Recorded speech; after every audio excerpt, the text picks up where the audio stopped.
Welcome in. It's the Live Line Saturday, Conference Championship Saturday. Baylor, Oklahoma right now in a dogfight. 23-28 minutes left to go in the game. We got Joshua Ruiz 2 at the top of the hour. Then we're going to roll right into UFC on ESPN 7. And then later on tonight, we got the SEC and the Big Ten Championship, man. It's going to be a fun day. We're going to be on all night long. I got Al Mack with me right now. Writes, you guys know him, obviously, Lowbagger, writes for SBR Sports Picks. Ant will be with us in a little bit. Dave will be with us for the UFC later on, I think. And that's it, man. I'm excited. What's going on, Al?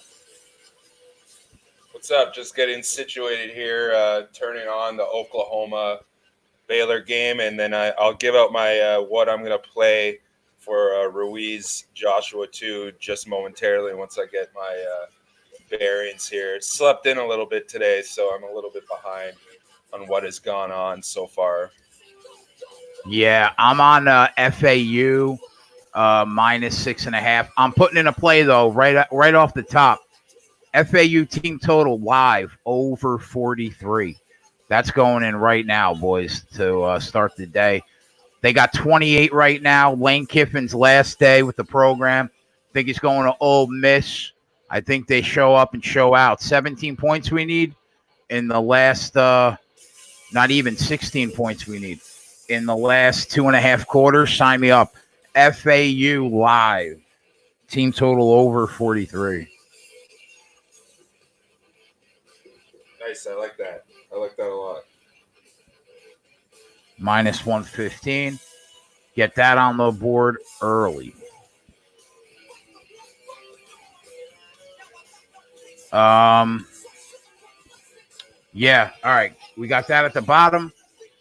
What's up, Nasty Night? Alex, Ken, Peacock, Rush B, Ronnie Lofton, RKE, Stack, Wop, Viper, Hustle, Wilson, Bogey 34. What's up, boys? Kenny Peacock's got 5,000 pounds on Ruiz money line. I don't know what that translates to in American money. What's 5,000 pounds, Al? Like 750, 75K or 7,500 American? Yeah. Wow, that's a big boy bet. Yeah. Go ahead, Kenny Peacock. I think the line is off, man. I think it should be a lot closer than it is. I think Ruiz has a chance to do what he did to Joshua again. I know I haven't bet the fight yet, but I'm going to. I guess I'll tell you on something. Ruiz money line though, that's a big bet, man. If that's $7,500, that's a big bet. Isn't he? What is he? English? He's a British guy, because that makes me feel even better. Yeah, he is. Yeah, that makes me feel even better. Is Anthony Joshua a fraud? He's never fought a guy with power, in my opinion. He fought Klitschko in the twilight of his career, and Klitschko dropped him. Joshua got up, and he reestablished his distance, and that's the key for Joshua. He's a good fighter, but if he, like I said yesterday on Betting with the Bag, he fights like this. He doesn't like to take punches, so he puts his arms up like this, and when he does that, it's a bad go for him against Ruiz because it leaves him open for that headshot. And I think he has to have learned in a very short amount of time some key things in boxing that he might have not been able to learn since getting dropped. So I don't know. It'll be very interesting. There's a lot of variance in this fight because apparently Joshua wasn't too healthy going into the last fight. If he's healthier now, I think that might change things, but it all depends on his skill. And then also there's the factor that just came out yesterday. Ruiz is fighting at the heaviest he's ever fought. He's 10 pounds lighter than he was last time he fought Joshua. and Joshua is 13 pounds lighter than when he fought Ruiz, and it's the lightest that he ever fought. Ken Peacock has been in this chat for like 8 months. He was with us at the old channel. I don't think I've ever seen him bet something that with that much money. 6,500. That is perfect rotation said. Yeah. That makes me want to drop a dime on Ruiz on the money line. I'm going small on Ruiz, but Nasty Nate says, "Do not tail Joshua by knockout." God damn it, Nasty Nate. I don't know. Joshua's only knocked out his opponent 5 times in 23 fights.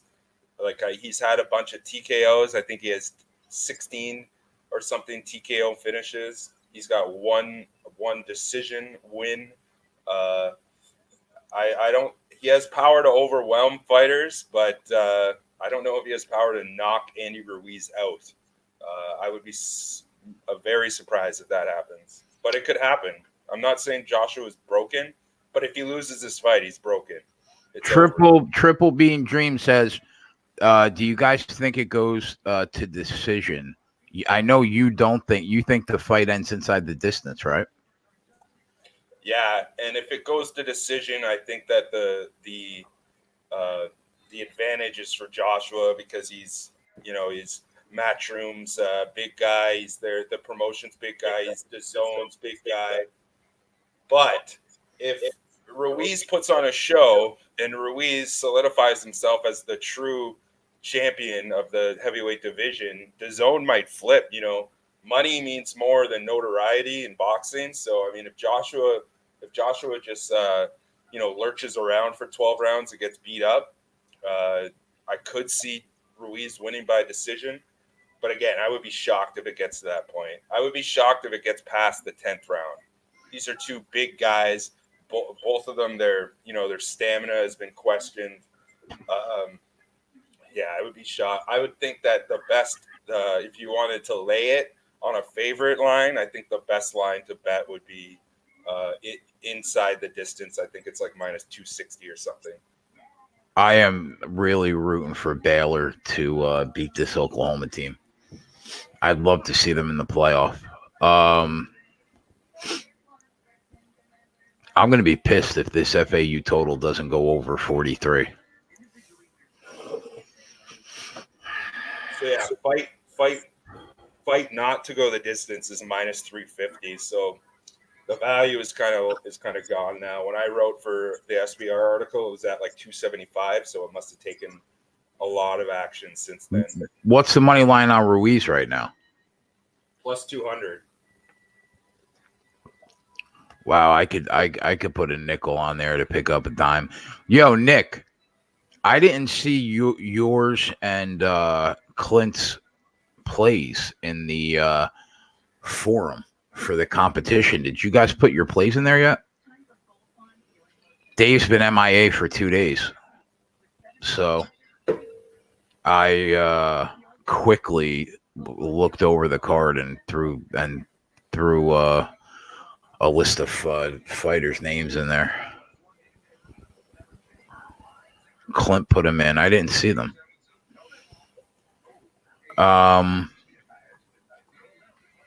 Baylor down 3 with a backup quarterback, 5 minutes left in the game, and they're on the 5-yard line, 95 yards to go. Oh, I'm rooting for them hard. Any thoughts on the Memphis-Cincinnati game? Yeah, I think Memphis wins the game. I think Cincinnati probably covers. Yeah, I agree completely. That's why I put Memphis in moneyline parlays. I like Memphis. I would be shocked if they lose, but I'm not getting involved with that number. I don't trust that number. I would take a shot on like a reduced money line live on Memphis. You know what I mean? Yeah, absolutely. But I think the thing with the AAC, the home team having the advantage, I think that's the home team, the 1 seed getting the home field advantage. I think that's key against the team. Cincinnati's played really well at home, but they played just average on the road. So I like Memphis in that game, and I'm heavily invested on them.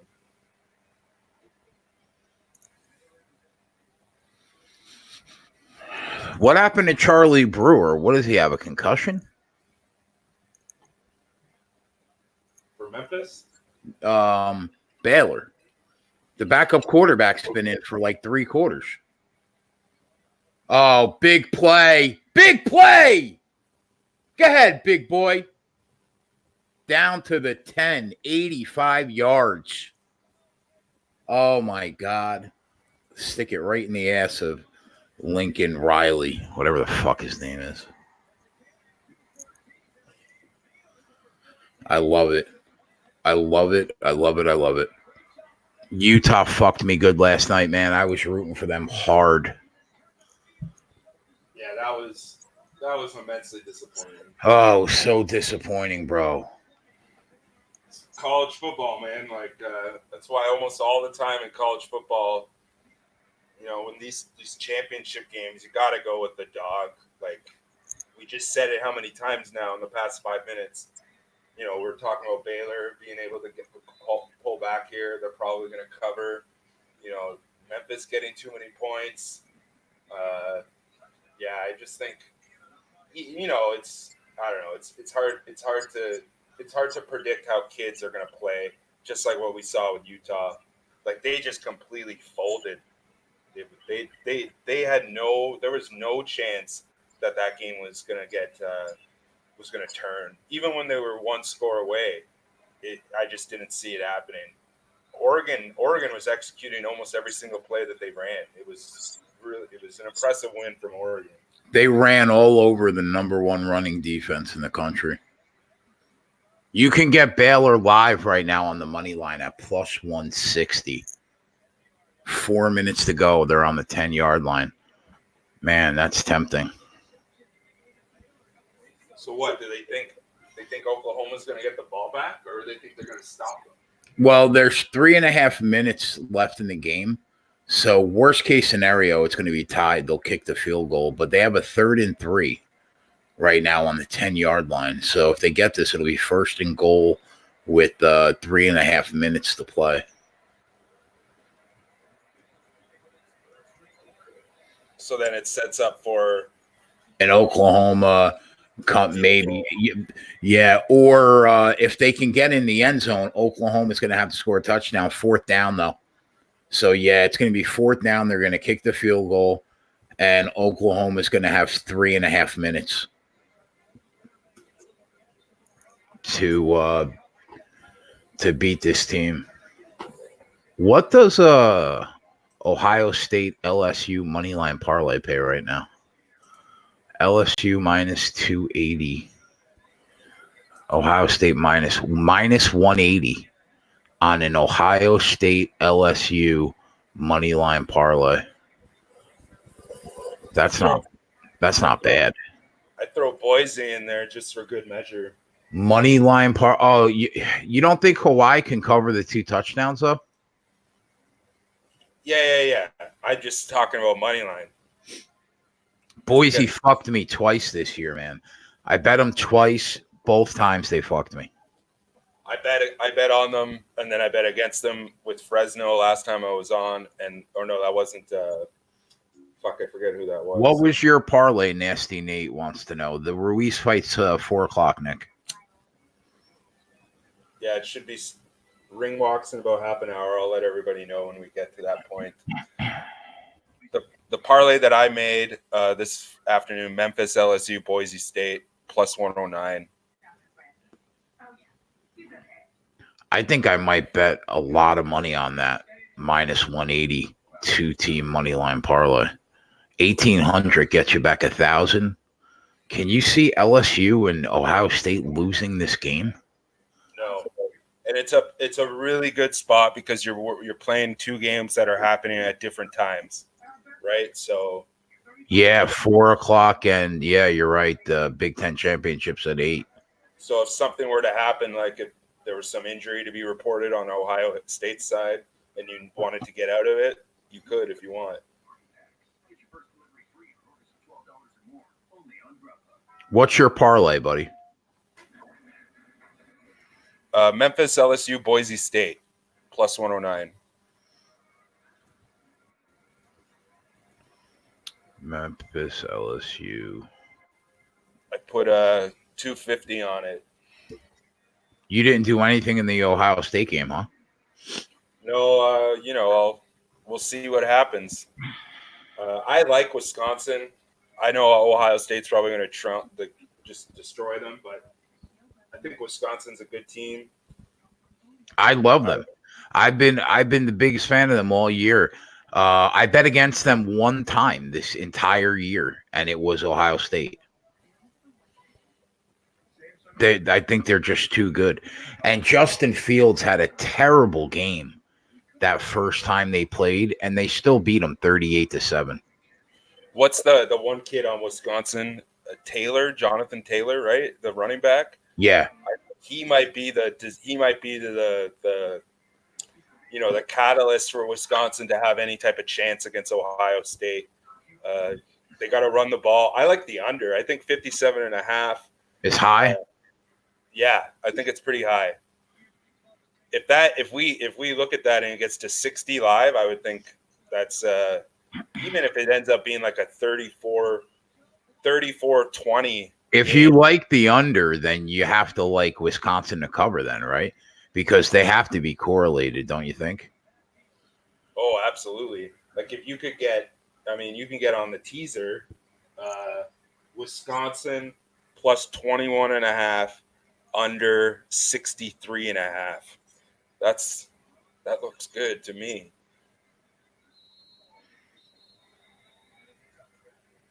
Oh, Ant's on Juventus right now.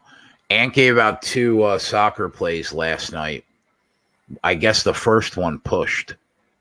So not a win or a loss on the record. And now he has Juventus. We went like 4-1. I had the only loser of the night last night. Fucking Utah killed me. Yeah, I had Utah and a ton of stuff yesterday. I had the teaser with the under, and I had halftime full time. I told my buddies to bet halftime full time. I thought it was going to be a easy money.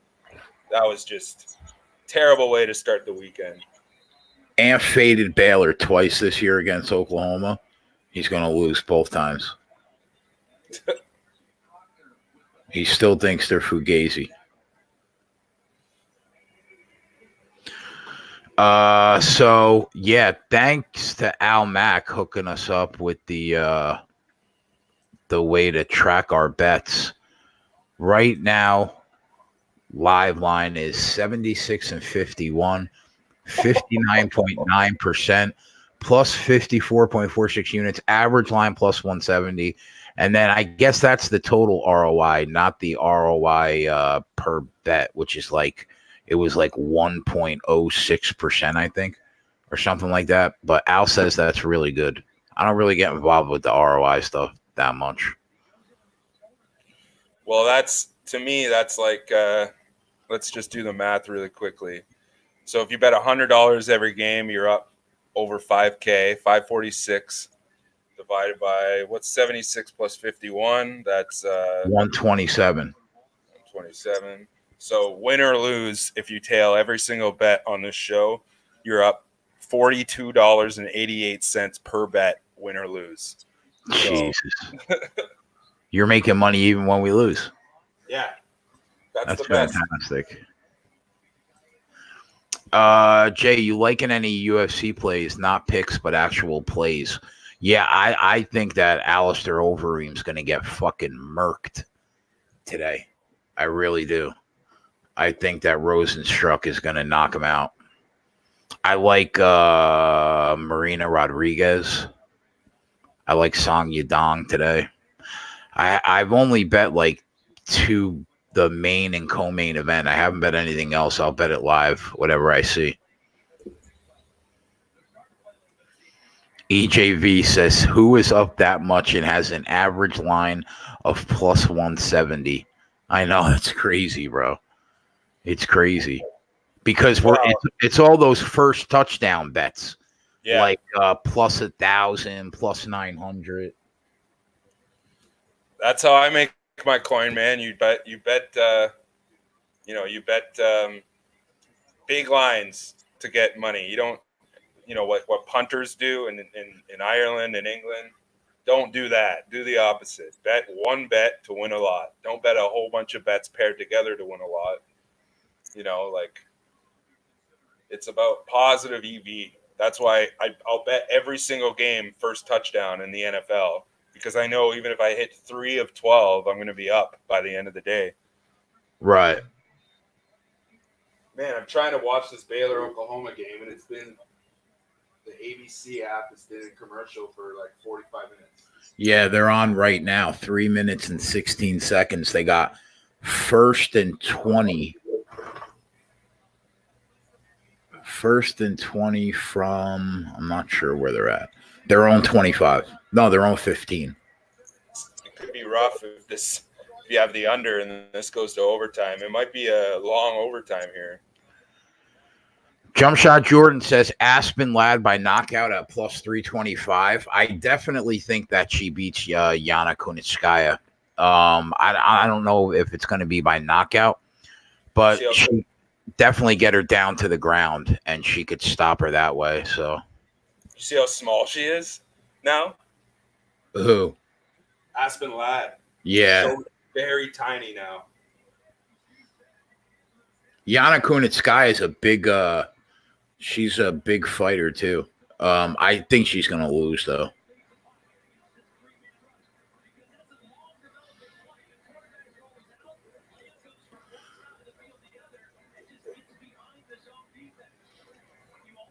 Big pass play right there. They're up to the 46-yard line. Fucking Jalen Hurts, man. He leaves Alabama, goes to Oklahoma, and now Oklahoma's got a shot to make the playoff.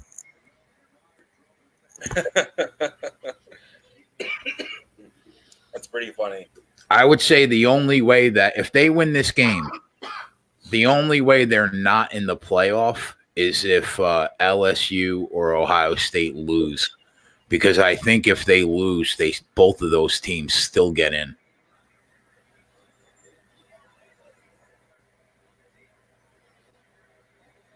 I think there's I don't know. This is the most ridiculous format. Like, it's just so ridiculous. Like, when even the announcers, the professional people that cover this sport have no idea who's going to make it on that 4th spot, there's a problem, right? Like they were talking about yesterday during the Utah game, they had Georgia as 41%, even though they're underdogs against LSU. So how do they have a better percentage at the 4th spot than Oklahoma or than Baylor? All Baylor had to do is beat Oklahoma and LSU, right? Yeah, Baylor wins. And LSU wins. They're probably in. Right. So how does Georgia have 51% and Baylor was ranked as like 35%? How does that make any sense? Yeah. Jump Shot Jordan says, how about Cynthia Calvillo missing weight for the 4th time?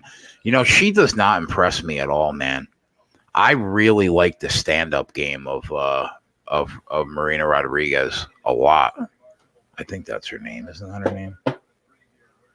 All right, so FAU's got 35 now. Do they? Yeah. Going into the half? Yeah, it's halftime now. Yeah, buddy. 35-6. Their total is now 48.5. So you're looking good. Yeah, sometimes they hang these lines that are ridiculous. Like, even if I lose that bet, I still think it was the right play. Yeah, it looks like they might have had uneven action or something because your number was different than my number, so they might have been trying to get more action on the over.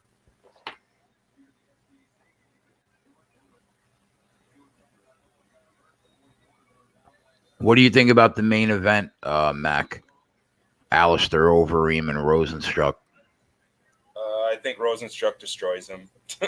I don't think it's going to be much of a fight, to be honest. I completely agree, bro. I completely agree. I don't even know. Nick, who did you guys pick for the main event and the co-main event for the contest? Like Rosenstruck fought in October, correct? Or he fought what? He fought 35 days ago. Yeah, he fought on the Masvidal Diaz card. Arlovsky, I think, right? Yeah, he knocked him out in like 36 seconds, I think. Yeah, he's got the second fastest knockout already in UFC heavyweight history. I think it was Alan Crowder. He knocked him out in 9 seconds. Did you see Overeem too? He hasn't slimmed down. He's a big boy. His chin is made of glass now, man. If you hit him square in the jaw, he drops instantly. Overeem has literally just been living off that beating Lesnar like what 10 years ago. He's been just living off that. That's been his meal ticket for his whole since then. That's the only notoriety that I think that he has, is that he was able to beat Lesnar, who was injured when he fought him. Yeah, hoping he uses his fight IQ and takes him down. Yeah, that's the only way I could see him having success. Max says Jay eats mortadella by the pound in a closet in the dark. Fucking idiot. Do you want to come on, Max? I didn't send you an invite because I just figured you wouldn't want to come on, but I'll send you one if you want to come on. Does Aspen Ladd win? Yeah, I think she beats Kunitskaya.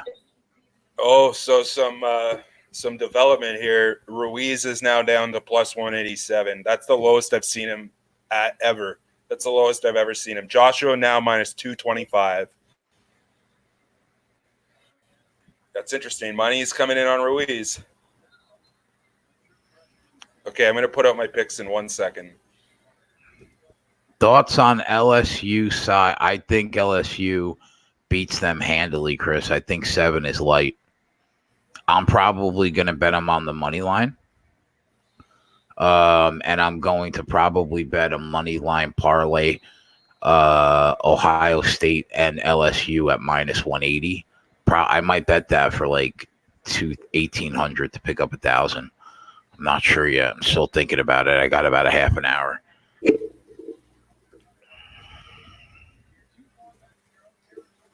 Max is on Notre Dame live money line. Max, I'm going to send you an invite, bro. If you want to come hang out with us, come hang out with us. If you don't, eat a dick.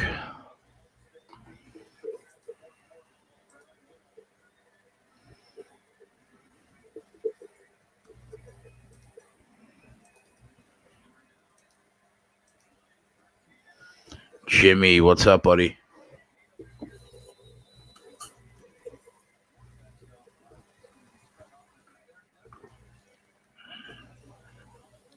What's Ruiz by knockout paying? Let me see. Ruiz by KO, TKO, or disqualification pays, which is basically inside the distance, plus 225, and then him by specific knockout is plus 650. I don't really like betting those because in boxing, the guy can be, the guy can have went down, got up, went down again, got up and gets knocked out, but the ref deems it as a TKO because it was the third knockout. Like that's what happened with Ruiz the first fight. What they don't have like a TKO or KO prop? Yeah, so the TKO or KO prop. So it's by KO, TKO, or disqualification. Andy Ruiz plus 225, and then just TKO is plus 450, and just knockout is plus 650. So you like the plus 225? Yeah. But you know what? Could he win a decision, Mac? He would have to be. The thing about it is, it's a rare opportunity for him because he has the championship advantage, right? So Joshua is going to have to beat him, handedly on the scorecards to be able to win. That's the way that it should be in boxing. Is that a real thing? Championship advantage? Because I don't think that really means much in MMA. It means a lot in boxing, but the thing is that Joshua's the A side. As much as people are, excited about Ruiz, Joshua is the A side. So if it goes to decision, I think Joshua can win. But if Ruiz beats him up for 12 rounds, I can't really call it, to be honest. I don't see this fight going decision. Both guys have only ever went to decision once. Ever? It was against the same guy, yeah, Joseph Parker. They both went to decision. Ruiz lost and Joshua won. What do you think about Nick bet Ruiz scores a knockdown at plus 115? Yeah, I like that. But if he scores a knockdown, he's going to win. He's going to win the fight. Right. I don't think Joshua has enough fortitude to come back from getting knocked down. If he gets knocked down, he's going to be rattled, right? All of those nightmares are going to start coming back. So this is not a put 5 dimes on it kind of fight, huh? Unless, I don't know. Unless if you want to bet now it just moved. The fight not to go the distance is now minus 400. So somebody might have already made that bet that I was just about to recommend. Minus 400. Wow. I know nothing about fucking boxing, bro.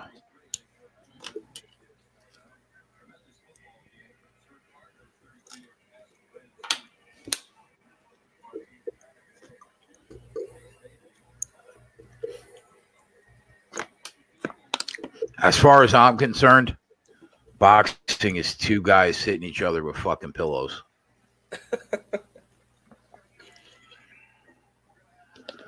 Fugazi fucking fighting. Baylor, Oklahoma goes to overtime. I like it.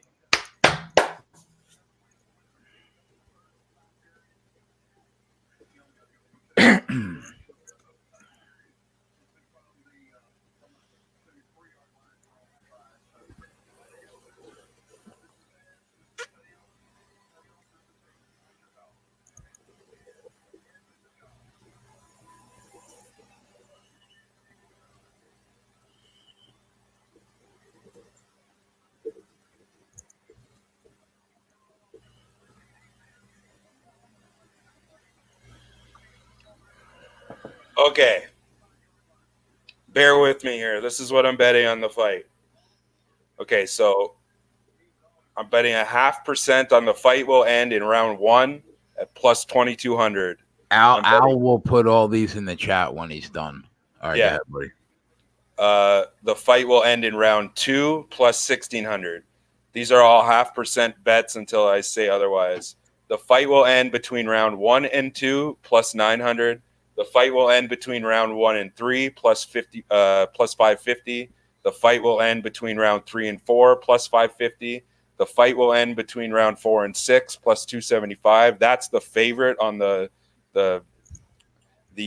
range. And then the fight will end between round 5 and 6 plus 400. I'm betting the under. This is now a 2% bet. The under 7.5 rounds minus 120. I'm going to bet 0.5% on Ruiz by KO plus 1,100. Ruiz inside the distance plus 250. I'm betting 3% on Ruiz to win plus 187. And then to hedge it all, or not to hedge it all, but to hedge all of those round bets, I'm going to pick Andy Ruiz by decision plus 1,200. So if I don't think that I can get middled here if Ruiz wins in the later rounds. I would still win because I bet him, but I'd like to put that Ruiz by decision plus 1,200 just to protect myself in case this fight goes into the later rounds. But I think Andy Ruiz Jr. wins this fight. Do that what you will. I like the confidence. What play do you want me to put on the bottom of our screen? Give me one play to throw on the bottom. The rest you could throw in the chat. Can we do 2? Can we do the under 7.5? Yeah. And Ruiz. Okay, so the under 7.5 minus 120, and Ruiz plus 187. Under 7.5 rounds, minus 120. And what was the other one? Just Andy Ruiz Jr. to win, plus 187. Boom.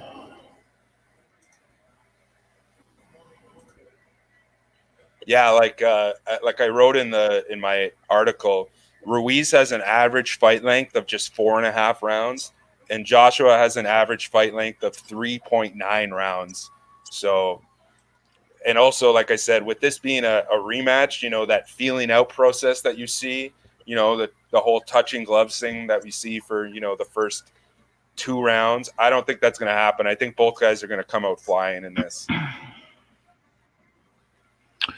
Alex Ramirez's play of the day, under 7.5 rounds. There you go. Minus 120 or plus 120, you told me? Minus 120. Okay. Bogey has under 7.5 rounds at plus 130. Let's see here. Oh, what? So we can go under 8.5 rounds, actually, if you want. Oh, man, the line moved since I put my bets in. Under 8.5 at what price? Minus 120. Oh, that you got a whole nother round. Yeah, fuck that. I'm betting that for sure. When I wrote the article. Why do you think that happened? I don't know. Both sides. I've never seen this before. There's no, like, they're taking a 40-cent vig on the 8.5 on Bet365. This was completely off. Like, the 7.5 was minus 120, and then the over was plus 110. And now the over 7.5 is minus 160, and the under is plus 120. And then both sides are minus 120 on the 8.5. That's interesting. It's moved significantly since I wrote my article on Wednesday. They think the betting public believes that the same thing that I believe. Well, no, technically no. They think there's going to be an extra round. I don't know. I don't know. It's also hard because, you know, I use Bet365. Bet365 is a British, Scottish, Irish book, and Joshua is immensely popular in the UK. So there might be some bias. There might be more value if you're betting on these European books on Ruiz, because the American books are probably taking heavier action on Ruiz, whereas the European books are probably taking heavier action on Joshua.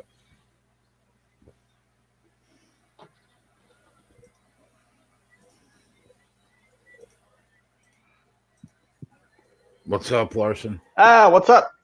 Oh, I'm actually having a pretty good morning so far. Other than Oklahoma, I mean, well, you know, fuck you, Oklahoma. But they're about to win right now in overtime. Yeah, but 4-20. Yeah, I'm doing pretty good on my soccer plays this morning, so that's got me going good. Creighton is completely dick stomping the Huskers. So did you bet them? Who? Creighton. What? I have no need to bet a Creighton game. My passion and love is all I need to watch those games. I mean, I get it, but I'm just asking if you bet them. No. So the two plays that you gave out on the show, one pushed right in soccer, and how's the other one doing? Crystal Palace draw no bet push. Juventus, I believe, is winning. Let me check the score. Last time I checked the score, Juventus was up 1-0. 2-0 Oh, now. no, it's 1-1. Oh, what? Yeah, I get. It looks like Lazio got a goal right before the half. I think Juventus scored and it got taken off the board. Because I looked a second ago. It said 2-0. Yeah, I mean, although sometimes the other. Go ahead. Yeah, sometimes the other team will score and they'll mark it wrong and then correct it. I've seen that happen a lot. Yep. Oh, and All right, it looks like I'm mad at myself, Jay, because I didn't give it as an official show pick. But I mean, I talked about it and I did bet it.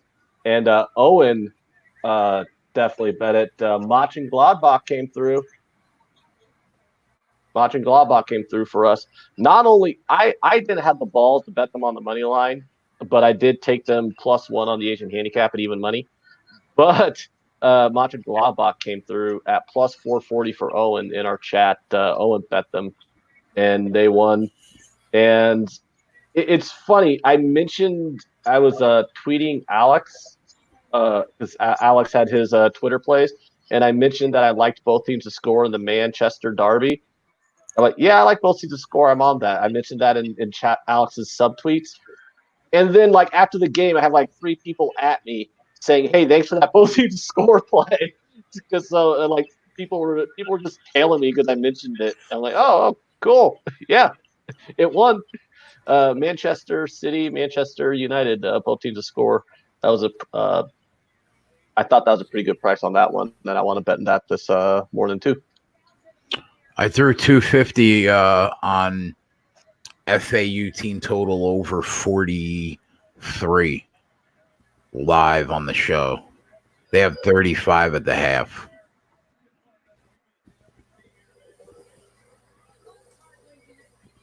So hopefully they could put 10. Oklahoma wins. Yeah, we need 10 points.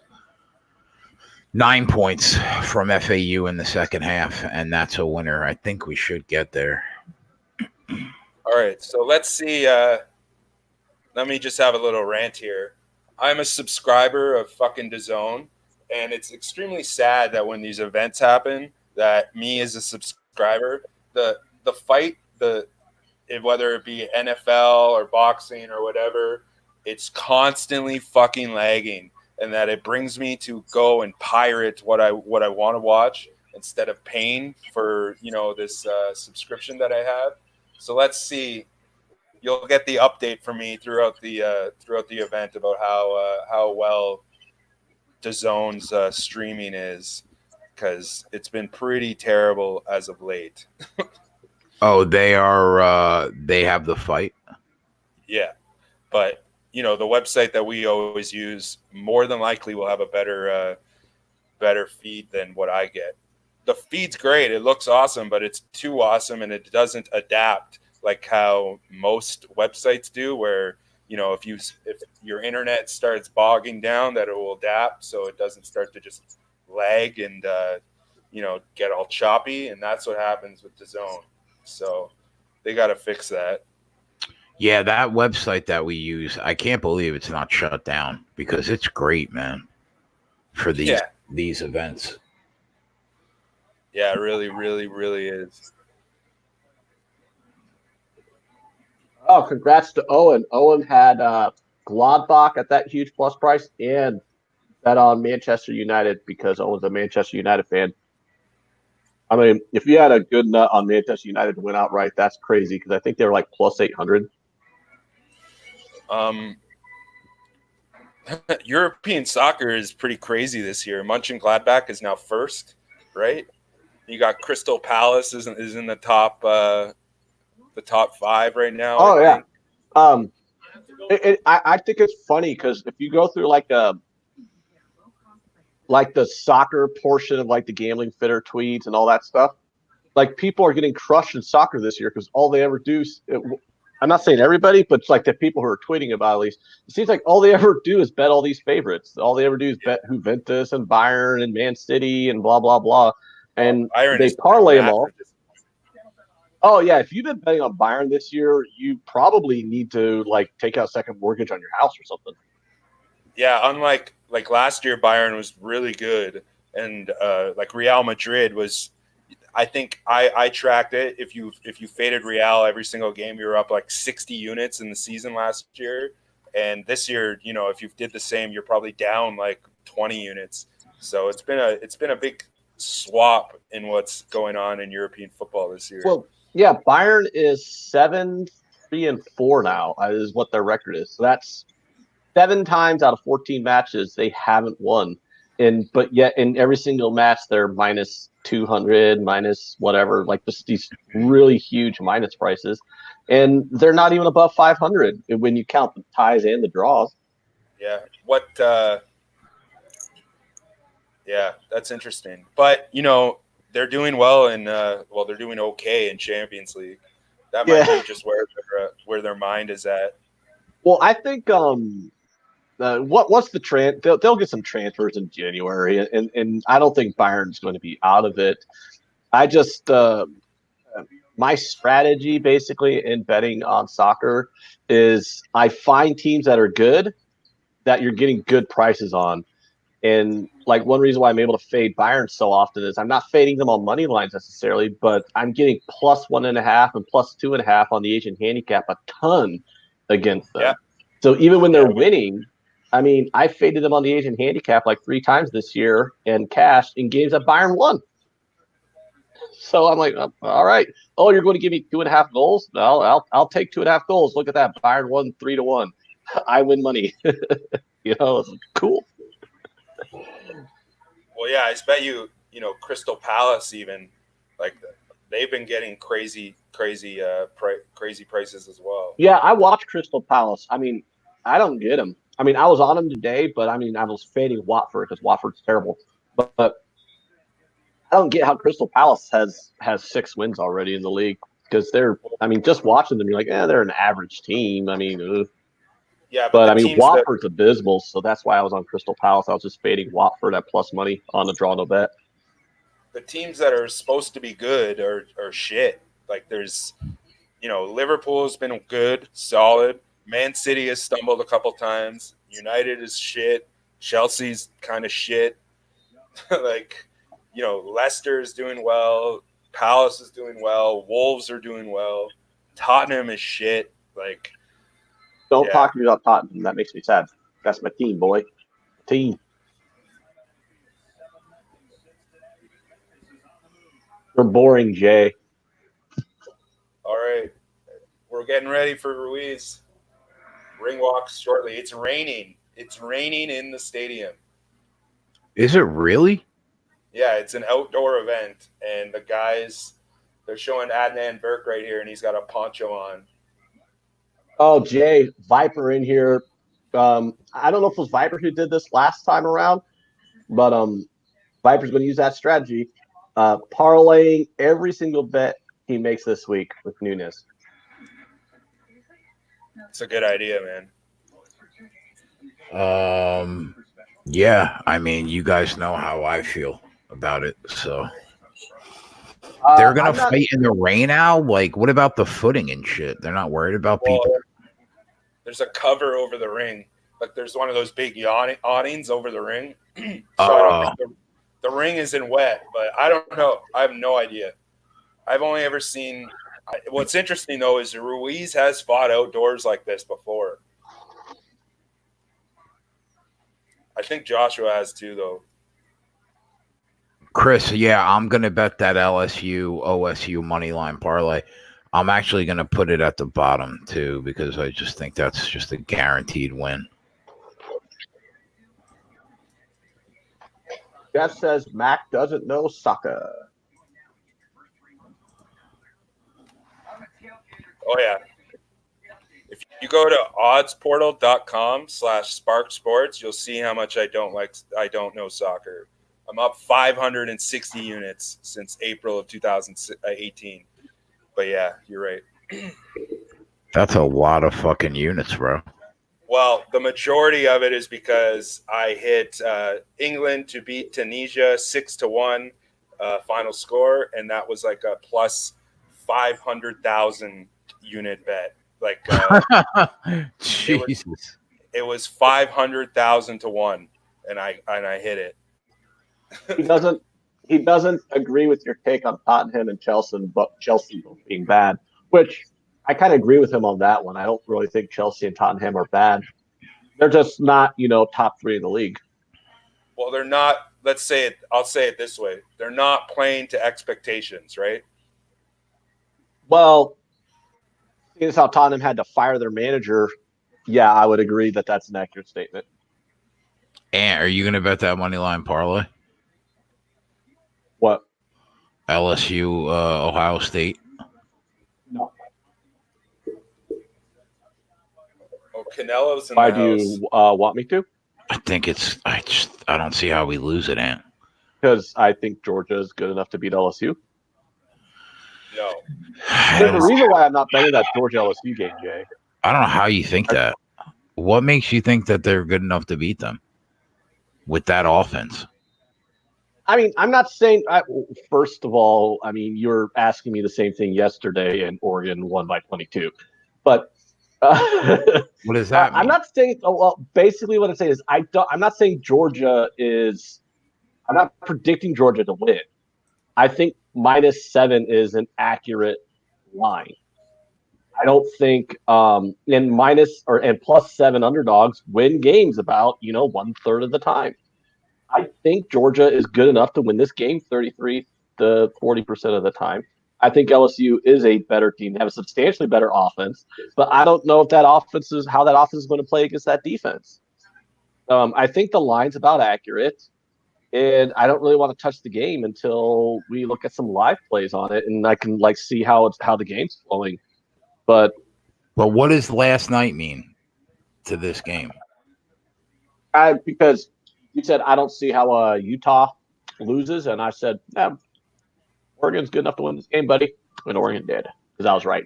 I was pointing out I was right and you were wrong. That's all it was. I'm you.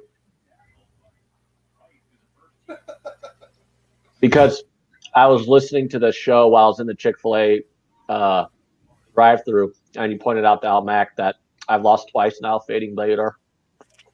I mean, that's an accurate statement. Yeah, but I'm also 2-0 fading Utah, fading you when you're on Utah. I just give you shit, Jay. Don't read too much into it. But yeah, I just this LSU Georgia game. I mean, everybody wants to have a play on it pregame, and I just think the line is close. You know what I'm saying? I just don't see too much of an edge pregame. I want to see how this game is going to go.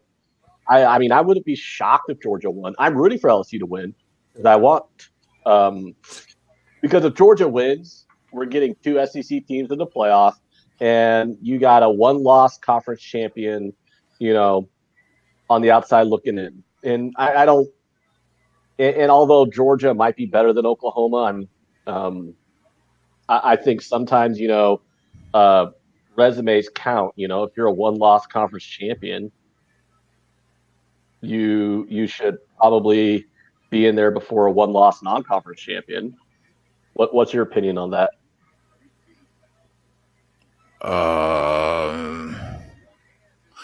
Yeah, I think I agree with that, but they don't weigh that conference championship as heavy as they should. No, they don't. And to be perfectly honest, even if LSU loses to Georgia, I mean, I still think Georgia and LSU are probably better than Oklahoma. And the committees says they're trying to put the 4 best teams into the game, given the body of work throughout the season. So they don't really. The committee has shown that they don't really give a fuck about conference championships. Penn State won the Big Ten a few years ago. Ohio State's only loss that season was to Penn State. Ohio State didn't win their division, but Ohio State was in the playoff. A couple of years ago, was it Georgia played Alabama in the championship game? It was Georgia and Alabama. They both got in. So we've seen it before that the committee doesn't really give a shit about conference titles. They just vote on who they think is the 4 best teams. So Georgia's got some key skill position players out. I don't know who wins that game. Georgia, Oklahoma. I think it would probably be a close game. Hey man, Joe Burrow's phone is broken. That's all I need to know. What the fuck does that mean, Mac? I don't know. They asked Orgeron they asked Orgeron the level of focus that his team has, and he was like, "Oh, let me give you an example. Joe Burrow, his parents have been having a hard time getting a hold of him. His phone is broken, and his parents said, "Okay, we'll get you a new phone." And he said, "No, I don't need a new phone. We got a game to play this weekend." That's all I need to know. You got a kid, you got a 20-year-old kid not wanting a new phone because he's got to prep for a game. I think they're locked in, buddy. I do too. I'm not even exaggerating. I think he made a good point when he said that. Wait, say that again? I just think he made a good point when he said that he doesn't want his phone. I think it's a legitimate point. Are you betting this boxing match, Ant? Sure. What are we betting? Well, Al likes Andy Ruiz to beat Joshua again. Plus 180 right now on the money line. Total rounds I see under 7.5 at plus 120. When does this boxing match start? At 4:00. Oh, like right now? Yeah, that's why we came out. Have they walked out yet, Al? No, they're just about to. They're Ruiz talking on the money line is plus 175. That's what you like? Yeah. I'll throw a little money on it. I don't want to lose. Throw a unit. All right, I'll throw half a unit on it. But I'll that's throw why that's why we came on early today. And then 5:30 UFC prelims start. Oh, I thought it was so we could talk about this Nebraska Creighton game, which, I mean, I wouldn't call it a game. Creighton is absolutely demolishing Huskers. Hilarious. I'm loving every second of it. I got the game on my tablet right now. I'm watching it. I'm very happy with the outcome so far. All right. We got ring walks. The Fugazi buffer is calling them out to the ring right now. The original buffer? Fuck that buffer. How about that? Do you know about their story? I don't. You don't? They're like brothers, but they didn't even know they were brothers until they were like old. Come on. Like I think it was the Buster Douglas fight in 1990. Bruce Buffer is the UFC guy, right? Yeah, he saw Michael Buffer like when he was probably like 18 years old, and looked to his father and was like, "Is this guy my brother?" And he was like, "Yes, he is." And they met, and then they started a promotion company, and they've taken over the world as far as boxing announcers go. When Bruce Buffer opens his mouth, Jesus weeps. That's how much I love Bruce Buffer.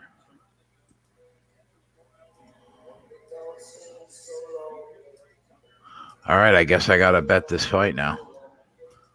I got like 1,000 on the board already. Am I? Who's coming out to Sweet Caroline? It's Joshua always comes out to Sweet Caroline. Oh man! And now that I know that, I really want to bet Joshua. Love that fucking song. Go ahead. Go ahead, buddy.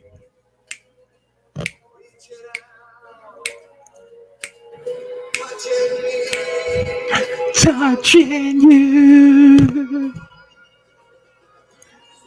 Neil Diamond, right? It's Neil Diamond, right? I think so. I love this goddamn song.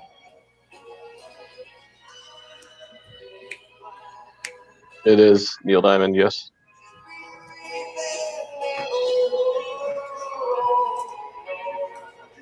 Oh, I guess he isn't coming out to this song. They're just playing it. Oh, there goes DAZN fucking me. I'm going to be switching off this very shortly if it keeps happening. All right, I got the Juventus game on now. I just turned it on. Because, God, it really sticks in my craw that I didn't make that Gladbach an official play. That would have been awesome. Gladbach's a great team, man. I think I've been following them for the past year and a half. they're going to do damage. If they get into Champions League, it'll be interesting next year. Yeah. Oh yeah, I was talking to Jay. I mentioned to Jay earlier. I was talking about you know how when you go every time a big team loses and you go on like gambling Twitter around like on the soccer street or under the soccer section of gambling Twitter, like every time a big team loses, it just crushes people because they have like 15 different parlays or whatever tied to, you know, Juve or Man City or whatever, right? So I mentioned to Jay, and I'm like, European soccer bettors. I'm starting to see how William Hill got so big that they were able to buy up all the American sports books because it is crazy. Like, do European soccer bettors ever win? Well, they're called punters for a reason. They're punting all their money away to the sports books on parlays. Yeah, that's why they say that.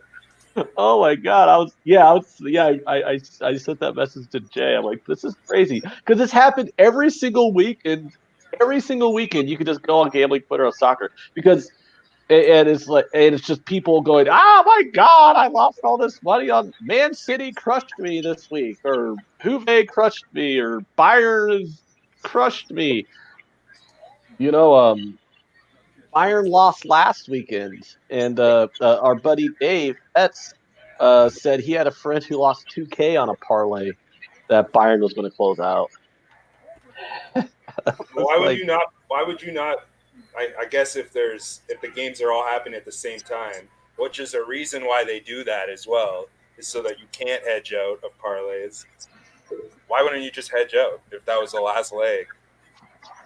That must have been the reason why.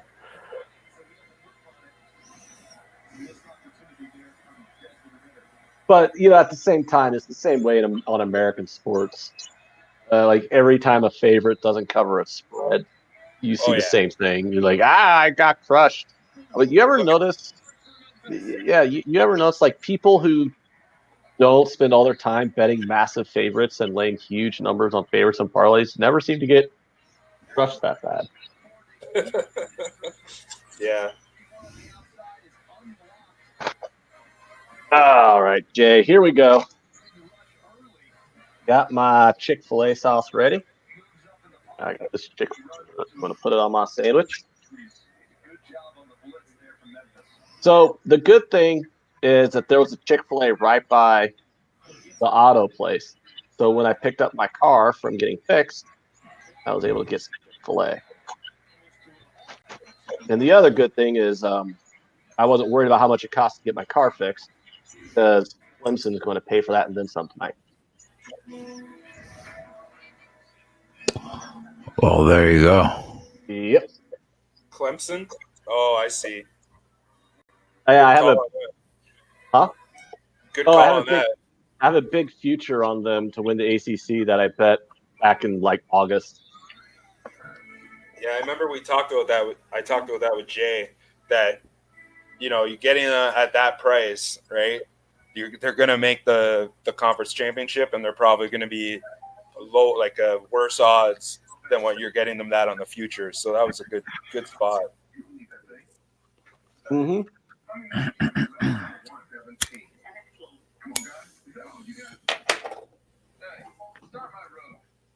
You want to hear a hot take?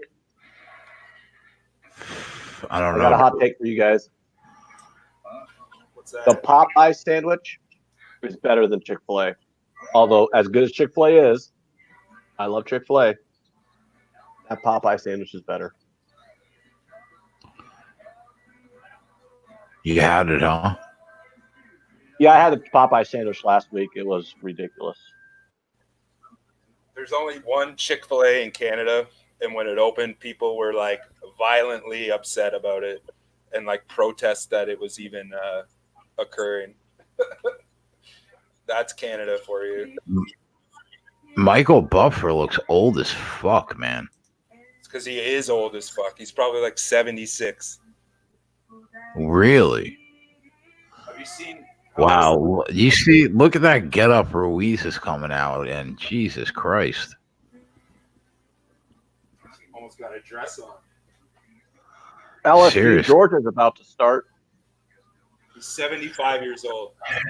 Yeah, I bet that LSU Ohio State minus 180 money line parlay for like 5 units.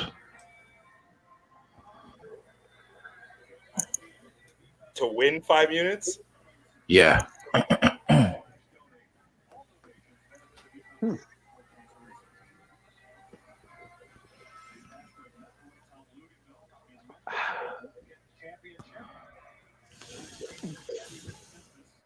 How many people are at this boxing match? 80,000.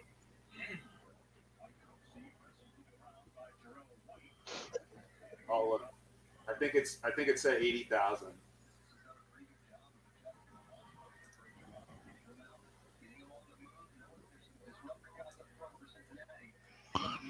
Ken Peacock Ant has 5,000 pounds on Andy Ruiz. Our guy Ken Peacock. That's like $7,500. 6,500. Wow. He went in deep. Deepest bet since he's been in our chat for the last 10 months.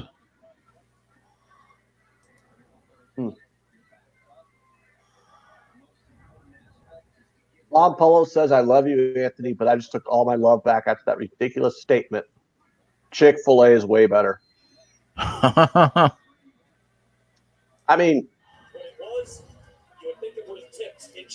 okay, everybody. I'm eating Chick-fil-A right now. I mean, I'm not going to hate on Chick-fil-A. Chick-fil-A is the truth. Polo, I retweeted all those articles, buddy.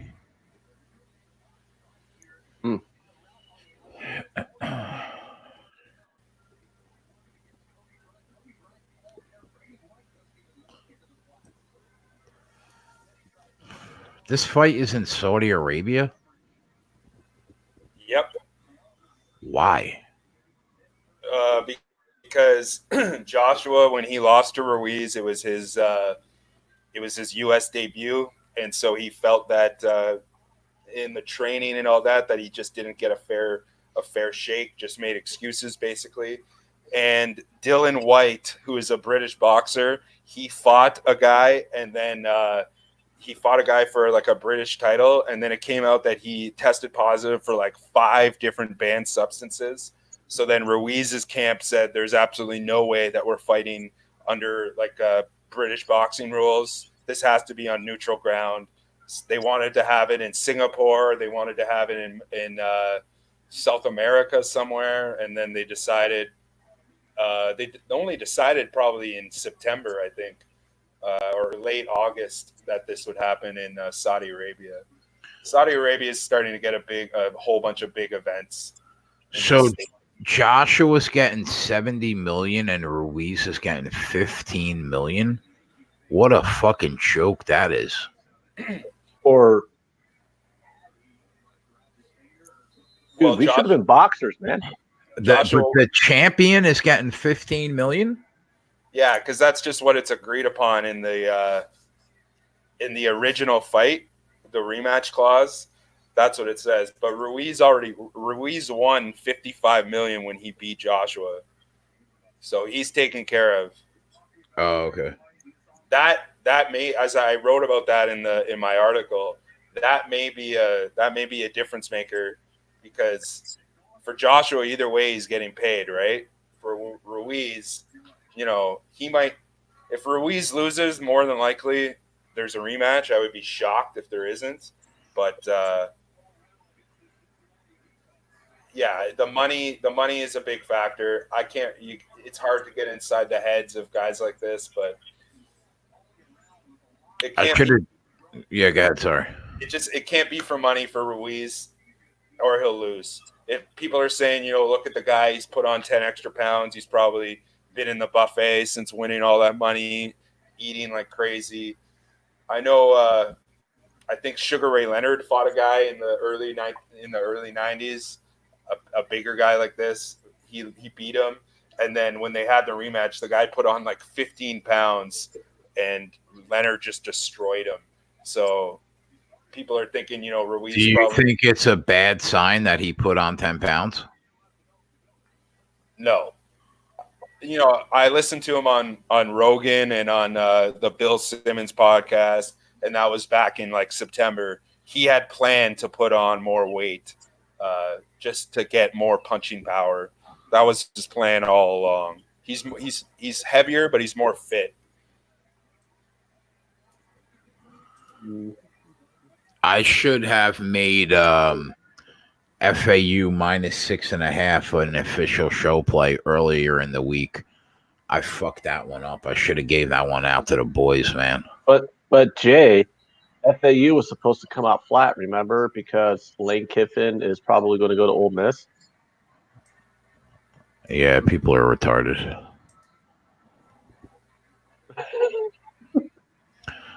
Second and goal on the 1 for FAU. That would be 42. That means our team total would be looking smooth. They already have 42. Oh, they scored? Yes, 42-6. Why is it not? God damn it. Can you bet it? Bet it again. Memphis just scored too. Memphis just went up 10-7. Yeah, I figured Cincinnati covered, but Memphis won. I didn't bet the game though. LSU Georgia kicked off too, so Georgia is going to have a third down here. Looks like maybe like a 3rd and 6. Where are they at? Oh, it's their first drive, or it's their first set of downs. So they're on like the 20-something yard line.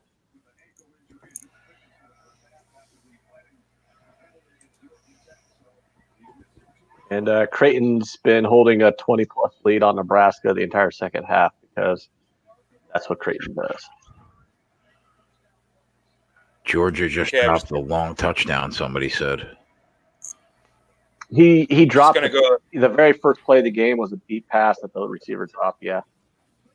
And Georgia just got sacked. Oh, they're going to call a personal foul on him? No.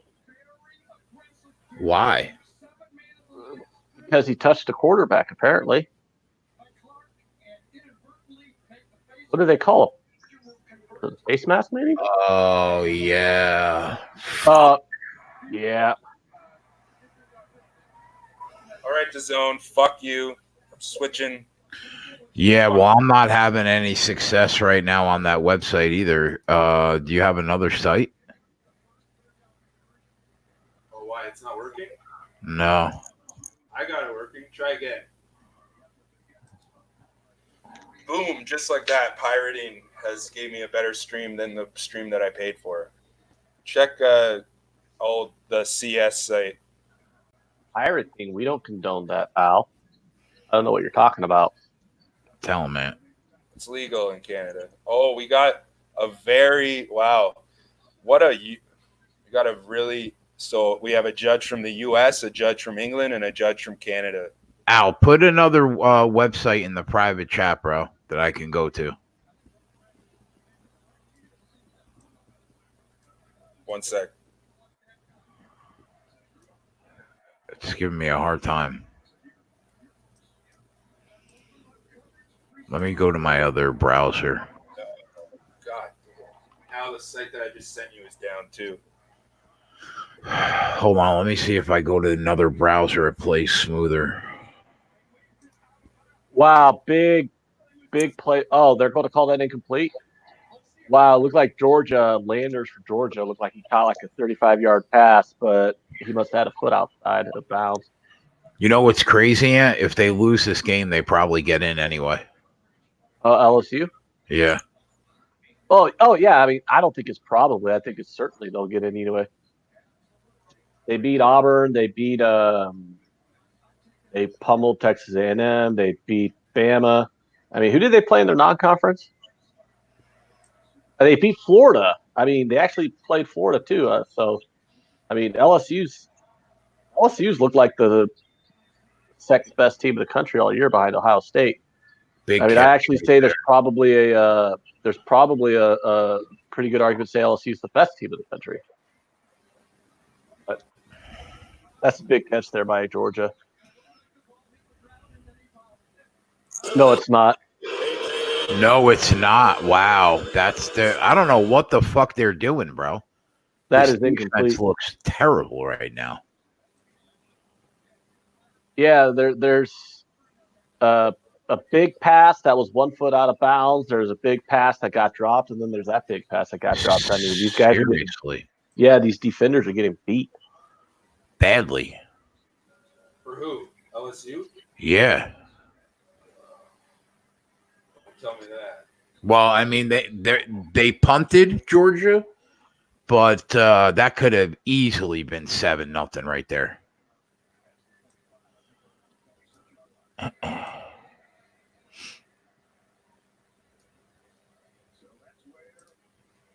I the only one watching Juventus Lazio also? Yes. Yeah, I'm watching. I'll be right back before this fight starts. Just going to the washroom. All right. What's the washroom? Is that the bathroom? Jay, it's the washroom. I am a big fan of a guy that has the body type that looks like me out there. I don't know. I'm not watching the boxing match. I already got 3 things on at once. Andy Ruiz. Oh, wow. Lazio with the goal. Is that good or bad? Oh, that's bad because I have Juve draw no bet. Well, you suck at life. How about that? It'll be the first soccer bet I lost all day. How dare you lose? You know, what's annoying is like my official show picks that when you ask what my official plays are going to be for the show last night, it looks like they're going to go 0-1-1. But, I mean, like, the other soccer games I bet this morning are all 1. I don't know what to tell you. That's kind of lame.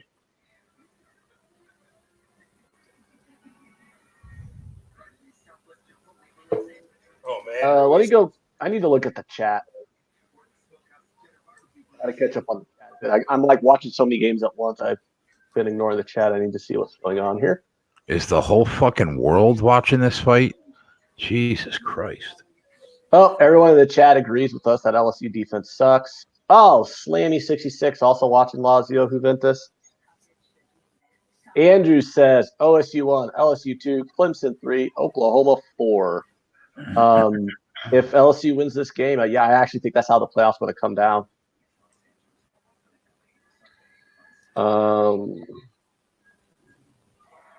EJV says to keep refreshing the CS site because if you keep refreshing it, then it will. Kevin said Boise down 3. Yeah, I thought Hawaii was live, man, to win the Mountain West. Corey H says, who caps soccer when you got Alex? I mean, huh? Oh yeah, like I love Alex. Alex is one of the reasons why I started getting into soccer and capping it and everything. So I can't blame you there, but I just can't blindly tail people forever. After a while, I want to start doing it myself. You know what I'm saying? I want to smash my laptop in 100 pieces right now. Oh, you can't watch the fight? It's giving me problems. Keeps freezing on me.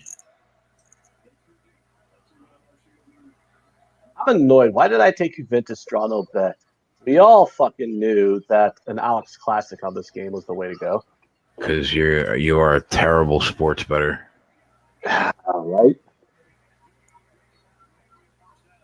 Uh-oh. Ruiz is cut. He's cut? Yeah. Bad? No, not bad. He's got a little cut on the corner of his eye. Oh, he just took one in the fucking... Oh, I guess I just saw that cut. That was a good one. That was a nice punch. Sumner says, this is why I take the overs in soccer. I'll tell you what, though. Betting unders can be profitable, too. But betting unders is so fucking stressful if you actually watch the game. I don't. I try to not watch games that I bet unders on because my heart can't take it. I just like betting the first half draw in those fights. Who won the first round, Mac? Joshua for sure. Wow, Joshua looks like he's built to be a heavyweight boxer, bro. I mean, those genetics are just absurd. How does this guy ever lose a fight? He looks like he's built like he could beat Deontay Wilder.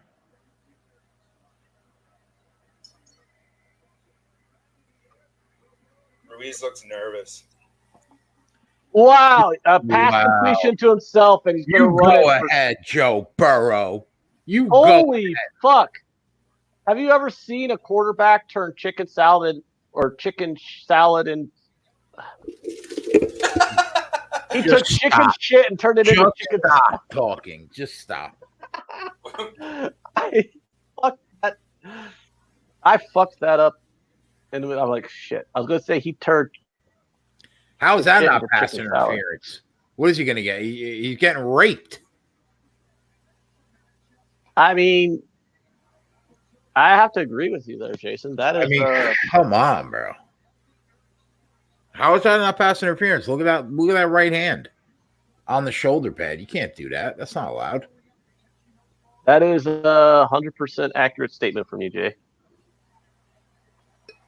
100% accurate there. That was pass interference like nobody's business.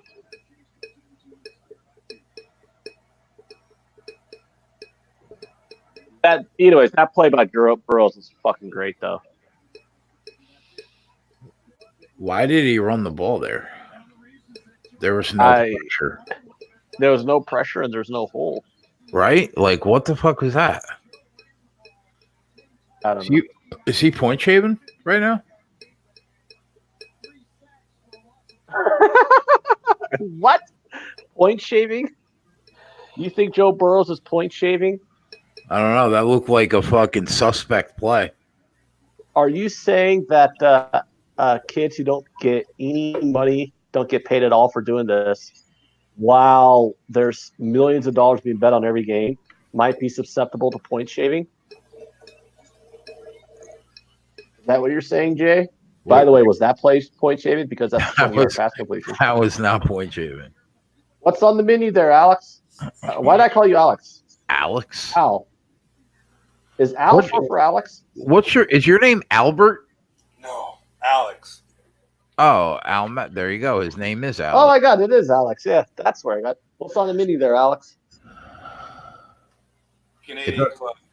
It does not feel right calling him Alex.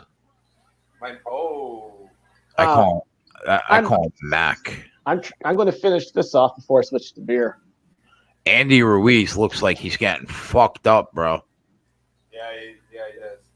Who did we bet on again? That's okay. We bet on Andy Ruiz? I didn't make a bet, actually. I figured I'd get a better price live if it was worth taking a shot. It's plus 430 right now. Oh, okay. The over is now the favorite. The over 7.5 minus 133. Oh, Ruiz got him there.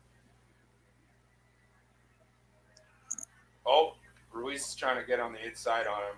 Touchdown. Down LSU. Go ahead, Joe Burrow. Let's go, Tigers. Hold that tiger.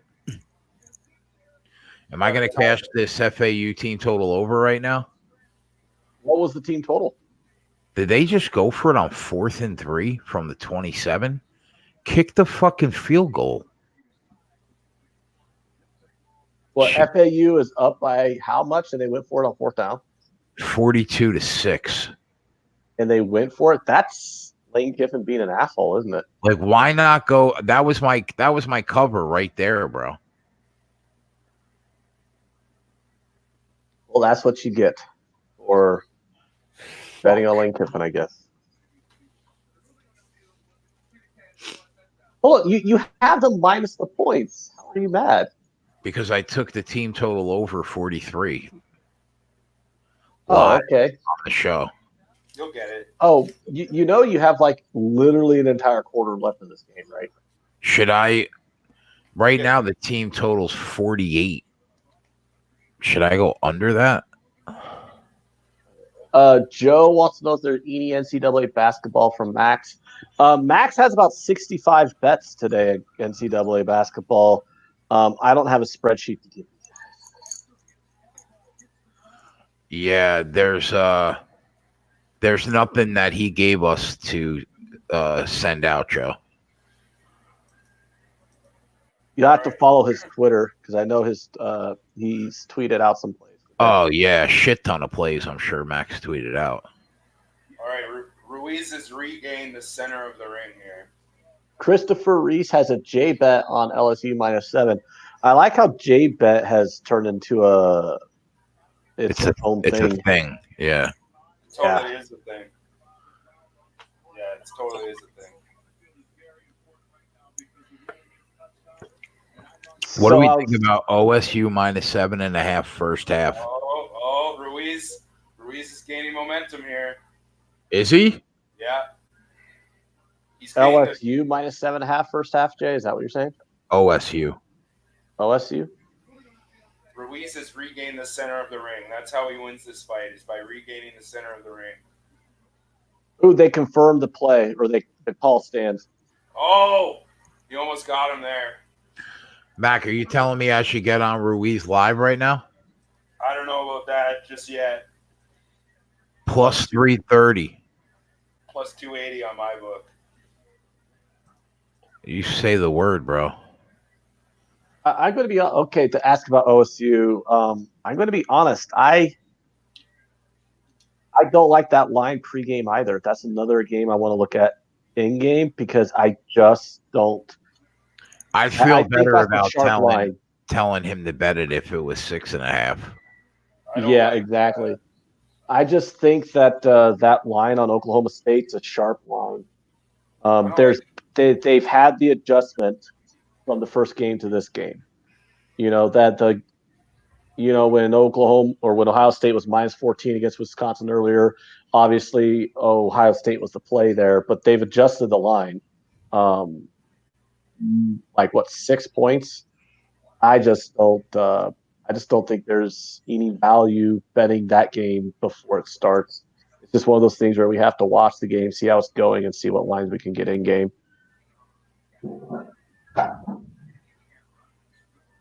Because I could see them winning by 14 and I can see them winning by 30. You know what I'm saying?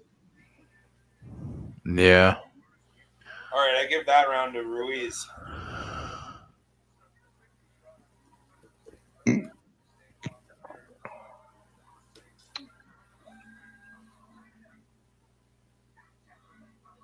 I say Joshua's winning 29-28 right now.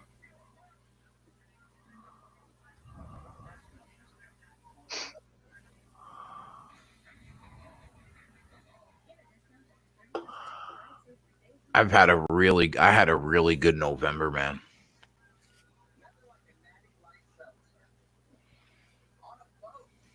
I had a really good October, not the best November. I've made money every month since May, but I had a really good November. What about how good of a December I'm going to have after Clemson wins?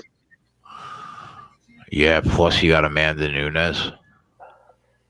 Oh, everything I win on Clemson is going getting reinvested into Nunes.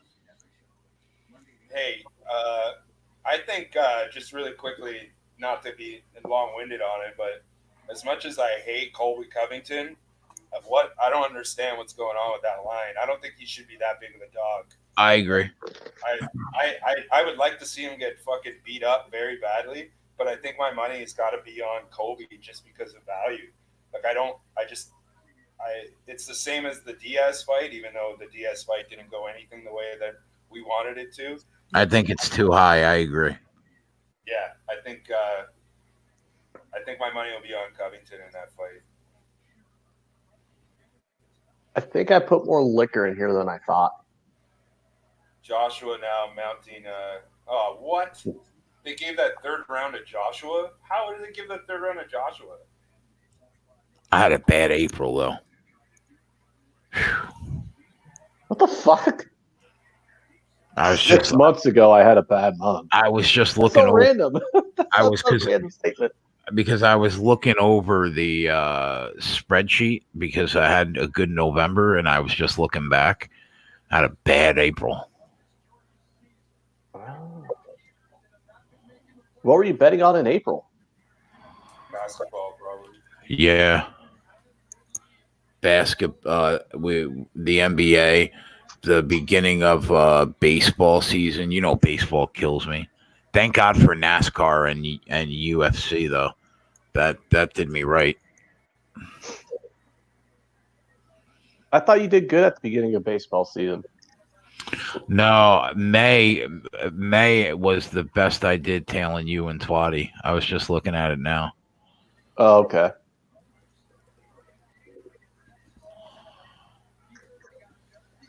Oh, So you got Ruiz down 4 rounds to none right now? I don't. I gave that third round to Ruiz, but the zone gave all 3 rounds to Joshua so far.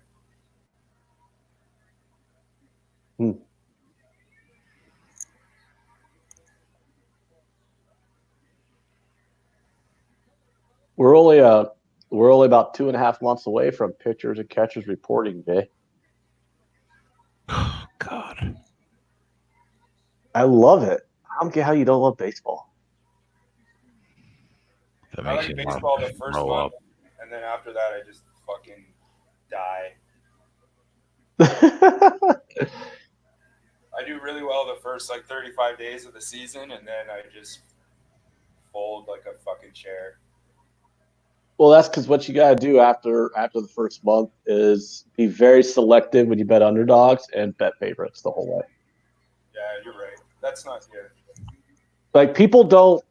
It's hard to explain that to a lot of people because a lot of people do have it in their mind that you can't be profitable betting huge favorites. Sorry. Ruiz caught him.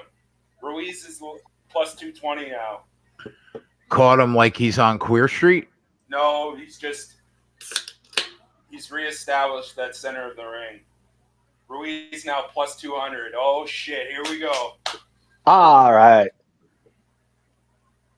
Yeah, but over the last 5 seasons in baseball, favorites of minus 180 or higher are winning at 74%. Oh! Big overhand left. Oh, he's chasing him. Oh, man. This is getting good. Are we winning? I wish I could fucking. Were you rubbing your nipples right there? Yes. You're getting that excited, huh? Oh, yeah, this is good.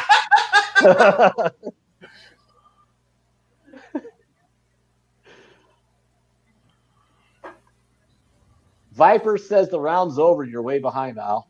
Yeah, I know that. Thank you, DAZN. I appreciate letting me know that.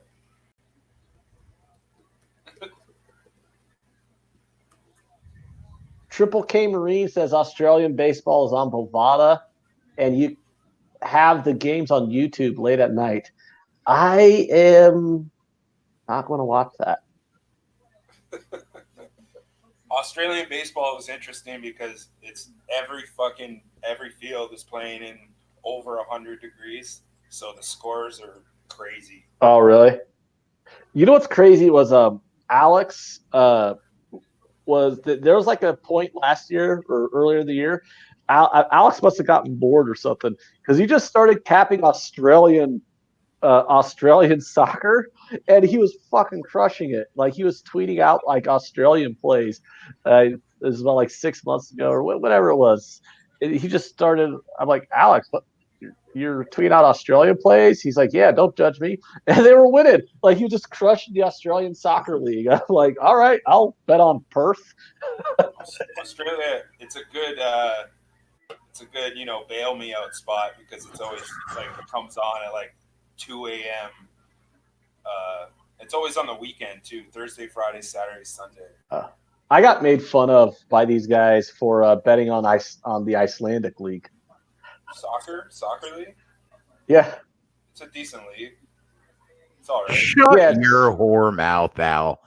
It's ranked It was ranked like Icelandic 30th out of soccer? 31 European leagues. Unlike 31 European leagues, it was ranked like dead last in quality. But I was betting on it. I did okay. I mean, it was a small sample size. I think I bet like 10 times. But You know what's a good league? It's Algeria. Algeria is a solid league. I don't know. I think Jay was like, "So who the hell did you bet in Iceland today?" I'm like, "Well, Reykjavik versus this team with a bunch of random consonants put together." That's basically like that was basically how I had to let him know what I was betting. There's like 3 different Reykjavik teams, and 2 of them play in the same stadium. I think there's more than 3, isn't there? There's like it seemed like half the league was Reykjavik. Yeah, some of them aren't even called Reykjavik. Well, all right, I give that 5th round to Joshua. Well, like 1 million people live in Iceland, and 400,000 of them are in Reykjavik. So I imagine Reykjavik's got all the teams then in that league.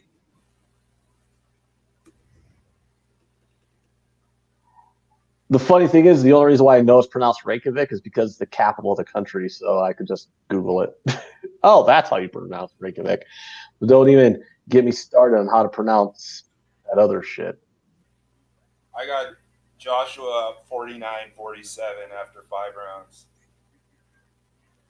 How much money did Mercedes-Benz pay to put their logo at the top of that stadium? A lot.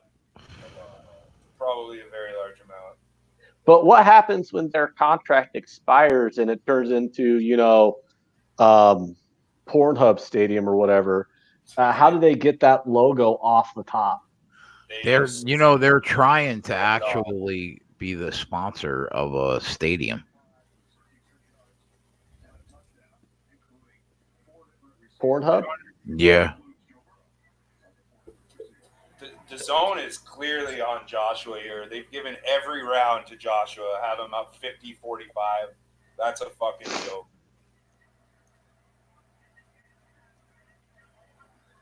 Oh, Ruiz caught Joshua.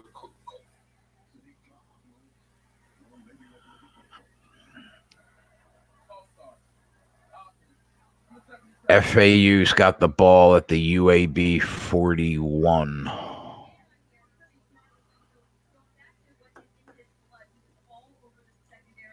Looks like this fight's going to go over. Let's go. Boise State is now minus 9.5 against Hawaii. Hawaii's plus 300 on the money line. What channel's that game even on? As I say, pretending as if I'm contemplating betting it. Jake Fromm is so bad. I couldn't agree more with that statement.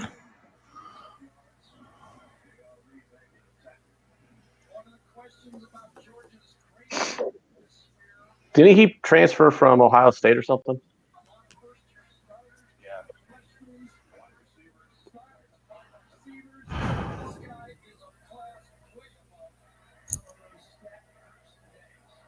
Wow, this is going to be Juventus's first loss in the league this year. 3-1. Yeah. Is that Lazio? Wow. I fucking hate Lazio. Yeah, I think Lazio's like top 3 in the league. That's a fumble. Georgia's got it. He wasn't down? Georgia's got it.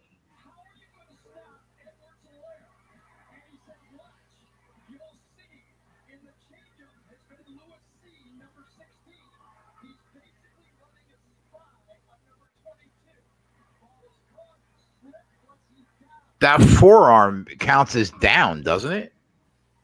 Yeah, forearm's down. Yeah, he's down then. Oh, let me watch the replay. I haven't seen the replay yet. 100% he's down.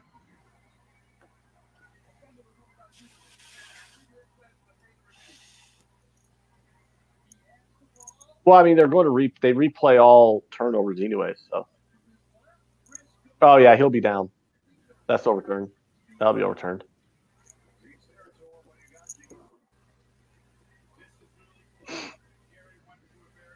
Ground cannot cause the fumble, Jay. I'm listening to Gene Steratore right now. Hold on. Yeah, the forearm puts him down, he said.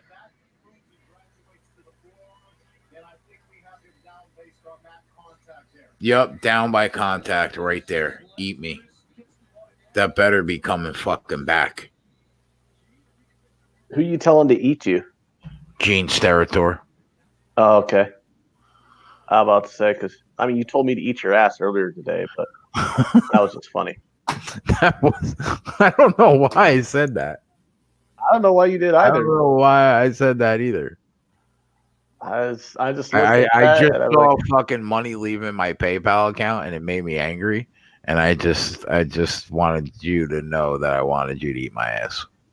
yeah, I just saw the payment and I'm like, eat my ass. But then I saw the payment. I'm like, oh, well, I mean, as long as the payment gets sent, you can tell me whatever you want. Just to say. You settle the fuck down. Yeah, I know, Sumner. I don't know. We're in field goal range, bro. But you can't count on this fucking guy to kick a field goal. He's a dick. He's Lane Kiffin. I should have already won this fucking bet. That might have been why they said it so high. Why do big programs, though, want to take a gamble on Lane Kiffin? Lane Kiffin's the kind of guy who just needs to hang out in a small program and do well. Every time he's gone to a big program, he's sucked or he's fucking left in a few years. Honestly, I think the guy's a shit. But Joshua's pissed now. Ruiz caught oh my god. Ruiz caught Joshua with a low blow, it looks like.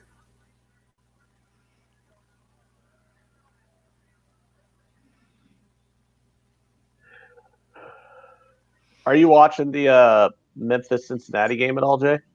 No. Andrew says is Joshua by decision at plus 105 worth a bet?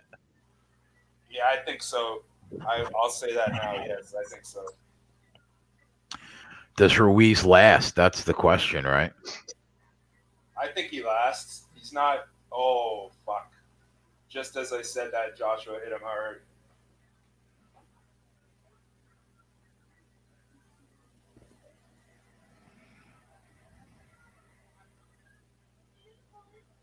Plus 100. I'm gonna bet that big right now. I think I have to. 15.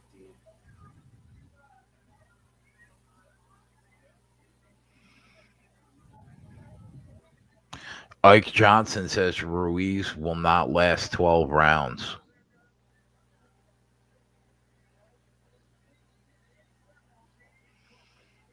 I'm trying to find an entry point on this Memphis-Cincinnati game.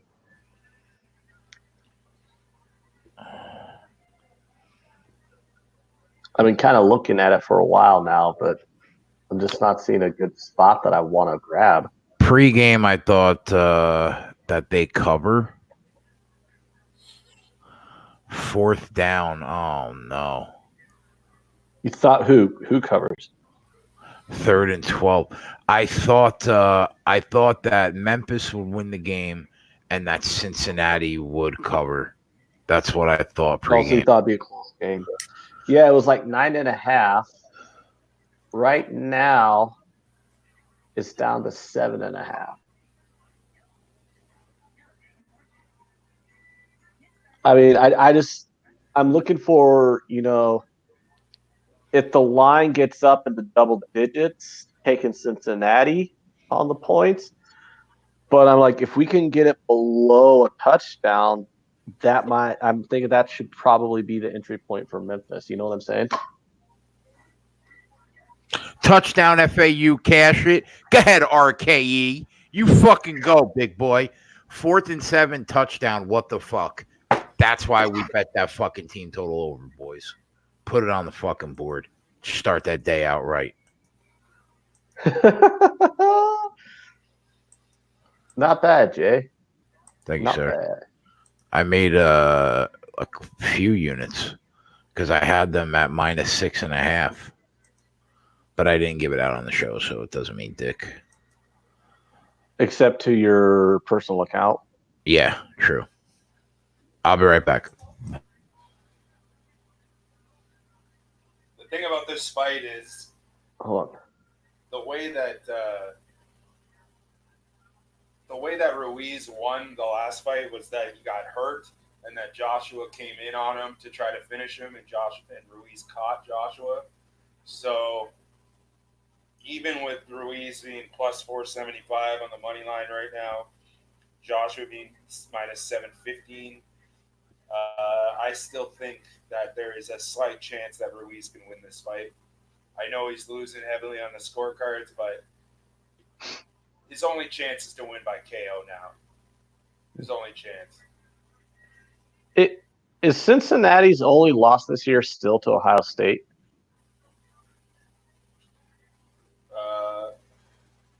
No, they lost to Memphis last week. Oh, they did. That's right.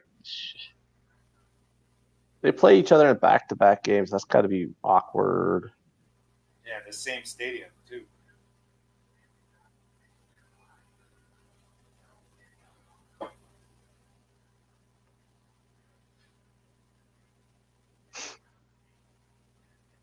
DAZN has no fucking clue what they're talking about. They've given every single round to Joshua. He's leading 70-63. I think that's bullshit.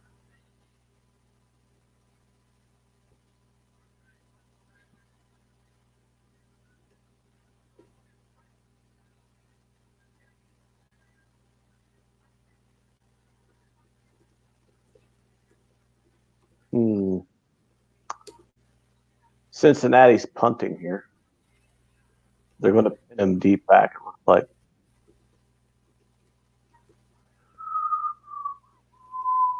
What line is it going to be now? Yeah, like my scorecard on this fight, I got Joshua 68-65. They have it fucking 70-43.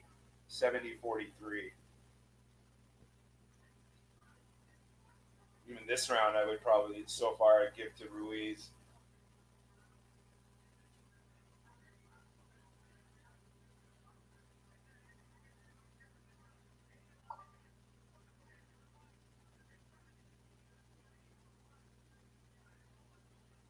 Memphis is now minus 8.5. That seems that's still not tempting me at all. To be honest, I didn't like any spread this weekend. I only bet money lines. The spread I liked was Oregon plus 7 yesterday. That was actually the only spread I bet.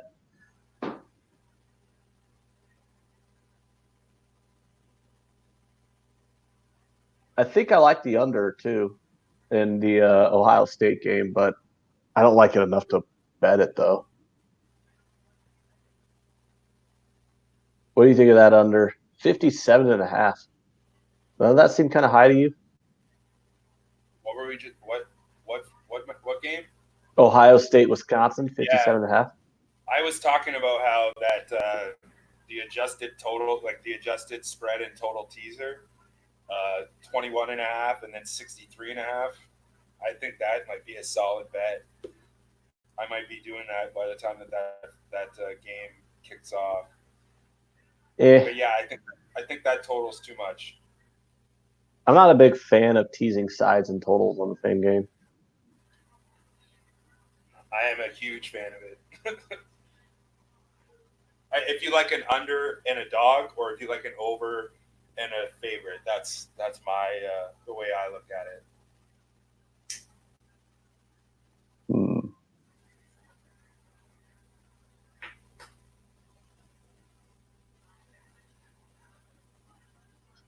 And you know what I'm doing tomorrow? I'm going to the Bills-Ravens game. Oh. You a Bills fan with the shirt? This year I am. I'm more of a fan of dollar bills, but yeah, this year I like the Bills a lot. Well, you think they're really good, or are you? I don't know. I mean, didn't they fuck you against Cleveland? Wasn't that like your play of the century or something? And yeah, but I got it back against Dallas, so. Fuck Dallas. Is Dallas officially done?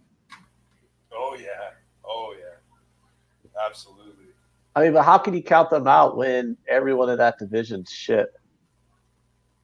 Yeah, they might make the playoffs. I don't disagree that they might make the playoffs, so they're going to get destroyed.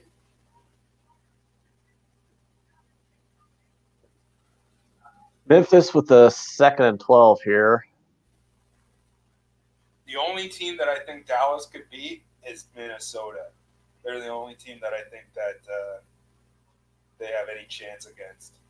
Just because they're so off and on, they're so inconsistent. Minnesota is that if they get caught on a bad day, possibly they could lose. But that's the only team I see in the NFC that Dallas could beat.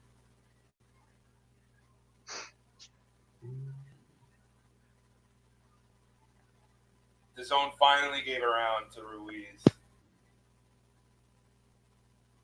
It's going to be a first down for Memphis. They converted. Now that they converted that first down, is there going to be an adjusted line again, or is it? They convert a first down and the line moves to -9.5. That seems expensive. That's an expensive first down.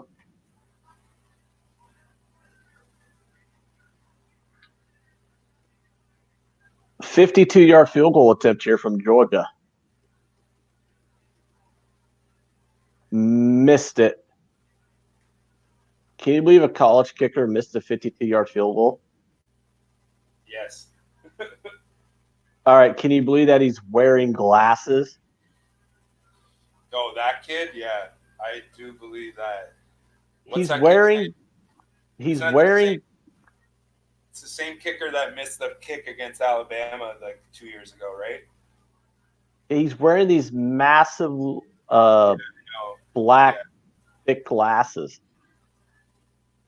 Yeah, he's a goof, that one. He looks goofy as fuck, man. And he's puts on a football uniform. Can you believe that? He's wearing these thick glasses while playing the football game. Yeah. I don't know what to tell you.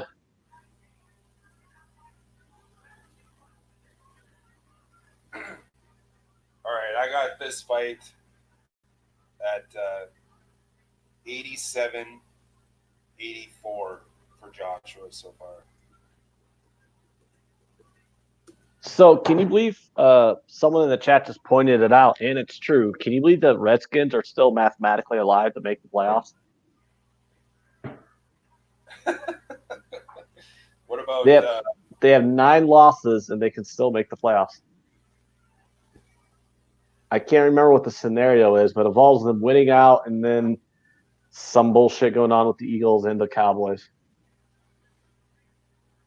I think they have a game against both those teams.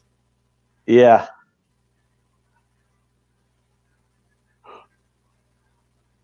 LSU's going in here.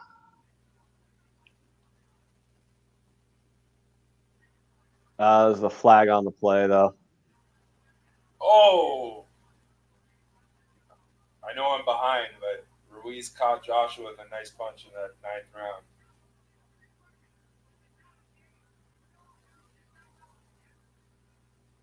Oh, it's an offside. All right. It looks like I'm going to be wrong here, folks. It looks like Joshua is going to win this fight. It's just a matter of if it goes the distance. I think it does. The fucking over moved. I was going to just bet the over at minus like 270. 1st and 5 here for LSU. What's the score? They're still up 7-0. He got stuffed. They shouldn't have accepted that offside. Now they got 2nd and like 6. They accepted that offside penalty, and they would have had like 2nd and 2 if they would have just went with the play. Now they got 2nd and 6. They lost the play. They lost a yard on that play after the penalty. We definitely have a. It doesn't matter. Touchdown LSU. Definitely have a screen problem here. Well, Jay left. So touchdown, LSU. Who are you on this game, Al? LSU money line. Money line. Ooh. I have Memphis, Oklahoma, Boise State, $250 parlay. I have Memphis, LSU, Boise State, $250 parlay. Just money line parlaying all the big favorites? The favorites that I think could win. Oh, okay. Because I'm about to say that's a common strategy, and there's a reason why all those sports books are built. Yeah, but the thing about an NCAA sports is the conference championship is one team is being forced to play another. So like when you look at like basketball in the conference championships in basketball, the favorites always win. They might not cover, but if you just parlay favorites in the conference championship tournaments in basketball, you'll make a lot of money because what they're forcing like what's going on with Clemson tonight. You know, like they're forcing Clemson to play the second best team in their conference. The line is obviously going to just be off because there's more expectation put on that second place team. So I just think I don't know. I think because it's the conference championship that you get more value on these favorites. Like me and Jay were saying, I think the line on LSU was a little bit silly, to be honest. Jay, I mean, I can see them blowing them out. Yeah, sorry, man. My connection is all screwed. Ah, dang it, Jay, you came back. I was just about to ask Al his opinion on the government elites and their pedophilia rings.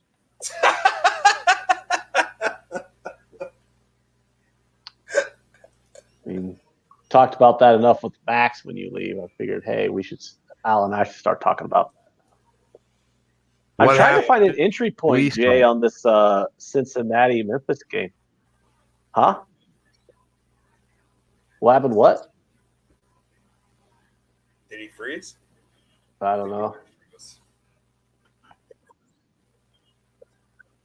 Oh, the Ruiz fight. Ruiz is getting beat up, Jay. It's the 11th round. It's probably going to go the distance. Whoa, look at Cincinnati go. Couple big plays there. I don't know. I don't want to bet Cincinnati now if I'm going to be getting a worse line. Peacock. Yeah, that's why you don't bet giant underdogs for that much money. Unless you're playing with house money and you're trying to fucking launder some money. Yeah, this fight's over. I thought laundering money was betting minus 3,000 favorites. Yeah, I just mean like you can claim it as a gambling loss instead of saying that, you know, like you can intentionally lose a shitload of money. That's what I think like what happened with that guy who bet Tiger. I think he was trying to shove off a whole bunch of money to make it like a public explanation of how he lost all this money, this fucking crazy amount of money. Now there's a whole story behind that. I don't know. Whoever gets down to the real story about what happened with that, that'll be a 30 for 30 or HBO doc or something. Because whatever happened there. You got to explain what you're talking about because it sounds like an interesting story, but I don't think I heard it. And huge play there by Cincinnati. A guy bet an $80,000 future on Tiger Woods to win the Masters at like 25 to 1, and he won. Oh. And he claimed it was the only bet that he's ever made in his life.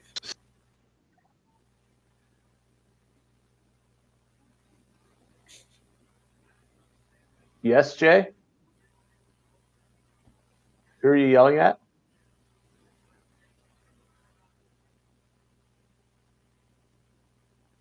Al, are you there still?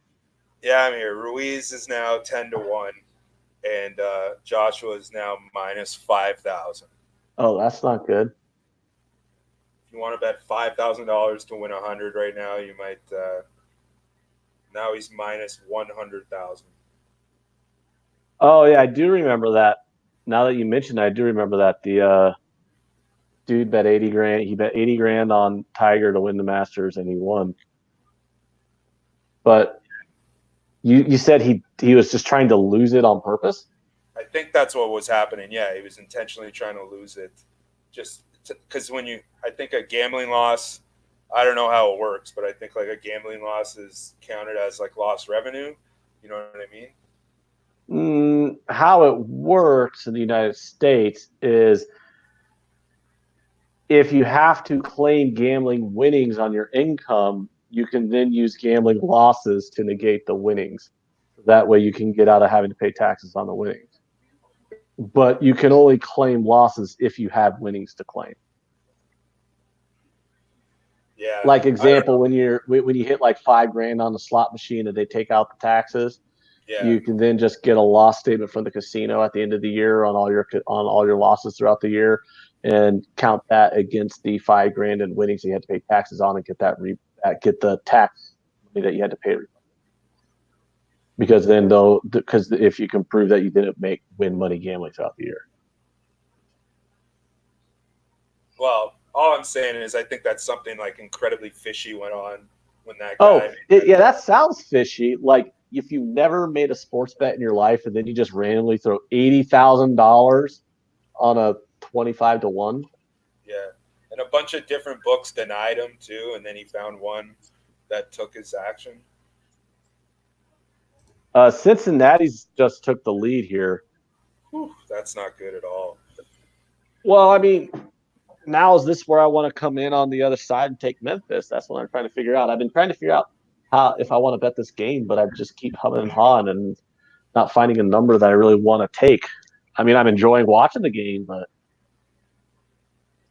I just can't find a way I want to bet it at the moment. It's frustrating me.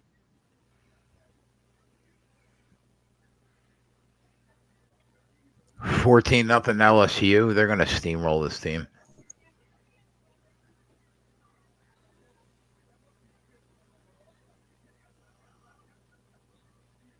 Can you guys hear me? Yes. Now I can. Are you ever going to run that Ethernet cable? So, like you said you would?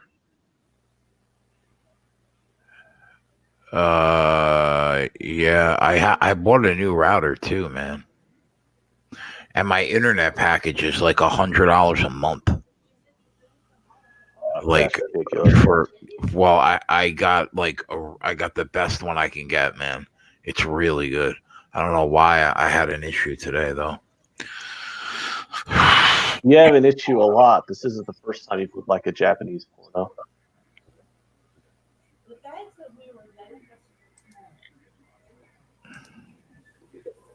Al, you should laugh at that joke because I know you've seen Japanese porn. I'm just upset about the way that this fight just went. I think though, I think we'll have a pretty fucking epic trilogy though. These guys have to fight again now. They absolutely have to. Hey, what line are you getting now on this Memphis-Cincinnati game? I don't have Memphis minus 2.5. Yeah, I have Memphis minus 2.5, minus 150. I have it minus 105. Bet 365 for you. Are we finally getting a number worth taking on Memphis, or is Cincinnati going to win this game? They're definitely capable. I think if you wait one more play or one more like possession, you might be able to get plus. You might be able to get points instead of give points. Well, I mean, let's see. Well, they're close enough to halftime. Let's see what the halftime line is on it.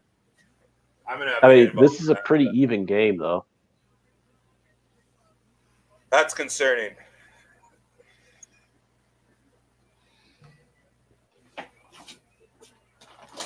You missed LSU going up 14-0, Jay.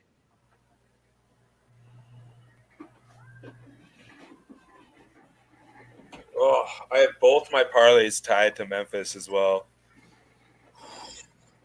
That's not good. Yeah, I think LSU should continue to pile it on.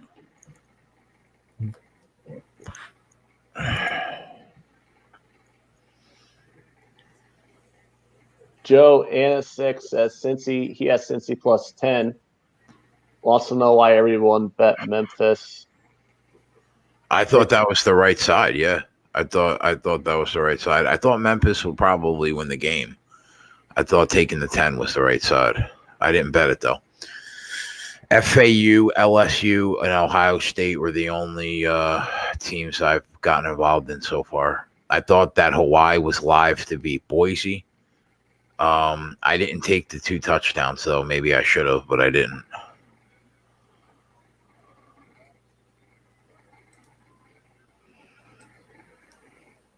Oh, wow, guys. Looks like another racial incident in European soccer.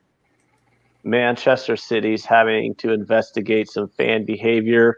Manchester United or Manchester City fans throwing objects at a Brazilian player for Manchester United. I don't know. Not surprising.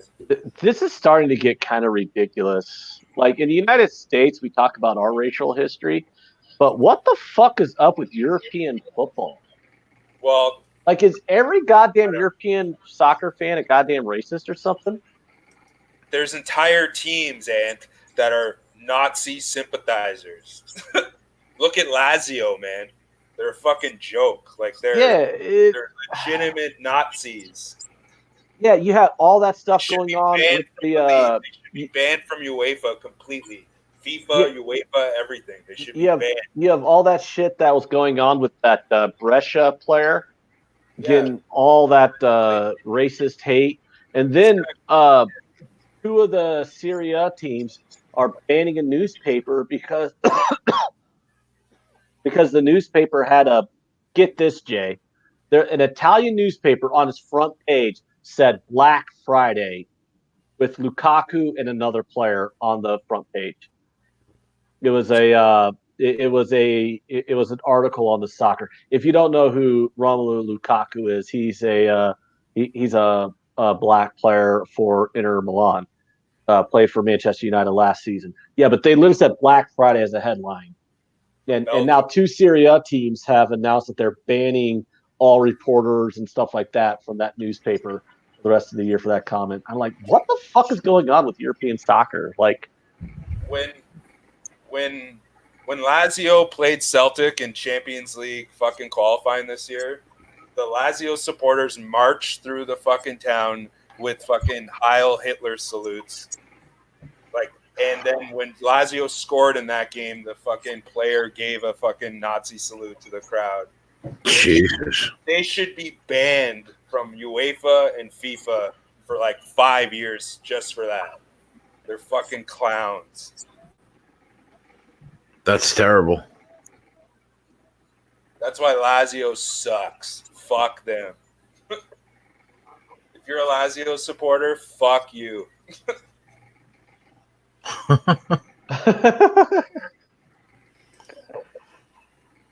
Return your merchandise at the door. I'm just upset about this fight. I think Ruiz lost. That's what Scott in the chat's saying. Yeah, he lost for sure. I bet Joshua by decision -105 live. I'm happy about that, but sorry guys. I thought Ruiz had a chance. Ken Peacock says it's not just Lazio. Ken should know. Ken's in England. I didn't bet the fight anyway, Al. I stayed away. Well, they have to fight again. Unanimous decision. That's what they're saying it was. Unanimous decision. I give the last 3 rounds to Ruiz, though, to be honest.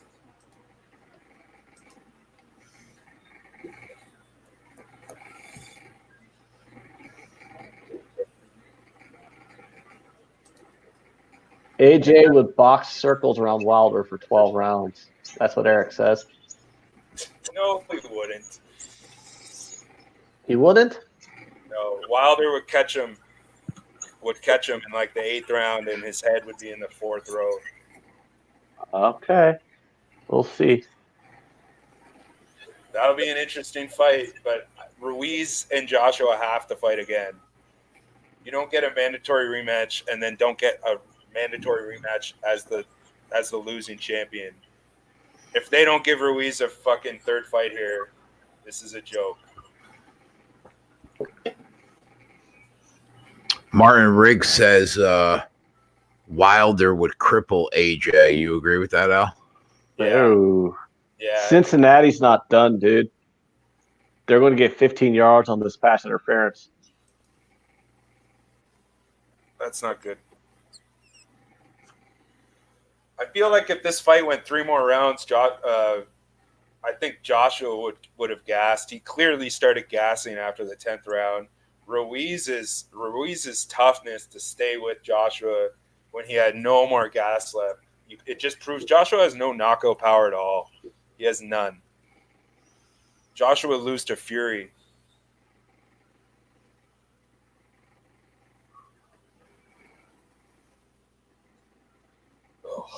Jay, am I just being a bitch not finding a line to – I've been trying to get on this game the entire first half, and I still haven't bet it. Am I just being a bitch? I've been watching this SEC championship game. Let me put that game on another screen. You can get Cincinnati up 4 at even money right now to win the game. I'm going to have to do that. Oh, they shut everything off for me live because it's within 2 minutes of the half. Memphis -2.5, -125 is what I see right now. I'm going to have to get involved here to hedge my parlay. Fuck. Oh, well. Why do you like to hedge, Al? Do you just hate having big winners? No, because I can't lose the bet. The point of making the parlay is so that it's a safe bet. I either make money or I make my money back. But the thing that sucks is by the chronology, I thought Memphis would have been the team as the anchor. I thought they're the only team at home in this on Saturday, right? Or the only team at home. Oh, on your money line parlay? Yeah.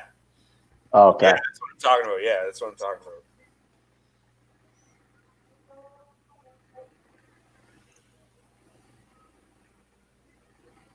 We should have the under in this Boise Hawaii game looks solid. Should have possibly made a move on that. Jay, in 15 minutes, the prelims start.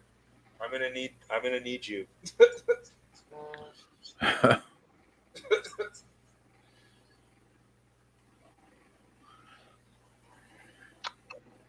Is this full card on ESPN Plus?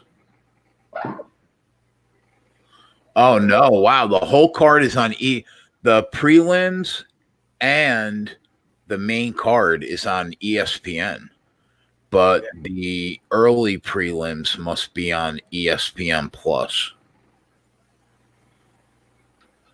Al, the chat's coming out against you. I'm shocked. Oh man, tons of shade, Al. Tons of shade. Why is Al getting shade? Oh, the hedgers equal bitches. That's what it's saying. Oh shit! I made that up. They're not actually saying that. I'm just trying to rustle. I'm just trying to rustle Al's feathers. If I have the ability to betting with a bookie, I don't really hedge with my own accounts, but if I'm betting with a bookie, I have the advantage as betting on credit, right? I have a large amount of credit. So if I need to change my mind on a bet, I can do so with a bit of money. That's the beauty of it. Yeah, that is the beauty of betting on credit too. The other beauty of betting on credit is you can get like $3,500 down on a future bet and let it sit there for 4 months and not have it not affect your bankroll the 4 months that's on there. The max that I can bet on a future is $250, like per line. If the line moves, I can bet it again. But yeah, I agree completely. The best is I like to do the division winner parlays, and then you do that, and then if another team ends up becoming like having a chance. You just bet that team to cover what you bet on the parlay, which I have done all NFL season. I've had to do it a couple times, actually. You can get Cincinnati plus 115 on the money line here. And they're probably going to score again before the half. No, wait, no, never mind. Wow, they really fucked things up after that pass interference call. Another great thing about betting on credit is that you can martingale and chase. Martingale. I don't think martingaling is hasn't that been a disproven gambling strategy for about 250 years now? I don't know. It works for me when I'm in a bind. If your win percentage is like, say, 55%, right, and you just bet to cover what you lost, the last game that you lost, by odds, you should win at least the next two, or at least one of the next two. I mean, RKE says, back when I was a hedger, I would only hedge or lose. Now I never do it. I got a buddy, like, he'll make like these money line parlays of these massive favorites. And then he won't even wait for like two of them to have played yet. He already bets the money lines on single bets the other way, like That's what before I the do parlay too. even gets going. That's what I do too. That's exactly what I do too. Yeah, but then he either just loses money or breaks even. Like, he never actually wins. Well, no. What I do is I either make my money back or I win money. Like, that's what I did with the CFL all season long, is just kept betting the few. Well, not all season long, all playoffs long. Because you get to a point where you're either going to make money or you're going to win all your money back on the wagers that you made. That's the only way to set yourself up. If you're setting yourself up that you lose money, don't hedge. It's incorrect. Set yourself up with a good spreadsheet where you can have both sides, where you can see both sides of how much you've invested and how much you'll get back on the hedge. Otherwise, don't do it. Yeah, but that's why you see on all these websites the cash out button. They made that cash out button because they were losing customers because they had to kick them all off because those customers were considered arbitrage, right? That's why they made the cash out button, so that they don't have to do that to their customers anymore. That's why on 365 and all those sites, they made the cash out so that they don't have to kick their fucking clients out. Bookies don't like it when you arbitrage them. That's why you have multiple books and you. Well, yeah, that's why like you don't arbitrage with the same book. You bet the money line at one book, and then you bet it live arbitraging with a separate book. So that way you're not arbitraging the same book. You know what I'm saying? Yeah, Jay. Planet Fugate. I can't change that, buddy. That's SBR. Anybody that's that wants to watch the link to UFC, click the link in the description to the best sportsbook page. There's a link at the bottom. Don't forget to like and subscribe the video. If you guys aren't members of the channel, hit that subscribe button and click that link in the description for us. It helps the metrics out a lot. SBR is very happy with the show. I talked with them earlier in the week, so things are going awesome. But we got to keep those numbers up. So click that link in the description, and it will definitely help keep the show on the air. Yeah, what's up, Mac? Jay, do you know what is happening tonight? I don't. Besides the UFC? I do not. Tito Ortiz is fighting Alberto Del Rio, the wrestler. No way. Yes, at Combate. In what? In a MMA fight. For what promotion? Combate, the Mexican promotion. Come on, dude. Tito Ortiz is a minus 1,100 favorite. Come on, dude. Where can you watch that shit show? The same website we watch everything. Oh, yeah. When does that start? 9 p.m. Eastern, the card starts. So it'll probably be at like 11:30. We're betting this. I don't even think I can bet. I don't even think I could bet it. Yeah, you can. It's under Combate. Hey, Jay, For sure you can bet it. I have it right in front of me. Yeah. you want to start going over some of the women's volleyball tournament lines? I'd rather not. It starts in like an hour. Why don't we go over the rest of the college football card before we switch over to UFC? I don't know. There's some good women's volleyball lines here that we can bet on. Boise starting to pull away for you, Mac. 16-3 right now in the second quarter. LSU up 14-3. I ended up not taking them -7, but I did take them in the money line. Sorry, sir. Rest of the college football card. What do we got? Oh, Virginia, Clemson, and Ohio State. We already know. God. I probably, even though I like Virginia and what Bronco Mendenhall is doing over there, Clemson probably covers that. That's the crazy part. I can't bet it, but they probably cover it. You're saying you just cannot be laying that many points in a conference title game. No. 56.5. What do you guys think about the total? I lean under. The only thing that worries me about that total is Clemson's scores. What do we think about the team totals? 42 and a hook for Clemson, 14 for Virginia. Let's just quickly look. Let's just, like you guys know better than me. Clemson will 100% without a doubt be in the playoffs, correct? If they win. Yeah. So they don't have any reason to run up the score on Virginia, but they probably will, right? Like, is the question of whether they're named the number 1 or the number 2, is that a question? Well, this is the thing. They're in the 3 hole, and that's the worst spot because you're going to have to face Ohio State and LSU. Yeah. So I don't know what if LSU just squeaks by Georgia and Clemson hangs 50 on Virginia, beats them like 50-10. Does that bump Clemson up to the 2 hole and drop LSU down to the 3 spot? Why would Clemson beating a team that they're favored by 30 against be impressive?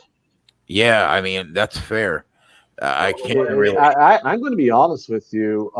I think Clemson's every bit as good as LSU or Ohio State necessarily. You know, I think any of the lines with those 3 teams is going to be about a field goal or less line.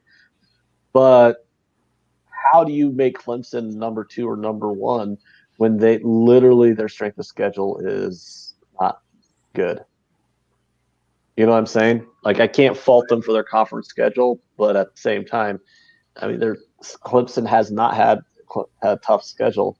So how do you reward them with the number 1 or number 2 spot if you have LSU and Ohio State who are both undefeated and play tougher schedules?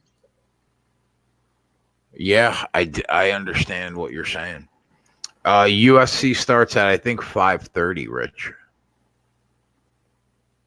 I don't know.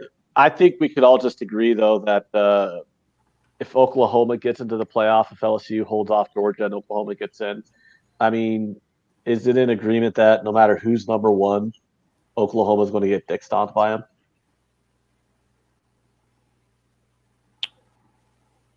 Say that one more time.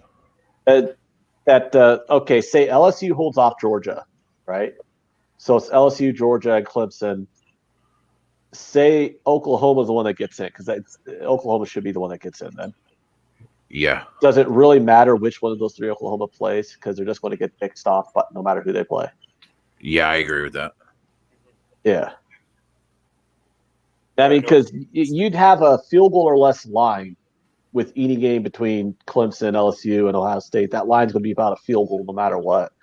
But any one of those 3 teams play Oklahoma, that's almost a 2-touchdown spread. That spread's going to be between 10 and 14 points. But Clemson is going to end up with the worst spot. Oh, yeah. Yeah, Clemson's going to have to play either Ohio State or LSU. But you know what? Sorry, Clemson.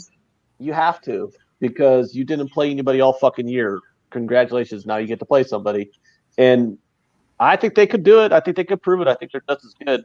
But, you know. I'll tell you what. If Clemson somehow goes undefeated and gets by both Ohio State and LSU, one of the best teams of the last 20 years, without a doubt. Because those top three teams are really, really good. Boise State, Hawaii halftime. Boise State -4, Hawaii +4. Second half total is 28, so that is a 48-point total on the game. Boise State's second half team total is 14.5. Hawaii's is 10.5. Do we think laying 4 on the second half of Boise State's what we want to do here? Are they going to continue? Are they just going to blow Hawaii out? They may. I didn't bet the game. I know, Al. You laid the points, right? On Boise? No, I just have them in a parlay. I have to make LSU is minus 1,200 right now. Jesus. I have to make a move with Memphis.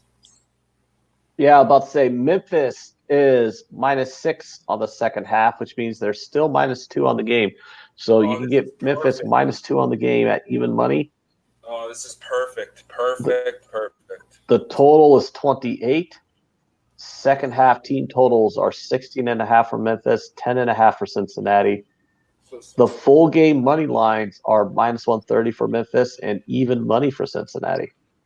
Yeah, it's perfect for me because I have a second half line that I can get involved with at even money. So that's a perfect. I'm going to hedge half of my parlay because I have 2 parlays with Memphis as the anchor. So I'm going to hedge both of them.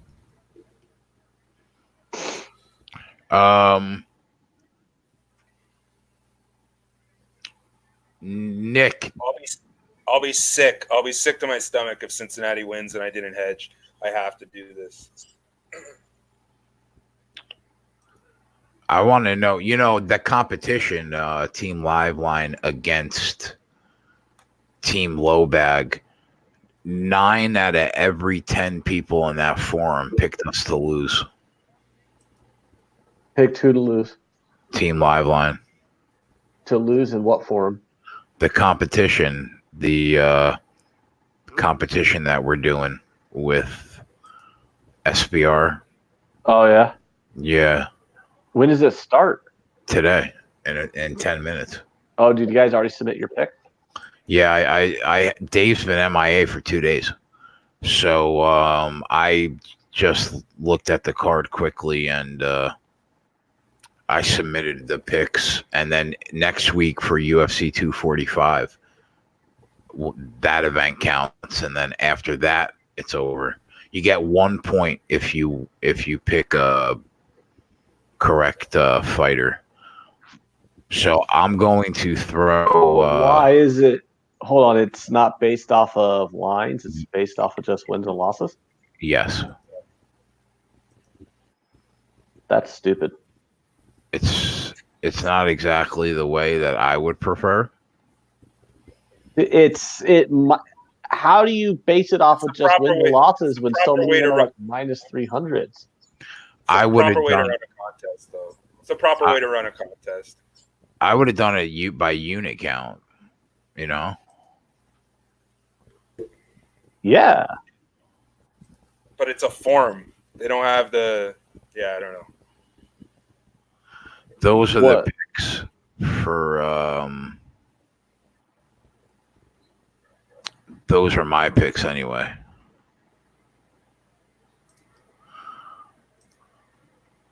For Team Liveline.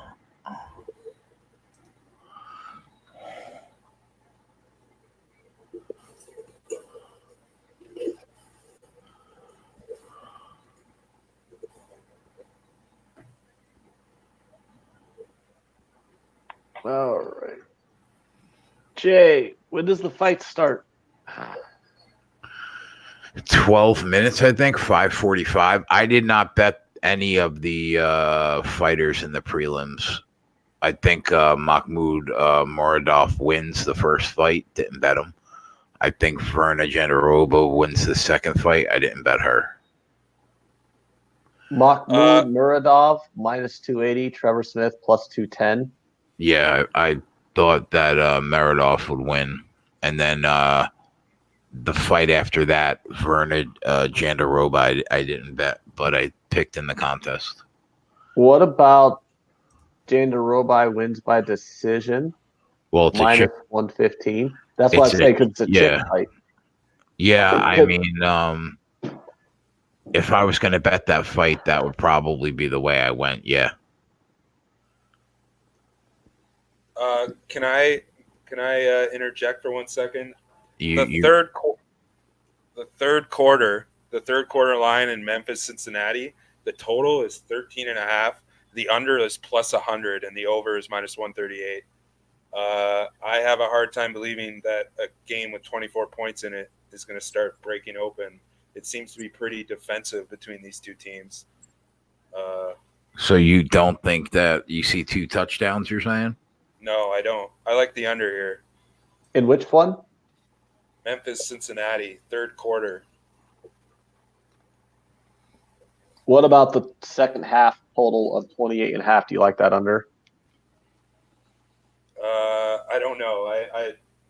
I like to just now bet third quarters because the fourth quarter, you don't know what's going to happen. Like the fourth quarter, you're taking, I don't know. I don't have an opinion on that because these two teams could go back and forth. It could end up tied. It can go to overtime, and then your second half. All right. So what's the play then? Cincinnati, Memphis, third quarter under 14.5? 13.5. 13.5? Memphis was a high-scoring team all year, too. All right. That's an official play then. Cincy, Memphis, third quarter under 13.5. Do we think that this game goes, this LSU game goes over 50? No. You can get 50 right now. That's a lot of points. 17-0? 17-3? 14-3 with 4 minutes left in the second quarter. What did the line close at? Wasn't it in the mid-50s? I think 57. Let me check SBRodds.com, the best odds page in the business. LSU's minus 17.5 on the live total. Oh, I'm getting beat up here on Twitter for my Andy Ruiz pick. Why? What are they saying? That I had the wrong fighter. Everybody chirps, bro. Nobody's got the balls to put a face to it, though. Oh, man. Did you see by chance Gabe last night on Twitter? Gabe was in fine form last night. No, what happened? He was just in fine form going off about Utah. One tweet that he said is just absolutely amazing. He said, "I know it's hard to explain to the social media age and millennials, but sometimes people who don't sit at home all day laughing at others trying to accomplish things in real life sometimes do fail." I guess he was upset about the Utah loss. Yeah, I agree with him. I agree. I think you can laugh at people. I think Gabe's really good at what he does, hosting a show. I really do.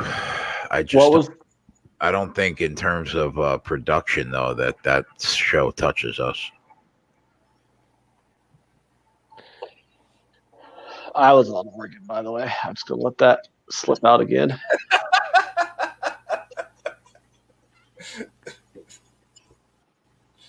I wasn't. I was convinced Utah was going to crush them. I told my friends Jay was too. I told Jay, I'm like, Jay, I'm not going to argue with you that Utah is probably better, but I think you're selling Oregon a bit short here. And all I heard all week was Utah's fucking them up, Bant. I'm not convinced of that fact, Jason. I didn't say Utah's fucking them up. You might as well I said the I Mormon told boys you were that. going to. I told you that the line was heavy, didn't I? When I saw the line, I said I was surprised. It's mischaracterization to say that I said that they were fucking them up. Do you mind just letting me mischaracterize for the sake of trolling you? No. Yes. No, yeah, the line. Yeah, you did say that the line was heavy. Although you did say that LSU was going to fuck up Georgia, and that appears to be what's going on so far. I mean, it's not a complete ass beating yet, but I could see this game ending 35-3. I mean, Georgia's offense is bad, dude. Have you noticed that? I'm noticing that. I'm like, this offense isn't very good at scoring points. That's what I said earlier. Kevin says some guy's been trolling Jay. All he does is put money in my pocket. Thank you, buddy. Who's been trolling me though? Well, besides me, but that's like my job. Is Dave okay? Yeah, I think so. Hopefully, he comes on the show.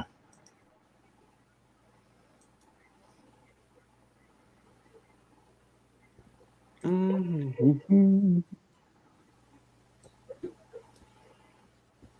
Let's see.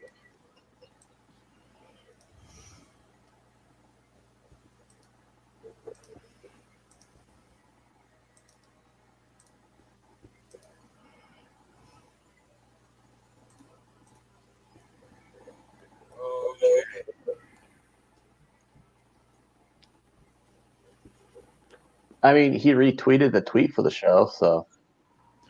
Are we taking LSU minus 17.5? I was actually just looking at that. It's 16.5 now. I would say don't do that. Yeah, I would say don't do that. I like the under more, though. I can see LSU running the ball out more, having longer drives, and Georgia continuing to be inept at offense. Even though the under is a full touchdown less than the pregame close, I don't see how we're getting 50 points here. There's no reason for LSU to really run up the score here, right? I mean, I don't even think it's a case of them running up maybe not even them running up the score versus I think they can very easily, they're just going to run the ball out. You know what I mean? Like they'll have a 2 touchdown lead in the second half, and they'll just play tight, or they'll just start running the clock down. And I don't think Georgia has enough offensively to come back. Do we trust Ed Orgeron? Is basically the 37-13, and you're under the number. It's 50.5 right now. That's giving Georgia 10 more points and LSU another 20. I would say wait until the end of this quarter to get the second half under. Yeah, because there's probably going to be more points in this last 2 minutes. I definitely am tempted to take the under rather than lay 16. Yeah, Christopher Ruiz in the chat says, can Georgia even score again? Let's be real. Yeah, I agree with you, Chris. I mean, can Georgia score again? Yeah. Can they score twice? I don't know. Let's be honest, though. We've seen Georgia explode in second halves. This offense sucks, though, Mac. Yeah, it's different. Yeah. Jake Fromm shit the bed, man, this year. I just honestly don't like getting involved with spreads in championship football, in conference championship. Anything could happen. It's like, anything could happen. It's children, There could be a giant fucking... That was a pretty good game there by Georgia, too. Just got a lot of 20-yard pass play there. Oh, Fromm is hurt? Is he out of the game?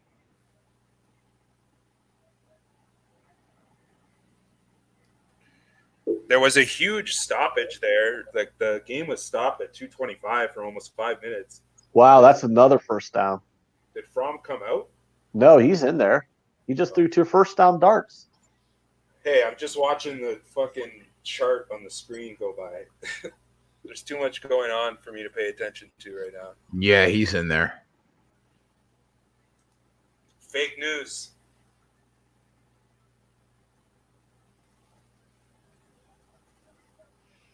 Ankle taped up. Okay, he was out.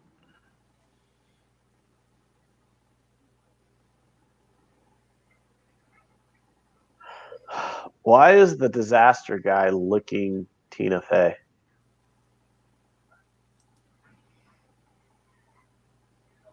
This Allstate commercial.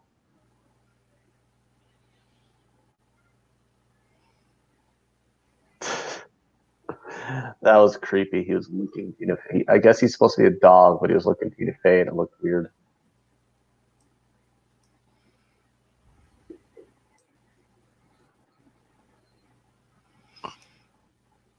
What's on the menu tonight for dinner, boys?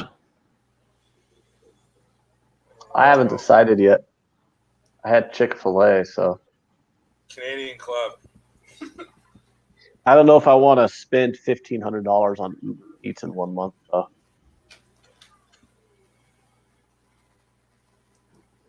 I'm probably keeping it cheap tonight. I'm going to be going to your fine country tomorrow and getting screwed on 30% markup on everything that I buy.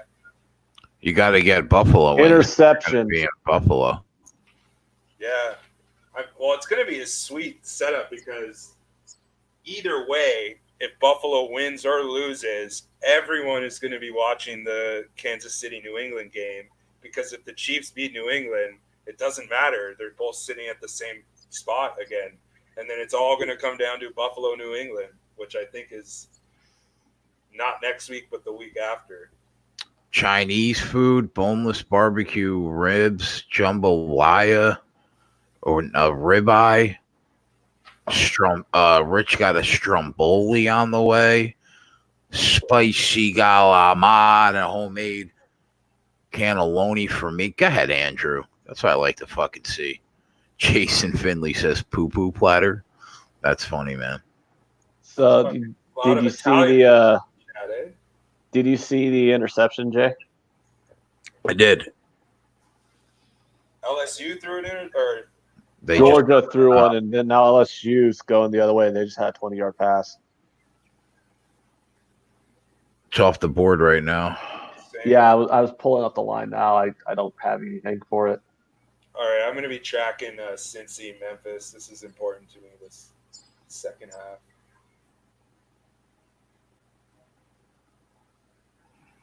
Mm-hmm. I don't know what I'm going to be ordering tonight.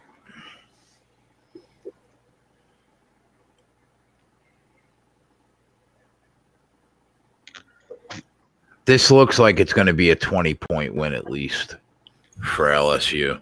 Doesn't it? Yeah, they might be 24-3 at the break.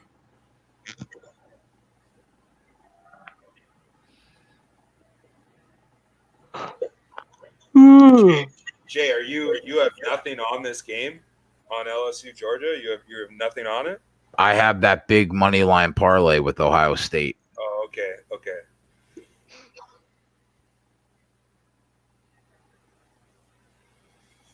That's looking like a pretty good parlay right now, Jay. Yeah. That's weird of you to parlay. Normally, you're the kind of guy who just has the balls to bet a minus 500 money line straight up and not care. I know. I thought about betting. They were minus 280 LSU, and I thought about just doing it, but I got like $1.20 edge by throwing Wisconsin in there, so I said, fuck it. You mean Ohio State? I'm sorry, Ohio State. You're getting, it all depends on the bonus that your book is willing to give you for accumulating. What about Clemson? Do you still not have a money line on any book with them? I don't. You don't? I don't have a money line. Does Bet365 have a money line for Clemson? Yes. 28.5. What is it? minus 5,000. Yeah, I'm not laying that. That's And I got a minus 350. Why not just bet first half minus 1,800? First quarter. I have a first quarter money line, believe it or not. I don't. Yeah, I got a first. Jay, I got a first quarter money line with Clemson. Do you want to hear it? Oh, I got one. Go ahead. 740. Fuck. Memphis in the red zone. minus 740, you said? Yes. Jay, how about look at this one though? Halftime, full time, Clemson minus 1,000. That's better, but oh man, that's a lot of money. Minus 740 money line for Clemson on that first quarter. What about Race to 40, minus 188, Clemson. Oh, I like that. they have to score 40 though, don't they? Otherwise you lose. Yeah. That's the only thing that sucks. All right, Memphis is up 17-14. You don't have a two-way on that, Mac? No, it's just a three-way, yeah. Because they're giving them neither. Eric says I took Struve and Rothwell to slow dance to distance. Yeah, I that's not a bad bet, man. I think Ben Rothwell probably wins the fight, though. What about this one, Jason? Clemson first quarter team total over 9.5.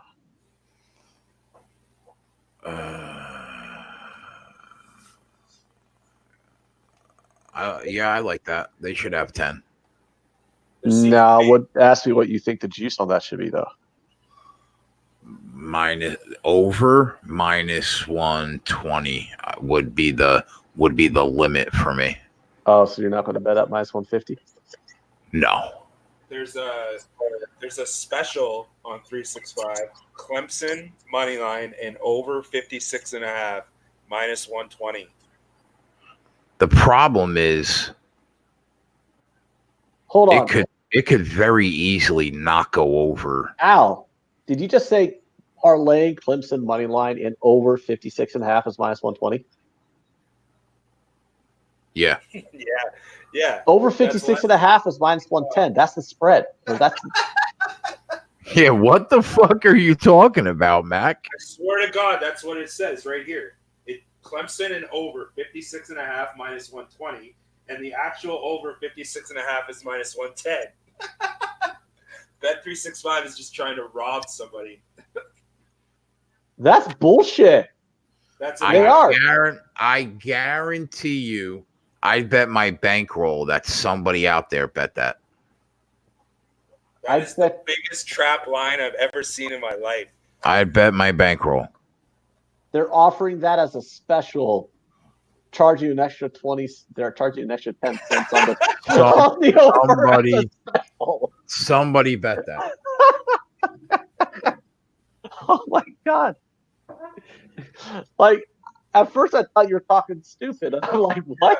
The total's 56.5 already. What do you mean? I thought when I was saying it, I was reading it wrong, but no. I thought you were saying it wrong. I was like, what was that out? I have both of them right in front of me. Over 56.5 minus 110, and then result in total special. Clemson plus over 56.5 minus 120. Oh God, that's bad. The true odds, like even on any other website that would let you like, it should be, oh, you can bet it, and it's fucking minus 106. You can bet that actual bet on Bet365 right now, and the parlay that they're giving you is minus 106. So why are they offering it? What a ripoff, man. Wow. That's crazy. That's robbery. All right, some stuff in the chat, guys.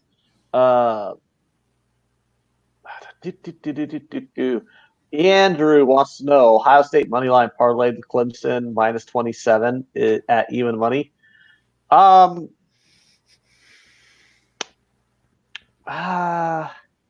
Basically, is Clemson going to win by 4 touchdowns? What's Clemson?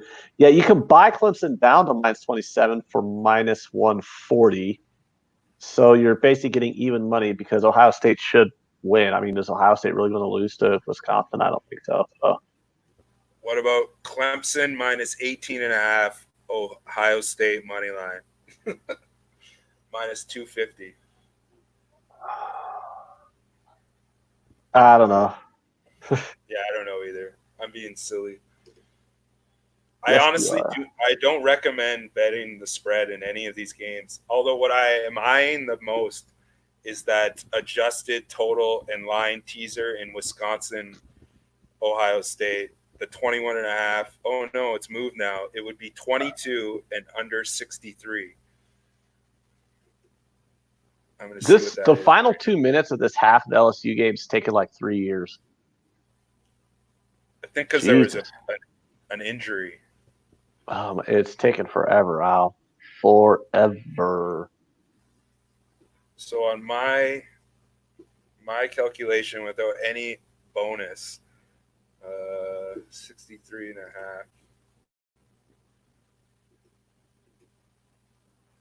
Oh, that's not good. Because I'm looking at this and I'm like, Jesus, because I've been wanting to get to halftime to look at the halftime line, and it's been forever since I've been able to get a line on this game because they kind of shut up. He missed the field goal. LSU missed the field goal, yeah. Yep. We should have took that under. Sixers minus 11 at home, no Embiid. I got nothing on that, Jay. Al, what do you think about that? At home to who? It's official. Lane Kiffin Dole miss coming from Double T. My Bet365 keeps giving me fucking NHL lines when I click basketball. They're playing the Cavs, 10.5 point favorite.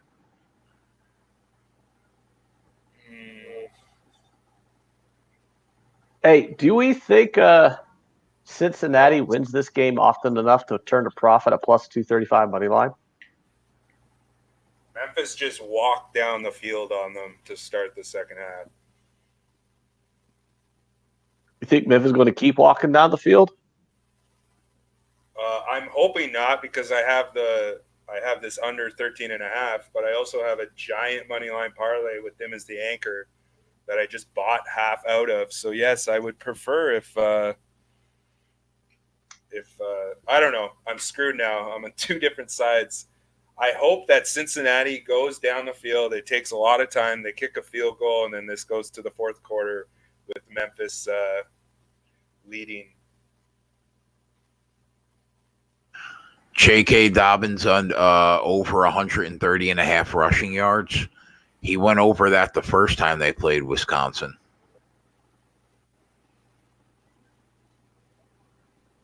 I want to see how Cincinnati does on a couple plays here, and then I'll see. On bet, Chris? Sorry, go ahead. No, I just want to see how they do on this drive, and then I want to make a decision on if I'm going to bet them on the money line or not. On bet, Chris, I can get Wisconsin plus 23 and under 64 minus 110 teaser. I like that. I'm going to see what it is at Pinnacle. Oh, I do have a money line now. Minus $3,000 on Clemson. Minus $3,000? That's value. So you got to risk $3,000 to win $100. Yeah. That sucks. Do you want $100 that badly? Or you could bet Clemson, Ohio State money line parlay at minus 540. What's the Ohio State money line? 740. So basically, you can get a 200 You can get a 200-cent discount on the Ohio State money line, is what they're saying. Correct. Wow, Pinnacle doesn't even let you bet. Oh, yeah, they do. Yes, they do.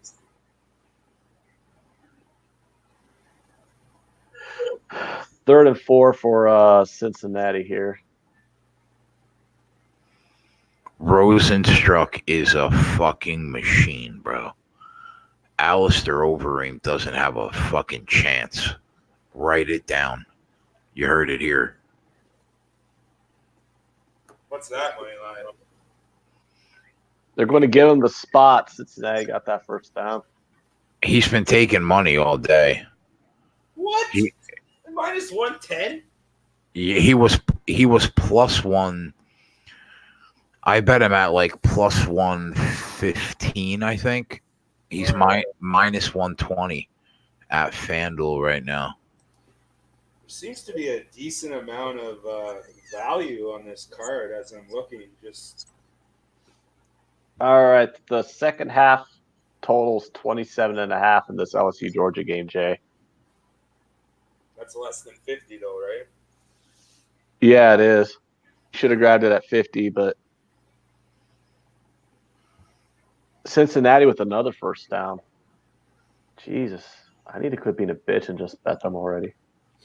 Marina Rodriguez is minus 130. I think she's gonna win, man. Should I just grab Cincinnati now plus the points, plus 3.5? I don't know. Are you watching? Yeah, they're driving. I like Song Yadong, but he's minus 230. I like Ricky Simone. Plus 122. When does Wisconsin Ohio State start? 8 o'clock. I'm taking Cincinnati money line live at plus 180 for a half unit. At some point in like an hour, I'm just gonna have to like go off for like 15 minutes just to go get some cash. But yeah.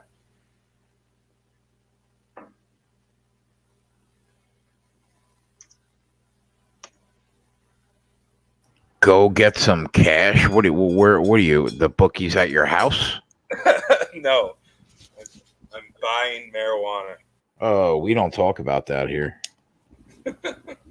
It's legal in my country. Yeah, Jay, that's an official play, by the way. Bearcats money line for a half unit at plus 180. I think they're live here. Even if they don't win the game, I think it's going to be a close game all the way down to the wire, and you're still getting a pretty good plus money line here. Hustle Wilson, where is Max? Max works on Friday and Saturday, buddy. Whoa, big play for Cincinnati right after I put that bet in. We had Max on last night only because he didn't go to work. But normally he's not on the show Fridays and Saturdays. He's with me on Monday, Thursday, and Sunday.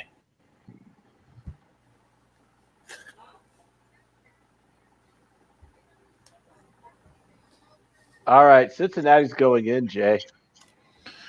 Yeah, give me 1 minute. I'll put that play at the bottom. I put it in the chat, so.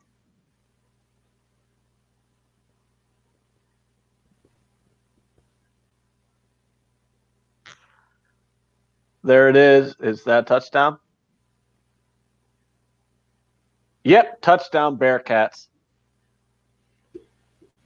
Well, there goes that fucking under. Just like that. This might be one of those halves where they just trade touchdowns every single possession. Yeah, you remember like the last quarter and a half of the SMU Memphis game where literally just every possession they just traded touchdowns? Yeah. I put like a 4-unit play on the live over in that game because I was just watching it and I'm like, guys, they're just going to trade touchdowns for the rest of this game. And sure enough, it happened. I mean, if in their other game when Memphis played SMU, if you bet you would have hit every single live over in that game.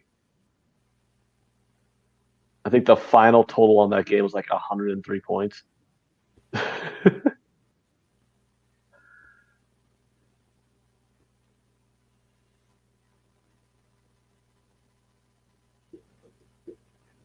Ramon Scott says he has the girl of the ball Dr. Pepper ball throw, and just go ahead and cash that. Nothing was Yeah. any. The funniest shit I've ever seen in my life was last night when the girl won the football throw for the $100,000 tuition, and she said, "I would like to thank Dr. Pepper and God." I thought that was pretty hilarious. She said Dr. Pepper before she said God.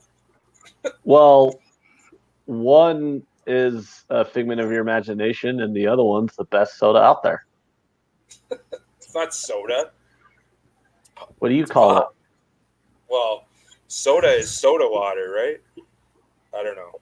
No, we could argue about soda and pop all we want, but at least soda and pop people can all agree that the people who call it Coke need to shut the fuck up. Am I right? I don't disagree. Yeah. They're like, what kind of Coke do you want? We got Pepsi, we got Dr. Pepper, we got this. I'm like, well, I like Coke when we talk about Coke because that's a brand, not a it's like so weird. Like everyone down south calls it Coke. And I'm like, Pepsi's not Coke. They're rivals. You know that, right?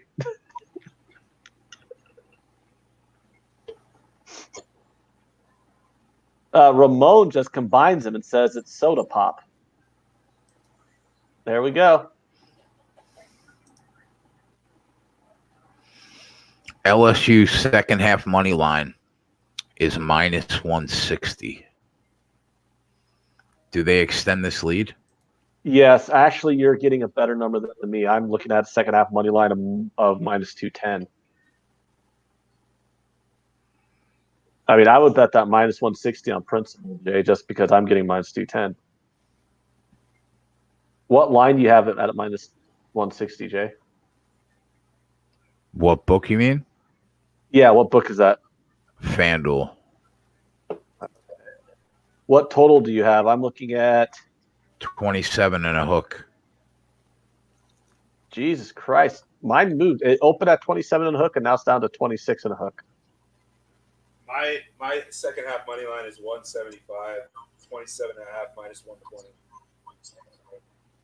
Spread is 3.5. Yeah, I'm looking at 3.5 also. Do they win by 20 or they win by 24? That's the question. Total points 13.5. Do we see 2 touchdowns? From Georgia? No. Period. Oh. What, 13.5 and what? The third quarter? Yeah. Oh, I'd lay out that because I could see LSU getting 2 touchdowns, but Georgia? I don't know. Because right now the Georgia's team total is 10.5 on the second half, so that's 13.5 for the full game. Do you see that? I think I'm going to bet that second half money line. I'm thinking about it too. No, that's the total third quarter points, Ant. 13.5. Okay, that confused me because the team total for Georgia for the game is 13.5. Scotch is on Georgia team total under 24.5. That looks great, man. That was JJ play too. Oh, was if you go, yeah, LSU, that was his video last night, I believe. I didn't have a chance to catch it. If you go LSU second half money line Ohio State minus 125. Ronald Durant says he'll never forget living in Atlanta 30 years ago. He told the guy to get him a Coke, and he asked what kind. Oh, Adam, welcome back, bro. Isn't that right, though? What kind? I don't know. I just told you what kind. Yeah, I had a similar experience when I was a kid in Orlando asking for a Pepsi or a Coke, and people said, what kind? And I was like, I have no idea what's going on. I just told you what kind. Coke.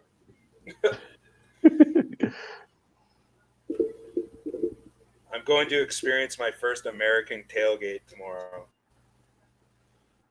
I'm pretty excited. You are? Me or my, yeah. Oh, tailgates are the best. You just get there's nothing like the tailgate because it's a good excuse to just stand outside in public and get drunk at like 8 in the morning with a bunch of other adults. Yeah, hopefully none of my friends get injured, because then we're gonna have to drive back to Canada as fast as possible. Oh, you're worried about getting hurt in America and going bankrupt? Yes. Planet Fugate says LSU's defense is not the best. What are they, like 14th? I'm on Georgia plus 160 for the second half. I don't know how I feel about that.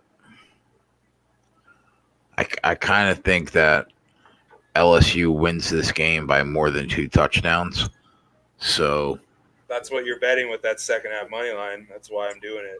yeah, Georgia's going to have to throw the ball, right? They're going to have to. I'm betting it. I mean, we claim LSU's defense isn't the greatest, but Georgia's offense is worse than LSU's defense. I agree with that. And Rich then look, Say that second again. half under Georgia's- 27. You said Georgia's offense is worse than LSU's defense? Yeah. Yeah, I agree. Yeah, absolutely. what's that? I go with the second half under 27. Apparently, apparently Anthony Joshua called out Deontay Wilder. That's a bad move. It's a bad move. Jay, I'm just putting that in now, that under 27 on the second half. I might be able to get a better line for the show, though. Hold on. Let me see. Yeah. I mean, I don't think we're getting 4 touchdowns here, not when one of these teams is Georgia, the way their offense is going. I can get 27 and a half at minus 110. All right. Put that in. Because here's the deal, though, is Kirby Smart is still one of the best defensive coaches in college. He's one of the best defensive minds out there. He can adjust, and he will, I think. So even if I could still see Alabama or LSU covering. Why am I getting so tongue tied on words today? That's bad. I could still see LSU covering the second half money line and the second half spread, but this game's still not getting 4 touchdowns in the second half. Like a 27-10 type of game. 27-3. I mean, I could see Georgia getting shut out the rest of the way too. But under 27.5 seems to be the most obvious play of all these second half lines in this game. Just 4 touchdowns.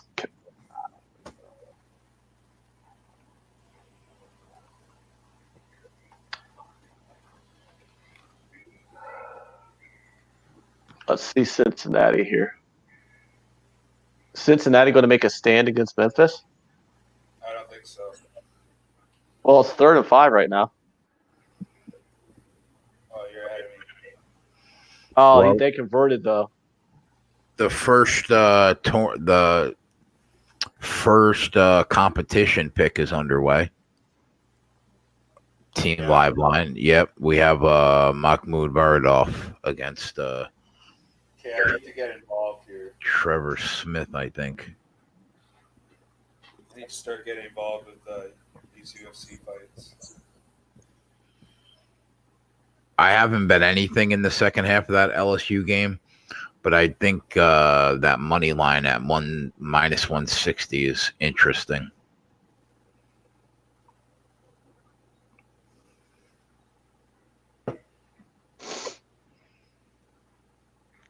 Big E thinks that LSU could put up 4 touchdowns in the second half by themselves. They could, but I don't see it happening. If Georgia starts airing it out, kind of thinking that they need to get back, I think that there's a chance that there's some defensive scores for LSU.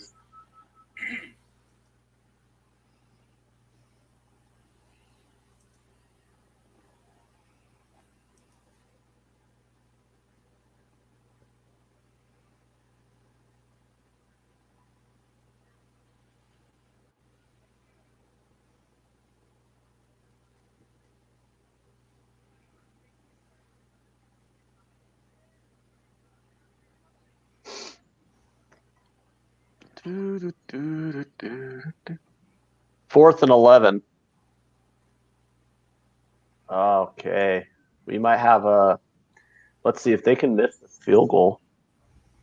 If Memphis misses this field goal, we could get plus money on Memphis, and then I can just roll the game, maybe. I already did that. Is there any better feeling than free rolling a game, Al? On both sides being on the plus side, yeah. No, there's nothing. It's the best. They made the field goal, though. 21-20 Cincinnati.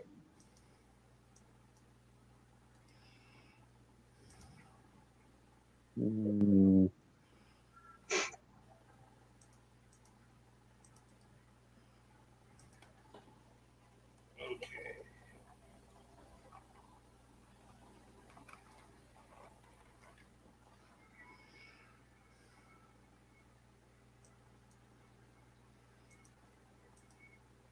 The total in this Boise State game is now 41.5.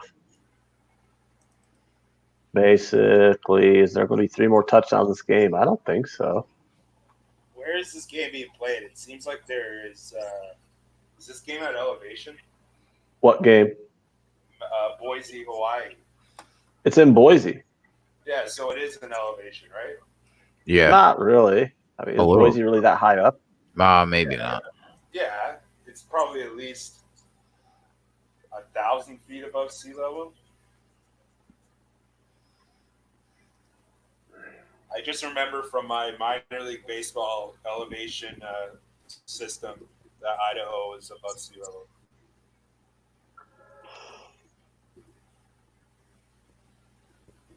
Let's see.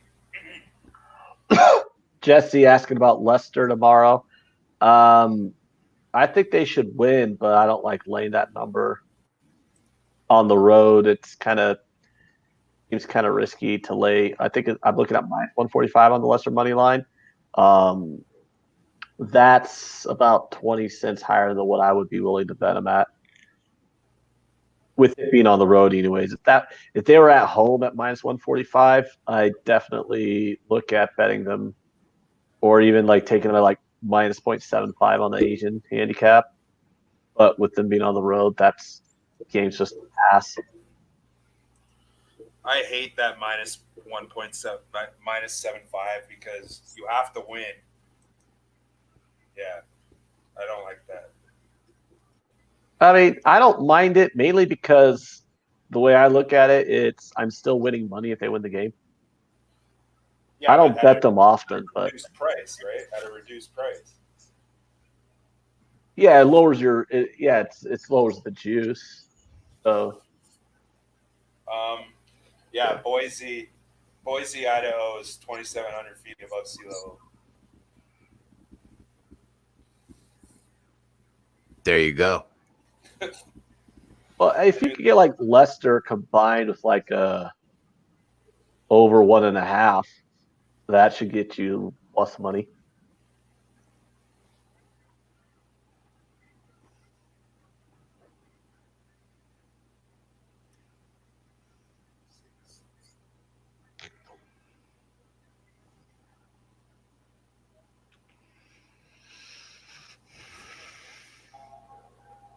There's a lot of big favorites on this UFC card tonight. Are they worth betting at those prices, or do you want to take these dogs? Depends on the division. I think Tim Means beats Thiago Alves, but I'm not laying 280. I think Billy Quarantillo, I'm sorry, beats Jacob Kilburn, but -340. I think Joe Selecki beats Matt Wyman, but it's -370.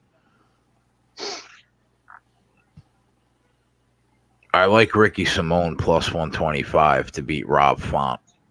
I think these guys are dead even. I think it should be a pick 'em.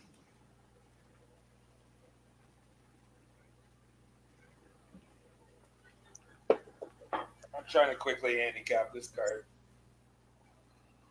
I just the only ones I bet so far are Marina Rodriguez and Rosenstruck. Okay, I'm gonna tail both those. I think there's crazy value on Rosenstruck minus 110. Yeah, I want to drop a bomb, bro. I'm really thinking about it. I only bet him for like my normal Inter- 1 unit UFC. How old is Alistair Overeem? He's the oldest fighter on the card. He'll be 40 in a few months. Memphis got an interception there. Oh yeah, let's go. Let's fucking go, Memphis. I'm on the Cincinnati money line. You should root for my play, Al. You've already hedged out of all your bets. No, I hedged out at half. So I have $450 on Memphis.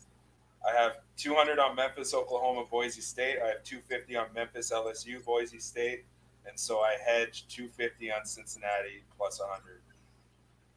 $225. Sorry.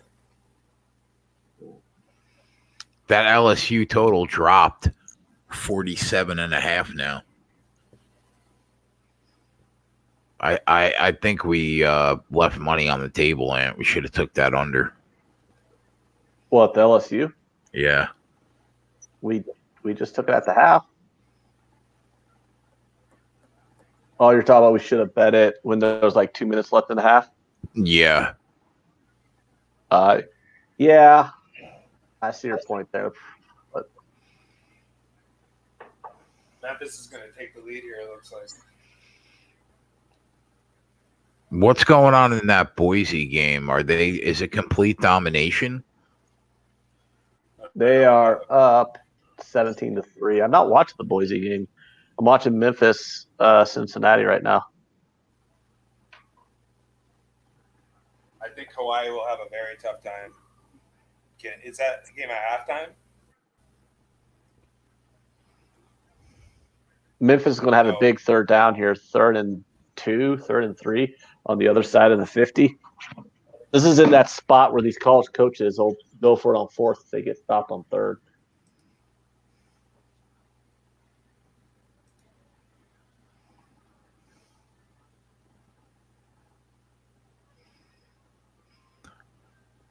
You know what, Hookem? This is not. I don't think this is the type of card where you slam like a nice money line parlay with 2 favorites.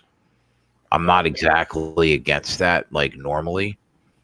I just don't think that this is the card. I think if I was going to throw 2 people in a parlay right now, I would probably throw maybe Tim Means and Song Yadong. Or or the 2 fighters that I've already bet, Rosenstruck and Marina Rodriguez. It would pay you nicely because they're both low. Am I immature? What is that paying now? Plus 230. In my world, all that has to happen is Marina to win, and then you're getting a huge hedge chance with this being minus 110 on both sides. That's the way I'm operating today. Boise's up. Boise got a touchdown, Jay. Boise's up by, it looks like they're going to go up 21 now. 24-3, it looks like. Yeah, you could have got him at 20.5. That's why I was looking at it. Memphis got the first down, too. Jay, what do you think about this next fight? Wyman and Selecki? I think Selecki wins, but the price is crazy. What's the price? How many? Minus 400. Jay, guess how many times since 2019? Guess how many times that the favorite has won in the light heavyweight division, or sorry, in the lightweight division. So there's been 70 fights in the lightweight division in the UFC. Guess how many times the favorite has won? 60. 30. 52. 74.3% plus 5.79 units. If you Another just first blindly step. bet the favorite, Selecki at -400 is way too much, though. Matt Wyman sucks, but yeah, you're right. It's just too heavy. I got Selecki at -340 over here. This Memphis game looks like the best game of the day so far, huh? Why do you think I've been watching it? It's been a pretty good game. It's the game I have the fucking most money on, that's for sure. It's got defense. It's got offense. It's a close game. Yeah, can't complain. You're on Cincinnati, Al? I'm on Memphis. But when we talked about the game before it started, we both thought Cincinnati would cover, but Memphis would win. So I bet Memphis in 2 different money line parlays. Oh, okay. Okay. And then I bought back at halftime for half of what I wagered on Cincinnati second half +4, which is basically Cincinnati Yeah, money line. get him, Cincinnati. Woo! Big defensive play there. Yeah, 5-yard loss on a run play.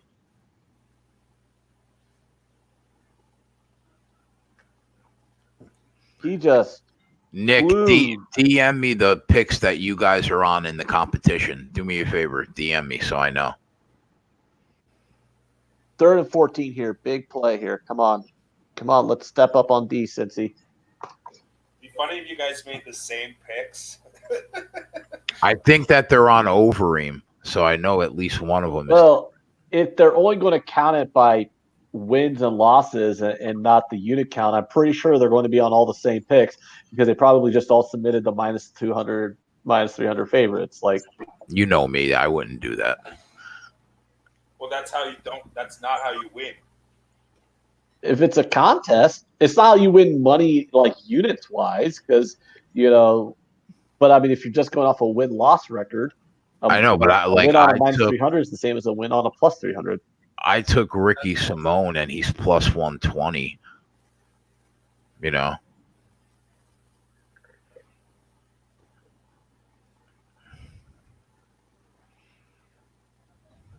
Oh, the second half's about to start too. Man, it's going to be tough. We're going to be watching the fights, the Ohio State game.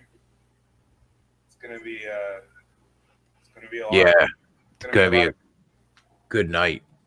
It's going to be a lot of clicking on different screens.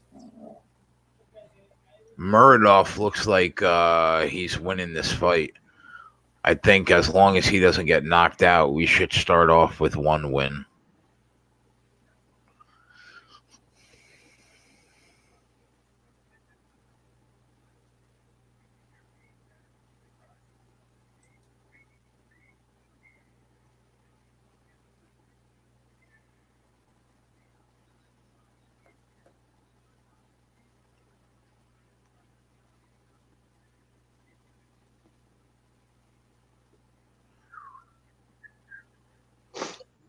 Martin Riggs is funny, bro. I like this guy. Is Max working a double shift at Home Depot today?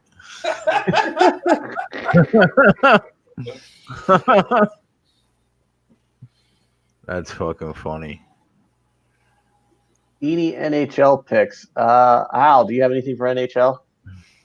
Yeah, thank you for reminding me. Let's see. My go-to has been Washington and Winnipeg.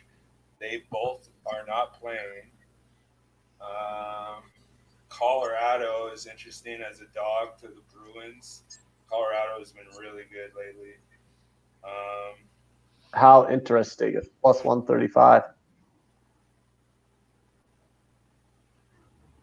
Colorado is a really good team. What about that total? 5.5. Do you think we get goals, or do you? I don't know. I thought we were going to get goals with Colorado, Toronto on Wednesday, and it was low scoring. Grubauer is a good goalie. Rask either or Halak, both good goalies. I think what the first period under might be a good look in that game. First period under 1.5 plus 120. I like that. That's what I like to do is dog. Yeah, that's what I'm going to bet in this game. Colorado, first period money line, and first period under 1.5, both at plus 120. Meredith just knocked him out cold. Wow. What channel is this? Is this all on, Jason? It's just the first couple fights are on ESPN Plus, but the prelims and the main card are on ESPN. Oh, okay. So none of that crack streams bullshit. No. That's what I like to hear. I don't know what that is. Well, I mean, it's something that I'm always scared when I give my computer aids. It's a pretty safe website, in my opinion. Yeah. Well, I still have memories of. I still have memories of the old LimeWire days when you're pirating stuff. I'm like, Okay, I have 4 plays for NHL. I like the Avalanche first period money line plus 120, and the first under 1.5 plus 120. I like the Leafs first period money line plus 100 and the under 1.5 plus 120 in that game as well. plus 100 and under 1.5 plus 120. Yeah, I always like to pair dogs that I think can win the game outright with first period unders, because the only way that you lose your bet or you lose both bets is if the favorite scores more than 2 goals. Boise State 2 quick touchdowns, up 31-3. We missed the boat on that line, didn't we? It looks that way. Memphis got a field goal. They're up 23-21 now.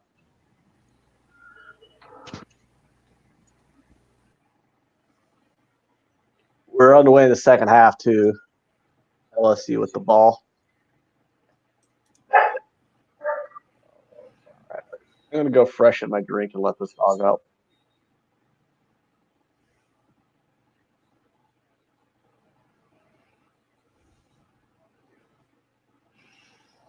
All right, boys. We get the first one for the competition. Started off with a point.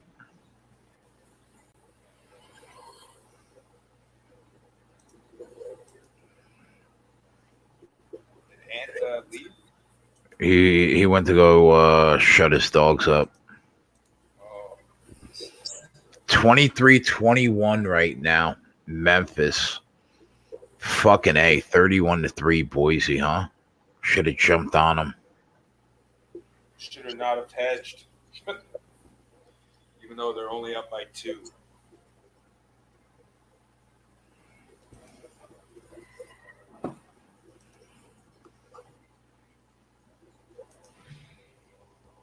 Did you bet that? Did you end up betting the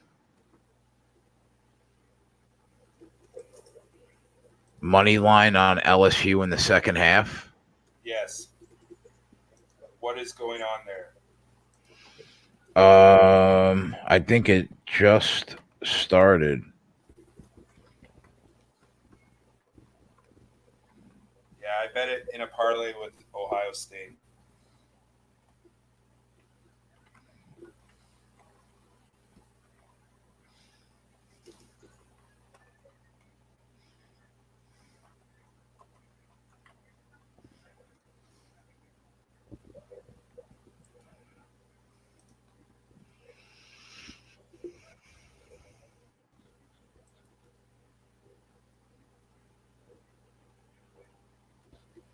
Did you bet a lot of NHL? I just made 4 plays right now. Boston, Colorado, first period under, plus 120. Colorado, first period money line, plus 120. Toronto first period money line plus 100, and St. Louis Toronto first period under 1.5 plus 120.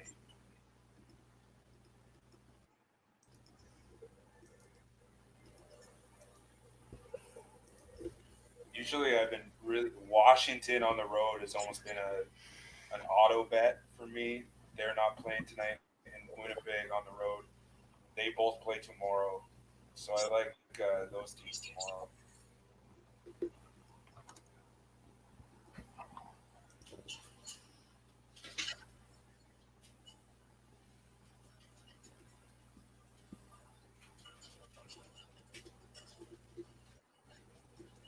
Okay, Clint sent me his picks. We are on different fight. 1, 2, 3.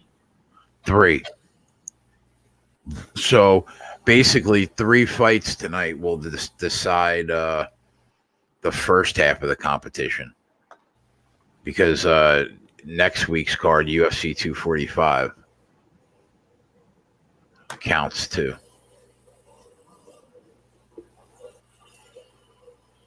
Yeah, this is it's not the best card. No, card sucks. It's shitty. Although, I mean, Rosenstruck made it better with the fucking. Yeah, I like Walt Harris too. I wouldn't have mind seeing that fight. The 3 fights are I'm on Rosenstruck, Clint and Nick are on Overeem. I'm on Ricky Simone, Clint and Nick are on Rob Font. That's 2.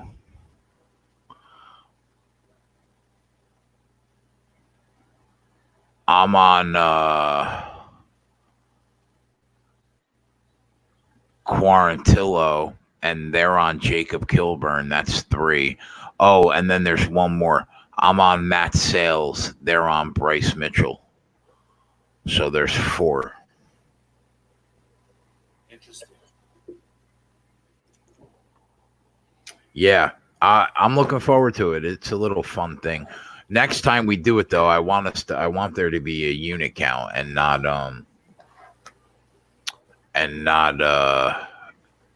wins and losses.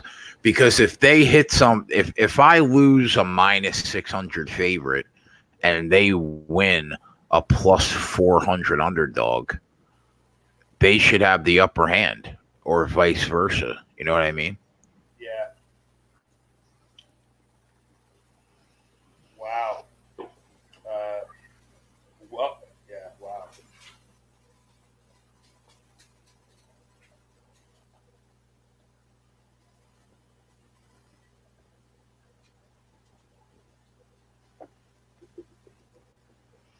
Yeah, we are both on Verna Jandarova, Joe Selecki, Tim Means, Song Yadong, Aspen Ladd, Ben Rothwell, and Marina Rodriguez.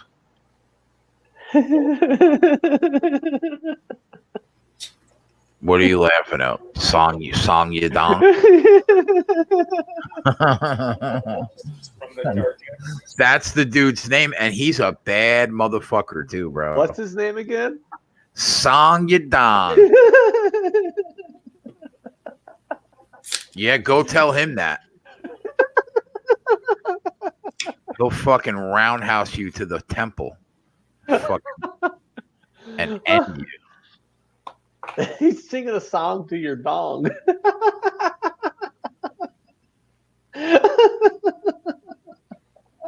No, that's the sound. That's the sound that your brain makes when he knocks you unconscious.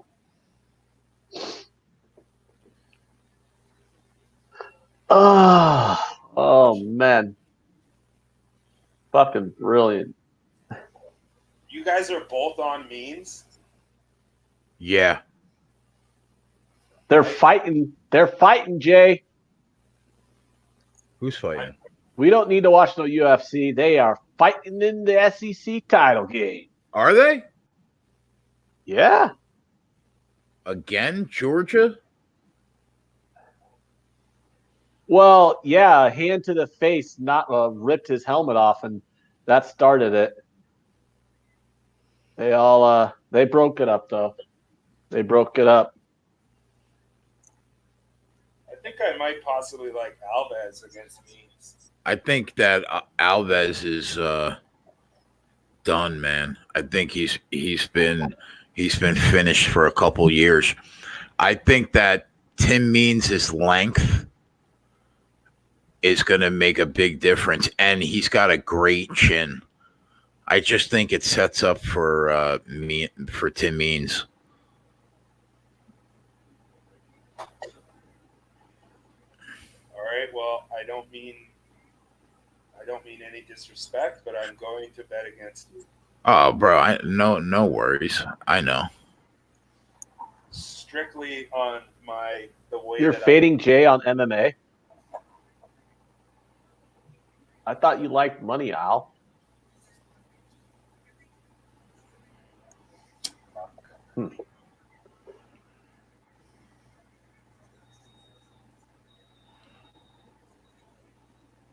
That's a good point. I thought LSU was. It looked like LSU got that first down. I was kind of hoping they get stopped.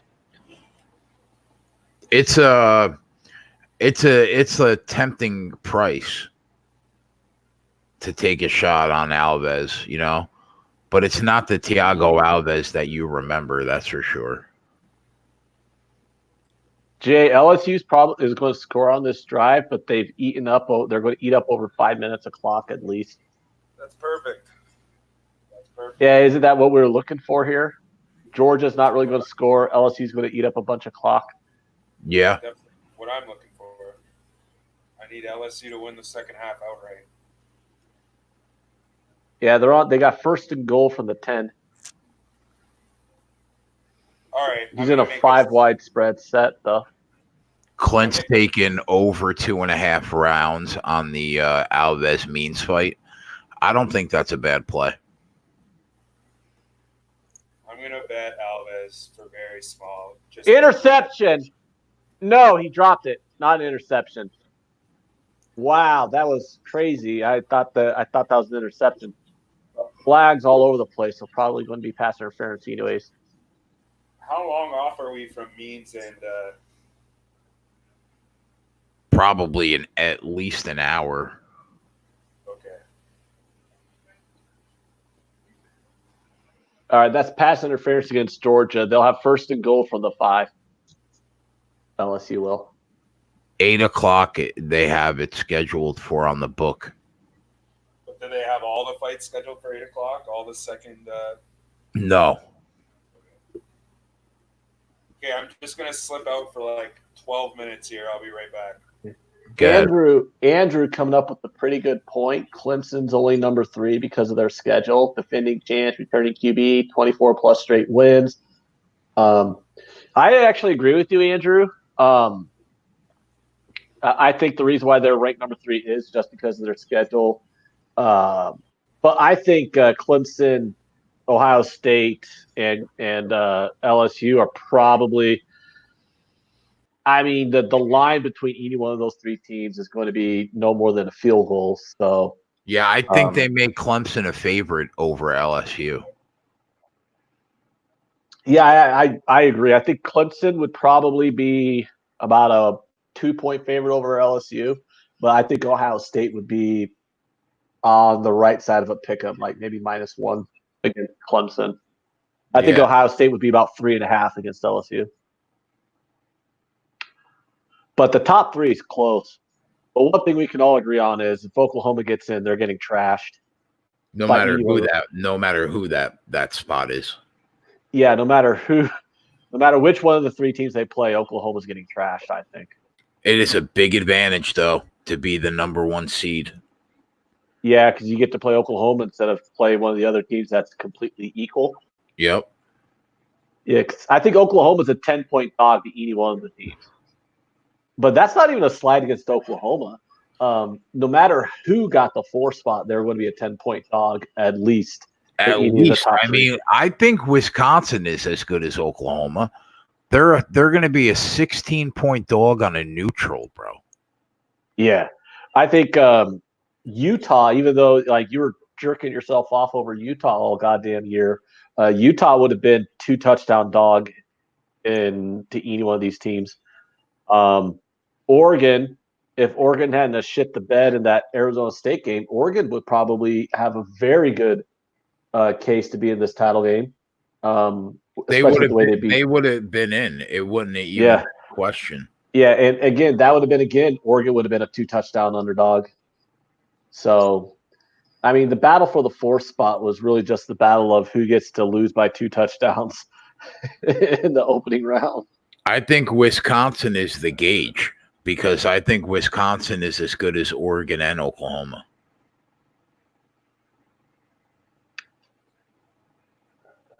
All right, they got kept to a field goal. How about this for our second half under, Jay? A 7.5-minute drive for 3 points. Yeah.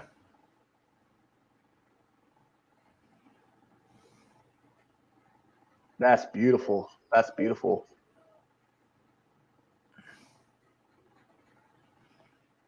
All right, let's see what the chat's got. Tito wants to know if we have any NBA plays. Unfortunately, Tito, we don't. Our NBA guy is on a camping trip right now. And Jay and I concentrate on football, and Jay's going to be concentrating on the MMA. If we started giving out NBA picks, they aren't worth the sack of beans right now. We can live bet it, but pregame, no way. Jay and I don't have anything. You're still live to win this Cincinnati game. Oh, yeah. I'm actually going to turn it back to that Cincinnati game right now. It's is it still 23-21? Yeah. Come on, Bearcats. The Bearcats are still plus 180. Does Memphis have the ball? Plus 210. Oh, wow.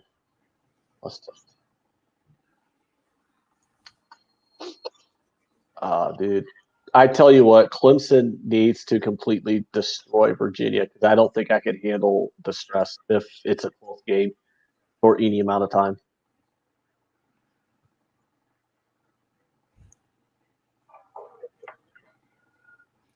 LSU is minus 17.5 right now at plus 120. Georgia might not score again.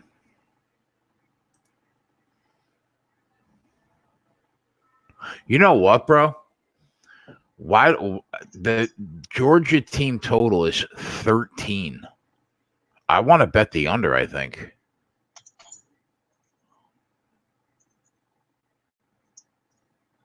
Are they going to put up 2 touchdowns?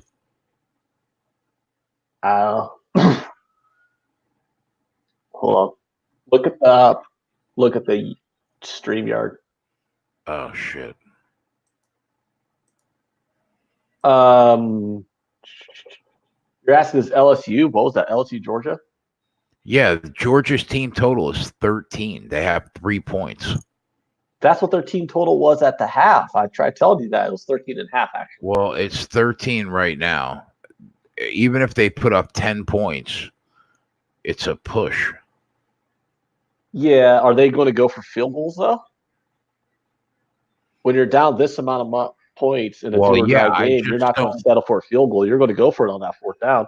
I don't see them getting in the end zone twice. Well, that was a big pass play for Cincinnati. Come on, Bearcats. Let's go. Let's go. All right, what was that? Sorry, I got a little excited there. Kevin wants to know that he wants you to know that his offer still stands.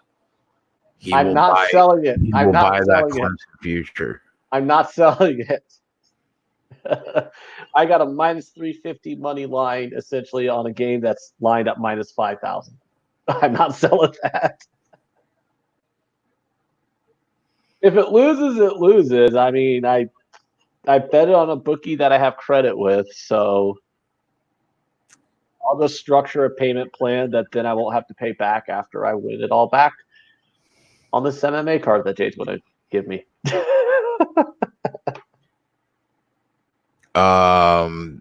Second fight wins. That's 2 points.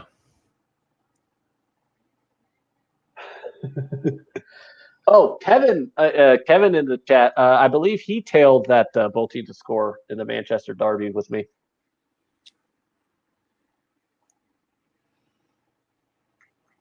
At least I think it was Kevin. Michigan. Yeah. I just thought that was pretty cool that I had I just mentioned it to Alex in Alex's tweets that I like the both teams to score on that game. And then after the game was over, I had like multiple people tweeting me saying, "Hey, thanks for that both teams to score bet." I'm like, "Oh, cool. I didn't even give it out on the show."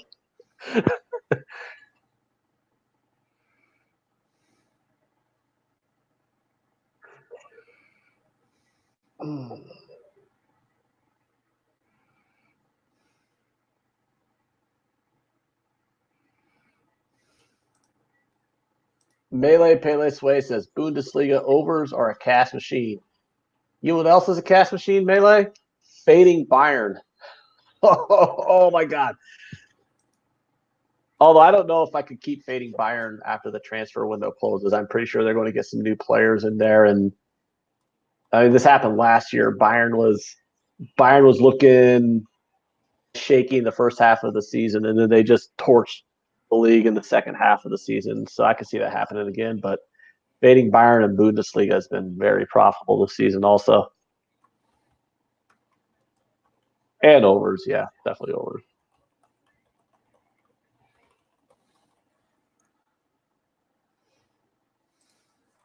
Whoop. Nice little run there on second 8 for Cincinnati. They're going to have a third and short here.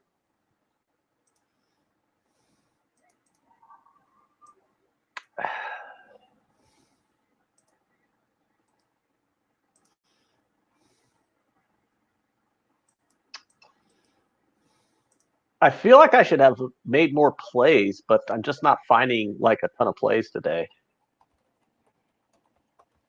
You get that feeling yet today, Jay? Or yeah, but I've made 2: the Cincinnati money line and that second half under in the LSU game. The spots that I've liked have been, winners so far. So I think as long as low volume is not that bad if they're winning. Is he going to get? Did he get it? No, they stuffed him. Well, oh wait. Oh, they're going to give him a good spot. I don't know. It looked like at first Cincinnati didn't get that first down, but they might have pushed him over the line. And I think he's getting a favorable spot from the refs in the Cincinnati-Memphis game. Cincinnati did a QB sneak on 4th and inches. Let's see. And they're going to review the spot. Oh, God. All right. Yeah, the spot they gave him was going to give him a first down, but they're going to do a review of the spot.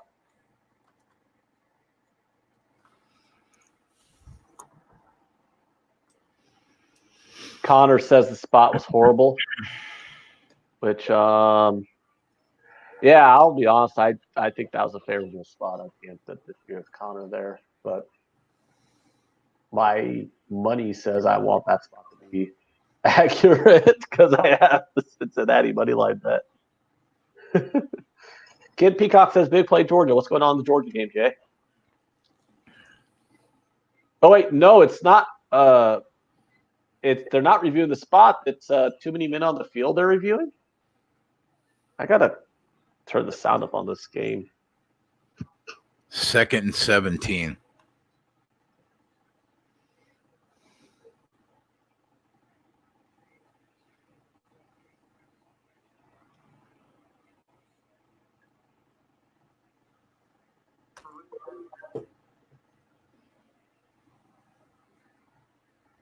They're not reviewing the spot, Jay. They're reviewing if there was too many men on the field for Cincinnati. That would be dumb. Yeah, it's not a spot review. They're reviewing too many men on the field.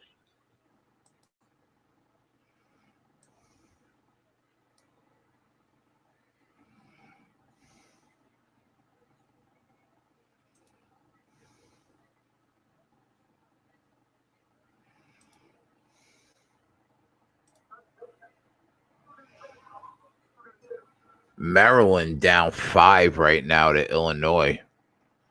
7 minutes left in the Maryland? second half. Yeah. Jay, I think the official live line pronunciation is Maryland. Plus 150 on the money line, down 5 with 7 minutes to play.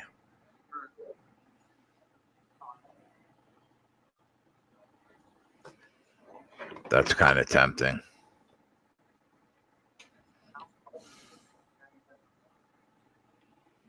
That Memphis head coach is quite the silver fox.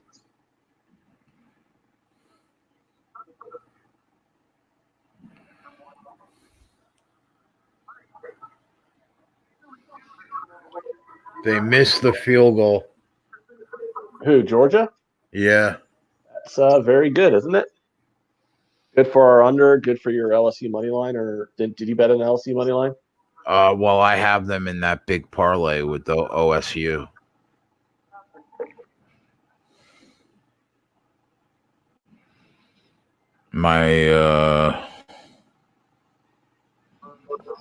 Andrew says Georgia is poop. I'm going to say that Andrew is 100% correct. All right, can we get this fucking review over with so I can figure out if I got a first down or not and Cincinnati's going to win this game? Come on. You're hanging on every second right now in that game. I mean, it's only a half unit, but still. I don't like giving out losers on the show. You know what I'm saying? They're used to that. Fuck you. Review's taken like 5 years.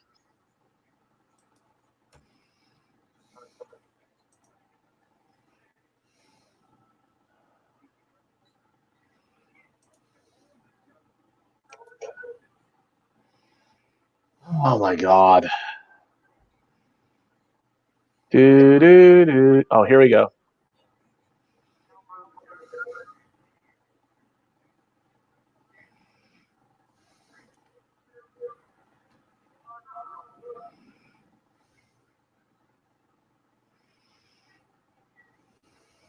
Play stands, no evidence to overturn the spot, no evidence of 12 men on the field. First down, Cincinnati. Come on!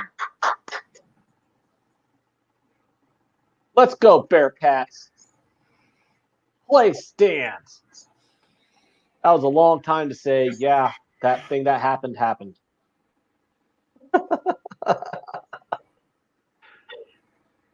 What do you guys like in the Ohio State game? I liked throwing LSU in there for a nice money line parlay, Russ.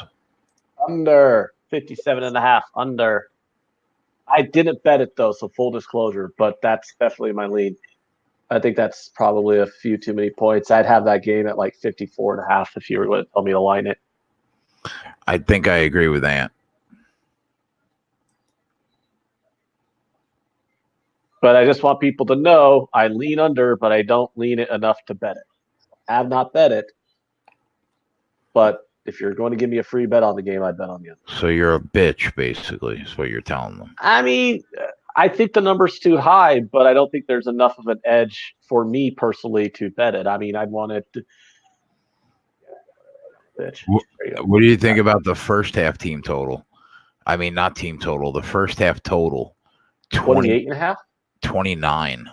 Does not seem high. It's a little harder because Ohio State has a tendency to score a lot of points in the first half and then shut things down in the second. So you don't really know. They're minus a nickel in that first half money line.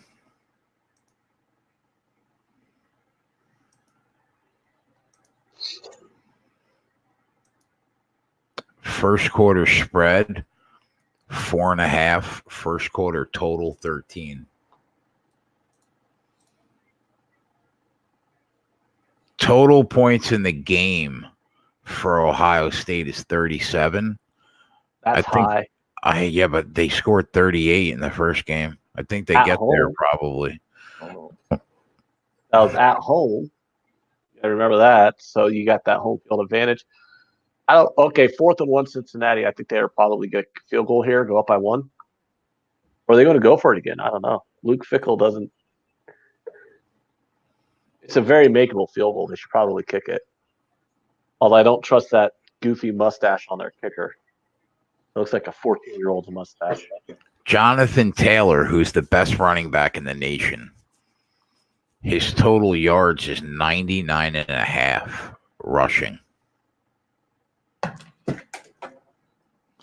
That's He ran the play clock all the way down to 1 and then called timeout.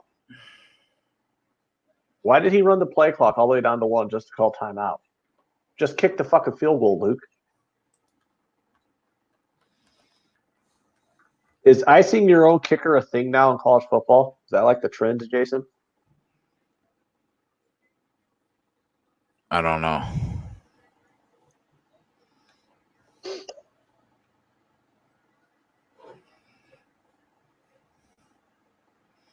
Max, you got any college basketball plays, bro? He hit Maryland plus 4.5.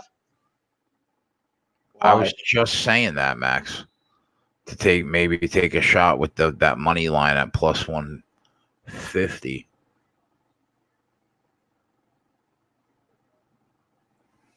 They won't give me a live line on the Maryland Illinois game. That sucks.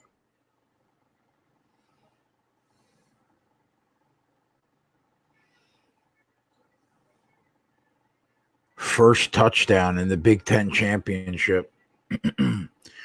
J.K. Dobbins plus 300. Jonathan Taylor plus 425. Justin Fields plus a nickel. I almost want to take a shot there with that Ohio State running back at 3-1. I always have trouble with player props in college because the thing is like the quality of your competition varies so drastically from game to game. It's just hard to get a really good gauge on what these guys' true mean is. So I tend to just stay away from player props in college. Player props in the NFL, I love that shit, but that's just because every single one of the games they play is against an NFL team. So you got like a better idea of, what their average should be. But like college football, how do you come up with an average when one game you're playing a top 10 opponent and another game you're playing roast beef? You know what I mean? It's just,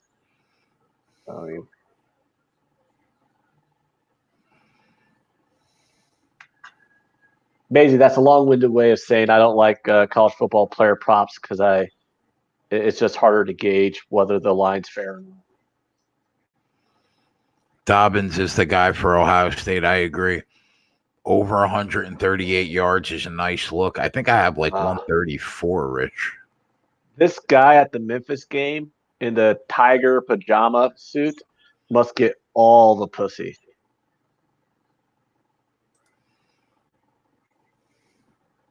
I mean, seriously, that guy just must be like beating women off with a stick. Max, you look like Chaz Bono.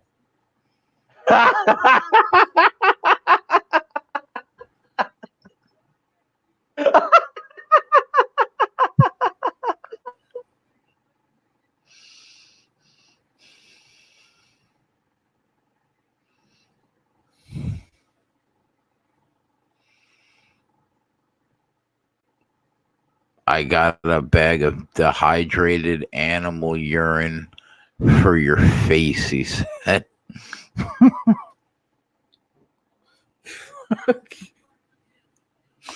Oh, Yes, Bono. Fuck me, man.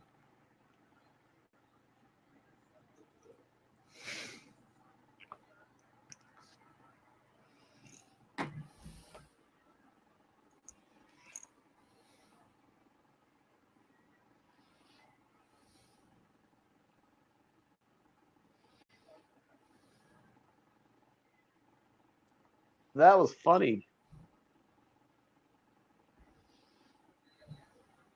All right, Cincinnati got a field goal out of all that.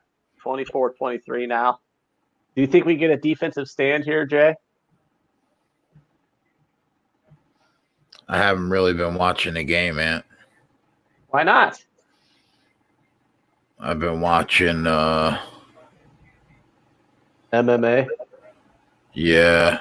But now it's supposed to be on ESPN, Okay. but it's not on ESPN That's because unfortunate. the Boise State Hawaii game has 4 minutes. I hope they're waiting. Well, the Boise State Hawaii game's it's a 21-point game. Yeah, So, why aren't they switching that off? Touchdown LSU. Rich G says, I don't want to be a nerd, but if you dehydrate a liquid, don't you just have air? Good point.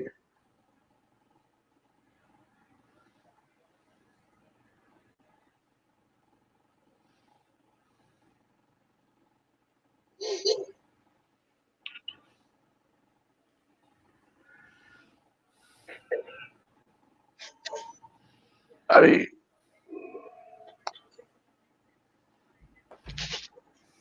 you know what's crazy is like Virginia's not even a bad team. They're a top 25 team. They're still a 28.5-point dog in this. Isn't that a little crazy for you? Say that one more time. I'm going to tell you to let Al back in.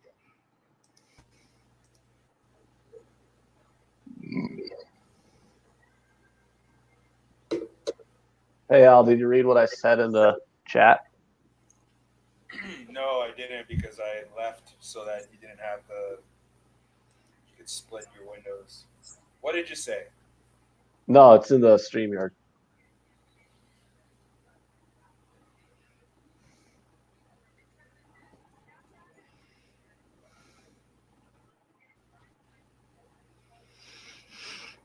J.K. Dobbins anytime touchdown is minus 400. That's excessive. 27-3 LSU. The total's now 43.5, Jay. Yeah, I knew we should have taken that 50. I knew that we left money on the table. I told you that. Yeah, we got to sweat out that 47.5. Yeah, we're sweating out 47.5, which 50.5 is not a sweat, but 47.5 is. Hey, Al, you sweating out this Memphis game? Come on, Bearcats. Alice, my parents are at the LSU game. That's cool. Nice. Yeah, J.K. Dobbins is like that's like a guarantee. I agree. What does J.K. Dobbins and the Clemson money line get me down to?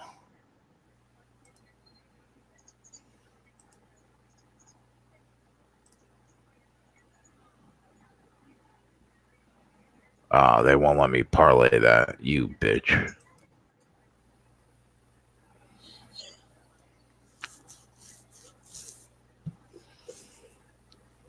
I think Dobbins' first touchdown at 3-1. I have to take a shot with that.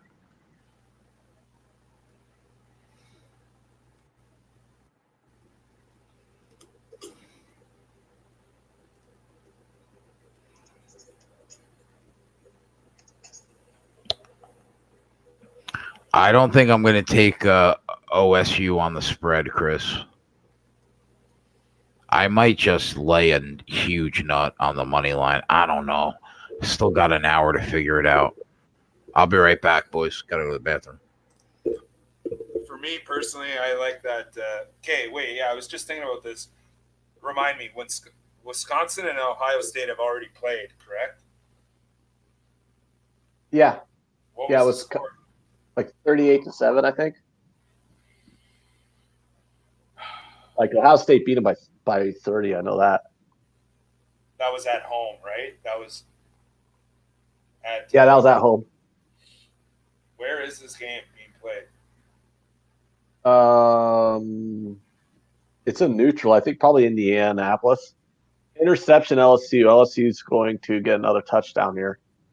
Fuck yeah. That's very good for me. Yeah, but we have the second half under, and Mile High says it's in Indy. Russ B says it's in Detroit. So, And then Russ corrects, okay, it's in Indy. Yeah, I think they always played in Indianapolis. Indy is a good neutral site between Wisconsin and Ohio State. If it was in Detroit, I would be worried that Ohio State would have more. Indianapolis is 4 hours from Columbus. How far is it from Wisconsin? A lot more than 4 hours. All right. No, actually, it's not even 4 hours. It's like 2 hours, I think. I'm totally off. Yeah, Indianapolis is like 2 hours from Columbus. My Midwest geography is not very good. You guys have way too many fucking giant cities all bunched together around there. Way too many. Yeah, once you get past the eastern part of the country, the states become bigger and the cities become more spread out. Yeah, but like right in that Midwest area of Ohio, Michigan, Indiana, there's so many huge metropolis cities. Well, what do you think it's like in the Northeast? Touchdown LSU. I get that. The metropolitan, yeah. Yeah, I mean, you got like Boston, Philly, New York City. And none of them are that far from each other. There's people who live in Philadelphia that work in New York City that commute every day. No, you don't commute all the way through Jersey. I have to ask Jay about that. That seems excessive. It's a thing, man. Those Wall Street people, all those people, because they want to live in Pennsylvania because of the taxes. Rich G says this under is all but dead. Yeah, LSU scoring 2 touchdowns in a minute and a half didn't really help the under. Viper says it's possible. You got to take the train. Yeah, that's what I mean. They commute. I don't know if they're driving, but they're commuting. Man, that just seems like a really long commute. Like, well, even in Canada, like in my area, like people live in Hamilton and they work in Toronto, and Hamilton's like probably like 20 minutes from Buffalo, like 20, 25 minutes from Buffalo. So it's pretty far. How? Yeah, I don't understand. Like, if you go, oh, well, the taxes are cheaper here or this or that. I mean, is it really worth living your life if you spend 4 hours a day commuting to work and back?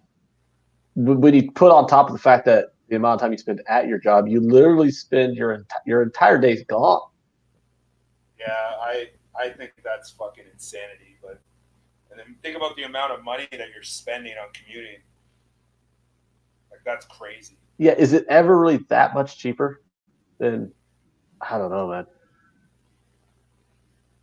I've never had a commute longer than 35 minutes.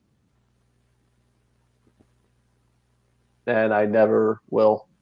That's just the only time that I ever had like a big long commute was for a job that I needed, a job that I really wanted. So that's the only reason why I would ever commute that far, is if it was like a professional job, like when I was working more in my field. Besides that, not a chance. Never.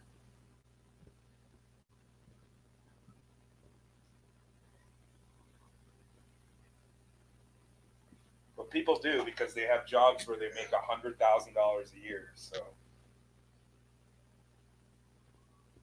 Memphis is about to go up in this game. Touchdown, Memphis. yes. With a minute 14 left.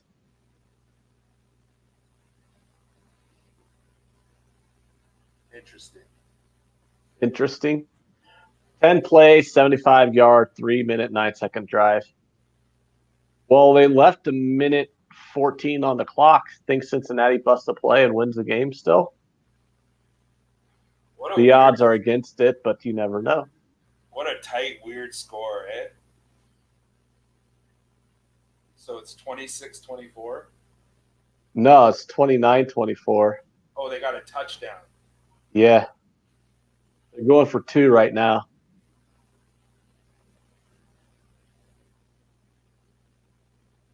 Why would you go for 2? That means that if they get a touchdown, they win. They're going for 2 to make it a 7-point game. What do you mean? It's not a 7-point. Oh yeah, okay, yeah. Yeah, if they got the 2-point conversion, it'd make it 31-24. Because there's really no difference between a 5-point and 6-point lead. A touchdown and an extra point wins the game no matter what.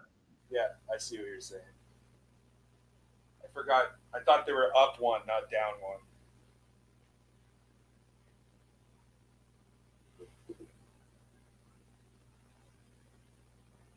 Yeah, if you had Cincinnati plus the points, that's definitely going to cash. Yeah, that's what me and Jay were saying, was that, Memphis probably wins this game, but since he cashes or since he covers. Yeah.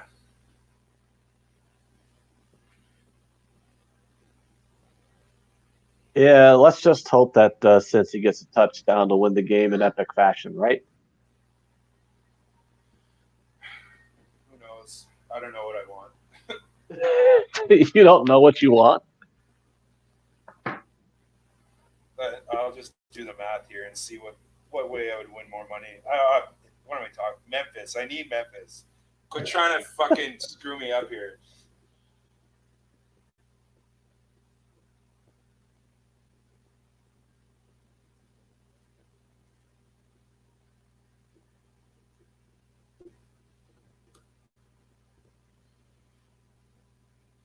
I love these teams celebrating like they're not going to go play the most meaningless game after this.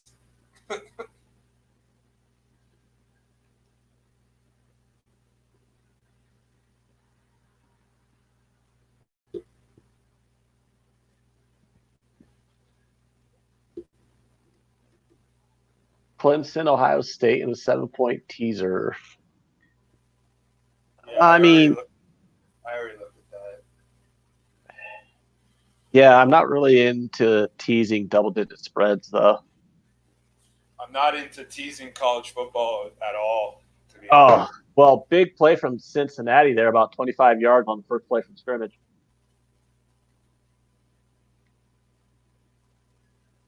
Raiku says Ohio State covers, but he doesn't know about Clemson, at least on the spread. Yeah, that spread for Clemson's huge. I actually think the spread might be a little high. But, I mean, what's a little high was the 28.5 points. Say that, it should be 23.5. I mean, they're still going to big stomp Virginia.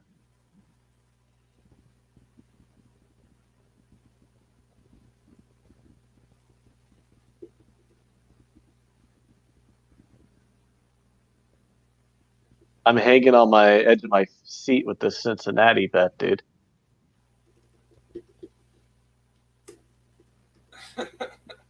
They got 3rd and 10 now with 52 seconds left.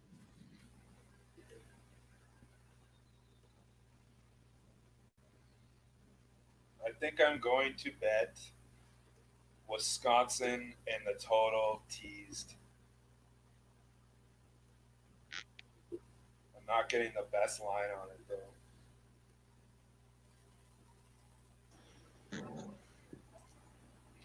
That's a bad line. Come on, Cincy. Let's go, Bearcats.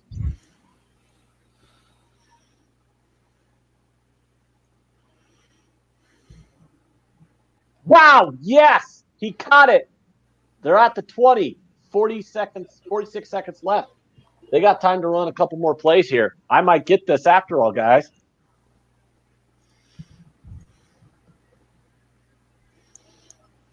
He clocked it. So they're going to have 2nd down, 44 seconds left on the 20.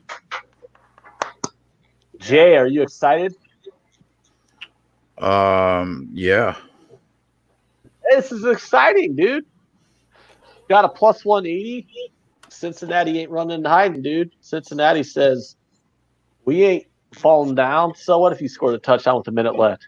We'll score a touchdown with 20 seconds left. What am I rooting for again? Cincinnati to win. I mean, Al wants Memphis to win, but I mean, who cares what Al wants?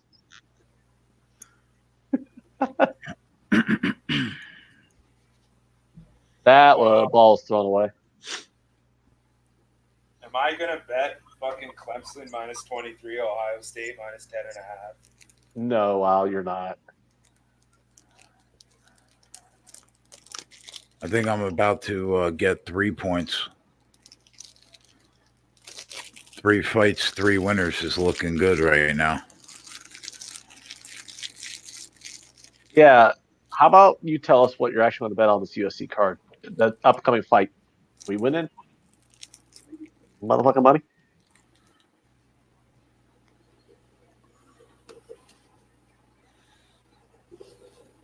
False start on Cincinnati. Joey looks good in this first round. Go ahead, Joe.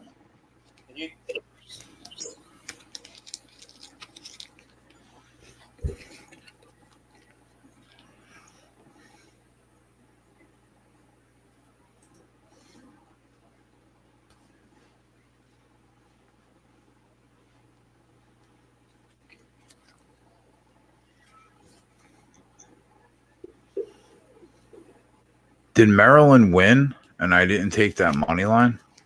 Yeah. Fuck. I don't think Cincinnati's going to win. They got 4th and 15. The last 2 plays have looked terrible. Their offensive line isn't stopping any of the pressure.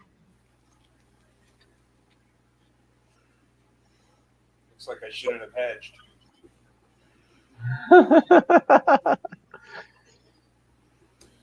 No, like I with this score, with it coming down to the final play, yeah, I absolutely should have hedged.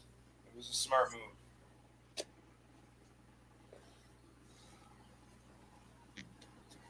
Like if I didn't hedge and this was happening right now, I'd be having a fucking heart attack. Memphis called timeout.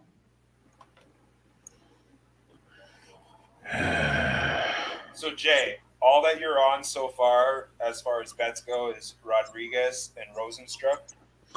Yeah, I think I'm going to bet Aspen Ladd. Yeah, I don't mind that.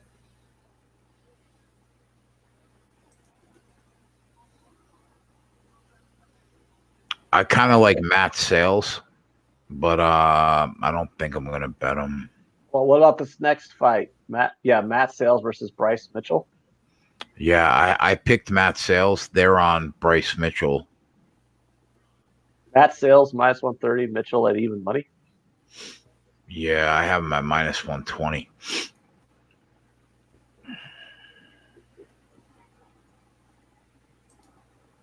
But you're not going to bet him though. So you haven't actually bet anything on this card yet.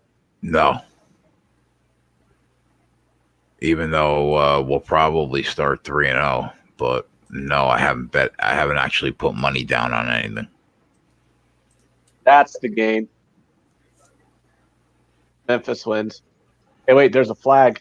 Are they going to give? They're going to give Cincinnati this game? Nope. Holding on Cincinnati. Never mind. That's the game, Jay. LSU's minus 30.5, which basically means is Georgia going to score again? Should have took that team total under 13. I don't know what the fuck I was thinking. All I do is let these games go, man. Listen to this parlay. Ohio State halftime, full time. Clemson halftime, full time, minus 200. Do they have to win the halves or win the half and then just win the game? They have to win the half and then win the game. Okay, because I was just wondering if like halftime, full time means win the first half 21-0 and then win the game by. Hold on, who's this guy? Hello? Yo, It's Dave. Is that Can you hear me, boys? Hey, Dave, are you joining us for the ACC championship game? Obviously. Who do you have in the ACC title game? Whoever's closest to home. So you're a diehard Clemson fan, but you don't know who is in the ACC championship game? Mate, I don't know. I don't even know what fights have happened tonight. I don't know any results. I don't know nothing. Because to be quite honest, it's just one of them. Well, it's been one of them months actually where I DGAF. You what? DGAF. Don't give a. You can finish the rest off, mate. Oh, I thought you were Come going to on. say big girls ass fuck. Funny. How'd you do on football, mate? Sorry, soccer. Let's see. I faded Bayern. Did they lose?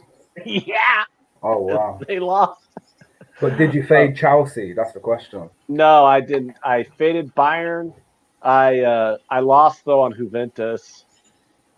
I won both teams to score in Manchester Derby. Okay.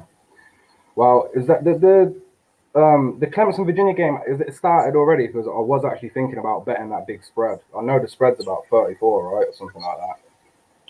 It starts in like 5 minutes. The ACC title game. That is the ACC title game. Mr. claims to be a Memphis fan.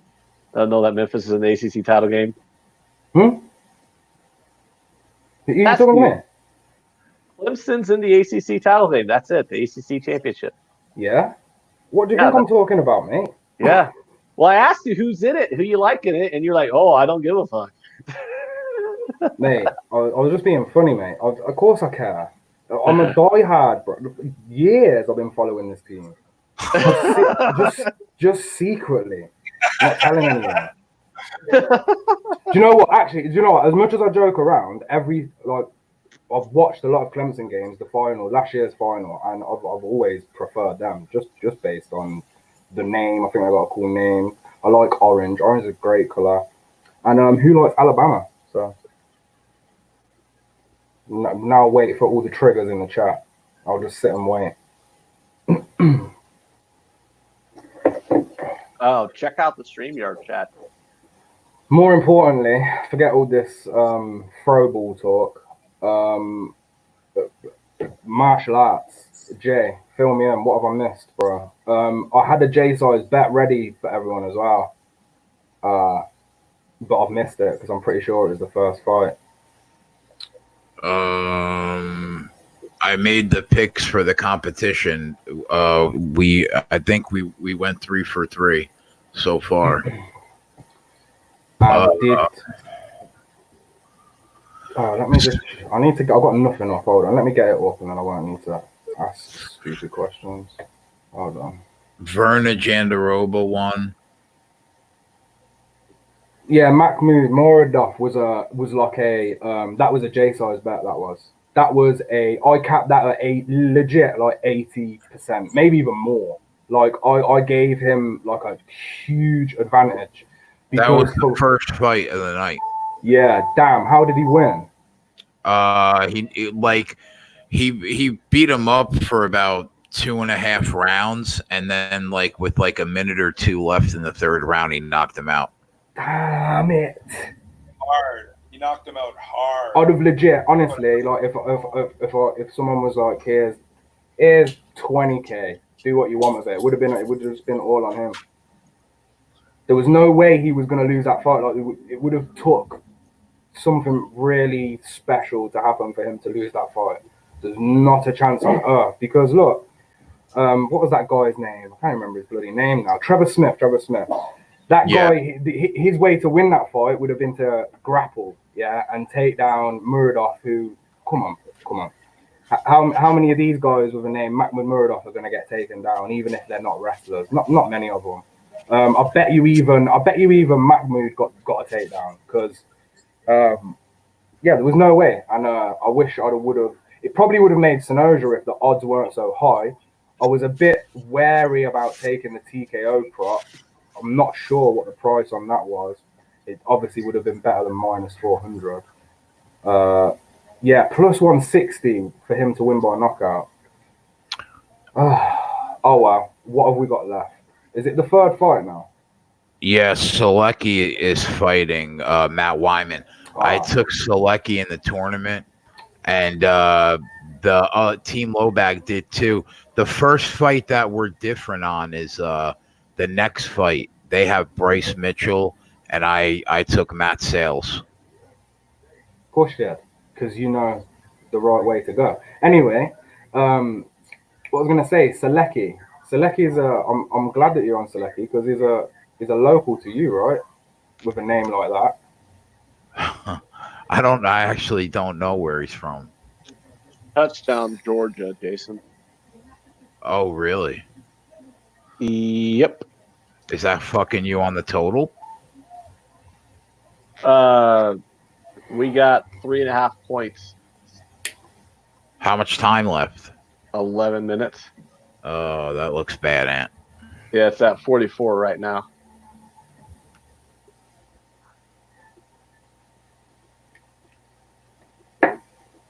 Okay, right. Let me. If anyone's interested, I'll give out my card. That I do actually. I keep this card for Liveline now. I used to post it at the end of Punching Parlay, but I'm basically just giving away money, and I'd rather give it away on the Liveline. So, Cynthia Calvillo, half unit. I understand Rodriguez, understand people's reasoning. I think we went over this on Odds Market. I know you're siding with Rodriguez, and to be honest, who did you pick in the competition? Rodriguez. I did, yeah. I took Rodriguez. She missed weight again for the fourth time in a row, Calvillo. I don't know if that's a good thing or a bad thing. I'm not sure. It hasn't really affected her, has it? A whole lot, right. If you think about it. Right. Also, another surprising one that you might be surprised by. I took Stefan Struve. I took Ben Rothwell for the competition, but I didn't bet the fight. I have no fucking idea who's going to win that fight. I just took a shot. I took a shot on Struve because for one, with money, you actually bet it? Yeah, of course, half a unit. But hear me out. It's just I think. When's the last time when we thought, oh, Ben Rothwell was on a good run here, like he's doing well in the UFC. It was he looked like shit last time. Pre-USADA, right? Yeah. What number did he get on Struve? Now look how awful he is. Not like prior to that. I had to go with Struve because although Struve hasn't, he's never been able to really utilize that reach, which is a bit weird because you'd think someone like that's all they'd do. But I think he can do that against someone like Ben Rothwell. I'm not sure Ben Rothwell's like storming forward is really. If you would have said let's take Struve for the competition, I would have been like, okay. I mean, I literally like flipped the coin. What price did you bet Struve on? Well, Team No Bag on the same side as in that fight. They're on Ben Rothwell too, yeah. Oh, well, there you go. So it doesn't make much difference. But yeah, I mean, did you bet Aspen Ladd with like money? No. I'm gonna need to see something when someone's coming off a knockout like that, and then she's struggled to cut weight as well, right? In the past, I'm not sure how this weight cut went because my mind's been gone. So I ain't been following what I usually follow, but. I think she made weight. She did, yeah. Okay, well, this is why I didn't want to put money on her because the odds and coming off a knockout, she's been juiced up to nearly minus 200. I mean, I know Yana's nothing, but still, it's WMMA, right? So I'm not going to actually say the word. I'll just go with WMMA. Did you bet? Did you actually lay it with Song Yadong, or did you bet a prop? With Song on my card. So on my card, where like that's my legit bankroll, the main one. I've taken. Let me just finish. Yes, Song Yadong was the the Octagon Sonoja play. So he was a 2-unit bet. On the regular money line or like a prop? No, just on the money line. But then I also have him parlayed with Yeah. Macleod as well. But that is separate. What price did you get him at for the regular play? Let me check. I think it was minus 189. He's minus 230 right now. Let's go, beat the line. Yeah.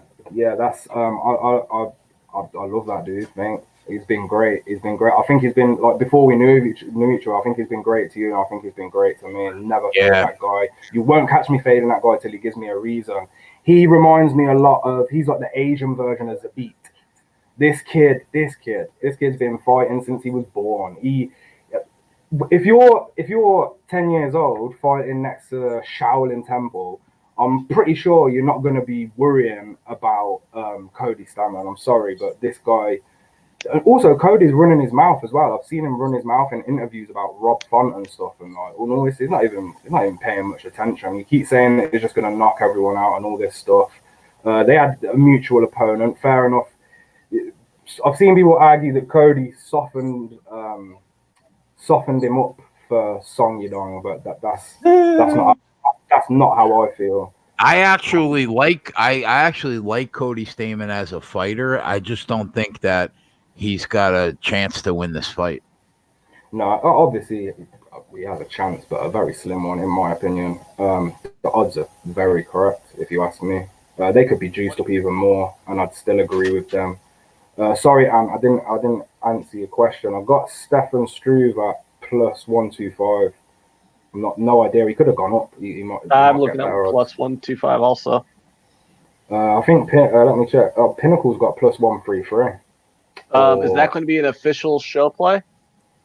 I mean, well, let me go through my card, and then Jay can like fine pick what he thinks we should lay down. I think that's fair. I have Rosenstruck by inside the distance. I put him down for us like just normal at minus 110. That's fair. I just don't see him winning a 5-round decision against Overeem. I don't think Overeem can survive 25 minutes with that chin. No disrespect. I love Overeem. I don't think he's going to survive like 7 minutes. Oh, bro, when you that's a different conversation. We'll save that one till the main event. Sorry, Ant, go ahead. You got some Jair Rosenstruck. You have him inside the distance? I do at plus 130. Oh, wow. Because I'm looking at minus 120 on the money line and minus 115 inside the distance. That's because everybody knows, well, most people are going to assume that Alistair Overeem is not going to last 25 minutes. It is a 5-round fight, right? They're not bumping this main event down to 3 rounds, are they? It's definitely 5 rounds, ain't it? I think it's 5 rounds. Yeah. See, then another one that I originally didn't like, but after thinking about it, you know, Thiago Alves, another one, pre-USADA, great.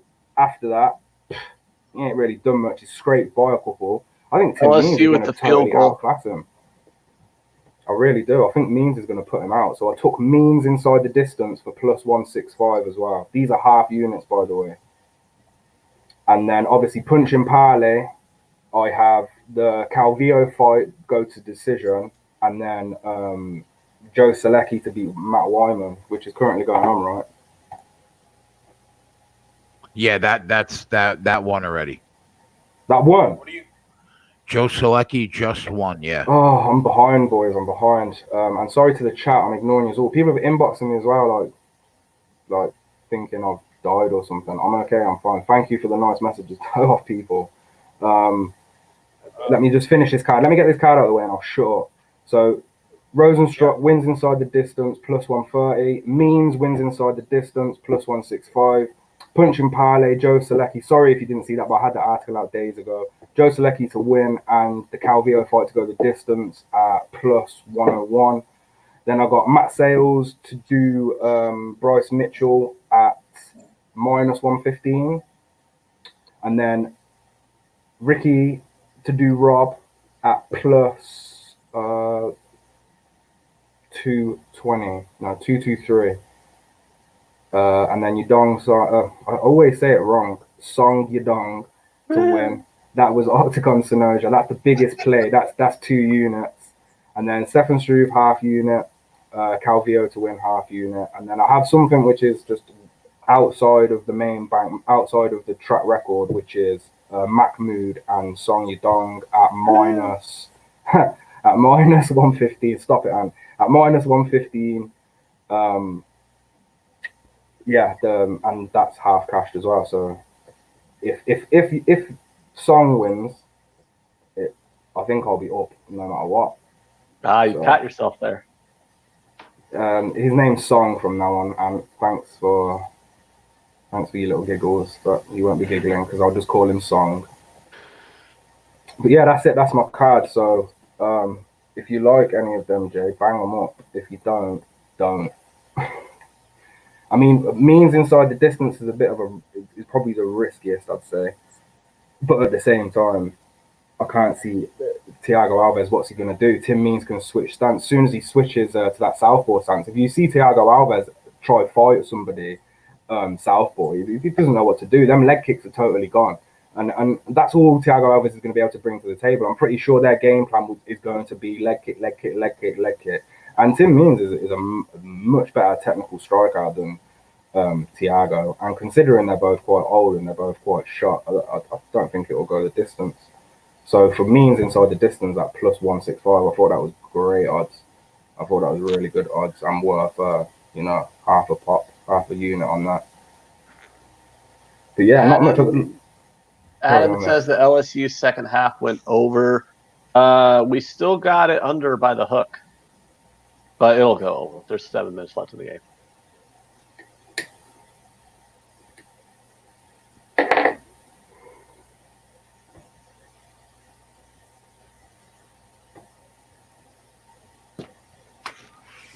Oh man, when's this game going to start? What do you guys think about Brian Quarantillo? Do you think he wins easily? I picked him in the contest. I mean, if he can survive Kilburn in the first round, Kilburn's an animal coming out. But if he survives the first 5 minutes, it's all billers. It's all billers. If he can handle that first round and deal with him, then yeah, I think it's going to be Billy's fight to lose that one, as the odds suggest. I mean, what's he at now? Last time I looked, it was minus 300, and I just thought, I can't do that for a guy called Billy Quarantillo, who I don't even really know too much about. Yeah, I think the other guys are on Kilburn. They're on Kilburn. Yeah, I think so. Yeah. Do you know what? Kilburn is not a bad shot for that first 5 minutes. I'm not going to lie. At the same time, I think that's his only shot. So he's either going to hit or miss in that first 5 minutes. I think I don't see Kilburn taking a full 3 rounds, and I don't see the fight going the distance either. I really don't. Which, let me have a look at the odds.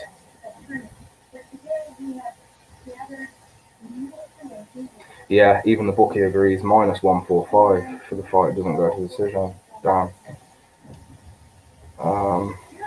Do you know what fight I'm looking forward to? Is the obviously the Ricky Simone and Rob Font. Yeah, we're on Simone. They're on Rob Font. Okay, so at least there's there's selections where it's not all the same, because that would. Yeah, there were four different ones, and this is the first. This is the first fight coming up, the sales fight. Cool. Does my mic sound okay, by the way? Does it sound? Yeah. Yeah. Cool.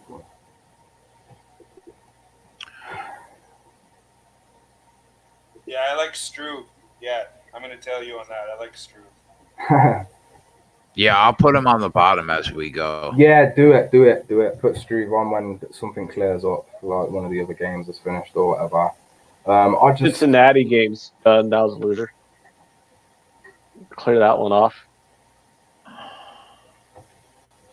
Who was it? I was watching Struve fight with someone the other day. I need to double check who it was. Can't remember who it was. And it was the only fight where he'd obviously... Yeah, it was Lima, his last fight. That fight, he actually used his length. You go back and watch that fight, yeah? He actually used the jab. And I was like, oh, okay. He does know how to do that. Do you remember when he first joined the heavyweight division? I legit thought, just seeing him, he is going to conquer this. He is going to conquer this division. I thought he was going to just tear through it. He was so young. I thought, oh my god, he's fighting like JDS and like all these people. When he's that young, like Roy Nelson, Travis Brown, and all these guys, I thought, wow, this guy is gonna and a win over Stipe. Come on, man. He beat Stipe by a knockout. So, yeah, it was a disappointment when Struve declined. When I need to get his record up because his Rosenstruck to win by knockout in the first round is plus 350. To win by knockout in round 2, plus 650. No, I mean, one guy lasts like 9 seconds, another guy lasts like 17 seconds. And then Arlovsky went down in the first round, too.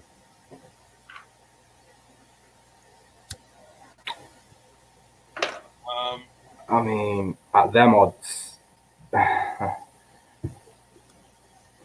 think I'm going to bet on both. I can't do it because, yeah, I just can't. I can't double back heavyweight. I don't think he's going to respect him at all.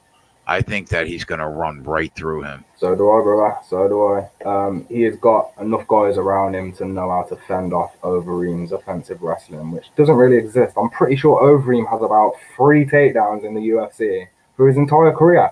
So when I listen to these guys break down this fight and they're all Overeem, and they're talking about Overeem's wrestling, it literally makes me feel sick because I think, I don't even know what you're talking about, mate. What wrestling?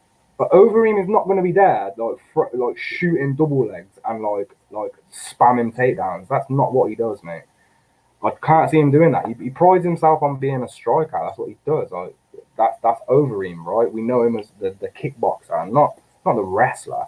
Now, although styles make fights, but yeah, I just don't see him coming out here and even if he does, I don't see him having success. Rosenstruck has a. People look at the record, the guy's had like 80 fights. Forget the UFC. The guy's been fighting forever. He's been fighting since a kid. And he also has Muay Thai behind him as well, which, Overeem's going to pose a threat in the clinch and be able to get the takedown from the clinch, maybe up against the cage, something like that. But I can't see that happening with a guy who's got that experience. And he's so big. Like, is Overeem going to even want to get close to him? I'm not sure he is. I really like his counter-striking game a lot, man. Oh, bro, his knockouts don't even look like knockouts. It kind of takes away from how lackluster his knockouts are, right? It's like, how did he even generate that power? I was comparing him to Ngannou the other day, and I was looking at how they're striking, and I was thinking, they've both got devastating power and can finish the fight instantly, more than anyone else in the division. But they're still polar opposite because Ngannou needs to load up and he throws big heavy bombs and combos, whereas Rosenstruck, it's like the power comes from nowhere. Like he just generates, it's just like it's in his fist. He's like a freaking Dragon Ball Z character. I don't even know how he does it, but I think he's going to continue to do it. And if he finishes Overeem, he's going to start being called the Legend Killer or something. I don't understand these odds. I think it's to do with his actual MMA record because look at the experience difference in terms of MMA. Yeah. It's huge. Also, but what? Carry on, mate. What? Also, Alistair Overeem is just he's a public fighter. Like I was saying to Jay earlier, he's still living off the money that he made when he beat fucking Brock Lesnar. So people remember that name. They remember Alistair Overeem. Are you guys saying I should bet Rosenstruck? Yes. Virginia's going in, bro. 1 minute into the game. Sure, it's about to be 7-0 Virginia. Oh my god, that won't last for long. It'll if it's going to be, yeah. Rosenstruck. I'll tell you right now, you will see. We won't see Anthony for a fucking month. Talking about. What? If Virginia wins this game, you literally won't see Ant for a month. I don't know what you're talking about. I don't have a substantial amount of money riding on Clemson. Oh, you're all in on Clemson, man. Have you done the most degen move ever and put your entire bank on Clemson? Before the season started, I extended my bankroll with my bookie by a substantial amount to put as much money as I possibly could on Clemson to win the ACC at minus 350. Okay. So Check the StreamYard chat. You'll see the actual numbers. Oh, okay. Let me have a look. There's nothing in the private chat. Oh, here, let me put it down there. Oh, it's because I weren't in here. 37-10 LSU. Wow. Under. I'm 2-0 so far. Going for 3-0 today so far. I need to get my little. All right, we need Bryce Mitchell to take a giant shit in this cage. We're still on that under, Jay. Believe it or not, we're winning the under by a hook. How much time you got to get through? 4 minutes. Interception! Yeah! Interception her. Clemson in the end zone. Interception. Of course. Virginia going in my ass, Jay. Shut the fuck up. Settle down. Don't act surprised. Settle down. I mean, it was 3rd and 9 on the 10, bro. I mean, probably that's normally what we say. Normally what we say when we say they're going in, right? He's just upset because he doesn't want to lose. Zach Waff wants to know the Ohio State gameplay. 28-0 at half. Calling it. I don't know, man. I lean the under in that Ohio State game if it's at 57.5 still. I think they cover the spread. If my life depended on it, I would say lay it. I honestly think the spread's accurate. I don't think there's a massive advantage on the spread. I wouldn't take the points with Wisconsin. I would. Oh, that's a face mask. That's right. 15-yard penalty. Give us the first down, Tigers. Come on. Yeah, Mitchell going for that hugging as expected. I made some degenerate bets here. To get better and work on his wrestlers knowing he was needed against failure. That's a beautiful thing to do. I bet Ohio State and Clemson halftime, full-time parlay minus 200. First down, Clemson. Man, Clemson's just going right down the field. Easy first downs and face masks. The soulless guy behind center's playing pretty good here. Come on, Lawrence. You think, big boy, you do it. Soulless? He has no soul? Everyone knows gingers don't have souls. Go, Lawrence. Go, go, go, go, go, go, go. All right. Hopefully Mitchell's going to tire himself out of all this freaking moving around on the ground. Because Sales is about to give up the first round if he stays in this position for another minute. Then again, remember that card? What card was it when all them wrestlers were just blanked up? And the judges just ignored the wrestling and were like, no. That was not so long ago. I found that quite amusing. Uruguay, I think it was. Yeah. And they were just like, forget your wrestling. We don't care about that. What does Jorge call it? Butt sniffers. Butt sniffers, he calls them, doesn't he? Oh, all right. Prashad. Tell you what, though. Sorry, go ahead. Nah, I'm just commentating on the fight. Nothing important. No, Prashad's asking about the Ohio State game, and we also had that other question about the Ohio State game. I like the under in that game. I think 57.5 is about 3 points too high for the total. Wisconsin's got a good defense, especially if Ohio State has like a 28-3 lead at the half, which we could all see them doing, they shut it down in the second half. They aren't going to blow them out. Or they're not going to run them up, is what I should say. But I think 57.5 is too much. I could see this game being like 34-14, 34-17 pretty easily.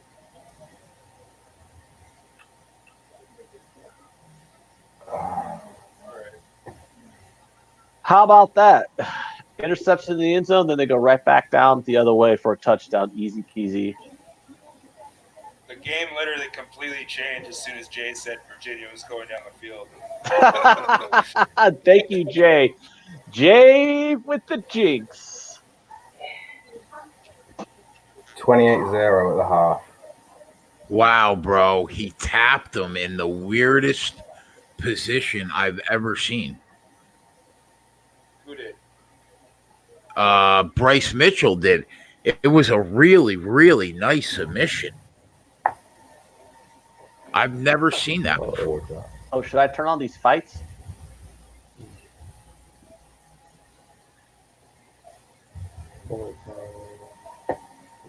What do you call that? The fuck is that? I still haven't seen that.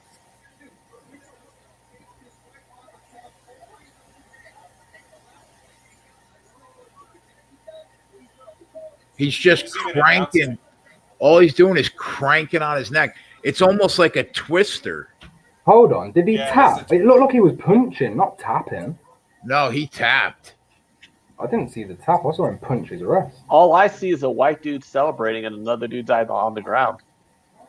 It's like I think it was a twister. Well, Yeah, that's a twist. Viral video says it's a twister. I agree with viral video. Yeah, that's what I said. You never see that in the UFC, man. Ever. That's really rare. Jay, why do we line shop? To get the best line. Why was that 27.5 so critical?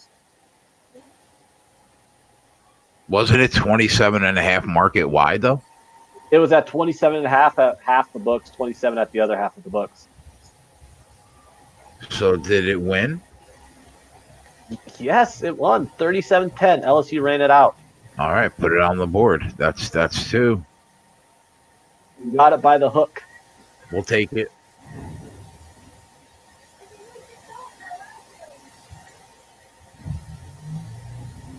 Oh my god.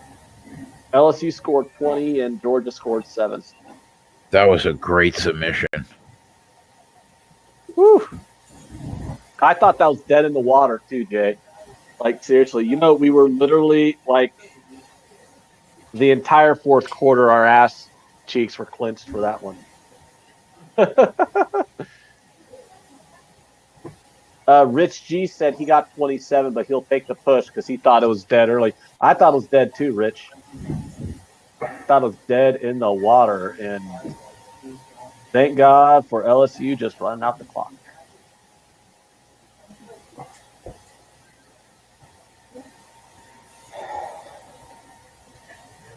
Matt's sick right now. So, Jay, what do you think? Just some time killer here. What do you think of Lane Kiffin going to Ole Miss? You think Ole Miss is going to start being competitive, or do you think Lane Kiffin just fails at another big school because he's Lane Kiffin? I don't know. He did a really nice job at FAU. Did a really bad job at Tennessee. So hopefully. No, he did a bad job at USC. I don't think he was at Tennessee long enough to do a bad job. Didn't he leave Tennessee after 1 year? He was at Tennessee. I don't know. Maybe. I don't know. I don't know. About him enough, I'd look it up. Hopefully that time that he spent as the coordinator for Nick Saban made him grow up a little bit when he was at Bama for a couple of years. Well, I doubt that because Didn't Sarkisian coach under Saban? Yeah, after Lane Kiffin, I think. Yeah, and Sarkisian's the biggest goof in football. He's a drunk. Sarkisian's also got other problems that hurt him that I don't think Saban's really going to help you out with. No, he's just gonna lie to cover your ass. Yeah, So but it wasn't- isn't Sarkisian the guy who sued USC for firing him for being an alcoholic? Yeah, and he got a huge payout for it. Well, yeah, because in California, those freaking they consider alcoholism a disability, so he sued them for firing him for having a disability. This is like dumb. Oh, these choices I make are a disability. No, you just don't have willpower, dude. I mean, Alcoholism. there's alcohol in this drink. I mean, it's not my disability; it's my choice. Alcoholism is the only disease that you could have and get yelled at for having. I've never bought into the whole addiction to disease thing. That's a different story.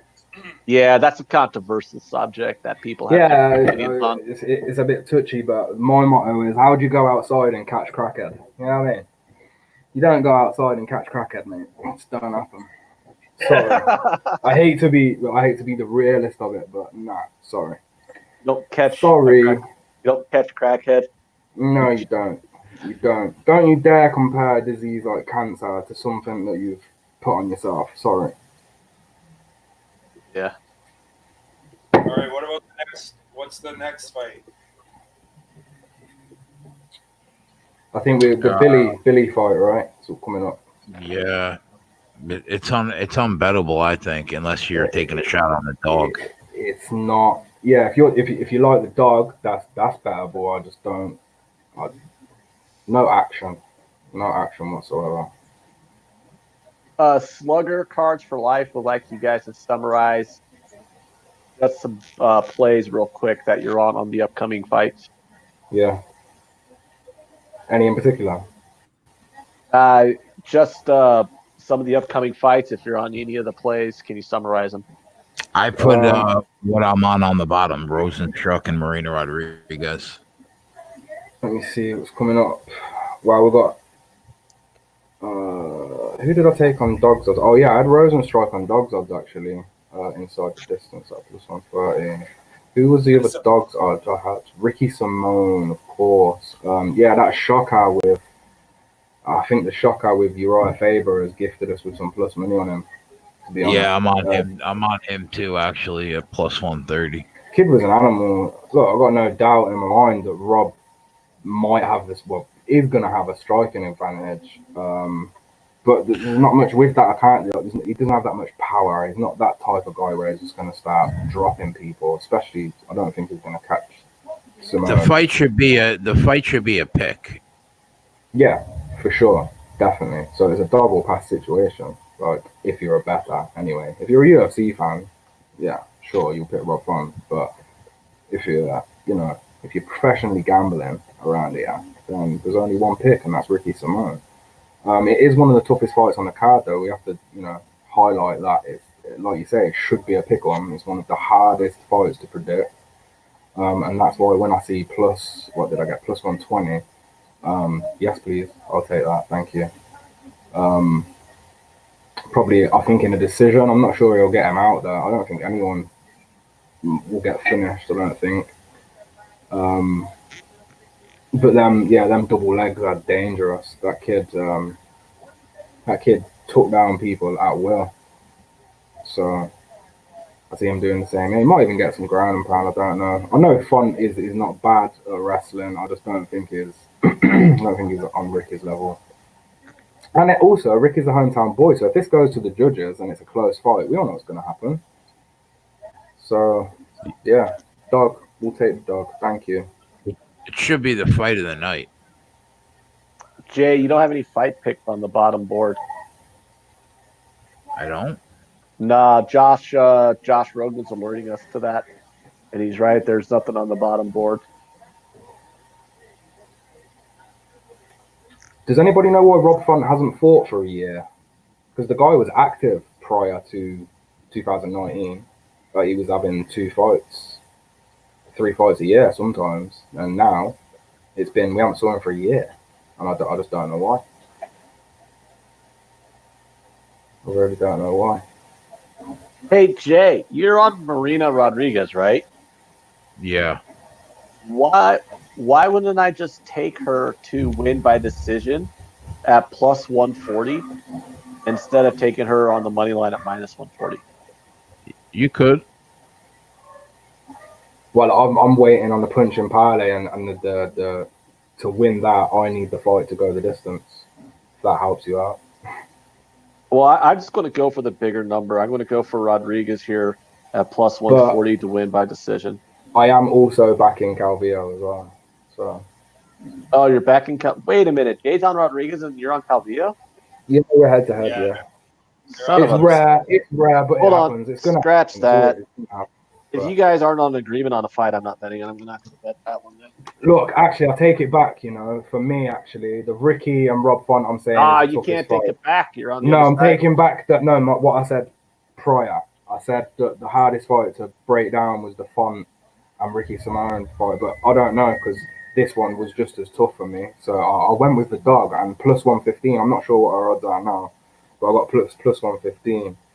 I'm looking at Calvillo is at plus 110. I just think Marina's going to throw just one too many leg kicks, and when that gets nullified, she is going to be met with Cynthia Calvillo. Everyone doubts her striking. Everyone was like, Casey Courtney is a much better striker. Caitlin Course is going to outstrike her. As soon as Calvillo didn't roll with the wrestling offense in that fight, we just saw this striking come out of her, which I didn't really know she had. I just always thought it was more of a let me just take these girls down, let me wrestle these girls, but no, she outstruck the better striker, and now she's a dog against a girl who I do think is great. She looks great. I don't know, man. It's a dog for me. They're both they haven't even been fighting long. Both of them, really. Not professionally, anyway. I think they've got about 10 years experience between the both of them, which isn't a lot. Ohio State has moved to minus 16.5 now, which is where they were earlier. It was 15.5 earlier, and now it's back up to 16.5. So Ohio State must be taking some late money.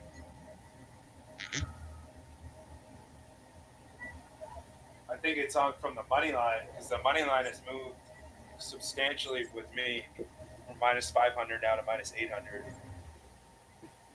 Yeah, I think that might be parlay protection because in football, the money lines and spreads are two different markets in football betting. So they'll move those lines separately from each other. And I bet you anything, if it moved 300 cents, that's parlay protection. Oh, I thought that was the second interception. On an incomplete, son of a bitch. But for it to go from minus 500 to minus 800, that's parlay protection.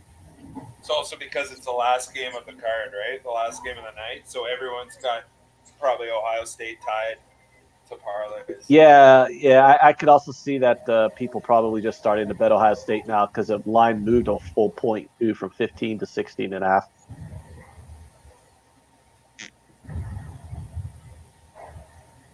Chris Brady just jumped on Virginia live plus 30.5. I can't disagree with that. Virginia's moving the ball on Clemson so far.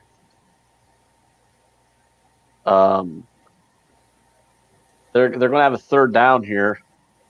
But other than that interception in the end zone, Clemson's defense has not looked very sharp in this first 8 minutes of the game.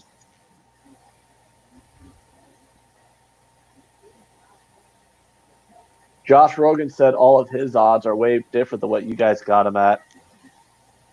Yeah, UFC lines move fast. They move a lot. Touchdown Virginia. UFC lines move pretty heavily throughout the week. And also because the bookmakers don't know what they're doing still. That's why. Yeah. You also get like 20-cent difference from book to book sometimes. You can get like 20 to 30-cent difference on some of these lines. Well, yeah, look at Song. I got minus 189. He's now, what did you say, Jay? What's he at now? 230. Stupid. Yeah, minus 230 from minus 189. Crazy. But it's still Virginia, justified. Virginia's. Is this going to be one of those games where they look good early, but then they get knocked out by the second quarter? Third quarter. You Clemson think they hang out until the third quarter? No, I just think that the third quarter will be where Clemson pulls away. Off the adjustment, off the half. I mean, that's the second straight drive. Virginia's moved the ball pretty easily on Clemson's D.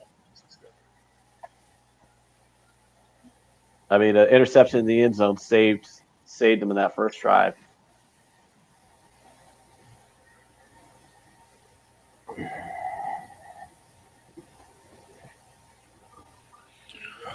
What's your favorite bet? Favorite fight to bet on tonight? I think it's the main event, man.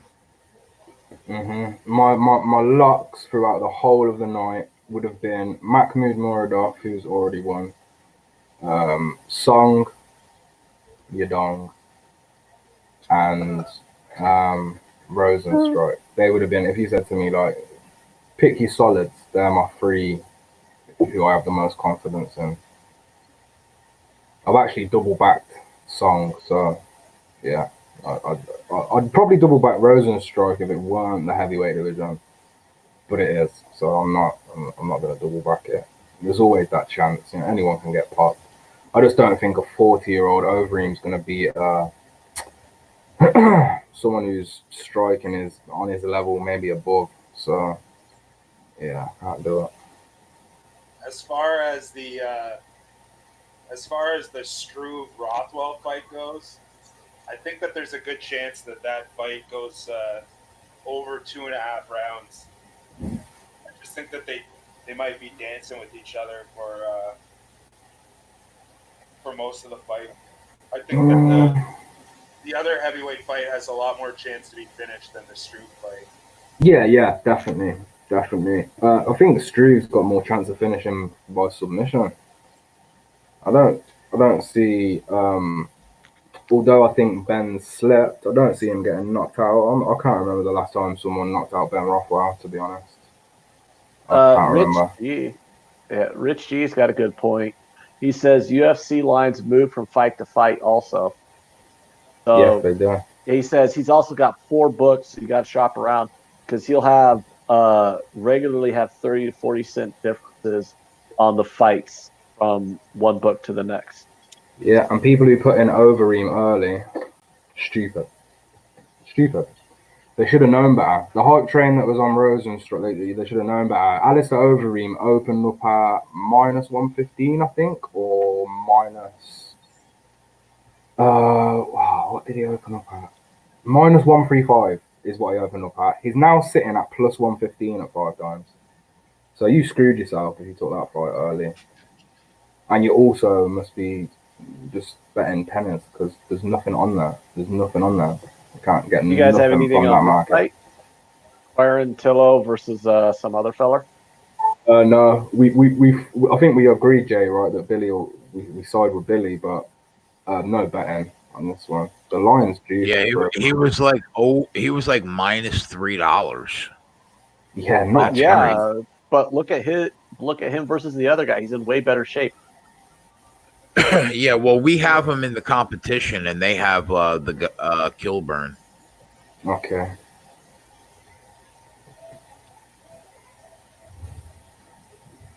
Oh, wow. What a beautiful submission, bro. You are fucking done. That's tight. Already? There's no fucking way that you're getting out of that, bro. You better tap. Wow, he didn't tap. I can't believe he got out of that. I was about to say, the fight just started, and you're already saying he's getting submitted? My fight hasn't even started. I'm like at 4 minutes, 30 seconds. You know why, Dave? It's on regular TV tonight. Well, I'm just going to put... What channel is it on? It's on ESPN. Okay, I need to switch. I don't even know what I'm doing here actually because I've got something else that is much better than what I'm watching it on. So I need to get off crackhead streams and go to something How was the better. majority of the public on Clemson at minus 29? Yeah, I agree. I agree with that, Jay. I like that Virginia team a lot. I thought that Clemson would win comfortably, but 29 is a lot. Yeah, Mason Emerson says you guys don't think Virginia can cover. I mean, it's a 4-touchdown spread. I think they can cover. I think they can cover. Yeah. I don't think they can win, but there's a reason why, like we talked about the other night, that they beat Virginia Tech for the first time in a long time. Bronco Mendenhall's got that team going in the right direction, and I really like their quarterback a lot. Their quarterback is a playmaker.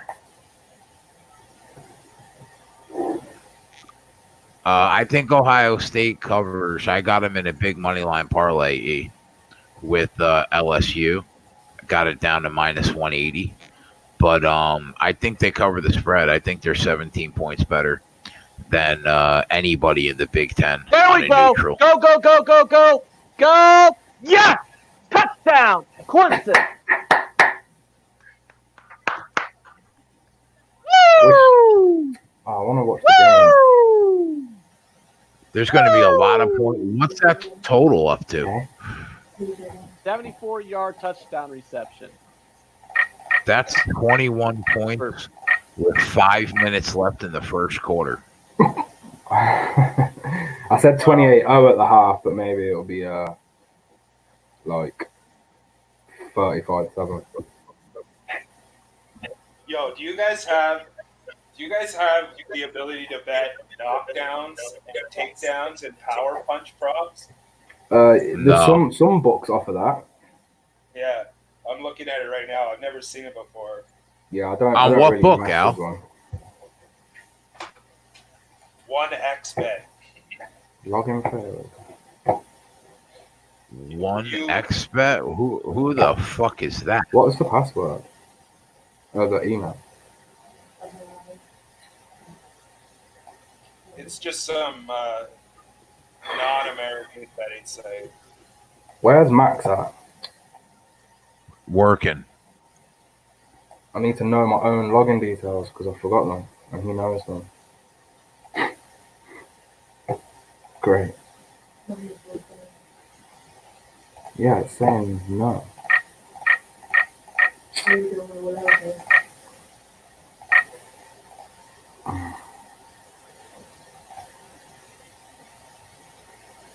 Failed. What a dominating first round, man. This better be a 10-8 round because if it's not, then these people are fucking For fools. our guy. Yeah. Good. Can't watch it. I can't even fucking log in. What is going on? Hold on, just need to 1 second. Max, I don't think he's at work yet.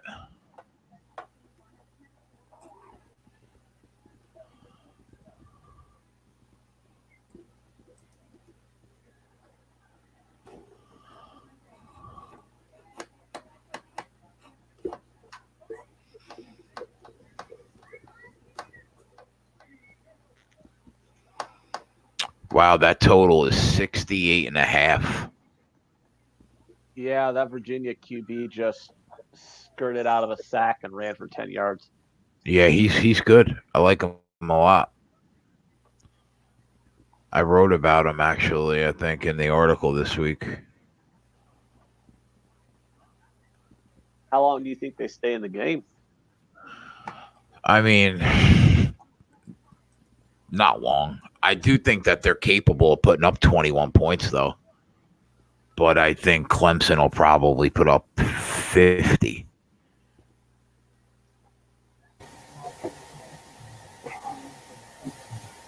Yeah, I can see what you mean by 21 points here because they're moving the ball on Clemson. Clemson's not really stopping them. Yeah. That kid is dynamic, man. He really is. I think his name is Bryce Perkins.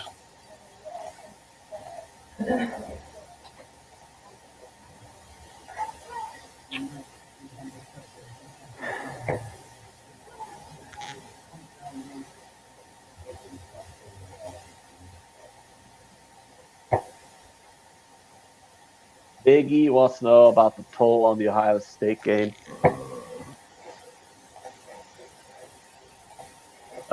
Lean under, but not enough to bet it. Yeah, the problem, E, is that Ohio State could put up 50 in this game, and then the game goes over. You know what I mean? You just don't know. Is it going to be a 38-7 like the first time they played this year, or are they going to hang 50? I don't think they hang 50 on Wisconsin. I think Wisconsin's defense is better than that. You would think, right? But I mean, they already hung 40 on them.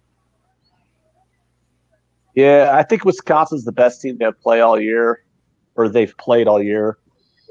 I don't know, man. This better be another 10-8 round because this is just total domination. Oh yeah, Riku's pointing out they did beat them 59-0 last time they played in the championship game. Oh, that's in deep. That head and arm choke is in deep. Giggity. Oh, that's in deep. Giggity. For our guy. Yeah. Oh wow, good. Sometimes you say stuff, Jay, it concerns me. Like, fuck, are we losing here?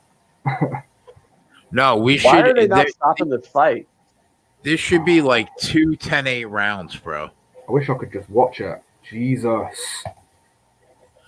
You don't have No, bro. ESPN? Yeah, I have every channel, but I don't have the stuff set up on this computer, so I'm just setting it up now. I'm just installing VLC, logging into the website I need, and then I have to download the channel link, the what's it called, the M3U file. Oh, should load now.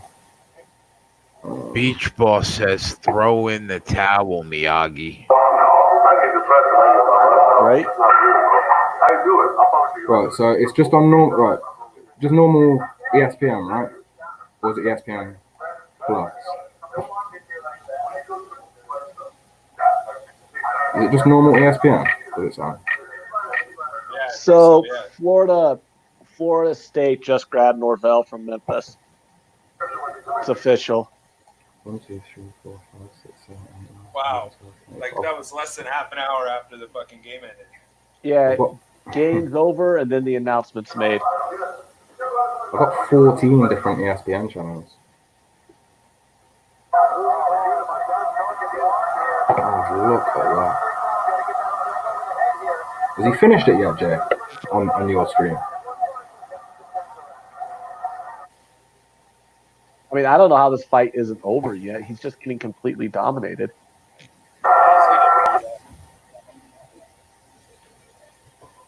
Yeah, it's over now.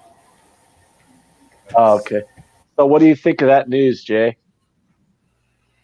What?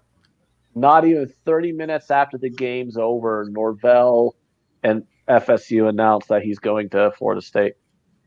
I've been saying all week that Mike Norvell shouldn't be at Memphis.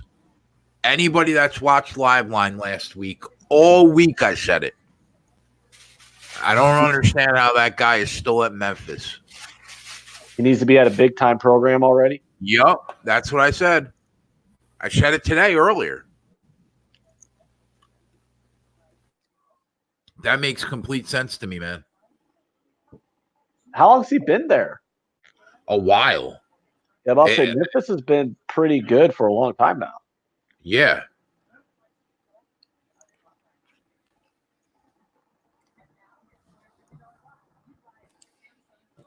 Wow, that's awesome. That's a good move, I think, for FSU. Virginia punted too, so that's good. So, what other fights were different to Team No Bag? What was the difference? So far we're one apiece that we they were right on one and we were right on one that they didn't have. We should have The talked main event. truth, man. They have Rothwell too, so it's not going to matter. You know what I mean? But it will, because But Stefan's gonna win. they have Overeem. Oh, there you go. There you go. That's another loser for him. Whoop! And they- This is going to go to the house. Wisconsin up. Touchdown Badgers. Big run. The two tackles, everything. The two fights that we're different on, Overeem they have, and we have Rosenstruck, and they have Rob Font, and we have Ricky Simone.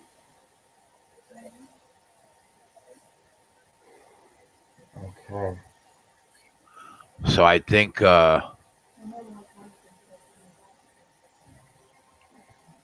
if Ricky Simone wins, we're in good shape.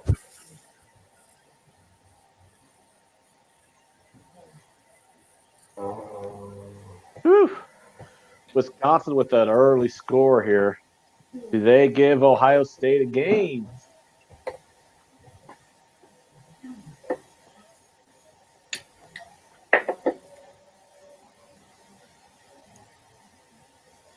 You would have liked that touchdown, Jay, if you were watching the game. It was a big boy power run up the middle for Wisconsin. Yeah, big boy power run up the middle, broke a bunch of tackles and everything. Jonathan Taylor. Yeah, went like 40 yards. He was that the first touchdown of the game? Yeah. He it was 2 minutes into the game, so I 400. think it was first touchdown. He was plus 400 for first touchdown of the game. Did you bet it? I didn't know because I'm on the other side in that money line parlay. You know what I mean? Oh, okay. I'm gonna throw up if they win this game. Who, the Badgers? Yeah. Yeah, Jonathan Taylor, 44-yard run. You know, I would be rooting for them too if I didn't have a big parlay for them. They're the second half of that LSU parlay.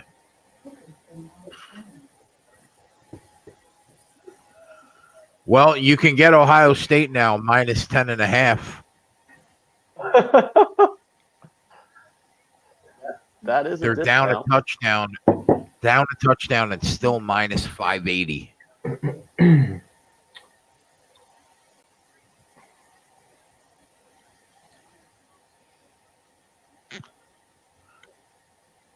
Total is 62.5 now.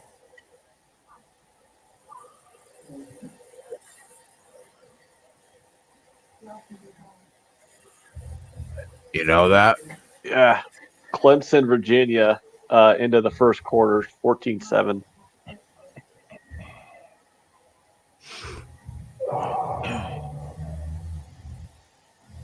Look at this, Jay. 183 yards to 167 total yards in the first quarter.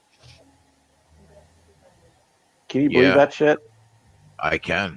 Yo, Rich, I'm going to be fucking pissed if your boys fuck me, bro. They better win this fucking game.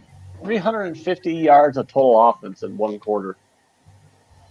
Gotta love college football sometimes, right? Yeah, I think both these teams are going to continue to score. They're going to hang 50, Clemson. Rich G says everybody hammer that Ohio State line as soon as it popped down, because it went from minus 8.5 to minus 10.5 on that live line after that score.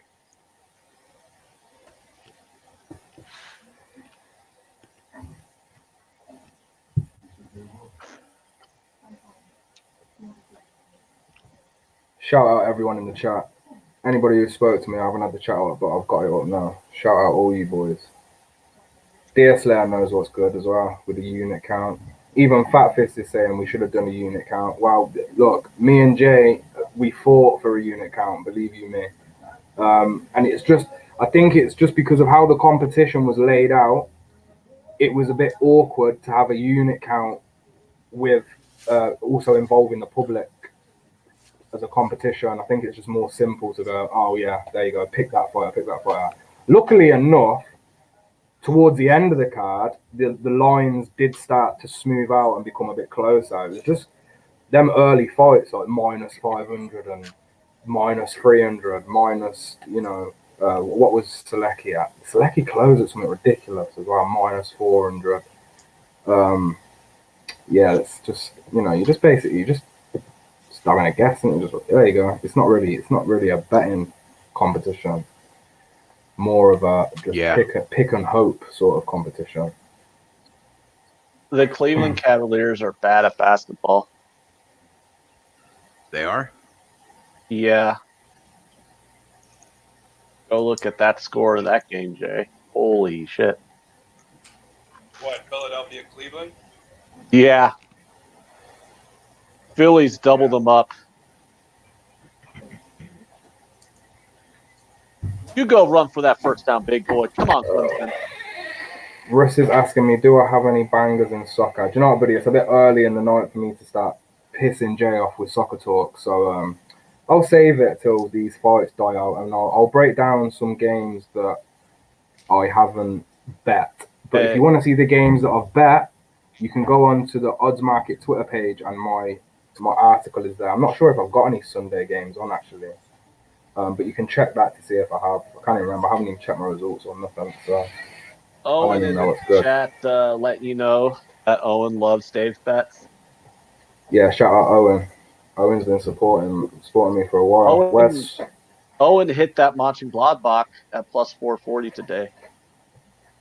Yeah, loads of people hit my draw on Friday as well. I said with Flash that we're looking at a 1-1-2-2 draw with the Nottingham Forest game, and yeah, that came in. Real happy about that, and so were a lot of other people as well, because I think they got plus 250 on that. I don't care if we piss Jay off. Before we move on to other sports, can you just give me your opinion on Wolverhampton tomorrow? Draw? In fact, I'm pretty sure I've gave that as a pick. Let me check. I'm pretty sure I gave the draw. I'm just going to double check. Hold on, give me a second. Brighton just played 2 days ago. Because I was going to say I was looking at Wolverhampton draw no bet. Yeah, I like that. Yeah. What's the odds? Minus 115. See, that's tempting. Didn't Brighton just beat Arsenal, right, at home or on the road? Arsenal's got a name, but Arsenal's not that good. No, I just think that it might be a letdown spot for them coming off such a big game. Yeah, I can see your point there. I like that. I just like I like Wolverhampton here. I like them too. What are the odds on the draw though? I see it like minus plus 10. Hold on, I'm just looking. I can't find my. There it is. Draw a shitload. I'll tell you now what I took in the EPL this weekend. Wow. Okay. Yeah. Hey, and I didn't take the draw. I took these are my EPL bets, right? I took Crystal Palace draw no bet versus Watford plus 128, and Wolves draw no bet versus Brighton plus 100 with Unibet. So Ant was already on. I reckon you'd already read my article, and that was just subconsciously in your mind anyway. Yeah. Actually, Wolves. You didn't. I never read any of those articles. I read them, but I never read them. No, I do read. No, wait. I haven't read any of your articles in a couple of weeks, but I've read them before. I've written down because your articles. If you're giving out like championship plays, I'll read those because you're like the only person I really find that's like consistent on championship. Well, I know we got what are they called today? Blackburn, which Flash agreed with me on, but he didn't want to bet it. Well, he should have bet it because they won 1-0, exactly like I thought they were. They were, I think I got plus money on that as well. Well, you know what I noticed? 100. You know what I noticed is when people will go, "Oh, I don't like that league. It's too unpredictable, so I stay away from it. I don't like to bet that league." Those are normally the leagues that are best to bet because then those are the leagues where you're getting really good prices on underdog. I mean, like, so you get even money on draw double chance with the team, so you're getting even money on 2 of the 3 possible outcomes. Like, why is that a league you wouldn't want to play around in? That's one of the reasons why I've been doing well with Bundesliga. I mean, it's super fucking crazy this year, Bundesliga. And people are like, "Oh, Bundesliga is killing me. It's so unpredictable." I'm like, I don't know. I've been taking teams plus a half goal, plus 1.5 goals, like crazy. I've been doing okay. Oh yeah, I took Cardiff to win and underput 4.5 goals, and oh god, I just want to say fuck Barnsley for scoring 2 because they messed that one up. That killed me by 1 goal, which is awful. Oh, back to bet in twice in 4 days. I had to shit out of both teams to score bet in Manchester City games. Who else did I have today? But they both hit, but twice in 4 days I had to. Oh, I took Leeds. Flash didn't agree with me. I said Leeds and under 3.5, and that cashed today as well at plus 115. And then the only other play I had was Hull to beat Stoke, and that cashed. So today I'm literally looking at these results, racking these results up now as I'm going along. 5-1 I went today. No, 5-1 I've gone on the championship. All right. 1, 2, 3, 4, 5. No, sorry, 4-1 we went, but the odds were plus 220, plus 115, plus 155, and plus 100. So suck on that. Thank you. Hey, if you want big odds, how about this? Bruins live plus 650. Don't do it. Don't do it. Colorado's a good team. Okay, I'll stay away. But someone in the chat mentioned Bruins live right now is a big price. So I just kind of want to take a peek there. Bruins live hit for us pretty good with Ian. It's 3-1 though, right? Yeah, it's 3-1. Pele said Leicester, Aston Villa, Alex Classic. I don't know. See, I don't like the EPL this season. At first, I was giving out 4 or 5 bets on my articles, and now it's starting to slim down because I'm not liking many spots. I'm not feeling these spots where I'm just going to take a big team and expect them to, win considerably every time. It's just not going to happen. There are no great teams left, really. Like Liverpool are conquering. Liverpool are going to win the league. And that's it. Like the other teams will just be scrapping about. Like Leicester still in second. Like it's I don't know. I'm just not... in second, but does Leicester really seem like a power team? No, it doesn't. I think the books have also caught up with Leicester. I was getting really big prices with Leicester early, and now Leicester's minus on the money line every game. So the books have definitely caught up with them. But so I bet Leicester a lot early in the season, but I'm backing off on them now because the price is terrible. West Brom are up tomorrow against Swansea City, and I've attempted to fade West Brom a couple times because I thought their time, and they just keep continuing. They have lost 1 game this entire season, so backing them is not a bad idea, and I think we'll see a couple goals. So maybe West Brom and over 1.5. You should get close to evens for that. I fully endorse that play. I haven't took it myself, but there's a good chance that Swansea's a decent side though. They're 8-6. They are a decent side, and I do have to note that West Brom haven't played like the best teams yet. So they've played a lot of shoddy teams, but at the same time it's a championship, and they continue to prove me wrong, home or away. They keep bagging wins or draws, and at home I wouldn't be liking to go against them. The odds on Swansea will be quite big, but I don't think they're gonna come. Yeah, they're plus 420, You can get him double chance plus 125. Okay. Guys, can we talk about how Wisconsin is about to go up 14, I think, potentially here? Yeah. That's not good. Does Ohio State make the playoff if they lose to Wisconsin here? Yeah. Tell you what, Sheffield United should probably win tomorrow.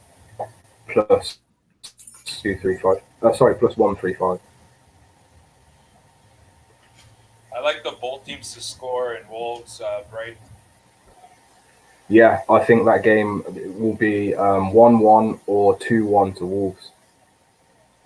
Hence why I took draw no bet. To be honest, I'm thinking now I probably would have rather took the draw at plus 225, but I'll take the draw no bet, I guess, because at least I'll get a push at the minimum if it does draw.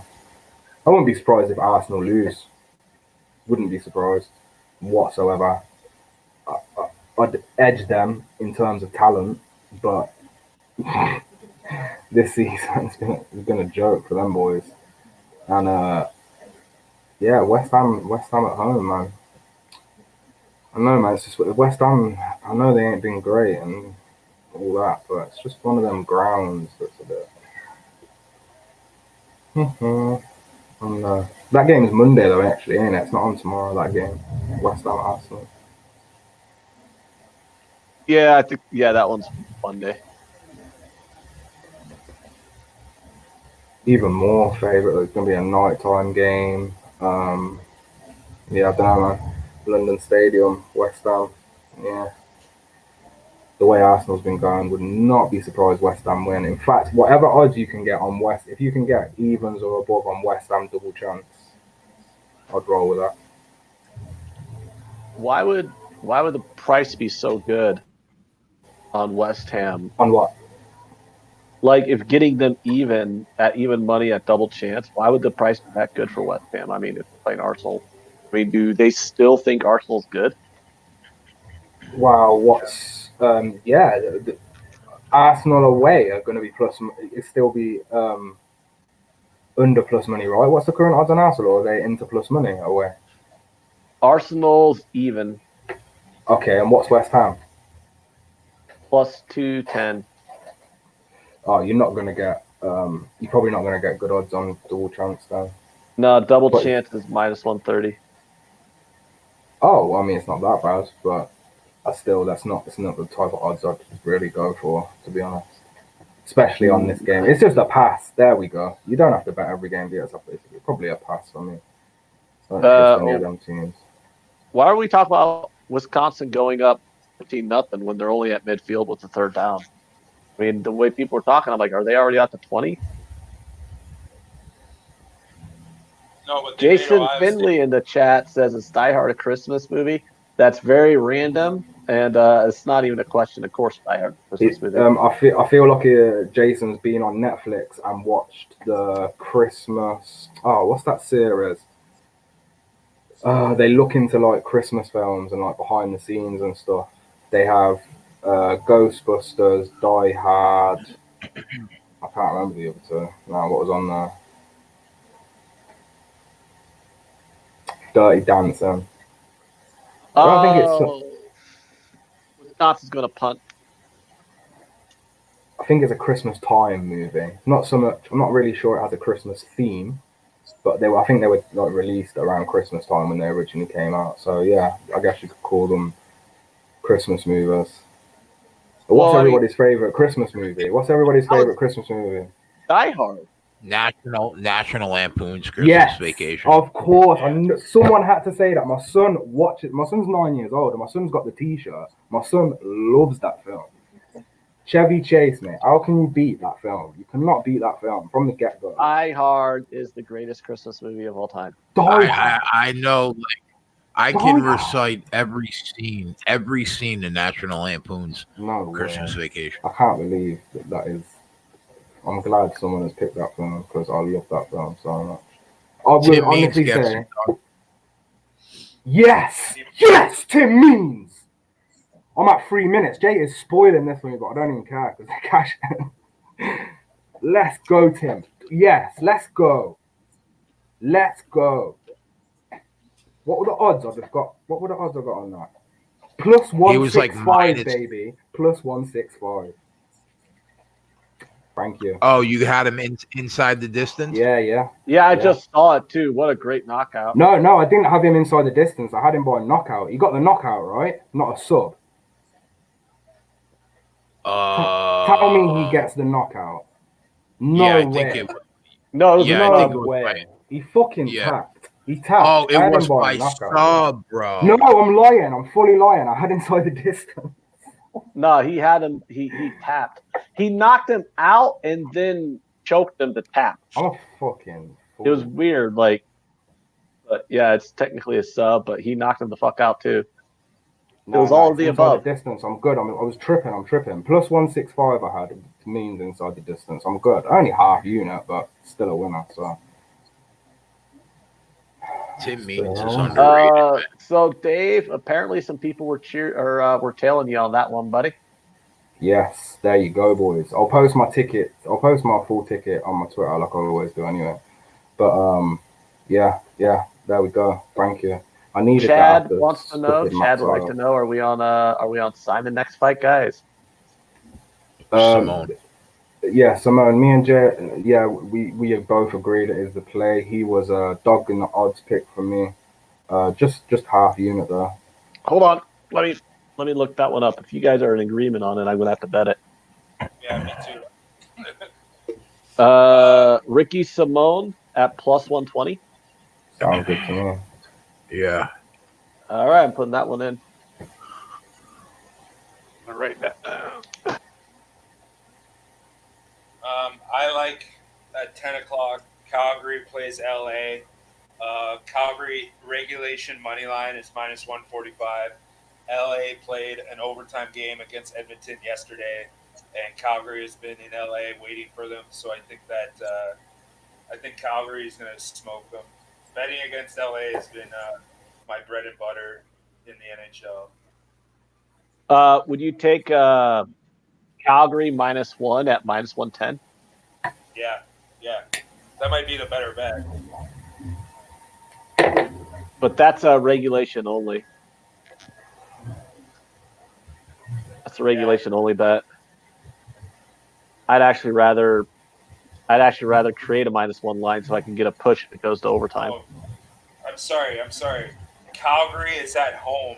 LA played in Edmonton last night and went to overtime. Well, LA's on a road back-to-back. Yeah, and Calgary hasn't played since Thursday. Oh, dirty bird, eh? I knew post you said Thiago Alves didn't have a shot. Jesus. Against the dirty bird. You mad? I don't care how old he is. He ain't going to get beat by freaking Whoa, Thiago. is that a catch? Are they going to call that a catch? If that's a catch, that's crazy. From Ohio State.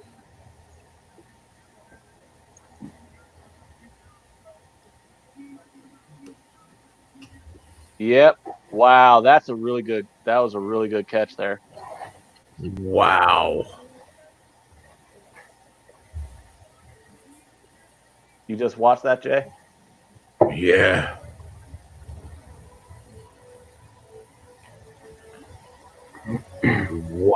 Wow. Give Tim Means a performance bonus, for God's sake. I just saw that right now. That was huge. That was Odell style.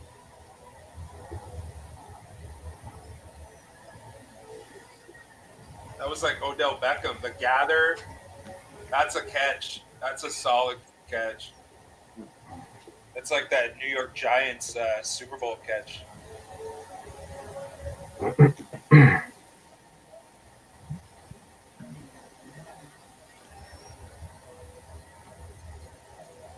They got a play under review for Clemson, too, on whether he caught that ball.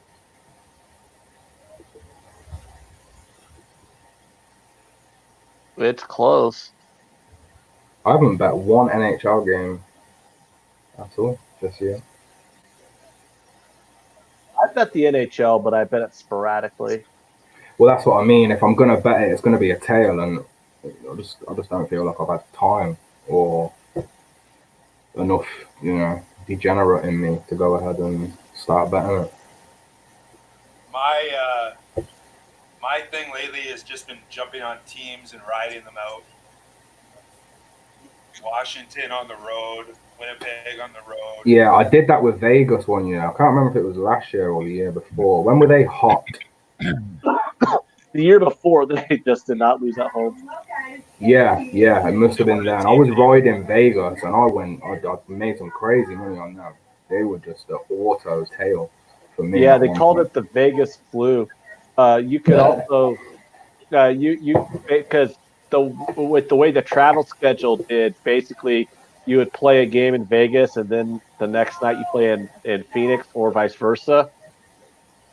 So they'd be in Vegas overnight. So like if they would travel from Phoenix to Vegas, you'd be in Vegas overnight before the game, and you just fade that team because they're out drinking and gambling, blah blah blah. I mean, you can't let it guys be in Vegas overnight before the game, right? And well, also the big reason was that year they were all misfits.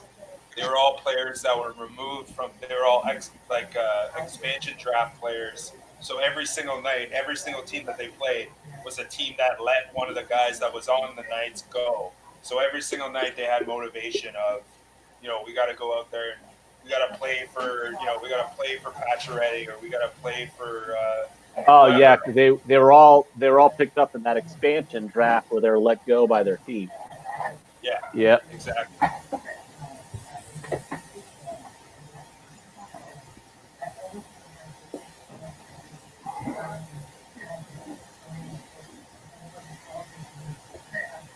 Whoa, go, go, go, come on. Yeah, touchdown, Tigers. Yeah.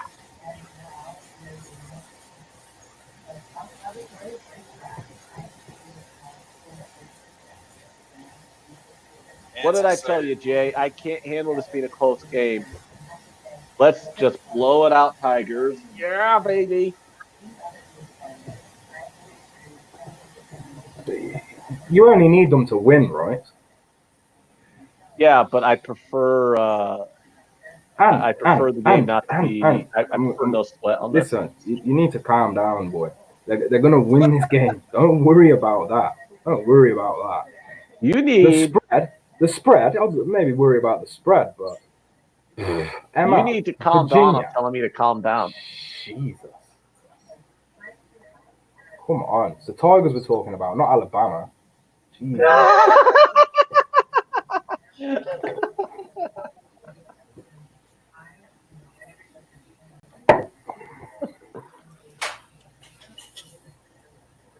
So who we on in this next fight, guys? Ricky Simone. Oh, no, yeah, what's the next fight? What's the next fight? It's Ricky Simone, isn't it? Yeah, Ricky Simone plus 120. Oh. Plus 120. Although I did get plus 1223. Well, hey.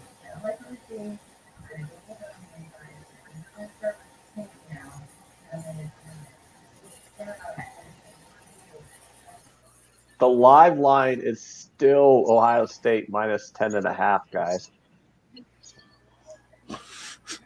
How are they still 10.5 with the game all the way down 2 minutes left, and they're still losing by 7? I don't know. Wisconsin. They don't look good. No, not at all. Whoop. There was a nice spiral on that throw. The receiver just needed a little extra separation.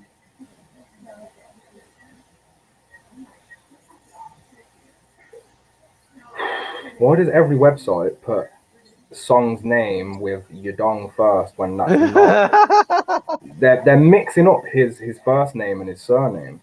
I really don't understand.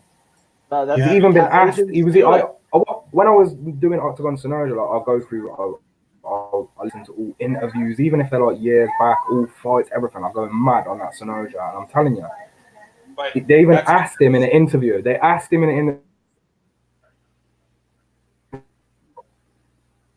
interview how, as soon as his translator had finished. Yeah, I think my computer is taking it. Song should be first, right? Yeah, they asked him in an interview, how do you pronounce it? And he was like, Song. Yadong. Yeah, and, like in Korea, Korea, their surname comes first, and then it's their. Yes. Oh, yes. is it? That's why. Yeah. Yeah, that's why, that. like the dictator over there, like his dad was Kim Jong-il and he's Kim Jong-un, and their grandfather was Kim Jong-sun or whatever. Yes. Yeah. Hey, leave us. Jay likes to leave us unannounced. No, I'm here. Can you hear me? No, Jay. Oh, Jay. Please, Dave. My computer keeps taking a shit. Everything's freezing, so I can't see nothing.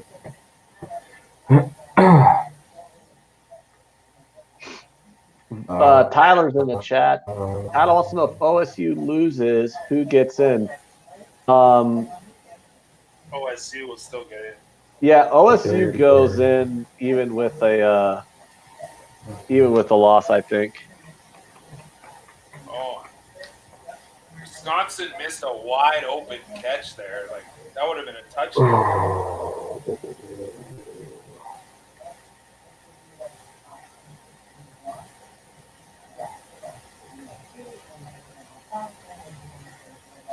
I wouldn't mind seeing Ohio State lose just to piss off their fans because I know so many of them.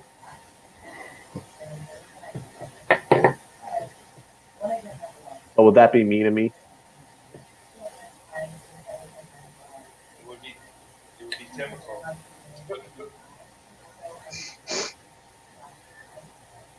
What would be typical? For you to make fun of them. Well, like half my family are OSU fans. They all live in Columbus.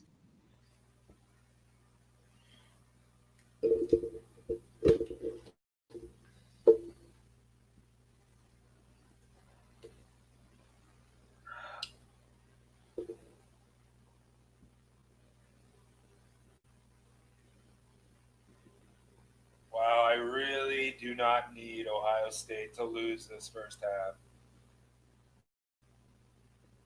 Oh, you had the halftime full-time parlay with them and Clemson? Yeah. Well, Wisconsin just busted a 20-yard run.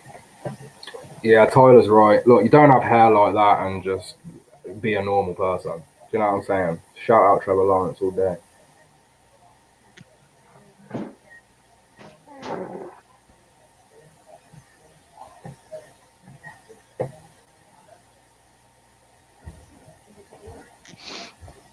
Ooh.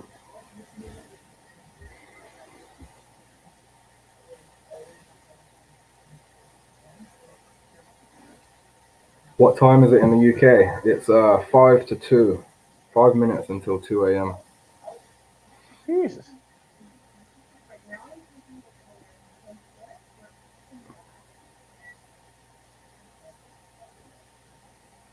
So England's part of Europe, right?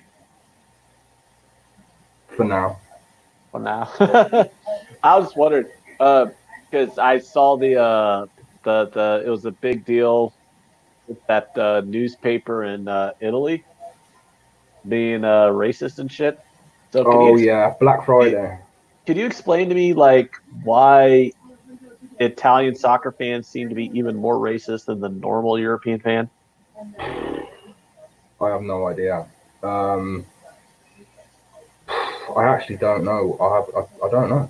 I don't know. Maybe, I mean, my dad went to Italy and he went to watch AC Milan game at the San Siro. And he said, like, even he felt a type of way, like they don't like English people at all. I just don't think they like anyone other than their own. I think maybe that's what it is. Yeah, because I don't know, man. It's a fascist country that's run by criminals. So that's why.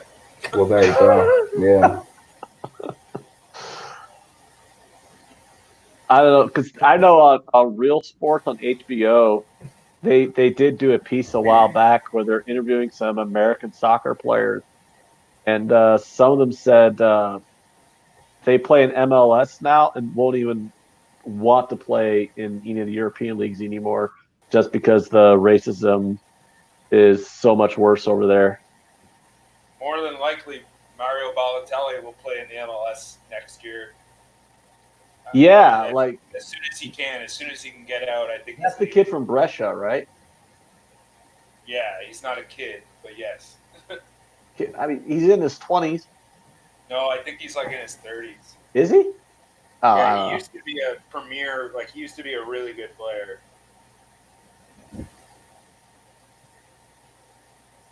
Yeah, but yeah, there was like an HBO Real Sports piece on that where they were just interviewing some like American soccer players who played in England and other European leagues, and they said it's just basically they couldn't believe it how much different it is over there. Okay, someone's asking in the chat. They want to know why I am picking Ricky Simone. Well, you can go read a huge breakdown I did on my Dogs and the Odds article. You can find that on my Twitter. But to quickly run it down, it's a wrestler versus striker matchup.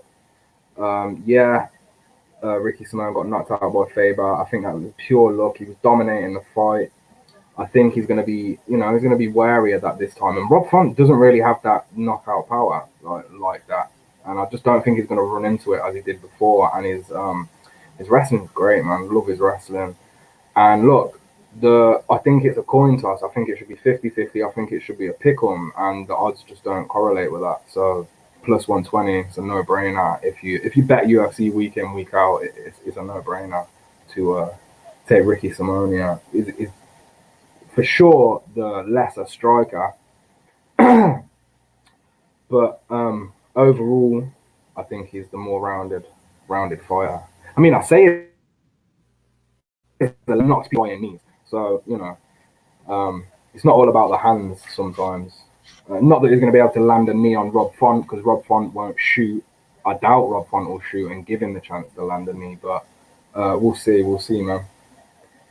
Yeah, the Faber fight, Josh, buddy, that was utter luck. If you go back, I've watched that fight 3 times, and Faber was losing, and panic knockout. You know what I mean? Like someone's trying to, when you're in there, someone's trying to kill you. You're still going to throw everything you got, and he did, and he's a well experienced legend. I mean, he caught him. That's all it was. I'm not going to take too much from that. I hope the bookies take a lot from it and give me some juicy odds on Faber, but that's not going to happen. Sorry, not on Faber, on Faber's opponent. Who's he fighting next? His fight's been booked. I can't remember who it is.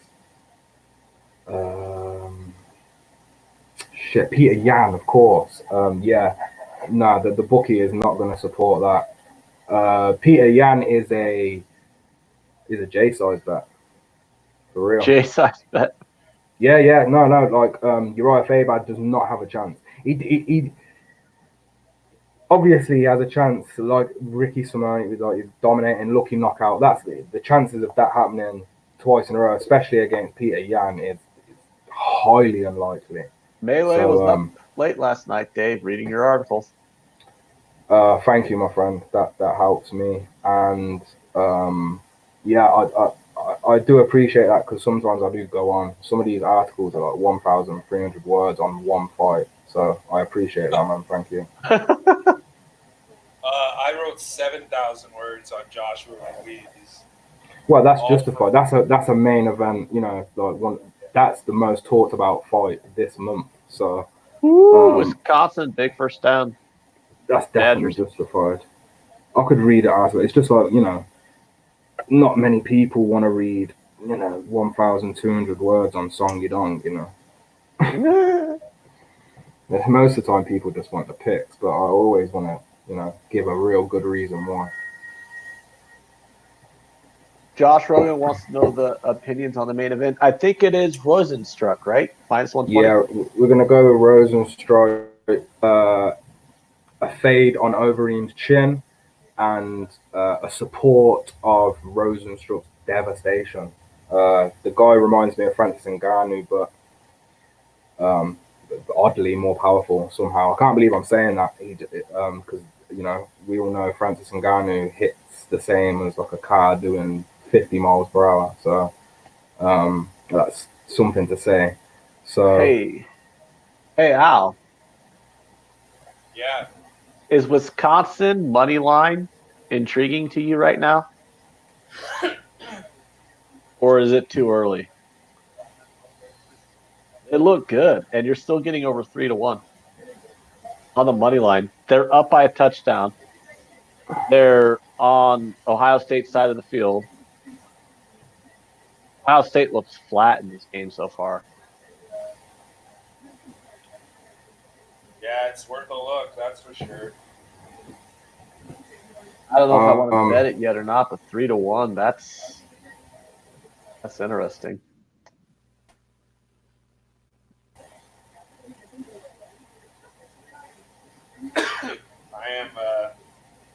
I'm hoping to get out of this first half with a lead. Viper says Rosenstruck Nunez parlay. no. Just play Rosenstruck straight. It's not worth putting him in a parlay. He was plus money. He was plus money. Now you've lost a bit of value, but you're still close to that plus money. So there's no need to put him in a parlay whatsoever. I think Viper might be parlaying every one of his straight bets this week with Nunez. Yeah. Well, if that's the case, then if it's more of I'm slapping Nunez on everything, yeah, of course Nunez is going to win. So can't argue that. But I just think for that particular parlay, there is a chance that Rosenstruck could let you down. So I wouldn't want to, I wouldn't want to advise you to go and take that parlay. But I'm not gonna call you off it. It's your choice, man. Viper, if you want to take that, go ahead, bro. It'll probably cash. I mean, I support Rosenstruck, so it's unfortunate because I was looking forward to Walt Harris versus Overeem. I think that would have been a J side bet on Walt Harris, to be fair. But unfortunately, his daughter was murdered, which is absolutely horrible. So, what's the Wisconsin money line right now? They just took it off the board. I was about to put it in, and they took it off the board because they just got a first down. Did they go for it on fourth down there? What the hell? Yeah, they just made it. It was at plus 350, so I was about to take it, and then they got the first down, and now it's off the board. So I can't take it now. Plus 230, but somehow Ohio State has moved to minus 6.5. Yeah, those miserable bastards. They moved it to plus 230. Ah, man, if it was still plus 300, I'd be grabbing it right now. But plus 230, I don't know. I want like a big number on him. You know what I'm saying? I want to grab him at like plus 300. And then if they wind up getting like 14-point lead, take the other side at plus 300 and perfect world scenario. Yeah. There's been so many finishers that are dragging out these commercials. It's kind of annoying. They legit don't give a shit about people that are, sitting here at 3 a.m. watching it. If they just rolled on with a fight, so we'd have saw possibly another 2 fights between all these advertisements. I mean, it's got better since it came to ESPN, but still, it's still a bit of a drag. Like, I don't care that Overeem's just entered the building. Do you know what I'm saying? I want to see the next fight. God. I don't need to see this guy walking into the building. Like, I don't need to see that. It's so annoying. See, Wisconsin with the 3rd and 9 here. And he's going to get – is he going to – no, he broke out of the sack and he's ran for the first down. Wow. Josh, just get someone else's piss, bro. That's how you deal with that one. Just make sure you've got someone else's piss at all times. that you know is clean, obviously. Is this about to be 14-0? I've supplied people with urine on more than one occasion. Yeah. Well, I can't smoke because I drive a truck. Yeah, that would be quite dangerous.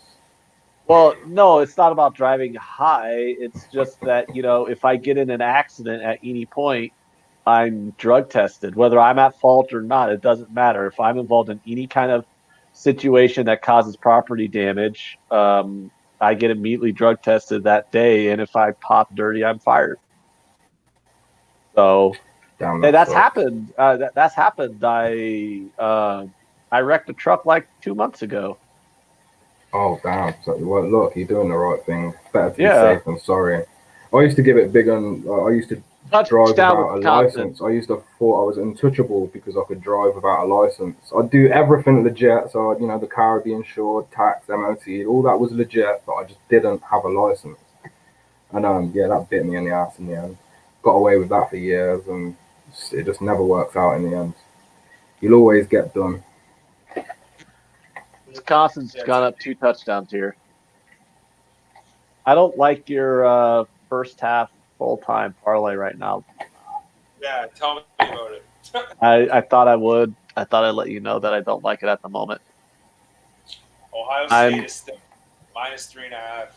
I'm also pissed off at myself for not betting that money line at plus 300. Now it's +1. It's still plus 165. Fuck. No, they just took it off the board. Plus 105. Yeah, plus 105. Fuck. Ohio State is favored. Why the hell did I not take that?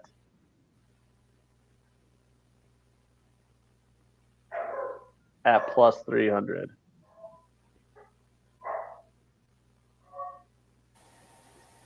JC says, sounds like a fabulous gig. 3 a.m. starts and all the best. I mean, it's a 4-day work week, and it's an easy job, and a pretty decent money doing it. 3 a.m. doesn't seem like 3 a.m. doesn't seem like that early when you get used to getting up at that early. So I just wouldn't sleep. I'd wake up at like midnight, and stay up and go to work. That's the way I operate.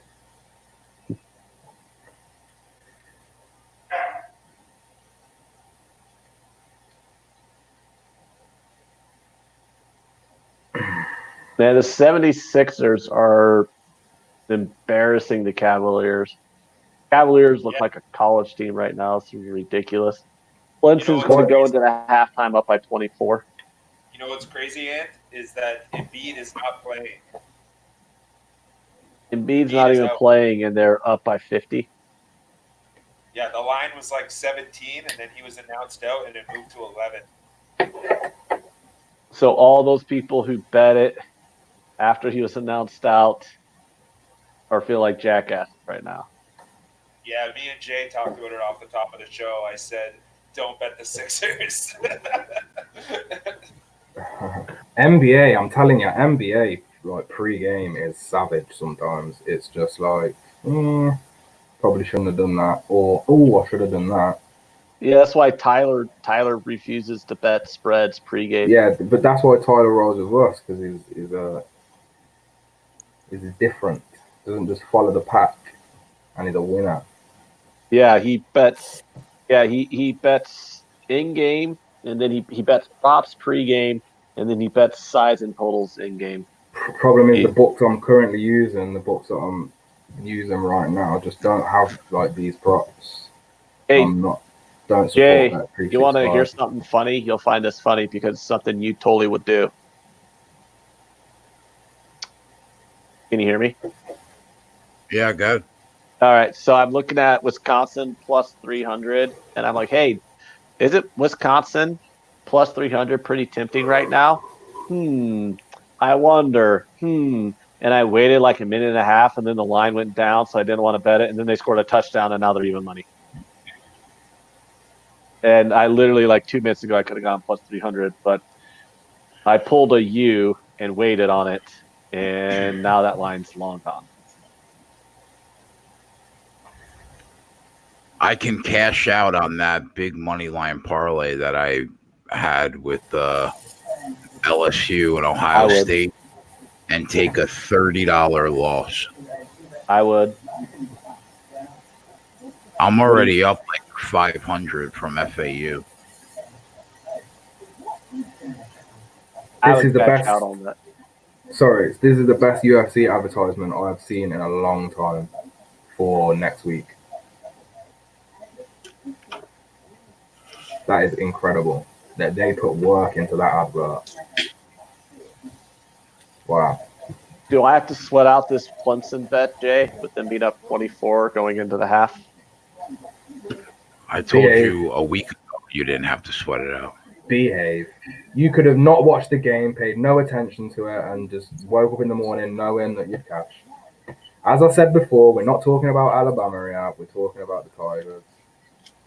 Well, I just paid for my car trip to the mechanic today and Christmas presents. Don't talk to me about cars. Fuck cars. Oh, God. So we went down there, and I told my husband what we were going to have to pay to fix my car. And he's like, why don't we just lease you a new one again? Like, are we really spending $300 to fix a car that's worth $600? And I'm like, bro, dude, like, come on, man. Because I spend maybe like $600 a year on maintenance for that car. That if I go lease a new car, it's literally going to be like $400 a month on payments, plus the insurance. Like my insurance on that car is $10 a month. That's classic.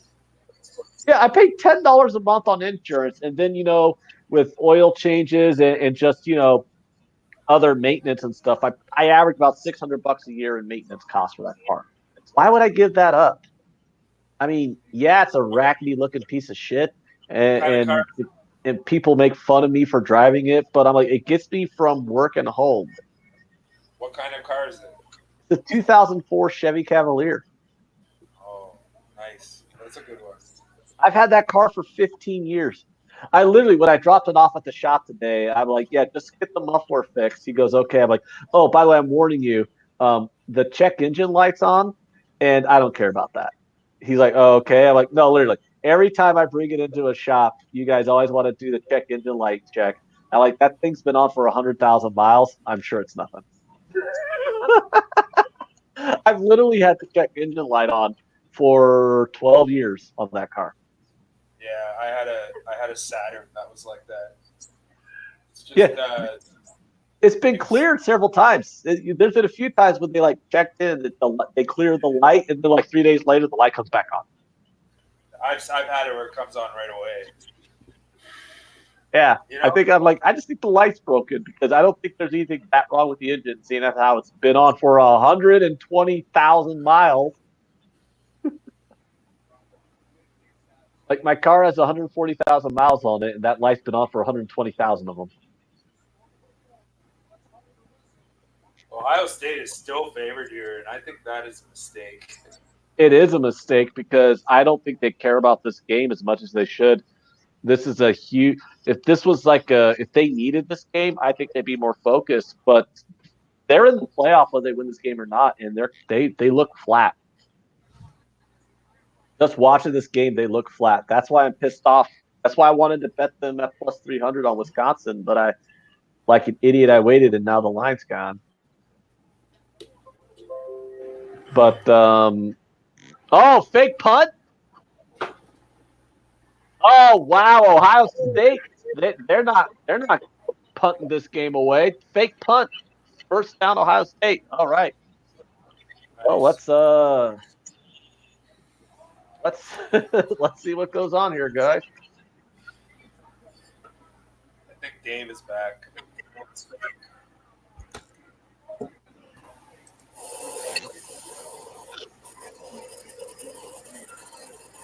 31-7 at the half, Dave.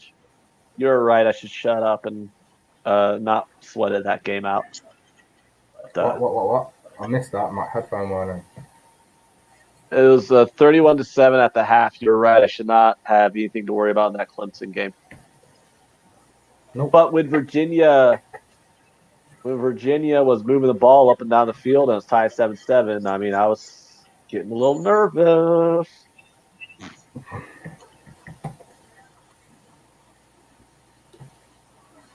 Any thought on a second half with that game? Here, let me look it up. Yeah, we should have some second half lines now. They're at 8 points total, 31-7. Ricky boy. Wow, minus 11 on the second half. Yeah, go ahead, big boy.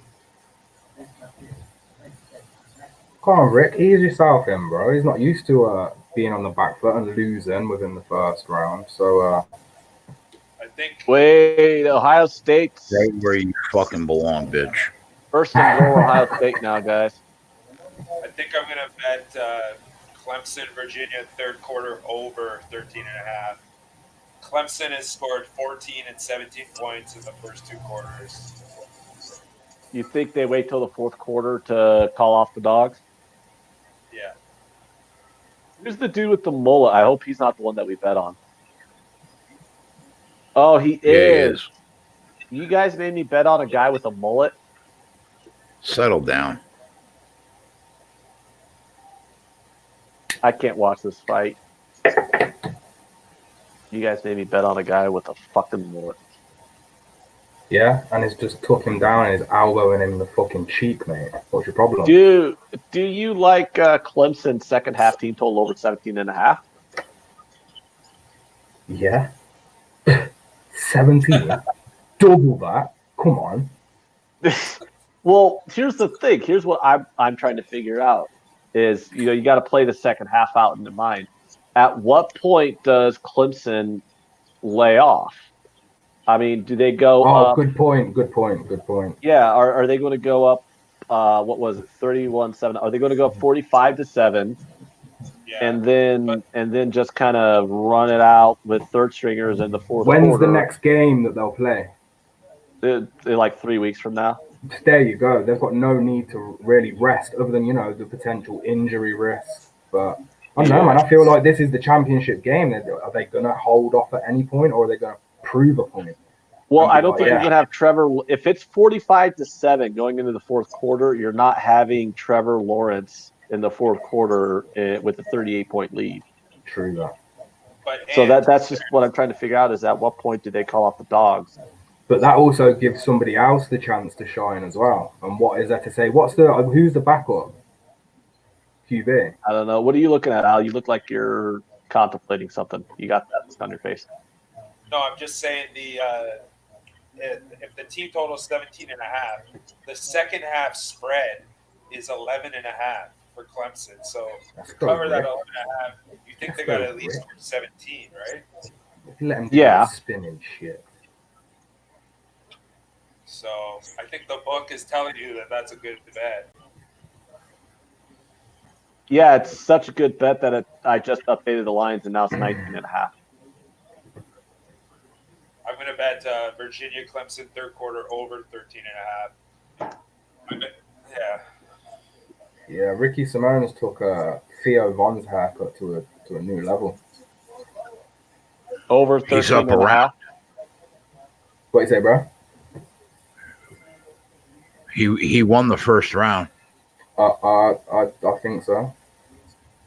I can get Clemson second half team total over 20.5 at plus 125. I could take it over 19.5 at minus 120 or over 20.5 at plus 125. If it goes over 19.5, it should go over 20.5 because that's 3 touchdowns. You think that's I think that's a good number. Plus money on 3 touchdowns. I say gang, and then the buzzers just come floating. Yeah, Jay, put that in. I'm doing this. I'm doing that too. I'm tailing that play, Al. I'm tailing your play, and I'm also putting in Clemson second half team total over 20.5 at plus 125. Unfortunately for my OCBs, I don't live bet anything else while the UFC is on, so I won't be tailing nothing. But I really want to. I just can't do it. Yeah, I mean, King of that the plus Sting. money has me all over that one.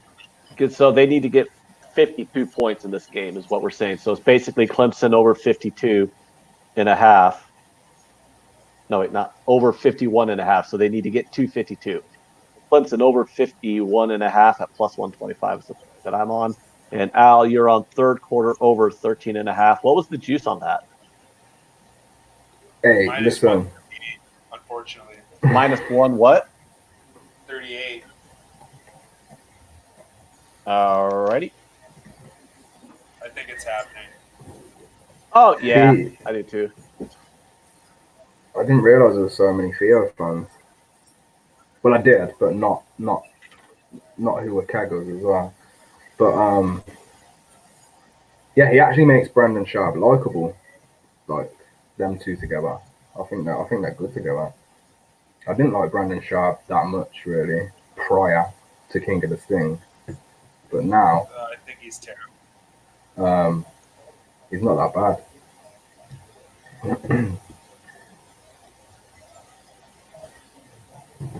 All right, I need to go freshen up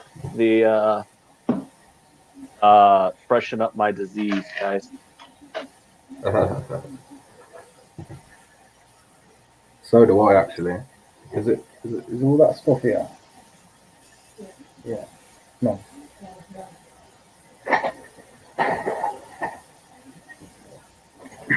Oh my God! Did Ohio State fumble the football? Oh my God! The orange. Are you kidding me?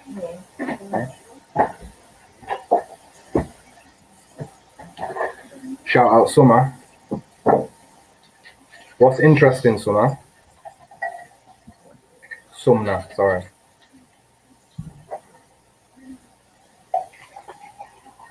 Ohio State fumbled the football in the red zone. Terrible. That is fucking terrible.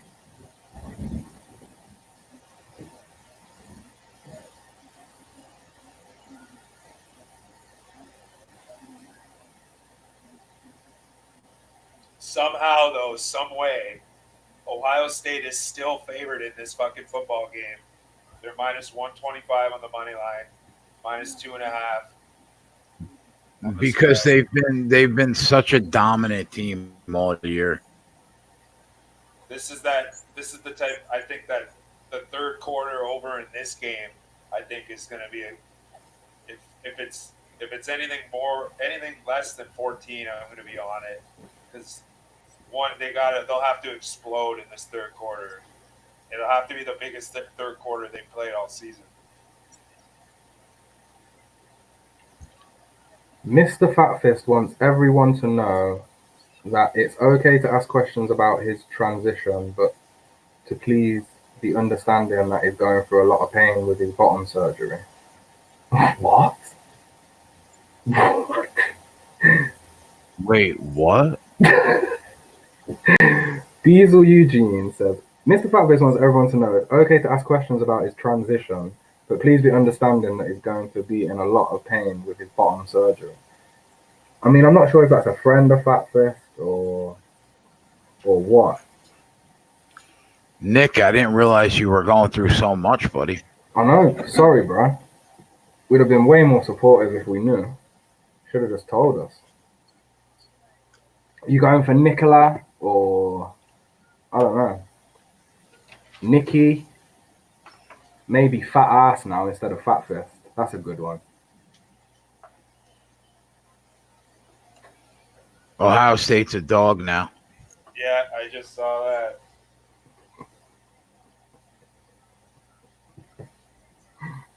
Wow.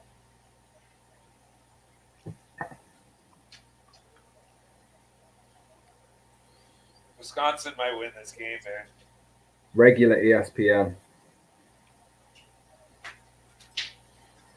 Ricky with them takedowns again. Them beautiful double legs that no one seems to be able to stop. Although, like, Font, yeah, he's not awful. He got the first takedown, didn't he, Font? I was surprised. But we haven't saw him get a takedown since, have we? So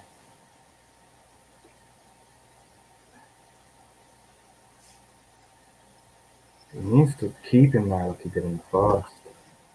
I don't know if I should. Yeah, I know what you're gonna say, and I think you should. I think I have to.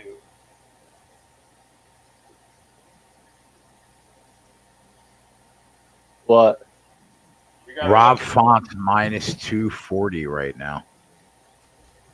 we Well, gotta what do look- I wouldn't be betting on no one when Ricky Simone is the hometown boy. And then he won the first round. So let's say you give Rob Font the second round. One apiece. This fight should be exactly what it was pre-close, which was like plus 120, minus 140. Yeah. Where's the extra dollar coming to it? No idea. If I hadn't bet this fight, I'd be taking Ricky Simone right now. I'm not gonna lie.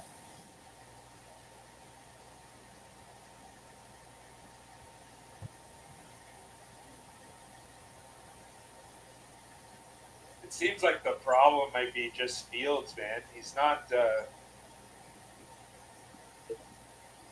doing too well throwing the ball. He's got 67 passing yards, and they put Chrisman in for one play, and he got 21 yards.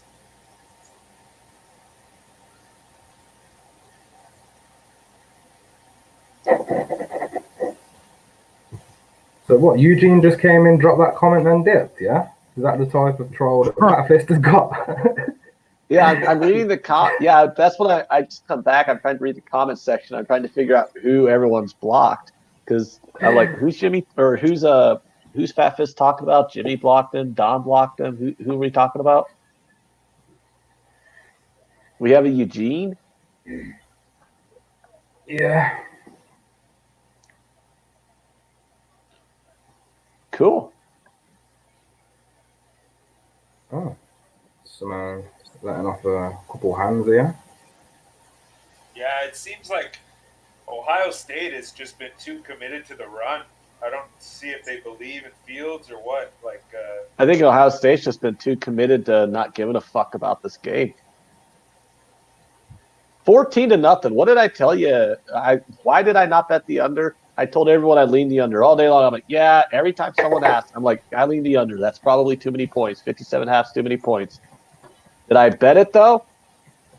Jay, that's your cue. I don't know. Did you? Did I bet it, though? I don't know about people saying Simone looks tired. Font looks more tired to me. His output has dropped. Jay's not very good at coming in when I set him up. The answer is nope. Nope, Jay, I did not bet it. Jonathan Taylor has more rushing yards than all of Wisconsin or all of Ohio State so far. That How many is a big takedown with 3 minutes left. You got to keep him on the ground for 3 minutes, bro.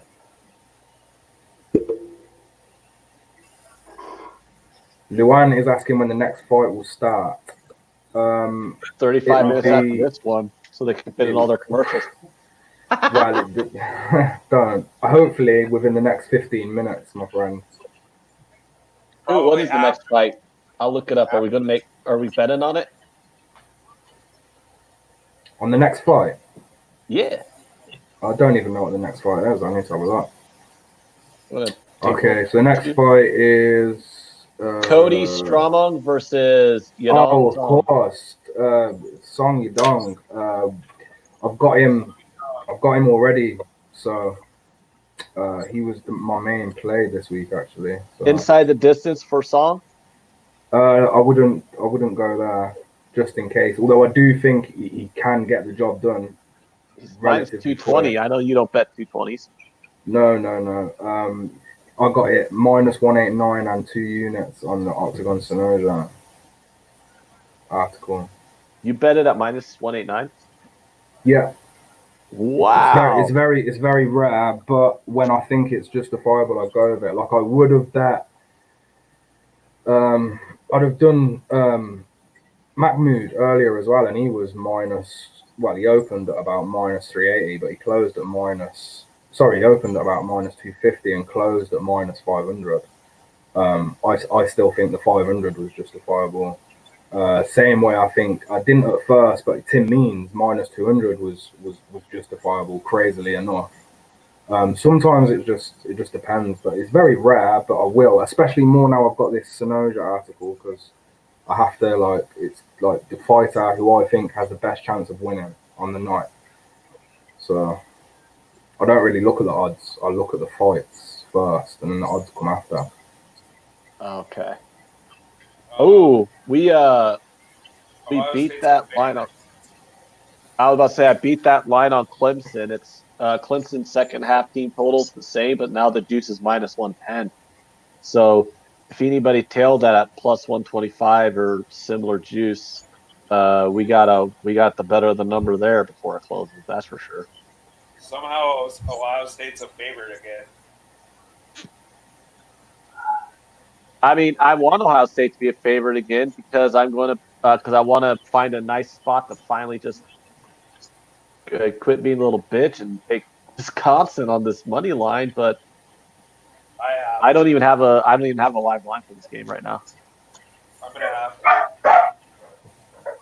Smyrna's annoying. Like, he's put that front foot out the entire fight. He should have been leg kicking that. Why are you trying to strike with a guy who's clearly the better striker than you? Like, I'm confused. Like, stop it. Too much messing around.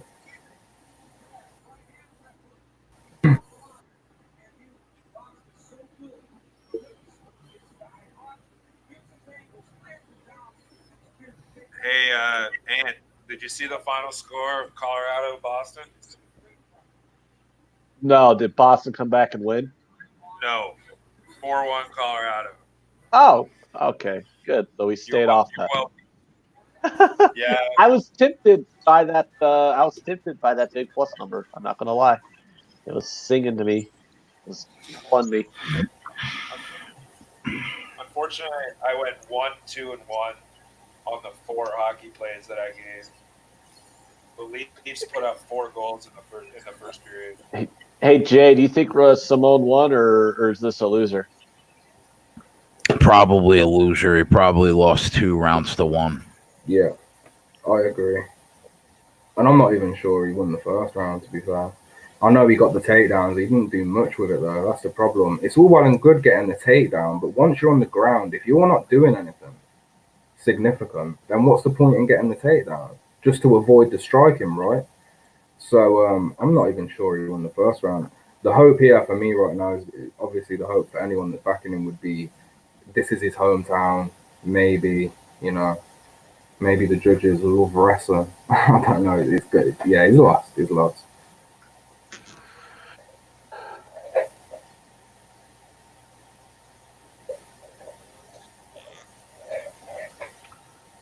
Melee Pele sweating out Cavs plus 40.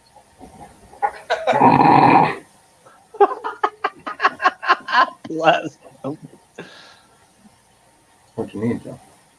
It's what you could get him plus 45.5 right now.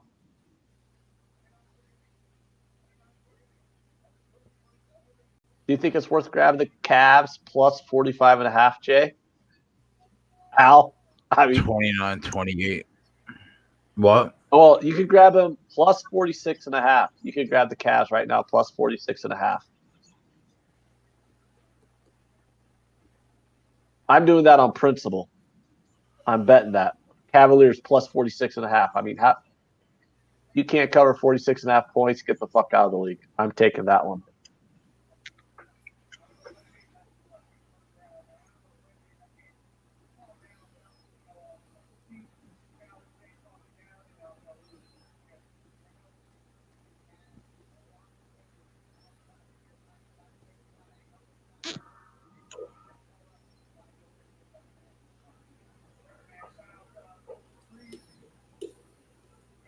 You want to tail that, Jason? No. Can you get a money line on the 76ers right now? You might want to throw your entire bankroll on it if they let you bet it. No. Have you even looked at the game? Be like minus $1 million. Yeah, you could take the Cavs at plus 10,000. That's it. They actually have a money line on the Cavs? Yeah. Who the fuck would bet that? They're down by 46 with 3 minutes left.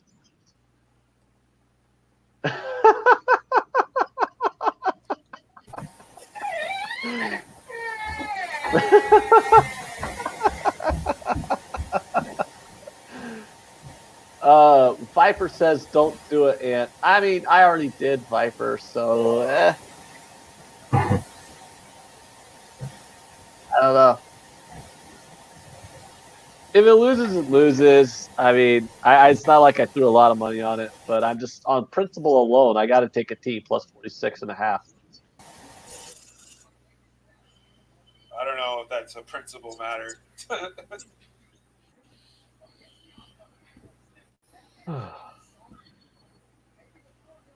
I think it's funny that FanDuel or DraftKings, one of those books, actually still has a money line available for the Cavaliers. Like, if anybody actually bets that, they should shoot themselves. Circa probably has a money line on the Sixers.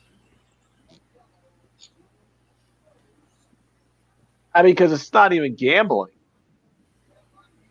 If they give you any kind of money line, even if it is minus $1 million on the Sixers, they're just giving away free money to whoever lays the $1 million to pick up $100.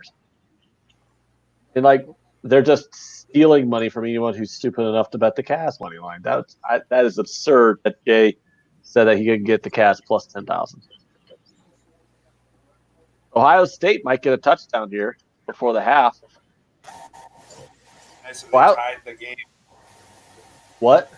It'd be nice if they tied the game before the half. You need some fancy stuff to happen for that.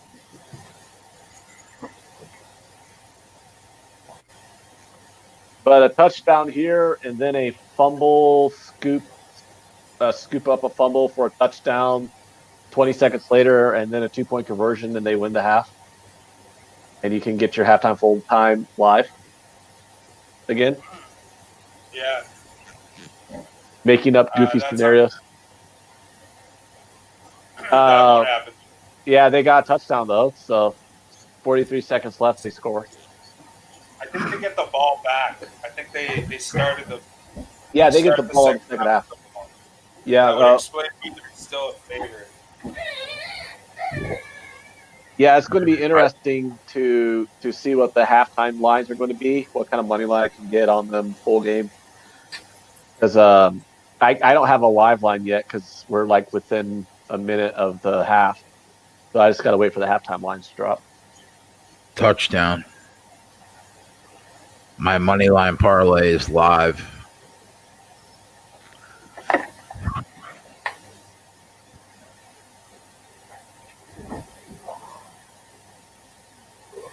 Chris Brady says there's a slim chance they cover the 16.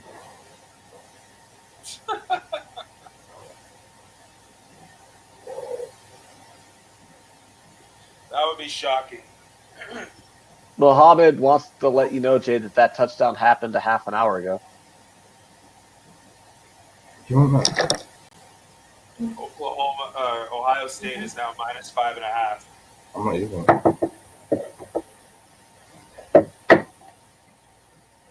7 fights and only 2 decisions, huh? We've had 4 submissions tonight. Damn.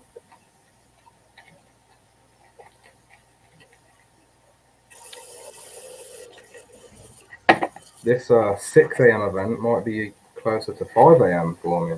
Yep, did he fucking do? Hey, do you know what fight we missed out on, Jay, tonight? What? Carlos Condit versus Mickey Gall. That was cancelled. Yeah, I saw that. That would have been an interesting fight. No, we're missing Alberto Del Rio versus Tito Ortiz. Oh no, quick. But mate, if Tito Ortiz don't win this, it's an embarrassment to MMA. He has to win this fight. There's no way, no other way around it. Not a chance. They say that Del Rio is actually is a decent fighter. Really? But how long's he been fighting? Not long. Exactly. He was an amateur boxer when he was a kid. What? Are you kidding me? Are you kidding me? Ohio State, you dumb motherfuckers. Wow. They just let that happen. What's going on right now on my screen on UFC? I don't know, but Wisconsin just had an easy run up the middle play, somehow go for like 45 yards. Ohio State missed like 7,500 tackles. Ohio State is still favored. I thought that was Anthony Rocco Martin's mother or sister, and then I just saw that he's holding her hand. It's his mother. It's his mother. Oh, it's his mother. Yeah. Oh, okay. Jesus. I was a bit confused. Like, what? He likes a bit of a coup. What are they saying? Because it's on mute. If I turn it off mute, I'll ruin the show. I don't even know what it's saying. What are they asking him about? I have no idea. Just a random Anthony Rocco Martin appearance in a pink checkered shirt. Okay. Megan O'Leary is so hot, man. Oh, bro. Joey B. Covered that. God bless him.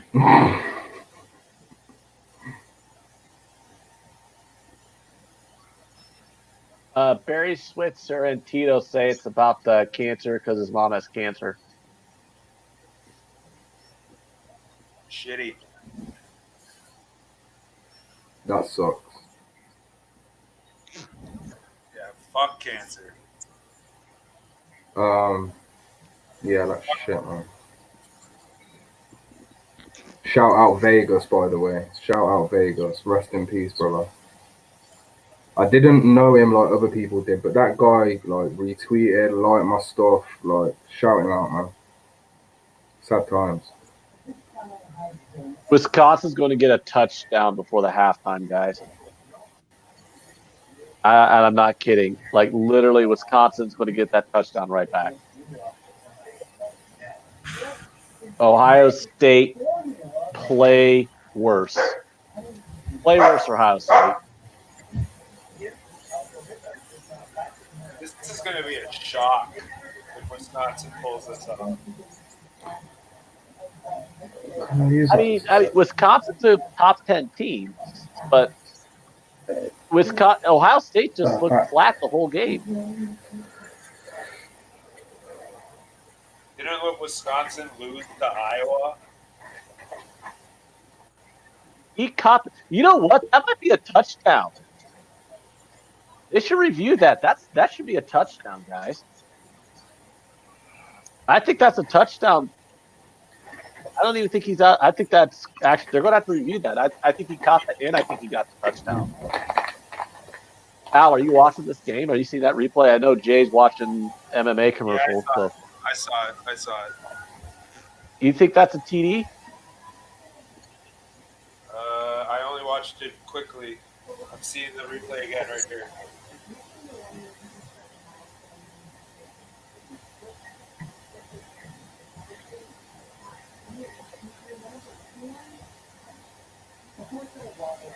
Yeah, that's a touchdown.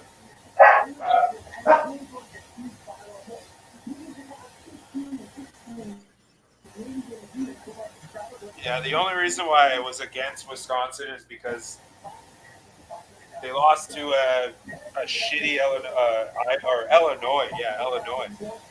They lost to Illinois 24-23 on a game that I was on the big. So it scared me. Vaughn, you'll have to probably wait until 2020, spring or summer, before you'll see Rocco Martin fight again, buddy. He fought last month, remember? So, yeah, he doesn't have a fight booked. As far as I know, he doesn't have a fight booked. I would have saw it on Twitter. I haven't saw it. Scotty Rock, why are people talking that guy's name in here? I keep that guy's name out of here, man. That guy's a fucking loser. He's one of them guys wins a bet and it's like bling, fucking money signs everywhere. Look at me, and then when he loses, it's just like a little small word on it, like oh well, oh yeah, all right, mate, fucking hell. The guy's draining. Yeah. Also, why are you running your mouth with a cartoon picture, buddy? Like, let's see your face, buddy. Let's see who you are, mate. Always talking shit. I can't stand people on Twitter who are just constantly talking shit. Like you've got issues, bro. Like you've got mental health issues. You need to go speak to somebody. You need to find help because you're venting your frustrations on Twitter because you're not where you want to be in life. You can win all the fucking bets you want. You're probably putting fucking $5 a bet on. Stop running your mouth. It's embarrassing. Gonna look back on your Twitter. Would you show that to your children? Would you show it to your children? Probably not. Come to the Bay. I'll fight anyone if geezer talks and stuff like that. What are you talking about, bro? Come to the Bay and I'll fight anyone. You get dropped quick time. You fucking muppet. Who are you talking about? Fucking, I ain't gonna say his name again. So I don't care. Some people just aggravate me. Type it in the chat so I know who you're talking about. Like we're online. Do you know what I'm saying? It's easy to like just run your mouth on Twitter. Come to the Bay. I think I know who you're talking about, but you should. Yeah. So what he says though. Come to the Bay. Yeah. Okay, man. I'm just gonna catch a £2,000 flight to come and knock you out. No, I'm good. Seems as you got so much. Seems as you got so much money. Why don't you come to wherever you want to go to whoever you want to fight for whatever reason? I don't know. Oh, I know you. Oh, I see it. Yeah, yep. Stupid, man. Fucking stupid. I think this game might be over, man. How the hell does Ohio State let Wisconsin just go down with 43 seconds and score a touchdown? Wisconsin started off just wanting to run the clock out. I mean, they ran the ball up the middle and somehow went for 45 yards. And then once they got that like 40-yard whatever run up the middle, they're like, oh, wait a minute. Ohio State's going to let's do this? Fine, fuck it. Let's go for the end zone.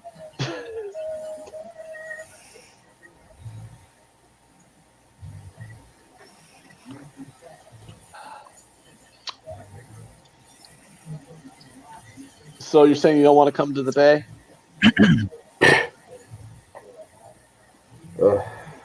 Yeah, I'm done on that. I'm not giving that geezer no more fame. I'm done talking about that. Fucking Bay.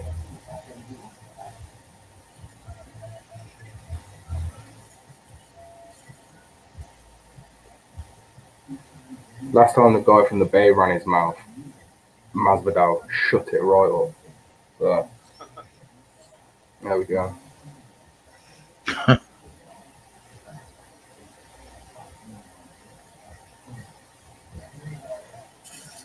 See what people think that Song Yadong isn't 22 as well. Let me tell you some interesting facts for this boy. This boy was so talented as a young fighter that he got himself a fake ID and he was fighting grown men at the age of 15. He was not only fighting grown men, he was beating grown men at the age of 15. So, yeah, that's why he has an extensive record for such a young athlete. Like he's 22 years old. No, he's a legit 22. Look at his face, got a baby face. He's 22 years old. People are questioning his age. I've saw other MMA pages and stuff talk about his age. Like, no. He just broke the law a little bit and fought as a minor, basically. All right, Virginia scored, so just need another 7 points to hit that third quarter over. And we have 8 minutes and 23 to do it. I'm pretty confident it'll happen. Clemson's going to blow up here, I think. All right, we're going to halftime. Got some decisions to make now.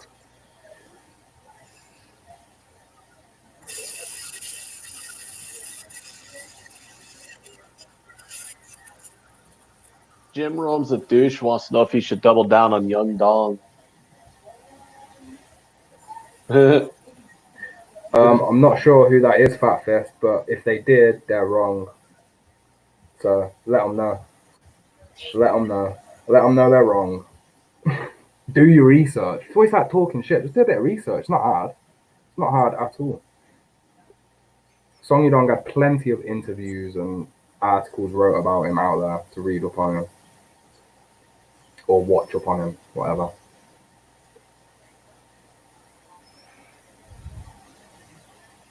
All right, Ohio Sorry, State Connor. second half minus 120. Hesitant.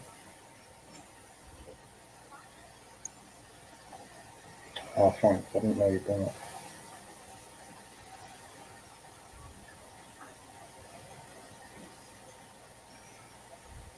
How come every time I turn it from one game to another, they're always on a commercial? How about we actually just show a fucking game instead of commercials?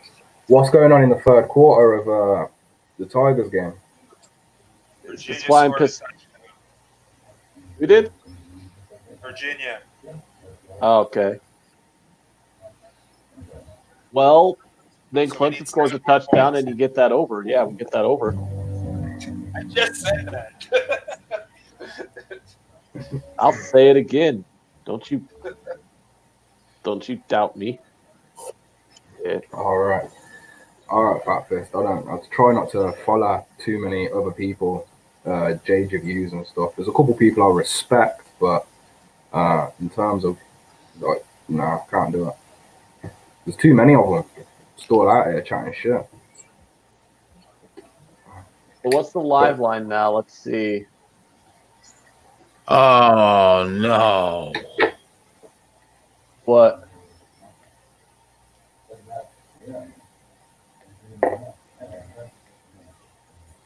Is Song gonna lose or something? What do you?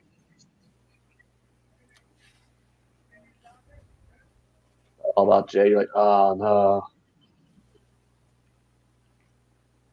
Did he lose? No, he need him in the fucking in the head while he was down. So we lost. He had a knee down. No, they're back fighting again. I don't know. He might get a point deducted though. I don't need him to lose either, boxer. Yeah, he might get a point deduction, but that dude's loopy, and he'll just come out and knock him out now that he's loopy. I mean, you get kneed in the head, that's probably If you not want the pleasant. fight to be stopped, hold your head like a little bitch. This geezer's been running his mouth, yeah, for the fucking longest time. But he wants, oh my head. He wants the fight to be stopped because he's gonna get his face slapped. Fucking annoying. Take a point. Piss me off. I'm muting. I'll be back after this fight, boys. That's fucking bullshit.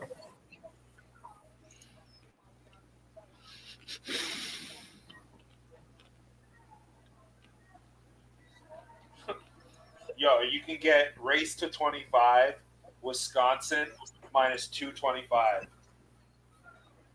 Where? 365. The Cavaliers failed to cover 46.5. They lost by 47. I'm betting that right now. That's a mistake, or it's something. I don't know.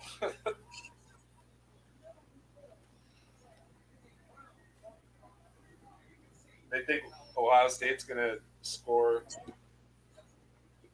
Hey, there we go. That Touchdown. big bomb, baby. Big bomb. Clemson down to the 5. Wow. We're going to get this touchdown. We're going to get this over right fucking here, buddy. Beautiful. It is beautiful.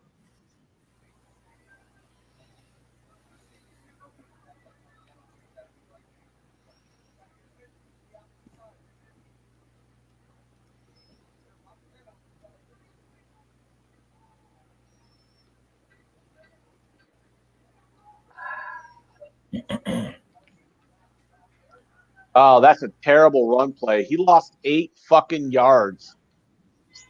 He managed to lose 8 yards, dude. What the hell, man? That's not good.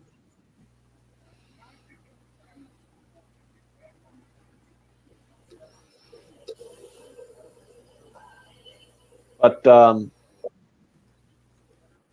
Ohio State loses. Do you think they get number 4? Or do you think they drop to like number 2 or 3, Jay? 3. Touchdown. Nice. Yes. All right, let's get this extra point so we can say put it on the board.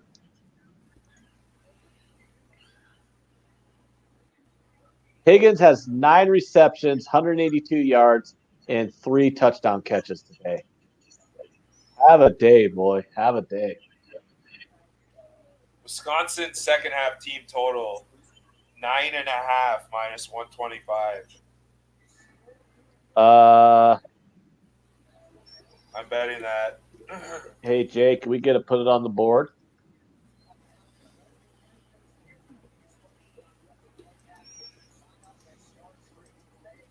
Boop, boop. Yep, put it on the board. Clemson, Virginia, third quarter over 13.5. Thank you for that one, Al. Well, I bet the last game under third quarter, so I figured going over would be the. But I figured Clemson was going to get 2 touchdowns, so there you go. No, I know. Yeah. I'm thinking if I lost the last one, if I just bet it again, I'll for sure win the next one.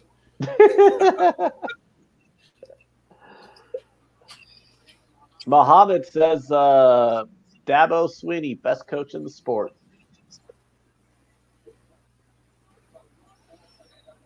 Definitely one of them.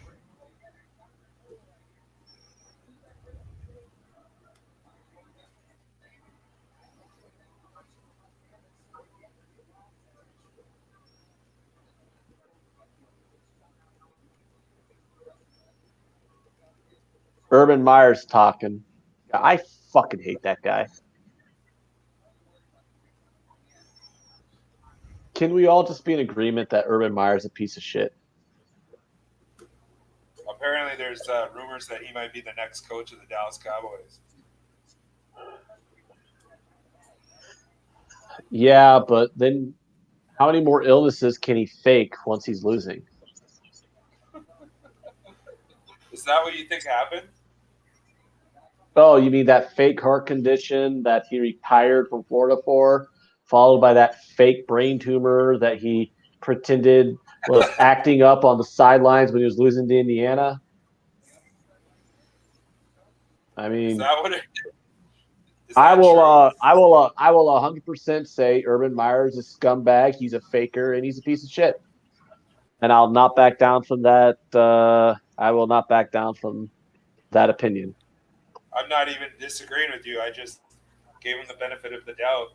But if you think no, it's dude, fake, it's pretty hilarious. he is a first-rate sleazeball. I cannot stand the man. Okay, I'm putting a very big bet on race to 25. The line just moved again. Wisconsin minus 188.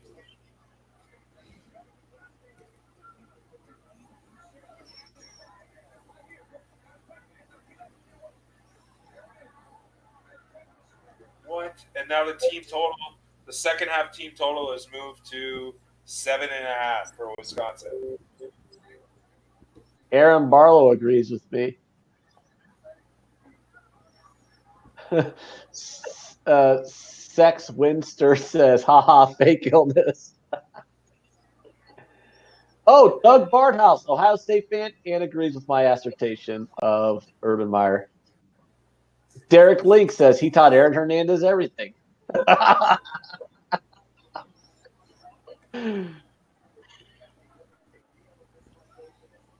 Farshad says Giants want Garrett as head coach. Farshad, no. No one wants Garrett as head coach. Yeah, nobody. Not even your son's college or your son's high school football team. Not even your son's midget football team. Like actual little people football team. I mean, literally, the only reason why Jason Garrett has a head coaching job is because he's been up Jerry Jones's ass for 40 fucking years. He must have stumbled upon some incriminating photos of him or something in his career. That's honestly what I believe. Or I think they're like lifelong friends, aren't they? I don't know. Are they? I mean, they have a history. They have like a really long history together.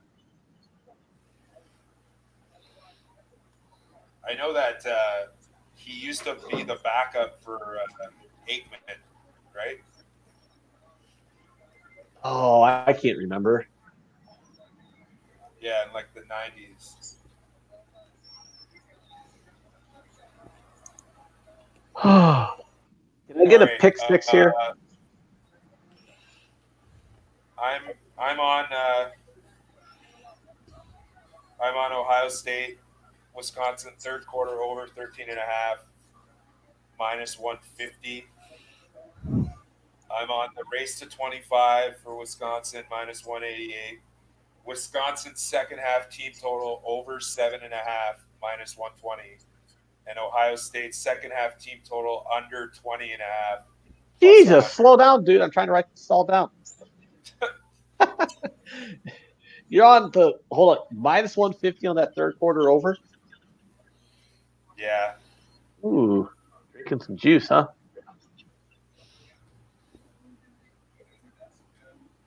And Wisconsin race to 25. Minus 188. What book can you get that at? Because those are not available at a lot of books. It's all at Bet365. Okay.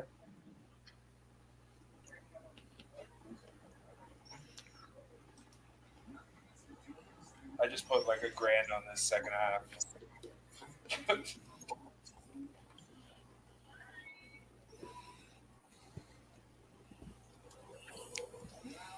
Put $1,000 on the second half. And you have Wisconsin team total over. Is that what you said? Yeah, second half over 7 minus 120. Over 7. Holy shit. Or sorry. Over 7.5. Minus 120.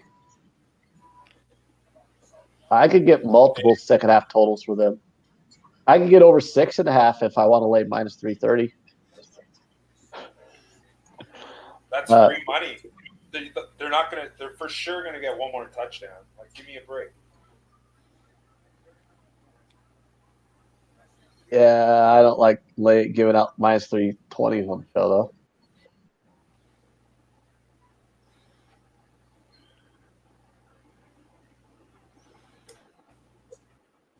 That race to 25 price is crazy. Yeah, it doesn't even make sense. It makes 0 sense at all. Unless they think that they're just going to shut them down.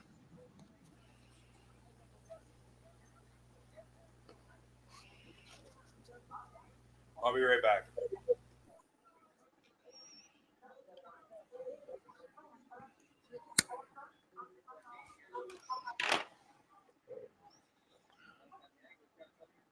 So you're basically betting, will Wisconsin score 1 touchdown in the second half before Ohio State scores 3? Oh, I had to read Mohammed's comment like 3 times before I realized he was talking about Urban Meyer is the one who doesn't have any sense of humor, personality on set. I'm like, is Mohammed talking shit about me? And then I reread the sentence. I'm like, oh no, he's talking about Urban Meyer.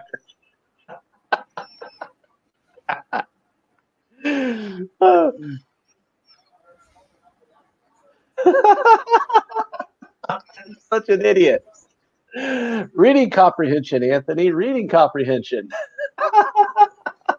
I had to read that 3 fucking times before I'm like, wait a minute, Mohammed's talking shit. I'm like, oh wait, no, we cool.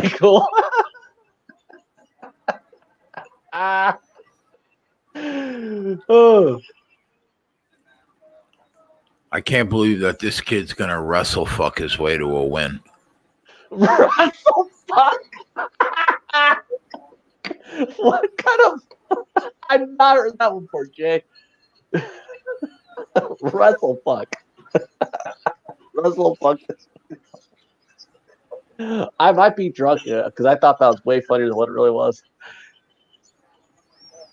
Yeah, definitely.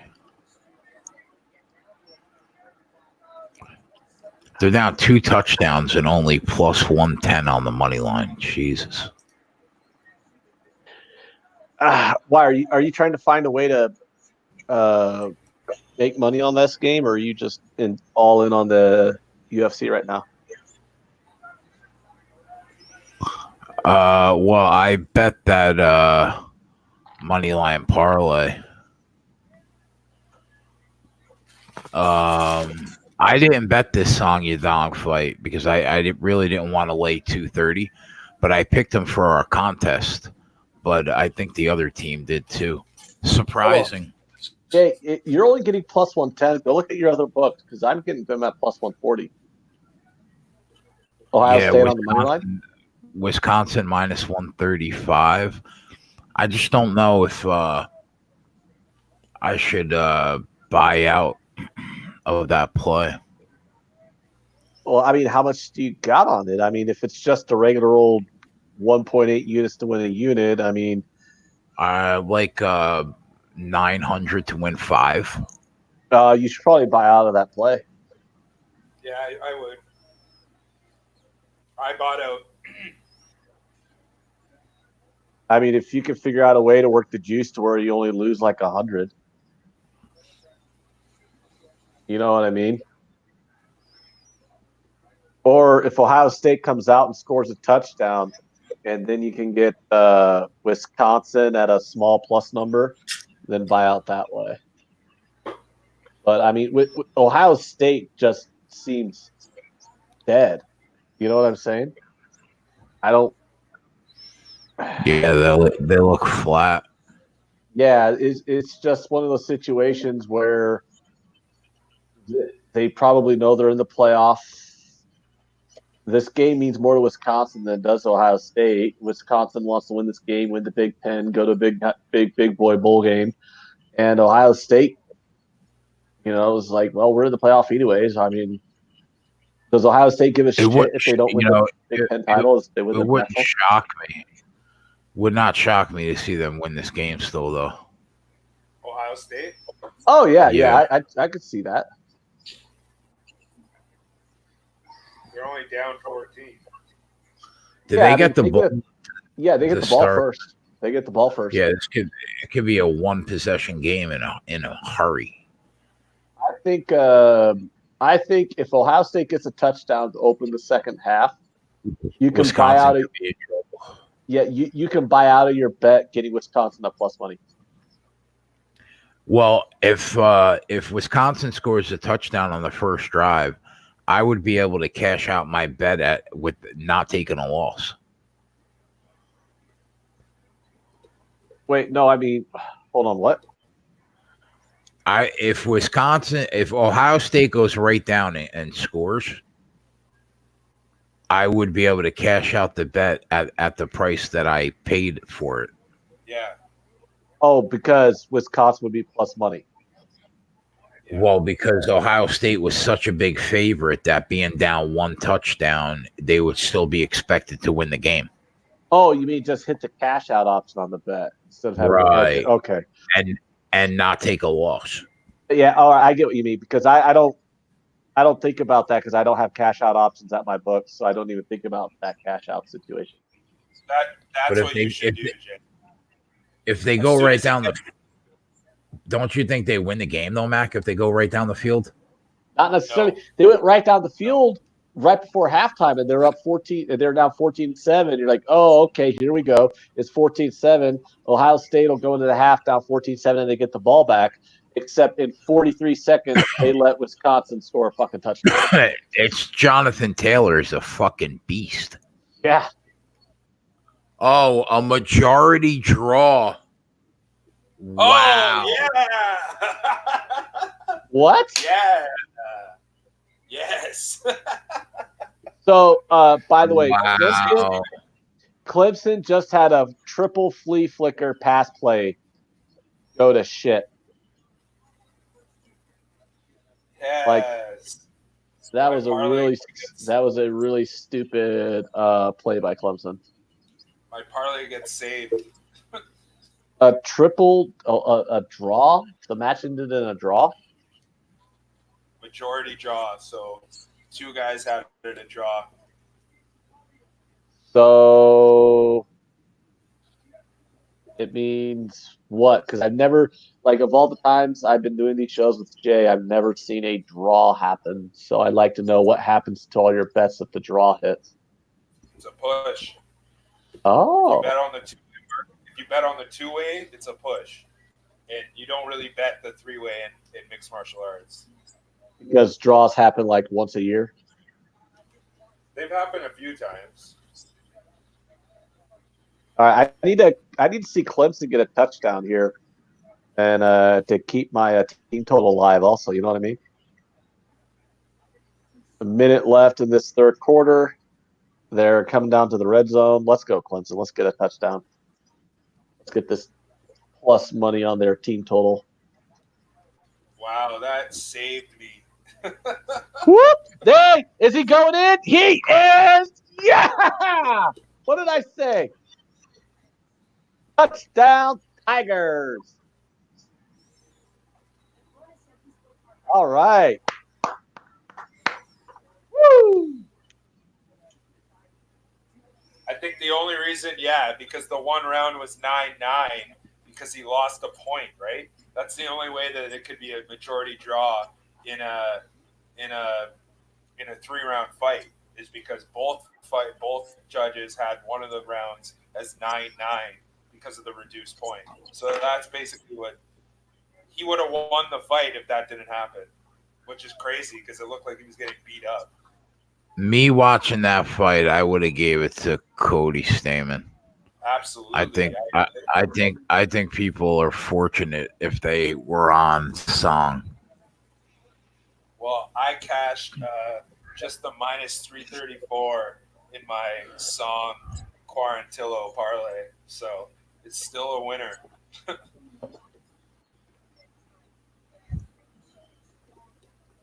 Just an adjusted win.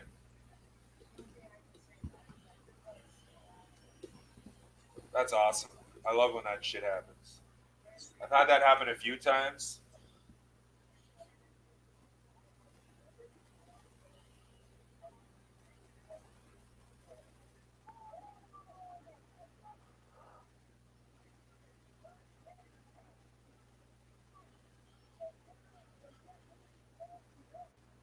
I think right. Nunes knocks out Jermaine in the first 90 seconds of the fight. Yeah, I told Jay I'm taking everything I win from this Clemson future, and I'm just reinvesting it all on Nunes. Yeah, that's not a bad idea, man. I mean, why muck about? Just put it in there on the play that you know is going to win. We got some questions about Ladd and Rodriguez. Have those fights gone off yet? And who we on, Jay? They're both on different. I'm on Marina Rodriguez, and I think Aspen Ladd wins. I think Aspen Ladd wins means you didn't bet it because the price is too juicy. Yeah, because it's like minus 180. If it was like minus 125, I would have bet her. I think she wins. I did bet Rodriguez, though. Dave is on the other side. I just really like Marina Rodriguez's stand-up. Her hand speed is awesome. The way she cuts angles in the cage is really advanced for somebody that's been fighting that only has 12 pro fights. The way that she rolls those angles, man, in and out of combinations where she's able to slide out of trouble, she's good. She's really good. I love her footwork. Her hand speed is really good. And her takedown defense is like 80%. She was able to stop Tisha Torres from taking her down. And I just think that Tisha Torres is a bigger takedown threat than Cynthia Calvillo. I just think she's the right side. I really do. Connor Butler says, I don't know who these people are, but y'all kill UFC, so I'm on it. Yeah, Connor, I had the same opinion too when I started doing these shows with Jay, and Jay would just start talking about all these fighters like their household names and their friends he's known his whole life or whatever. And I'm like, who the fuck are you talking about? Oh, wait a minute. You just won like $1,000 tonight? I think I'm going to keep following you on this one, Jay. Fucking kills UFC. I made a degenerate parlay with Ladd. I don't suggest. Well, you could tail it, but it's not an official play. I bet Ladd with Overeem, Rosenstruck will not go the distance, -130. So, Well, I mean, Jay and Dave both agree that the Rosenstruck match is not going the distance. yeah, I don't think it will. But the price is -800. It's what? Martin is on Lad -165. Yeah, I definitely think that's the right side, bud. Just a little out of my price range for what I would feel good about laying on her. But Anthony always says that you don't pay the juice unless you lose. So That's true.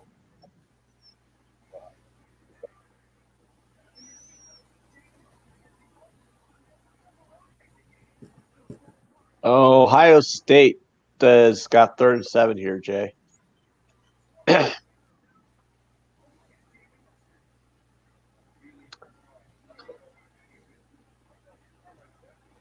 someone explain to me, though, why their nickname is Buckeyes? I mean, it's a useless fucking nut. Never really have got that. No, it's the. I don't know. I think it means deer. Are they talking about deer? I have no idea.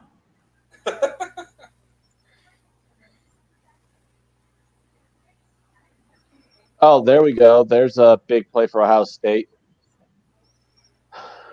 Chris Brady's comment confuses me. Did his 14-year-old daughter let him know that she was a lesbian, or did she just come out of a room to ask him a question about football?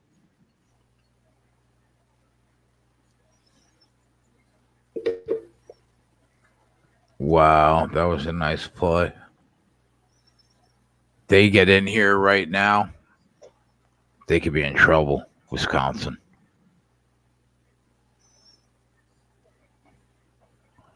I don't know. Hopefully, Ohio State woke up and realized that they're playing a fucking football game. Oh, Chris Brady. She came out into the living room. Okay.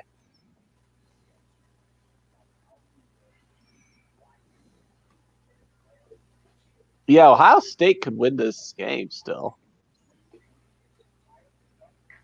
Especially since they just got a touchdown. Did they? Yeah. Yes. It's a pretty sweet-ass catch, too. You should watch it. I have it on, but I have it on a stream, so I'm like 30 seconds behind. Why do you have it on the stream? It's on ABC. I mean, it's on Fox. Because all my screens besides one run off my Kindle Fire Stick. So it's like I have like 5 televisions, but 4 of them are running off Kindle Fire Stick Kodiak, and then one of them is hooked up to like my regular cable. You know what I mean? Oh, you can't just press the I would have to get like I would have to get like 5 cable boxes and stack them. No, this isn't even a cable box. It's free over-the-air television. That's still a thing. Like, a lot of people don't realize that. You know, if you had no internet and no cable, you still get like 20 fucking channels. Did you know that? Don't you need like rabbit ears though, like a real antenna? Oh, you mean this thing here? Yeah. What is that? It's an antenna. It's a digital antenna. Yeah, but you just get away. Yeah, literally, you spend $10 on a digital antenna, you get like 25 channels. Yeah, you get like you get the 4 networks plus the CW, and then you get like all those like extra networks like Me TV and all that stuff, and then you get like the PBS stations too. I mean, you literally get like 20 fucking channels without having to pay for cable or internet or anything. There's like the free over-the-air TV station. You can even get it by just getting a coax cable and hooking it up, and you'll get you'll get some coverage. You'll get a few channels by just putting any type of cable into your TV. I've even used like a fork. But in Canada, that doesn't exist anymore. They stopped that a few years ago. Can we just get a pick six from Clemson here to seal the deal on my team total, so that way I win every bet I have on this game? Oh, they got Bronco Mendenhall's record with Virginia. They're just showing like they just improved every single year with him. It went from 2-10 a few years ago to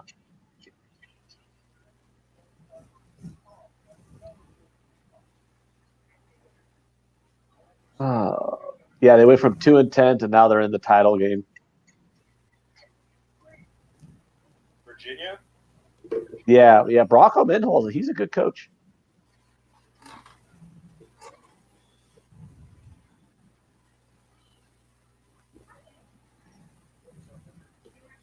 All right, well, I think that this third quarter over 13.5 might be in good hands.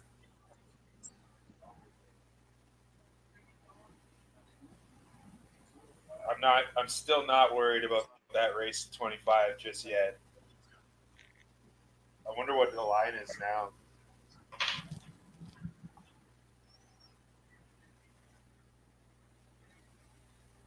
Bushwaldo likes Kunitskaya. Russians are his weakness, and since the left seems to hate Russians so much, he likes her even more. Huh. Left doesn't hate Russians. The media just likes the red bait to get people riled up, so they worry about things that don't matter. Meanwhile, they keep on perpetrating their little shadow wars in Africa, reenacting the Patriot Act while no one's watching. The most unconstitutional law in American history, by the way.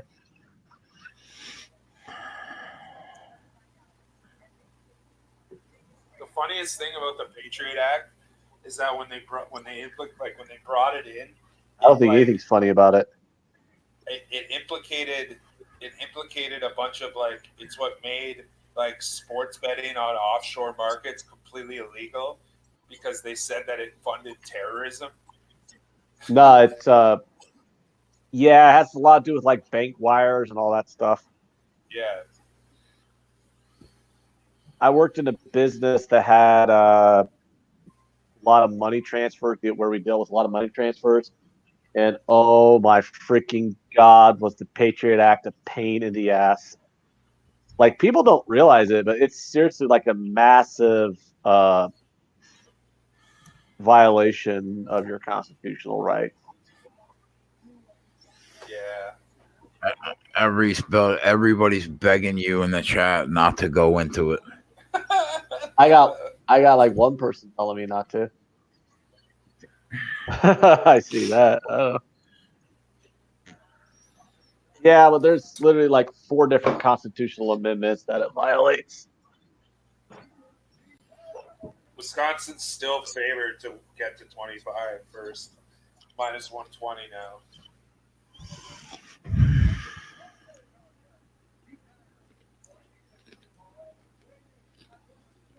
Ken Peacock says if you like Russians, you should order one. He has a guy who lives near him who got a mail order bride.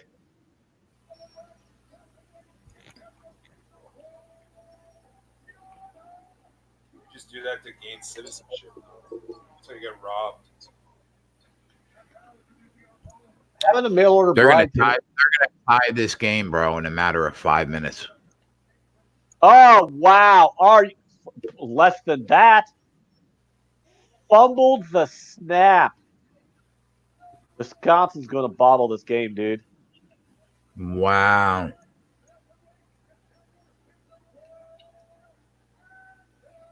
Wow. I think everybody who was crying tears about that all their money line parlays they had Ohio State in are looking pretty roses right now. So far, very happy that I did not cash out that money line parlay. Yeah, I don't blame you. This is going to be a tie game in 3 plays.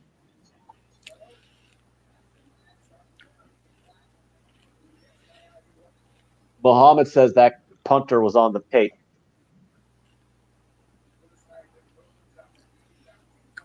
Whoa! You see, he did a flip when he got tackled. Whoo! I love football.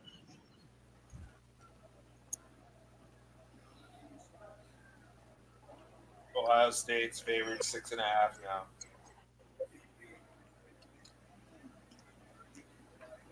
Ken said cash out is the devil. Yeah, Ken, I don't cash out really ever. You guys know me.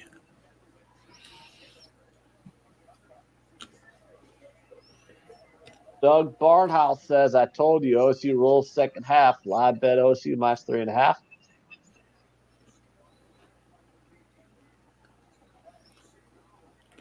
Ken Peacock purposely uses books. I don't offer the cash out option.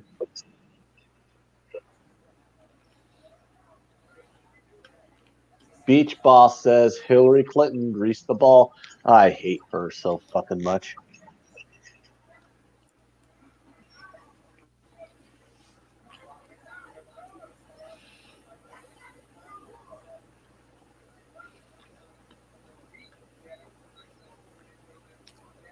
Ohio State going to tie this game. Oh, wow. Clemson's got their second string quarterback in. Lawrence is out the game. Kunitz guy is a big girl, man. I don't know if I like my team total over right now, Jay.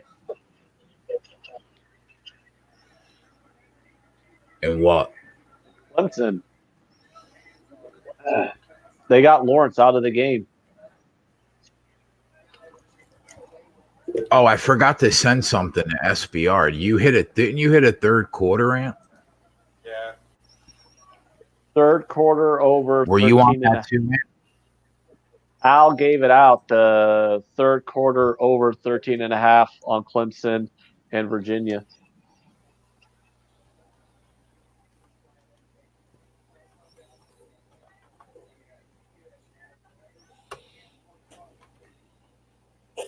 I got to do that closing line with Donnie tomorrow, man. Oh, I dread doing that show because of how much I have to prepare for it.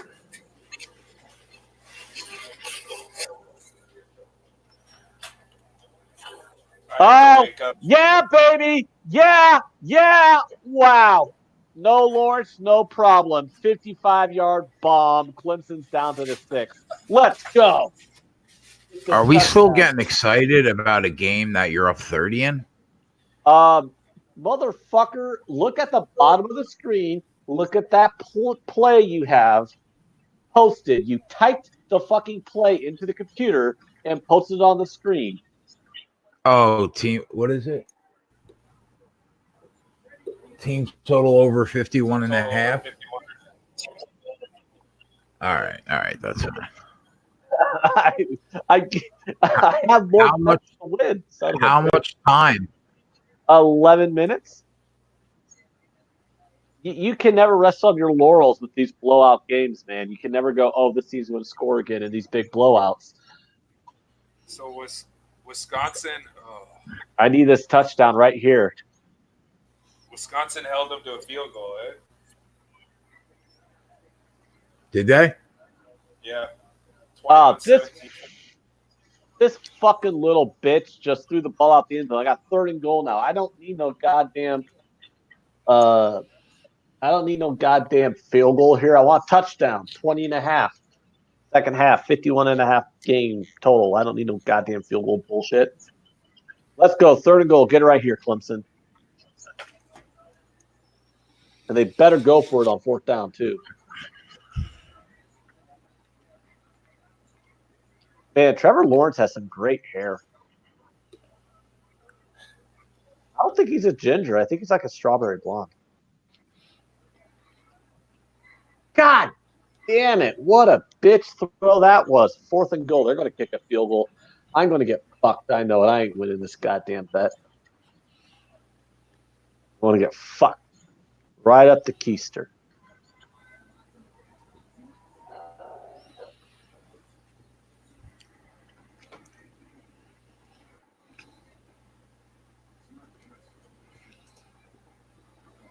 Thunderlips, the Ultimate Male, that's a fantastic name, says the NFC East is going to have a team win the division at 6-10. Your thoughts, Jason? It's unbelievable how bad that division is this year. You think I just got fucked? I don't think I'm going to get this team total now. That's got to be the worst that's ever happened, right? A playoff team record. I've seen 7-9, or is that even 7-9? I don't think I've ever seen I think I saw 7-9 once. 7-9 was that Marshawn Lynch run that caused the earthquake in Seattle. You remember that play against the Saints in Seattle? Marshawn Lynch had that touchdown run. That the Seahawks were 7-9 that year. Then they lost to the Bears in the playoffs, and then the Bears made the Super Bowl and lost to Peyton Manning and the Colts. I think the Chargers got in a few years ago too as a 7-9 team. No, they were 8-8. 8-8. Oh. Yeah, there's two teams with a losing record. The Panthers were like 7-8-1, and then What happened to Dave? The worst ever record was that Seahawks team that won the NFC West with the 7-9 record. So 7-9, and they made the playoffs. And the Panthers were 7-8-1, and they made the playoffs. And both of them won a playoff game.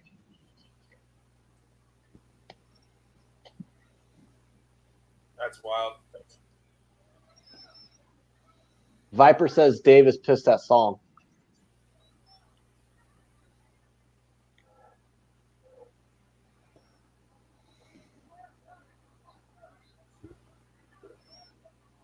Oh my God, Wisconsin can't do anything.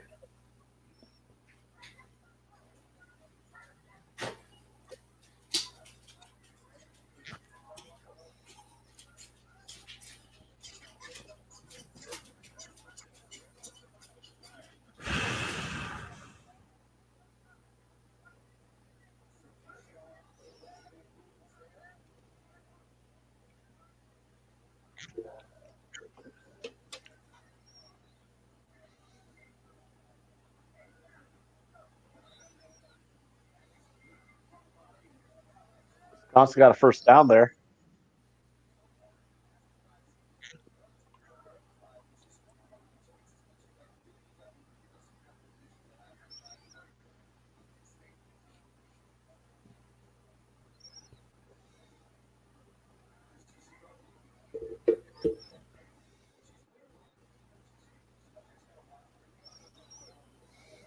What's going on with Lad, Jay?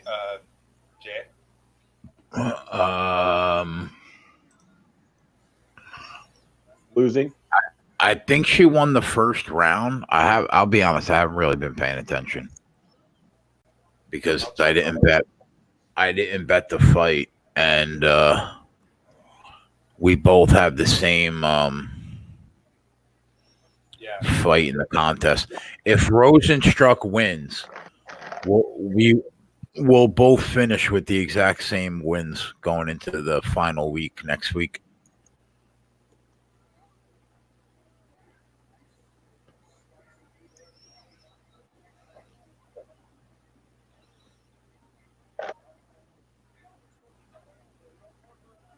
Lad is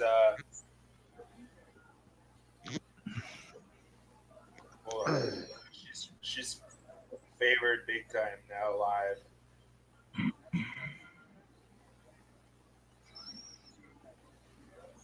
Minus 286 live. Oh, it's off the board. She might have just finished it.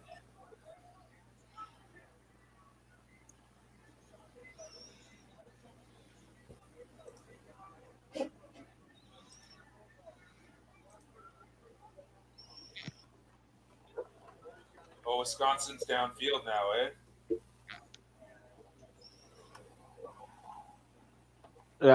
Hey, Jay, have you noticed that every single Canadian we have on our show says A like all the time?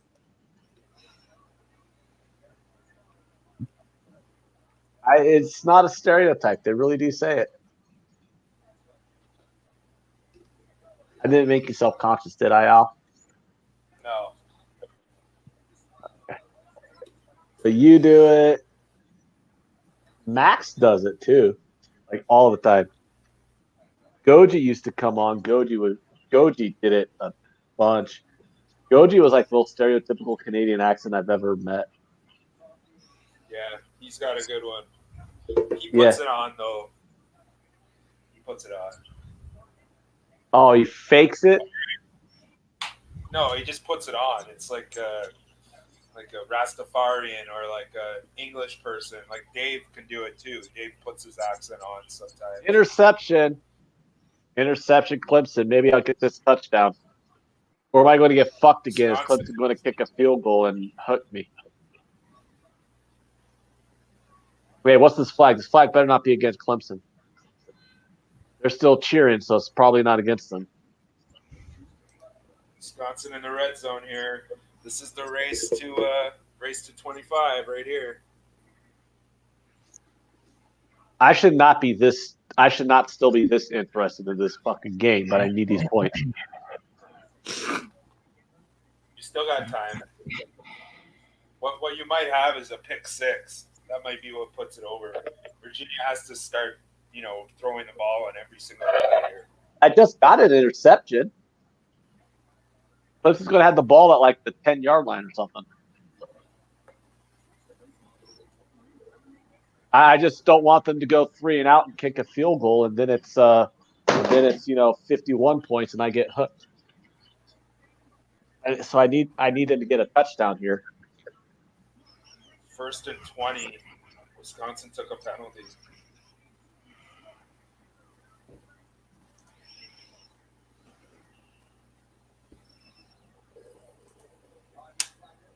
Oh yeah, Virginia got called for a personal foul during the return with Clemson has 1st and goal here.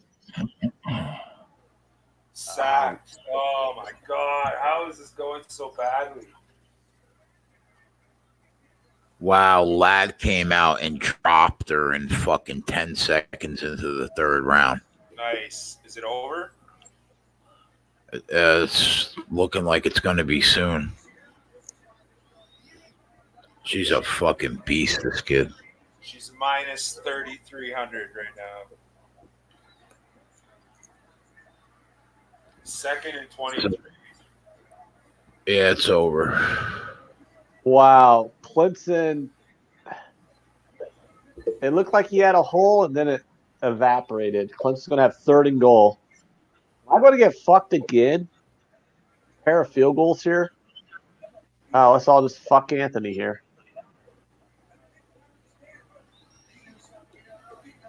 Oh, I win 2 bets here. Fucking Wisconsin can get a fucking touchdown.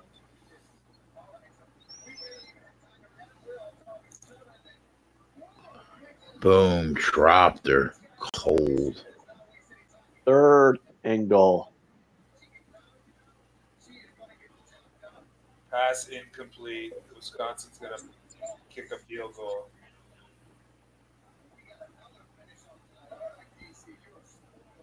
You know what's going to happen? It's going to be 24-24.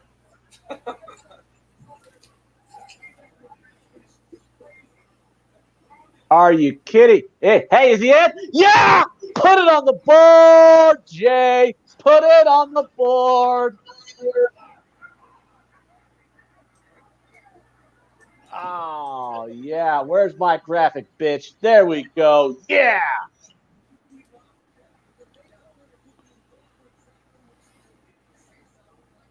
Never in doubt.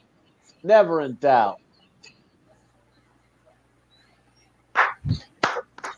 Woo! Rocco Mendenhall looks perplexed. Dude, they're the best team in the country. Just accept your ass kicking. What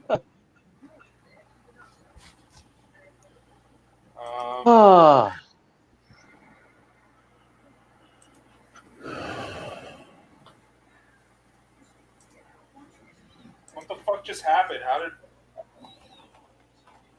Oh, I need to turn to this Wisconsin game. I'm done with the Clemson game now. They missed the field goal out. Oh my fucking god!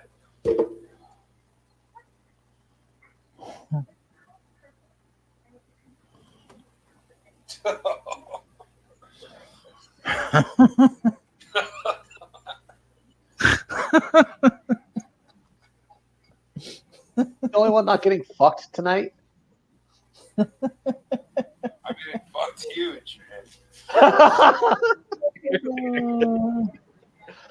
I'm just laughing at Al. I don't think I have any bets on the Ohio. No, I don't. I don't have any bets on this Ohio State game. I have a few. I somehow managed to get how many? Let me count them because I got things written down here.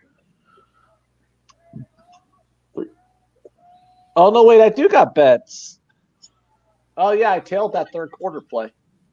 Oh, the third quarter over? Well, Yeah. Ohio State more than likely goes down the field and scores here. I hope. I haven't lost a bet. I'm just waiting for fucking Ohio State to cash this for me. Yeah, the third quarter over 13.5. I tailed that. I didn't tail that Wisconsin to 25 because I don't have that. But yeah, Clemson second half team total over 20.5 plus 125. A nice casher dasher.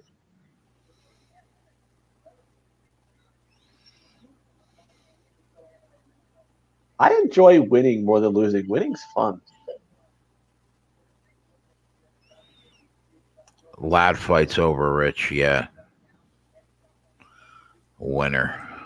Doug Barnhouse got Clemson team total over 42, over 55, over 57, and he has them minus 28.5. Well, at minimum, you're going to go 2-1-1, probably 4-0.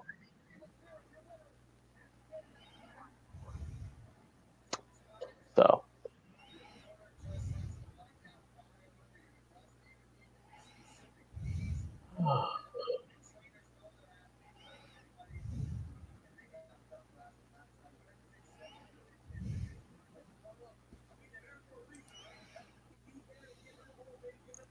Up 55-17. If there ever a doubt they're going to fucking win this game, holy shit.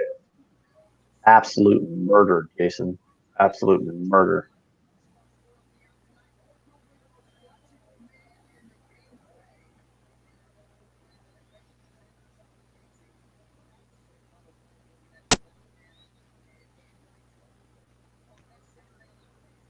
Zachary Derrick says Clemson covering wraps up a 5-team parlay.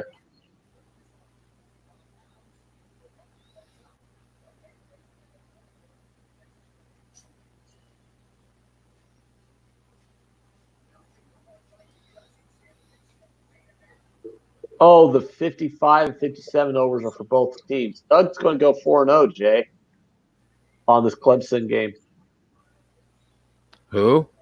Doug Barnhouse. He's going to go 4-0 on this Clemson game.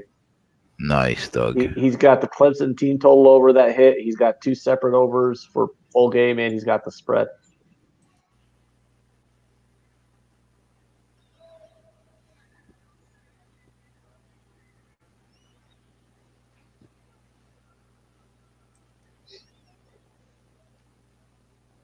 So we need Wisconsin to get a touchdown here before this quarter's over, don't we? Not Wisconsin, Ohio State. Well, I mean, and just as I say that, Ohio State breaks like a 20-yard run. So Either or. they're going to be looking at that end zone. Yeah, I just hope they don't let the quarter run out. Oh, hey, Jay, quick, because Chris Brady brought it up, and that's going to be probably the game of the day. KC, New England. What do you like tomorrow? He's on KC plus the 3. It's a really tough fight, man. Not fight. I'm sorry, game. It's so hard to fade the Patriots in Foxborough. They're like 65% against the spread the last 10 years at home. That's good. I'm gonna try. I'm gonna look for props. Maybe Edelman reception props, the normal New England props that we normally look for. I'm gonna stay away from the side because I really think it can go either way. If Kansas City plays their A game, anything that resembles the type of team that they were last year, then I think they could definitely win that game. But you want to take Kansas City because they have an offense. And even though New England statistically has the number one defense in the league, you saw that they were exposed last week on the road against a real offense. But that was on the road. I don't know if Houston does that to them in Foxborough. So I'm going to stay away from the side and look to see if I could find another angle in the game because it's a really close call to me. I don't blame anybody for being on either side of that game. I don't blame you if you're laying the field goal. I don't blame you if you're taking it. Hey, how about this, Jay? Can we get to put it on the board, please, for Al?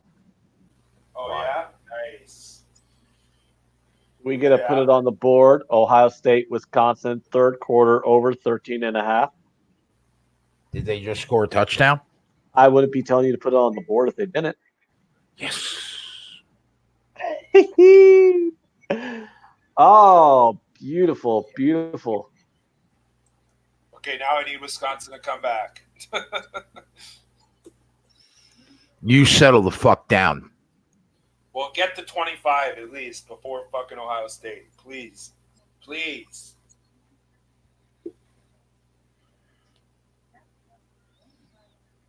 These third quarter totals have been pretty good today, dude. Yeah, I like to bet the third quarter totals in college. I don't know why. I've just been good at it. Except for that Memphis one. That was a loser.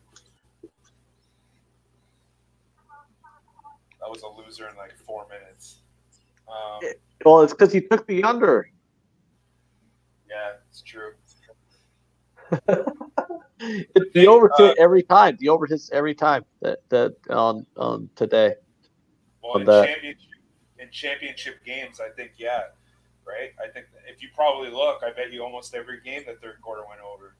It has Clemson, the Clemson game, the Ohio State game, and the Cincy game.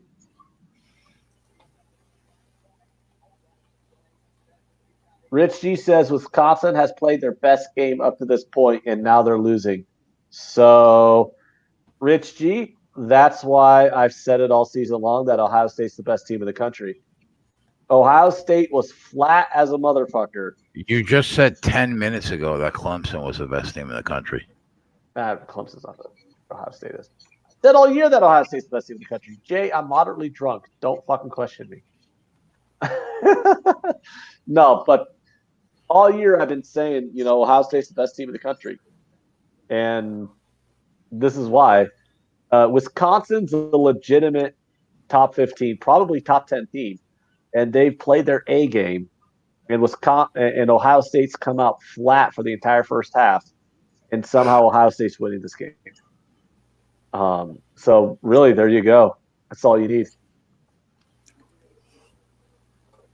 The answer says it's scary how nobody's been talking about Clemson all year.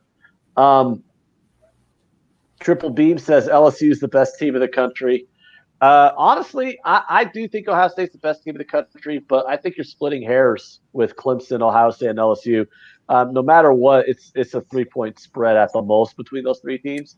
So, I mean, I think we're going to have a really good playoff. I think whoever plays Oklahoma is going to completely dick stomp Oklahoma. And then I think the other matchups are going to be just really, really good games. Rich G, you've drank more beers because I've been drinking bourbon and Coke. But I'm about to switch to beers because I'm out of bourbon. One thing that I want want to say about the Patriots game is that the Patriots have extra motivation, kind of, because Baltimore and Buffalo play. If Baltimore wins, and the Patriots lose, they're 2 games up on them in the AFC #1 spot. And if Buffalo wins and the Pats lose, then Buffalo is the AFC East division leader. So either way, however that game goes, which is at 1:00, the 4:25 game between the Patriots and the Chiefs, it's going to be they're going to need to win. It'll be the first time in quite a while that they're going to be not the #1 seed.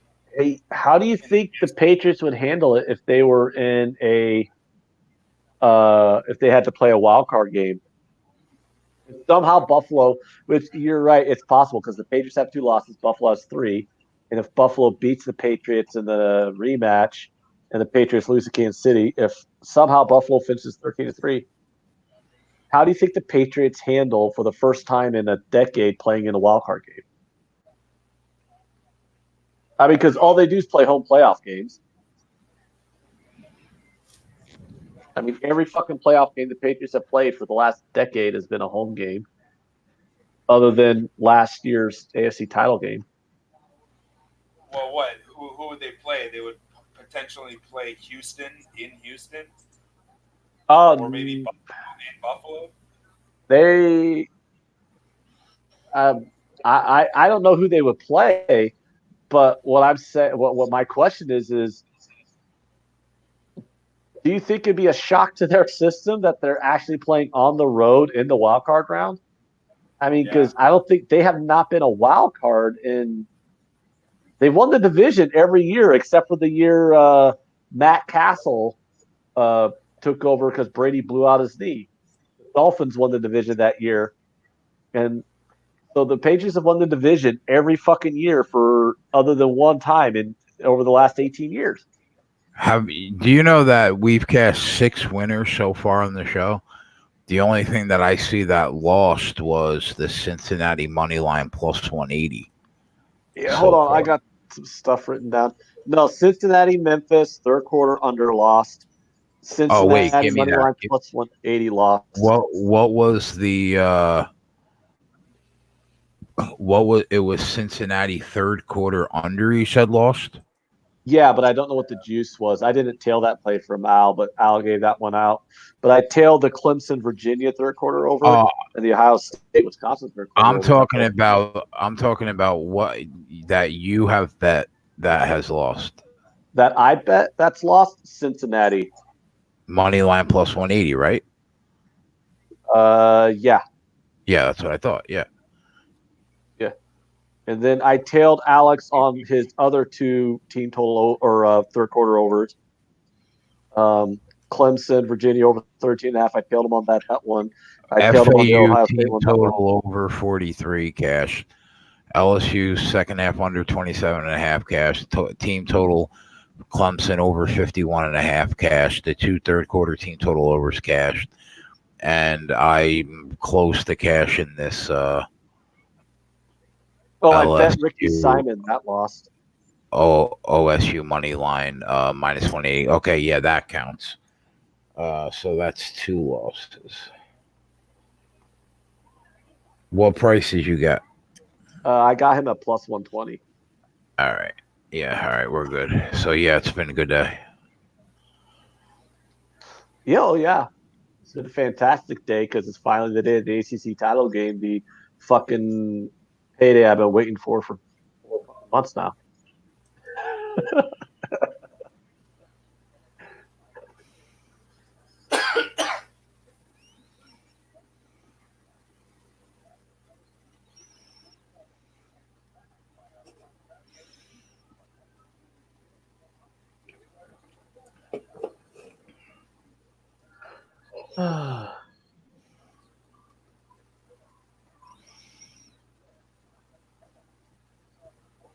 Ohio State's minus 1,000 now live.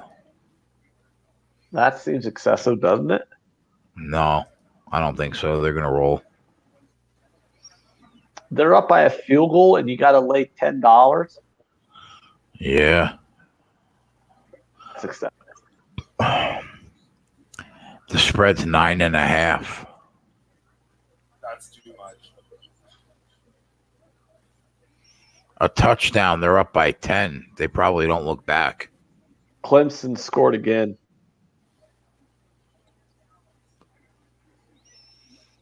Clemson put up 60.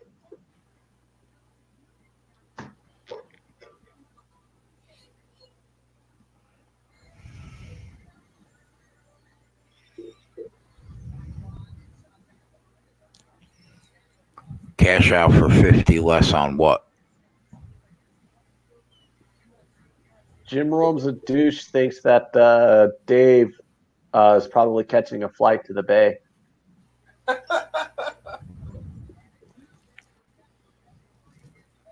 I don't know about that Tampa Bay team total tomorrow. I got to think about it in the morning, Dustin. I've been thinking about it all week. 25.5. They've adjusted. Why is the Bucks? Why are they favored against the Colts? I don't understand. They score like 31 a game the last 9 weeks on average. The defense. Is shit. Somebody like Hilton or Mack may be out. Maybe that's why.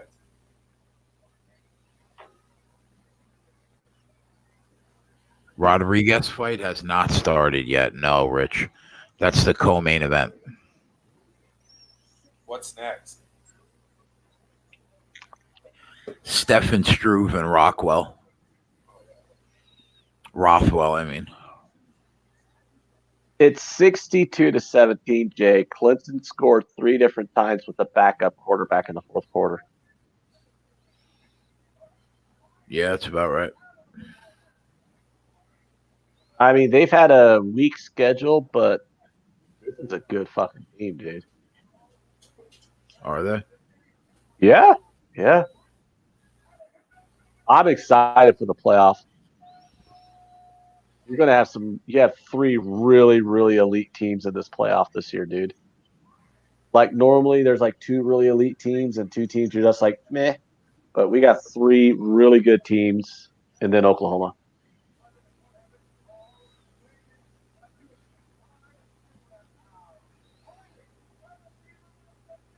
Like, what number would you need for if Oklahoma makes the? I mean, am I just jumping the gun saying Oklahoma gets in the playoff, or do we think that's just a done deal? Yeah, I think they're in. Okay. What price do you have to get to throw a flyer on Oklahoma to win the title? To win the title? Yeah. 40-1. You need 40-1 to throw a flyer on them, huh? Yeah. Maybe even a little more. I don't think I can disagree with that statement. What are they? Oh, we don't know yet. No, we don't know yet, but I mean, 40-1. The line is not going to be that big though, but that's what Jay says he needs to bet Oklahoma to win the title. To beat those 3 fucking teams? Yeah. The better bet is to bet Back-to-back LSU. games. They got to bet back-to-back. Yeah, Oklahoma would have to win back-to-back games against these teams. You have 3. Hey, Andrew points it out. 3 13-0 teams. 3 of them.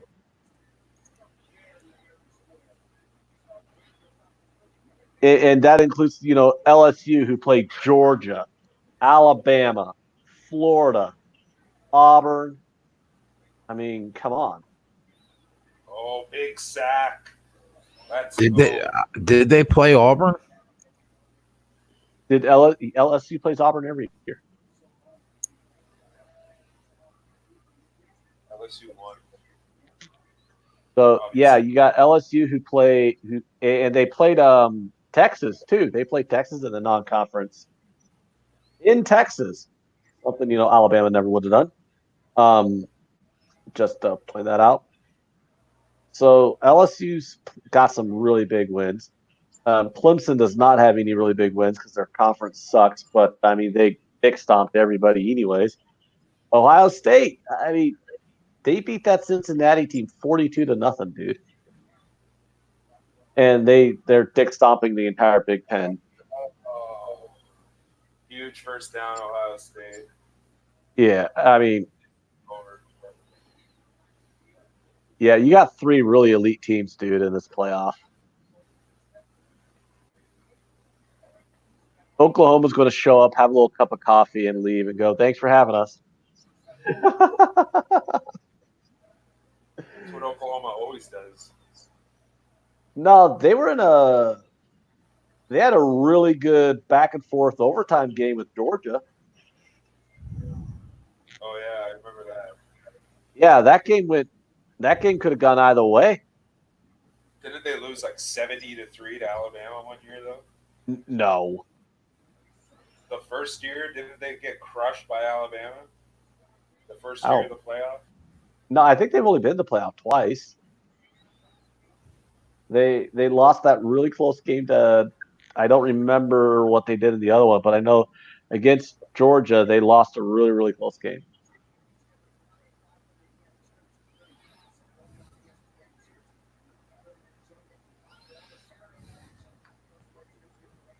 Rich G says, I remember thinking, damn, I thought that Cincinnati team was going to be good. Turns out they are really good, but OSU still stomped them.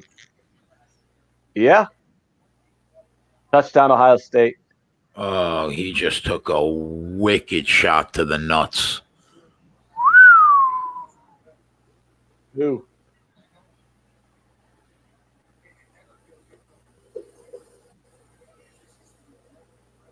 Who took a shot to the nuts? Is there a fight on? I'm not watching. Oh, Struve. I don't have money on this one. I only got money on the next fight, the main event. Let me know when that one starts so I can watch it. Who's the fat guy in this fight? Holy crap, that dude's fat. Rothwell. Oh, he kicked him in the nuts. Oh, dude. Oh, Bro, my God. He's dying. He might have had a testicle explode. I'm like, I was solid 30 seconds behind you. Oh, my God. Why did he do that? Oh, that. Ooh. Looks like them skyscraper nuts just got kicked out of his body. Who's that? Where the fuck have you been? I did a max rage. And I had to go. I walked out into the streets of Coventry, found the first man that was available, and beat the shit out of him. Oh, okay. You got a draw. You didn't lose. I'm though. joking. Yeah, I'm not pissed off with that. Obviously, that's cool. We get a void, but it's just bullshit. Like that Cody, that whole thing annoyed me. It really did annoy me. It fucking pissed me off, man. You know what? Giza had 1 minute of top control in the second round. That's why it was a draw, because he didn't win the second round. Like Cody didn't win the second round with a minute of top control. I don't care how many takedowns you do him. You can do takedowns all fucking day long, mate. But if you're doing nothing with them takedowns, then what are you actually doing in the fight? Nothing at all. Is this fight going to be disqualification or? I don't know, bro. He's hurting really, really bad. Like his nuts, like a testicle exploded or something. I don't know. Hey Jim, don't enough of that. I was only joking, buddy. I wouldn't do that. I've got children and stuff. I wouldn't put myself in that position. You know what would not make you rage?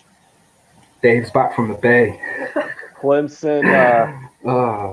Clemson won 62-17. Of course they did. I mean,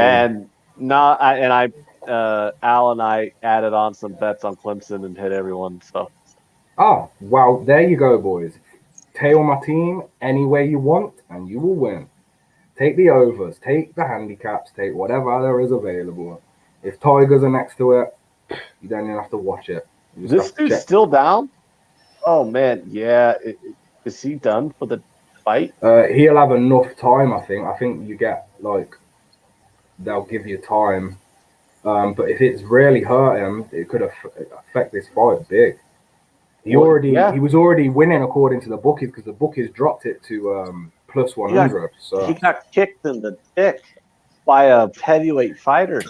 I mean, you just grazed my nuts. I'm like, Yeah, my son will give me a little accidental slap to the nuts. I'll be crying. So I can't imagine a 20 stone man kicking me in the nuts. Okay. I need you to explain this one to me because what the fuck is a stone? I hear Brits talk stones all the time and it as units of measurement or weight. What does the stone equal? 14 pounds, I think. So that's like what, 48 kilograms? You work in I don't. Do you work in pounds or kilograms? We work in pounds, but I figure since you use the metric system, you can convert it to the metric system easier, and then I can just convert to pounds from there.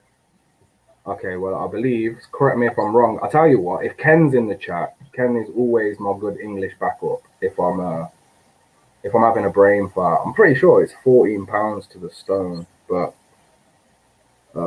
maybe I'm wrong. Someone Google it. Go on, please. Because I can't be bothered. Is this fight cancelled or what? Are they just going to hang around in the octagon until his balls have dropped back down from his stomach? What is going on? To be honest, if I'd have took that shot to the nuts, I'd have just been tapping on the floor. Let me out. Soon as I sat down back at my computer, it happened. I was like, whoa, okay. Well, that's a bit weird. Then Rothwell's decided to shave his back after 10 years. But none of the rest of them. It's a bit weird. All right, they're going to. Did he just apologize for kicking him in the dick, and now they're going to fight again? Yeah. Struve does not look like he wants to fight. He's just had the life kicked out of him. I hope he's got kids already. What kind of penalty is that? It's not. It's actually not unless it happens again. It's not a penalty to kick the dude in the dick? It's hard to judge whether it's accidental or done on purpose. I mean, I'm pretty sure there's people that have probably done it on purpose as a little cheap shot. But yeah, they can't deduct a point unless it's done numerous times, and it can even be done twice and they won't deduct a point. So, but with this situation, because it was so bad, Rothwell should now be very conscious of not doing that again. So I think the ref would take a point if he hit him in the nuts again. But he might not. Struve looks angry, but he also looks like, ouch, still. Wouldn't you be angry if you got kicked in the dick? Wow, yeah. I mean, I like to see what your expression would be if I just walked up to you and kicked you right in the fucking dick. I'm pretty sure you'd be mad. Yeah, Struve's gonna win this fight, man. Come on. Let's go, skyscraper. He's tall. How tall is this son of a bitch? At least Octagon's Sonoja continues its run. I'm on about a 5-week run with that. Well, 5-event run. Hasn't lost since the first 2 articles I released. No, the first 3, I had a win, a loss, and a void. No, 2 losses and a win, sorry. And since then, it just hasn't lost. Why did it go to commercial? No. He's 7 feet tall. Yeah. I had high hopes for Struve. I really did. So here's the crazy thing, Jay. Ohio State was down by how much at the halftime? 2 touchdowns. Yeah. Do you think they're a favorite right now to cover the full game spread? How much time is in the fourth? Like 10 minutes? Well, no, because right now their live is 12 and a half. So you could still get them 4 points lower than the close. Yeah, but what I'm saying is, do you think they cover the full game spread? after being down 14 at halftime.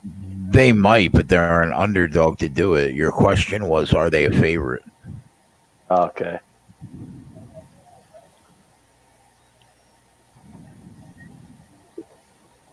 I can't believe the co-main event is Calvia versus Rodriguez. Do you have any idea why they do that, Jay? I really don't understand. Because there's like a fucking event every week. I know, but you telling me they couldn't have put like I've even put this fight in the co-main, or there's loads of fights they could have had as the co-main over that. I don't know, man. Bad choice in my opinion, but I'm not Sean Shelby, you know. So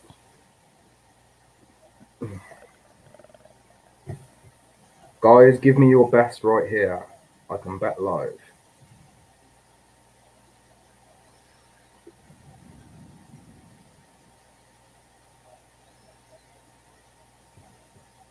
Yeah, it's a bad co-main event, but this whole event sucks, really. Yeah, like 3 fights I was probably interested in, and that would be the Font fight, Rosenstruck, and Simone. Other than But that, if you have to have a card this bad, the time to do it is off a 2-week layoff and right before the 2, best 4, card 5. here. Yeah, exactly, bro. You got it. Next week is so stacked. Jeez. Oh yeah. J size bet on Peter Yan though. Because what is he at? minus 400, I think. Yeah, but you know what? Him and Amanda Nunes is like even money. I think Jay has just created next week's punching parlay. Let me check. Oh, if I can get plus money on Peter Yan and Amanda Nunes, oh my god! Oh, it'll be the first time. He's minus 550 now, bro. Oh, minus 170.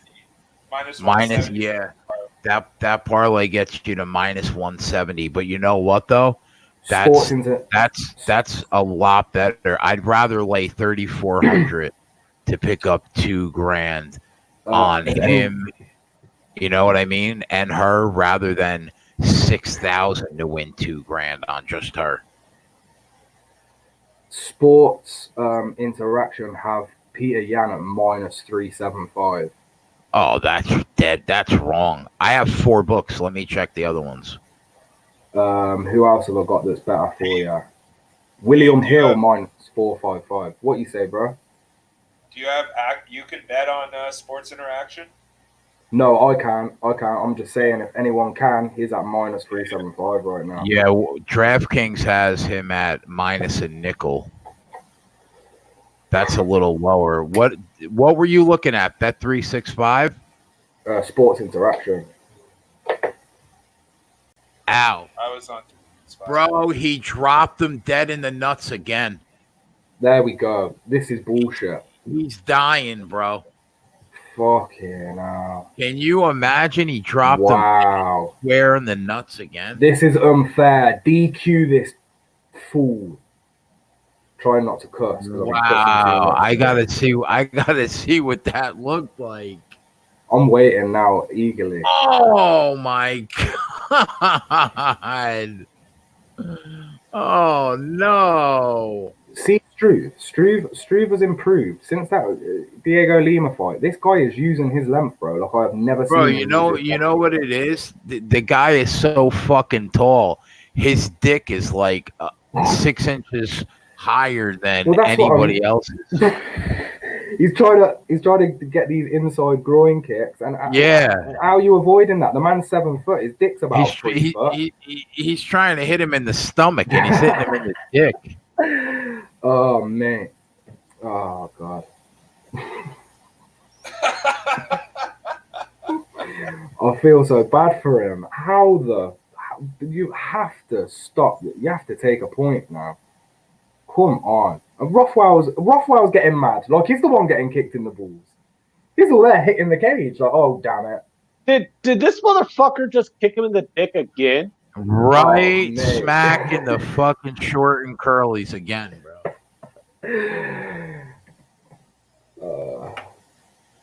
I mean, that's. I come back, I go take a piss, grab a beer, and come back, and I see a dude get hit in the balls again. This is too much. I'm not watching the UFC right now. I can't be watching dudes getting kicked in the balls. That's not entertainment. That's just abuse. Oh, wow. I don't. I'm not Screwed. I'm not an advocate for ball kicking. Okay, that is bullshit. Screwed You is have to not draw the happy. line somewhere, guys. And I draw the line at ball kicking. Bet365 has Jan at 450. Yeah. I mean, that's better than that's 5. better. Yeah, so that yeah, but it's still minus 170 because they have Amanda Nunes at minus 335. Well, then bet Jan and then Nunes inside the distance. Derek says that was above the nuts. Do you guys think he's trying to trick them into giving him a point deduction? Think he's faking getting kicked in the dick? No, he's winning the fight. He's winning the fight. There's no need for him Plus, to you defend. know that you got to realize too that cup could you could not directly hit the nuts, but you could hit that cup in a way where it slams your nuts. Yeah. Oh, okay. Why is the ref talking to him now? Like you need to get up and fix up, sort of thing. Imagine being down 2 touchdowns and then covering a 16-point spread. Whew. That's a comeback. What was the money line odds when they were down? You could have got them at plus 120, I think. What, when they were down by 2 touchdowns? Yeah, at the half, and they're about to be up 17. Aren't you glad you weren't a little bitch and you didn't cash out? Well, what's my name, bro? Jason. When's the last time you saw me fucking hedge out of something? You've done it before. Almost never. No, I've seen you hedge out of bets No. that were going to lose because you knew they were going to lose. Well, yeah, that are guaranteed to lose. Yeah, definitely. Why But do I then just think? them being down 2 touchdowns at halftime when all they have to do is win the game, when they beat this team by 38-7, earlier in the year, that's far from a guaranteed loss.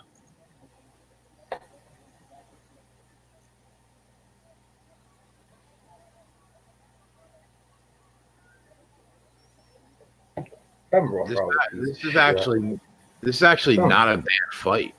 Ben Rothwell now knows he's a little lost, so now Ben Rothwell is going to throw everything. But guess what? Rothwell's dropping him, bro. Yeah, he is. He has to because Yeah. he knows he has to. That's what I mean. If you know you're losing that fight, you know you gotta go all out, and that's why I think Song could have gave us a bit more, but he did seem a bit gassed, I guess.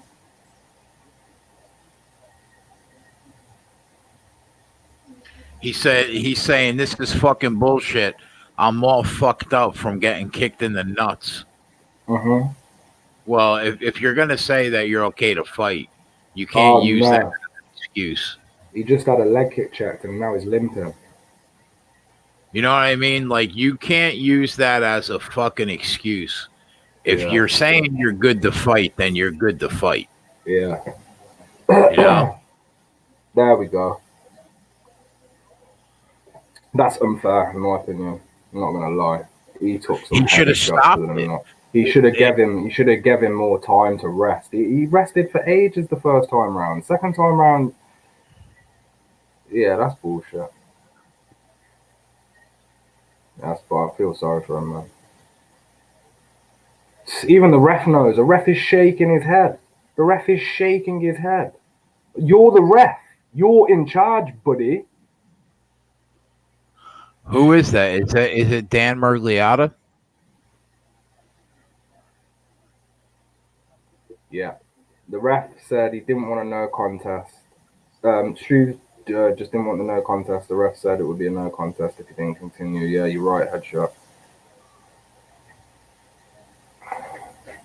That's some BS, man.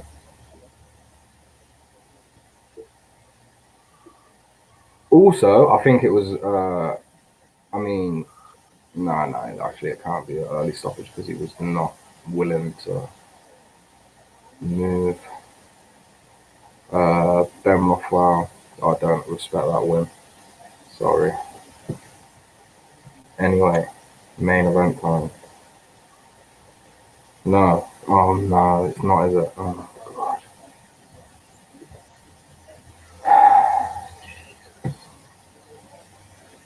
God. So you know what sucks? I'm looking at tomorrow's Bundesliga lines, and Bayern played today, so I can't fade them tomorrow. Shit. But what would they be playing tomorrow if they played today? I was making a joke. I just want to be able to bet Bayern every. I want to fade Bayern every Bundesliga round. Okay.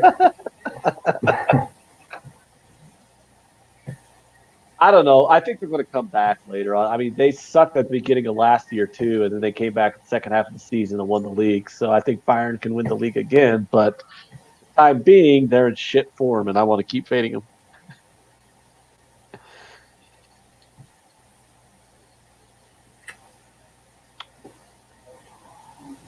Hey.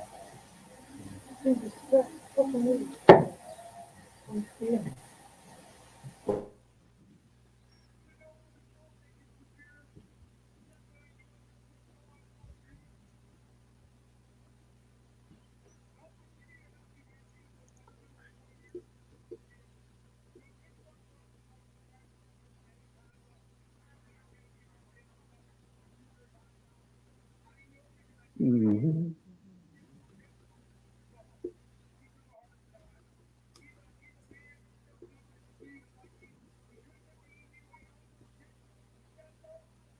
Hey, so Dave.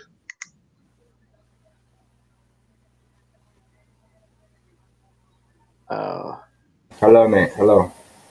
So we already got Wolves in tomorrow on a pick'em.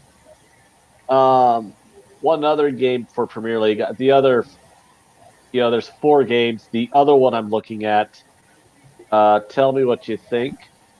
Sheffield, what? Norwich. I like Sheffield's chances. I do like them odds. Oh, okay. I was actually looking the other side. I wanted to know if you thought there was value with Norwich on the price. Do you know where I think the value will be? I think look, who has beat Sheffield United away from home this season? No one. Oh yeah, they're on the road a lot. Sheffield, I'm feeling a draw, to be honest, bud. Where? If I think about it, I don't think they're gonna. What's the odds for them straight up? Sheffield to win? Yeah. Plus 125. Plus 125. So the draw no bet might be a bit juiced, I guess. Yeah, Sheffield's draw no bet. I'd go with draw no bet because the least. It's bad. It's like minus 140. Oh no, then. But yeah, the outcome that I think will happen, the least outcome is going to be a Norwich win. It's either going to be a Sheffield win or a draw for me. With them odds, I probably lean draw. But then again, Norwich have been. Well, it says it all. You just have to look at the table. Norwich won 3 games all season. Yeah, one of those games was against who though? Yeah, but that's whatever. It doesn't mean nothing. They've scored they haven't even reached 20 goals this season. So it's not looking good for them boys. Not at all. They're going straight back down. All right, so I kind of like your look for the draw here because I think the under. I lean under, but I don't know if I really want to bet the under. But I think this game is probably an under. So that would correlate with the draw with the price we're getting on it at plus 230-ish. I'm looking at plus 230. You're probably getting a better line in some of your books, but yeah, I don't know about the under. I don't know, man. I mean, Norwich doesn't score that many goals. Sheffield doesn't score that many goals. No, but I don't know, because I think if Sheffield win, I'm feeling like a 2-1, 3-1. Whereas if they draw, I'm thinking 1-1. So, yeah. I don't know. You're acting too dodgy on any of these, so I don't think any of these are worth a bet. Then, yeah. I think there's 4 matches tomorrow, and I got one play on Wolverhampton. Draw no bets. I think I'll We'll just take this, yeah. Take that stat, Ant, yeah. Sheffield have played. I don't know how many games they've played away. It's going to be between 5 and 7 games that they've played away this season, right? And they haven't been beaten away from home, which is a true testament to any club, especially a club that's came up from the Championship. And they're obviously they're in much better form than what Norwich are in. That's true. It's Sheffield win or draw. It's got to be. I'm talking myself. Let me have a look. Let me get. Yeah, Norwich has a. How about this one? Norwich has a -16 goal differential. There you go. How many have they 16. scored this season? They scored like 14 goals this season. About 16 goals in 15 games. 16 goals. There you go. Says it all. But they've given up 32. Scored. Yeah. Can you see how many of those were at home that they've scored? The majority of them. No, but hold on. Sheffield is 1-6-0 away. They haven't been beaten away, but they got 6 draws on the road. So they draw on the road. Norwich does have Norwich got a couple draws. Norwich doesn't draw. Norwich just loses. Norwich just loses every game.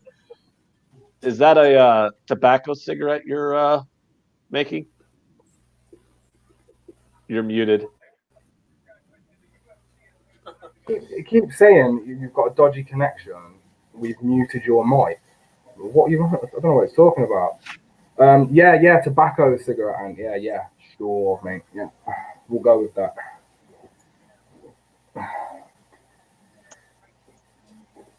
I don't know. I was thinking there might be value fading Sheffield United, but now you're talking me into wanting to bet the draw at that price or stay off the game altogether. Value is going to be in the draw, or the value is going to be in the straight win for Sheffield.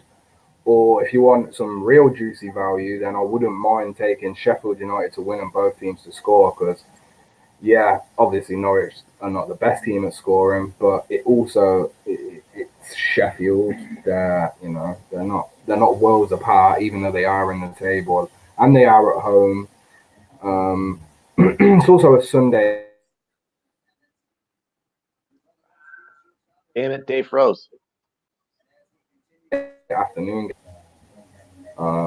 Yeah, I think my favorite player. If you're going to say pick one, if you give me the money and said put it on, I'd probably go for the draw. And I'd take, if the odds were better, if you could get close to evens on the draw and I'd bet, then I would have took that. But obviously that's -140, so forget that. Yeah, fuck that shit. Yeah.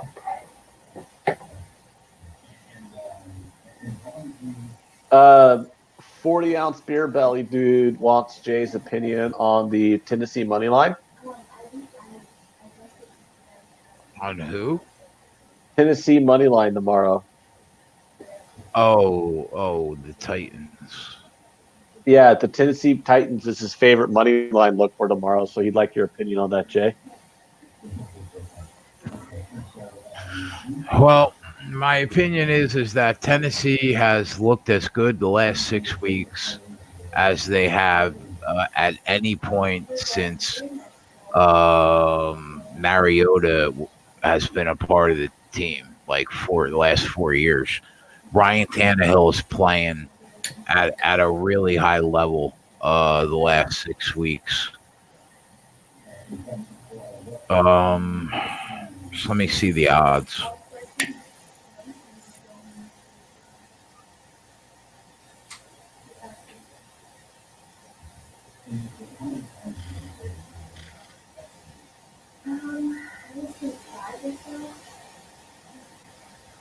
Well, I feel like I need a bet. I mean, you hate to lay 150 on the road in the NFL with a team that is not upper echelon. Tennessee is not.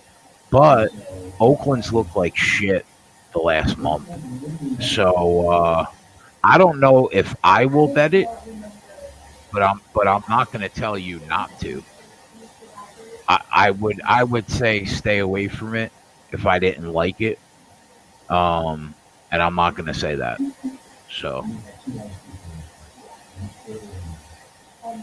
Yeah, okay. I feel like I need a bet though on one of the early 3 games because I got a bet on the 10:30 a.m. game with Wolverhampton.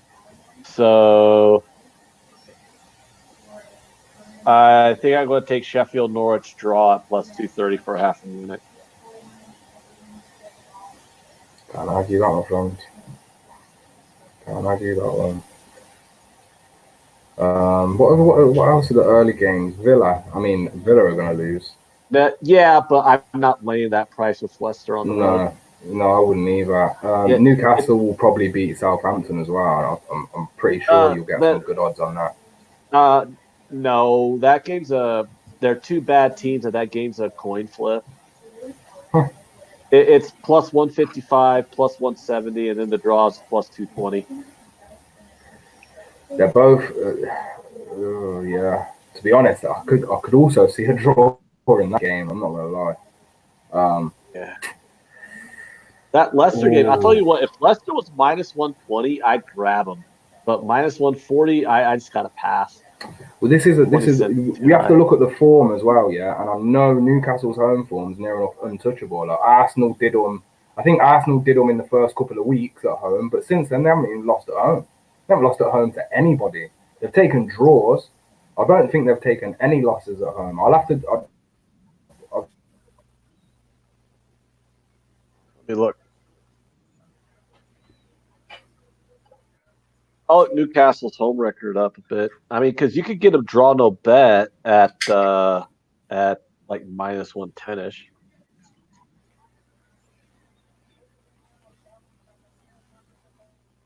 Newcastle's 2-4-1 on the. You're muted again. But Newcastle's 2-4-1 at home, so they have 1 loss at home. 4 draws. That was Arsenal. That was the Arsenal, yeah. So there we go. That home form. What is Southampton going to come through and destroy that home form? I don't think so. So once again, what's the draw no bet for Newcastle? Because like minus 110, minus 115 in that area. There's my bet. There's my bet. There we go. In fact, I like that. I might even do that because no disrespect to Flash, I know Southampton's team, but they're not gonna come through and beat Newcastle at home. No. I'm actually excited to watch this chick fight, bro. Really? I am. I mean, how often are me and you on opposite sides of a fight? Oh yeah, that's always enjoyable. I think you're beating me like 3-2 though, I'm not gonna lie. I have not that I've been tracking, but I'm pretty sure you're beating me 3-2 in like when we've gone head to head. But that just goes to say a lot because we've been doing this since like March, April, and we've been against each other a handful of times. Yeah, since the end of February, actually. Yeah, damn. Like we're coming up to a year nearly, and we've only been on the opposite end 4 or 5 times. Come on. Yeah. Did you guys start off though on the opposite end of a fight? Yeah. In the beginning, we were on more definitely than we've been the last 6 months. I don't know what to make of this girl missing weight 4 times, but still winning 5 out of 6 fights in the UFC. I know. That's what I mean. For some people, it's. I think, well, surely you're not. She got a deduction. Do you know if she's had deductions in wage? She had a wage cut for all these. Oh, I'm sure. I think it's every time now. That's Yeah. bad. That's bad, and you don't want that. I mean, unless she's got money and she's happy and she don't care and she just wants that advantage and she don't want to put in that work to cut weight towards fight on the fight week. I mean, I don't know, man, because this girl's bigger than her as well, right? She's not as thick, but she's longer and Yeah, taller. definitely longer. Yeah. So she actually, you go through the same weight cut. It is a bit of a disrespect to your opponent, and nobody likes when somebody doesn't make weight. Um, but let's face it, if she went up a division, she'd get mauled. Here's a interesting thing. There's been 26 women's strawweight fights. That's what this is, right? Strawweight. Yeah, Yeah. straw weight. 2019, the favorite has won 18 of them. Woo! You bet. Wow. You bet you're up 2 units. Yeah, wow. Don't bet based on them trends. That's just that's just coincidence. That is strictly coincidence. There's no voodoo going on. There's no lucky leprechaun. Like no one's like, yeah, that's just. But that is a wild stat. And what that will be if Rodriguez wins now, that'll be 20 fights. No, sorry, did you say 18 out of the 9? 18 out of 26. So 69%. You're muted again. It keeps telling me to move my microphone. What the fuck is StreamYard talking about? Okay, I'm gonna move my mic if it makes a difference.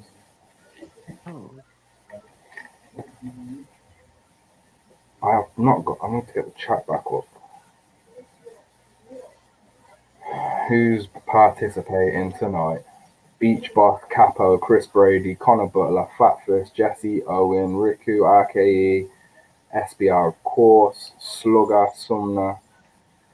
I can't even say your name, bro. SXEPW.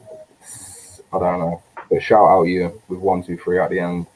And I can. And anyone else who's not chatting and just chilling, listening to us talk crap.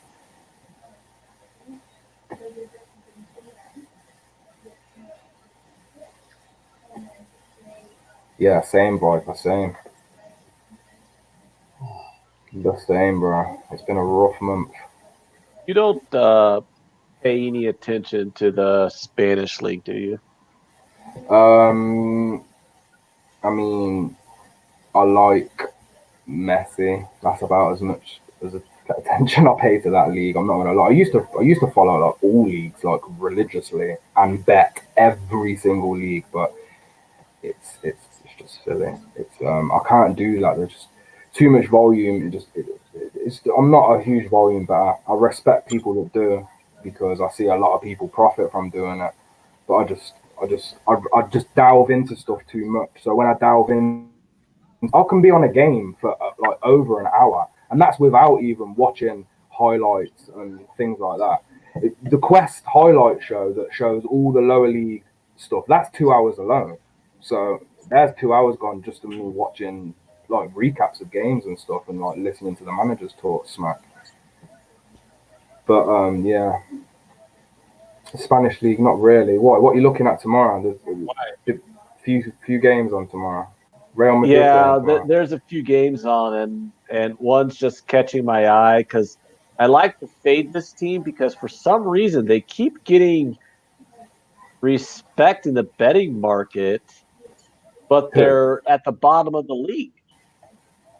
And so I faded them.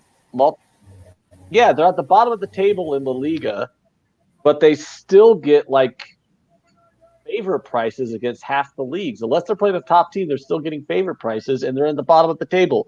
Leganes, because they're very good at home. They've been good at home for years and years. They're 1-3-11 at home. They're 1-3-11 on the year. They've won one game in 15 matches. Look at their home record though. They pulled off some big upsets, like historically in the past 3 years. Well, I don't care what the fuck they did last year, though, Al. I care about this year. They're in the bottom of the table. They're 1-3-1. They're 1-1-6 at home. Yeah, that's bad. Yeah, they've scored. They have a negative 17 goal differential. They scored 8 goals in 15 matches, and they're a favorite against Celta Vigo. Now, Celta Vigo's a bad team too. Celta Vigo's 3-4-8. I mean, Celta Vigo's in the relegation zone also, but Celta Vigo's scored 10 goals in 15 matches, so they're terrible also. But how? I don't know. I want to take Celta Vigo raw no bet at plus money just to fade Leganes because Leganes is just so fucking bad this year. And I faded them multiple times this year when they're getting favorite prices, and it's worked out every time. Obviously, they're 1 win in 15 matches. But the only thing that's like making me scratch my head is, Celta Vigo's also a terrible team too. So I want to bet Celta Vigo on the road, but at the same time, I just really want to fade Leganes. So I just kind of wanted to know what Dave's input was on that game, but Dave left because his connection sucks, and Dave apparently hasn't bet La Liga this year or so. I love this girl's hand speed, man. Owen says 5 of 6 of Leganes home games have a difference of just 1 goal. Yeah, they're going under. Actually, the total in this game is 1.75, if that tells you anything on the ability of these teams to score.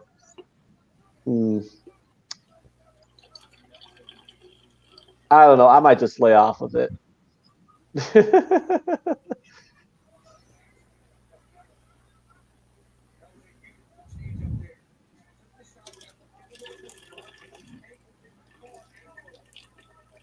That noise.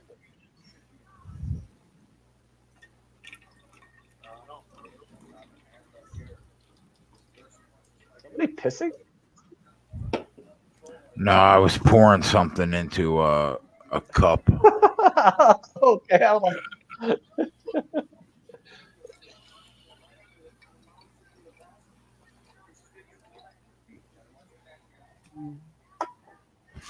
Wow. Oh, way to get up. Way to get up. Oh, this is the fight that I elbows. stayed off of because you guys were on opposite sides. Big elbows. That a girl. Let Dave in. Let Dave in. Sorry, the laptop just went. Did you carry on talking about it, or did you start? No, it's just Owen brought up some stats too in the chat about the Leganes Celta Vigo match. I just, I've been baiting them whenever I'm betting or whenever I've been betting La Liga this year. I've been looking to fade them, and the only thing that's keeping me off of fading them this time is the fact that Celta Vigo is also a relegation side at the moment. But Do you know what it sounds like to me? Sucks. It sounds like a draw. A draw? Well, the total is 1.75. First half. Under. What's the under at?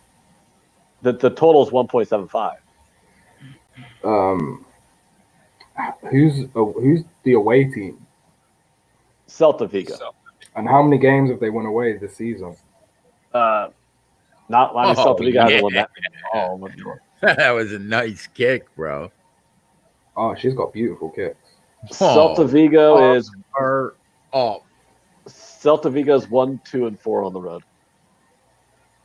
Oh. So it's like I'm looking to basically bet a match between 2 of the worst teams in the league. First half draw. Al, what's the price on that? We could probably make that an official play. I don't want to make that an official play. I actually think you're looking at something because the total on the game, Al, like this is a low total game. It is juiced. The under's juiced, right? No, the over's juiced, but that's because the total's at 1.75. Oh, you're yeah, it's different. I forget you the American books are a bit different. No, it's 1.75 minus 145 to the over plus 115 to the under. I can buy it down to 1.5 plus 155 on the under, or buy it up to or down to over 1.5 minus 190. While I'm looking at the head-to-head between Leganes and Celta Vigo, which sometimes don't make much difference because when they played, 5 games ago, the squads could have been totally different. But it says it looks at the 6 previous games that they've played, they've all gone under 2.5, and Yeah, neither one of these. that's also been the case in 66% of matches played by both sides in the Liga this season. So they don't score much, do they? Neither team. They scored a combined 18 goals between the two of them. I'm trying to look at the squad and see if I notice any players. Let me have a look. Al, you're giggling, but I think that's a play. If people have that first half draw available, that might be a play because this could be 0-0. Yeah. 30 matches. Great play. 30 matches, they've combined for 18 goals in 30 matches. There we go. Yeah, Leganes has scored 8 goals in 15 matches. Celta Vigo scored 10 goals in 15 matches. Al, give me the price on that first half draw. 1 sec. I'm looking. I think that's those two winner. takedowns were like 30 seconds each, and she did nothing on the ground. I would have to give that round to Rodriguez, definitely. I weren't even watching the fight. I just needed to go the fight distance. Started, man. I just need it to go the distance. That's all I need, please. It's minus 105. Minus 105. Bet it. Yeah, that's a good look. I'm on What it. book is that available at? It's at Bet365, Inner Tops, at Pinnacle. It's off the board for some reason at Pinnacle. At William Hill, it's minus 125. 88 Sport is minus 108. Yeah. Those are the books I'll mention. Is that the Storm? That's going to be an official play right there. Hold on, actually. See whether I can make a difference.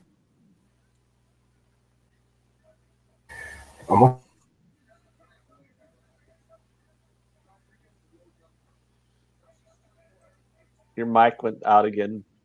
Yeah, I put it out on purpose to ask Jess about the weather because she was talking to me about some storm earlier. I was just asking if it's going to affect the entirety of the United Kingdom because we don't really get we get rain, but high level winds don't really come in. If there's a high level winds tomorrow, that might favour the draws that I'm talking about because unders maybe, but then again that could go in the opposite direction. To be fair, that could be bad for the goalkeeper. All right, well, Wisconsin fucking shit the bed. Wow, that was horrific. Yeah, it was. That was an epic. Shit. Put it on the board. LSU, OSU moneyline parlay. Boom. I can't believe you hit that, dude. After that first half, you hitting that parlay was just beautiful, man. Yeah, good stuff so far. It's been a good week for us, but another good night tonight. Dario for oh my god, this laptop. What? Has Dario fought? What? Has Dario and Tito Ortiz had a fight yet? Oh, I don't know. No, I don't think so. It's on. If Tito, there's no way Tito can lose that. I swear. I don't care how old and shot he is. He's fighting a former WWE wrestler. So I mean, I know you were saying, Al, that he had amateur boxing and that, but even professional boxers, look what happened to James Toney. Like, come on, when you fight someone who's like, it's a whole different ballgame. It's the same as MMA fighters trying to jump in a boxing ring. Like, two different crafts. Even the striking, like, the fight is just starting. keep me updated. Well, I'm not gonna watch it. I'll just go to it when I'll look when it goes to commercial. And then I mean, what times are we at when I'd rather watch a female strawweight fight between Calvillo and Rodriguez over Tito Ortiz? Like, just quit, brother. Just quit, man. You're a legend, and keep that name for yourself rather than taking these. Well, then again, you got to get your money, so I can't even blame him. He said if he loses, he'll retire. Oh, I mean, every fighter says that. They fighters legit don't retire until something really bad happens. Most of them wait just until something really bad happens. CTE victims. It's pretty bad. Shouldn't make jokes about that, actually. Rich wants to know if Ohio State stays number one. Yeah. Yeah. I forgot to ask you guys about the Ruiz fight, actually. What was it like? Joshua beat him up for a good 10 rounds. 10 or 9 to 10 rounds. That bad? So it weren't even close. Ruiz. So do you think Ruiz is 20 stone? Well, he came in at 20 stone. Like, Jesus. That was like 2 stone heavier than the last fight, right? Yeah, well, it was heavier, yeah. So he lost that speed. Lost, well, some of it, which he seemed to have in the first fight. I mean, I watched that first fight, and he won that fight even without the knockout, right? He was winning. I maybe give Joshua the round where Joshua got the knockdown, but other than that, I felt like Ruiz won that fight. I thought Ruiz was going to take it today, but damn. I did too. Joshua, So did a lot of people. I know, yeah. Joshua figured out, how to fight, how to use his length properly. That was basically the difference maker in the fight. Okay. Eric, don't. He called out Deontay Wilder, and I think Wilder put his head in the third row. He called out Wilder? Yeah. I thought he would have called out Fury for the safer fight. Fair play to him. I didn't really like Anthony Joshua, but now he's done that, I've got to give him respect. Damn. Wow. Oh no, of course he couldn't call out Tyson Fury, because I was listening to something earlier, and Fury says his contract, the 3 remaining fights have to be in America. Yeah. Joshua's going to want it in London, right? Wow, England, wherever. Yeah, London.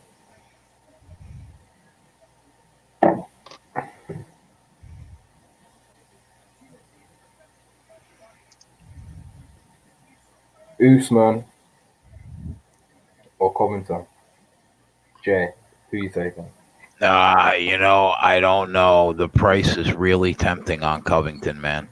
Oh, yes, it is. I already know what I'm taking. I don't need to watch his fights. I don't need to watch any of their fights. I know both them fighters very well, and I just think that Usman has the advantage in the strength. Covington has the advantage in the speed and the striking. I think the wrestling will be cancelled out by each other because they're both elite. And it'll be a striking battle that Covington will probably win on points by a higher output in strikes. Calvillo has about 3.5 minutes to get a submission off to win this fight. Wow, she has the most attempts at submissions in the strawweight division. Yeah, she's got her on the ground now. She's definitely down 2 rounds. She's got her on the ground now. She's just been getting outstruck, right? And she's not been really going for the wrestling. Yeah, she's getting her ass kicked on the feet. Yeah, and she's had a really hard time getting her to the ground. But she got her to the ground. Then there's 3 minutes. She's got 3 minutes. You know what? Here's the thing about the Colby Covington fight too, is that people just generally don't like him just because of his, the act that he's putting on. It's all an act, man. Yeah. But it's fooling people, and bettors and people, the general public, are just going to bet against him because they want to see him lose. So you're getting a whole lot of value on him. And, like, you know what? I don't like him. I think he's a bit of an idiot, but you know what? I just think that in a coin flip, which I think that fight is, the odds should be, reflect a coin flip, and they don't. There's so much value on Covington. He's getting disrespected immensely, and I think the underdog in the welterweight division is just there's a lot of value on the underdog in the welterweight division because there's so much public money that it splits. A lot of the time, it splits you'll see a ton of money, like 70% of the money on one fighter. So the odds are inflated. I'm going to put all my soccer plays for tomorrow morning into the chat right now. Just submitted those. So we got Wolves, draw no bet, also known as the Pick'em, -110. Sheffield That's United. from my whoa, hold up. That's from my article. That's from your article. Posted from Wednesday. So we'll put that as a Dave play. Yeah. Put that as a Dave play. Take that Wolves one out. Take that Wolves one out, and then just carry on. That's a Dave play. There we go. Sheffield United Norwich draw +230. Dave and I talked that one out on air. Newcastle Pick'em, draw no bet -110. We just talked this one out. Again, Celtic Vigo first half draw -105. Thank you for that idea, Al. Love that idea. First half draw -105 in a game that's probably only have one goal scored in it. Saint Etienne draw double chance, also known as +0.5 goal -120. That's a French league game. And in Syria, Bologna Pick'em, draw no bet +105. Nice. So they're all right there in the chat for anybody. If you guys want to tail or fade, that's what I'm on for tomorrow in soccer.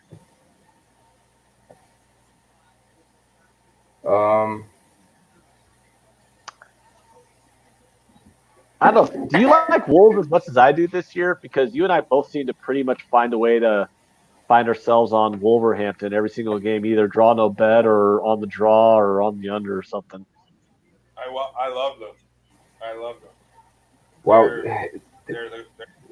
yeah, it seems like every week Dave and I are like talking about a Wolverhampton game, and we come to the exact same conclusion before we even start talking about the game. The funny thing is, I've always like Wolves is literally half an hour away. I thought I like them. I like them. Like the management, and to be fair, see how the season's like. It's not even opened up yet. Guys that are in the teams that are just above the relegation zone and in the relegation, some of them are like 5 points adrift from like 9th position, 8th position. So points are not really separated the further you go down the table. Wolves have been doing okay, haven't they? They've been won a majority of their games. I love Wolves. I really like the Wolves because of that year. I think 2 years ago, where they were in the championship and they were just destroying teams, tearing apart the league. They made me a lot of money that year. I didn't even know what they were. I like the Wolves because last year when it was the first year I really started betting soccer. I hit under 2.5 with them 9 straight times. Was that last year? Yeah, last year. It was the first year I started betting soccer and getting into capping it and all that. I bet an under with them because someone tipped me that, the under is a good play here. And then I just started rolling with it, and I hit under 2.5 with the Wolves in 9 straight matches they played. Yeah. Yeah, last year was the first year that they were in the EPL for quite a while. Dave, the fight went the distance. What were the odds? I know you had a half unit on Calvillo too, but what did you get the goes the distance at?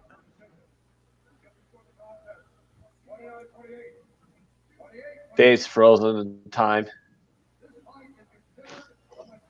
Another fucking draw. Really? You gotta be fucking kidding me, bro. These two. Hold on. You say the fight where you and Dave were on the opposite side. Neither one of you get to chirp each other because it's a draw. That was a draw. You're on. He was on Cavillo. You're on Rodriguez, and neither one of you get bragging rights because it's a draw. That's hilarious. I stayed off this fight because you two were on opposite sides. I didn't want to bet it if you two were on opposite sides. She fucking destroyed her for 2 rounds, bro. Wow. Wow. That's a tough way to not lose.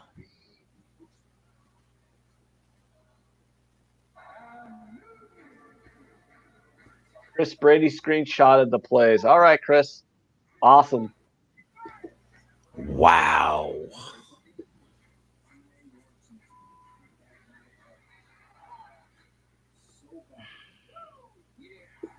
I think I have to bet Rosenstruck again. Sorry, guys. We were on the right side there. I don't know what to say. Well, it's not a loss. 2 draws in the same night. Literally, this is the first night that I've been doing this show with you in 8, 9, whatever, since January. And it's the first time that I've done this show with you that I've seen a draw in the UFC, and it's happened twice. Wowzers.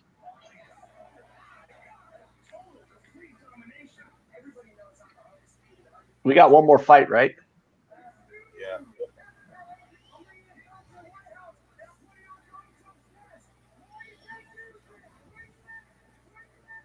Yeah. Slugger said he had a 17 parlay.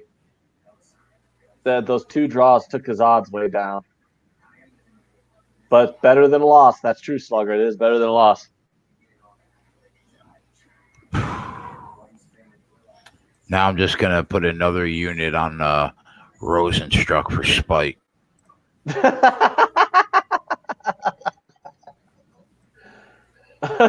You fuck. That's funny.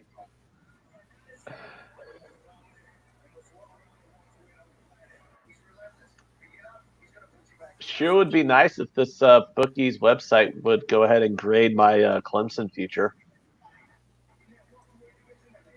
I would love for them to grade this Clemson future already. Thank you. Please and thank you.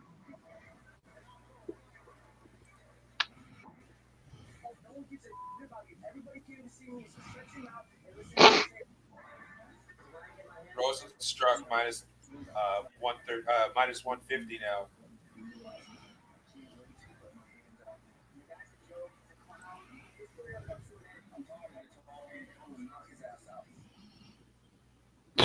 Fuck out of here.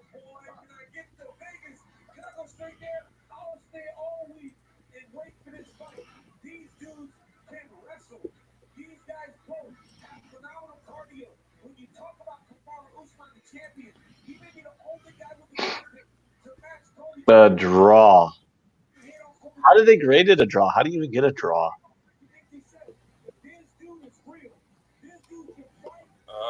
Well, that's an interesting question because it's a 3-round fight. So they scored 1 round was 10-8. The third, they're saying that the 3rd round was so dominant by Calvillo that they gave her a 10-8 round, which is a fucking joke. Huh? Dave, did you see that? A draw? What was a draw? Calvillo Rodriguez. Punch and parlay cashes. Let's fucking go. Let's go. Finally. Thank you. So what? Just we both void them. That's what happens when we try to fade each other, bro. That's what happens. Yeah. They're just out here giving draws out. Like, nah, boys. Sorry.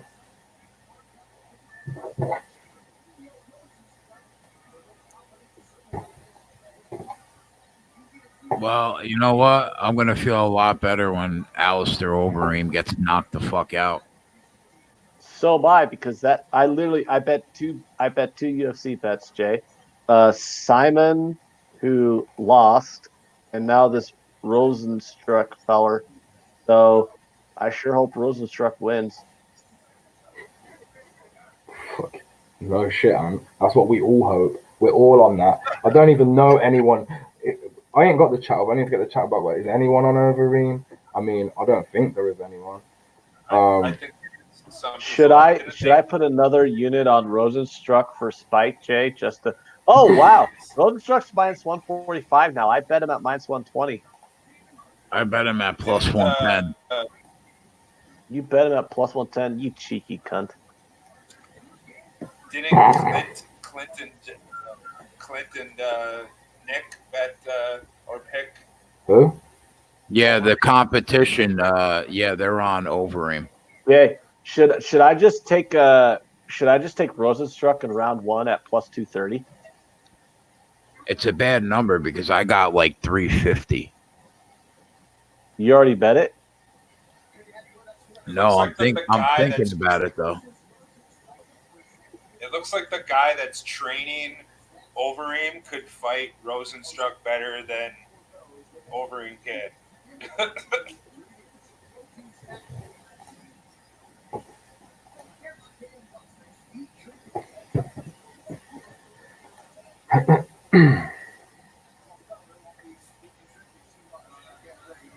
All right, I need to go grab another beer before this fight starts.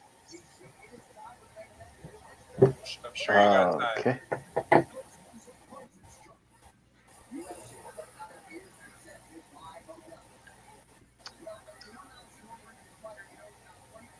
I think from here on out, though, Dave and I are probably just going to be on a Wolverhampton draw no bet every single round. I'll probably be with you on that, man.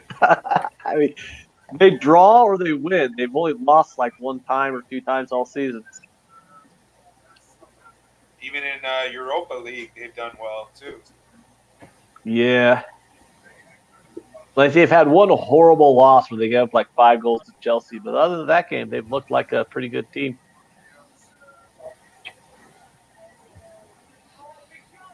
I'll always remember with fondness my play on them against Manchester City this season. What, like plus 175? What? No, plus 2,000. Oh no, I meant like the Asian handicap. No, the Asian handicap was plus 2.5. Oh, I had a wow. 2-unit bet on them plus 2.5 goals, and then I threw a little. I sprinkled a little nugget on them at 20-1 to win the game outright. And yeah, that happened. That was crazy.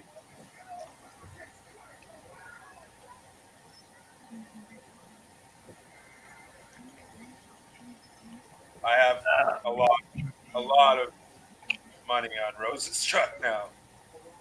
I got a unit on Rosenstruck because I'm not going to bet him again at a worse number. I want to take. I think I kind of want to take all my winnings from today's show and just put it right on that big motherfucker's chin. Done. I would like to take all my winnings from Clemson.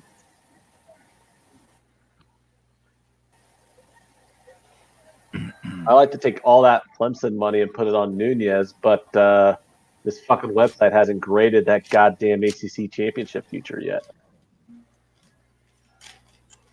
That's the annoying thing about these futures. Sometimes it takes them like literally hours afterwards for them to grade it. If it's a loss, they'll grade it 5 minutes after the game. If it's a win, they'll grade it 6 hours later. Fucking motherfuckers.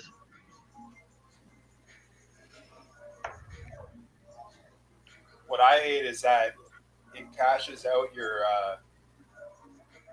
it doesn't cash out your season win totals until the end of the year, even if it's either one, mathematically impossible for them to go over, or mean? That they already went like on a 9.5 and they won 10 games.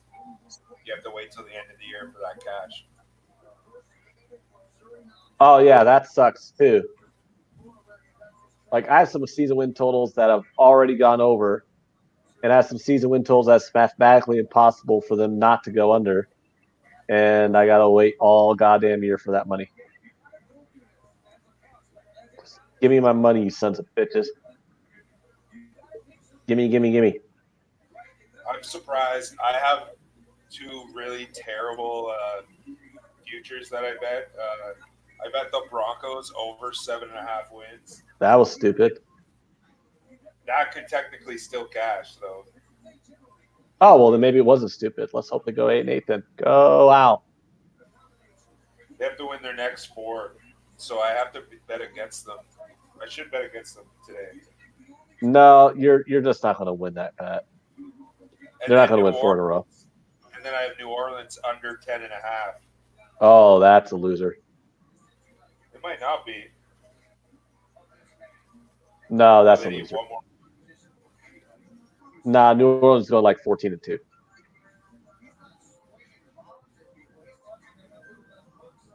You know what's a loser? My Raiders win total under. Boo. The next thing I was going to say. Yeah, I had 2 units on their under, and fuck me. All right, I'm gonna go get beer.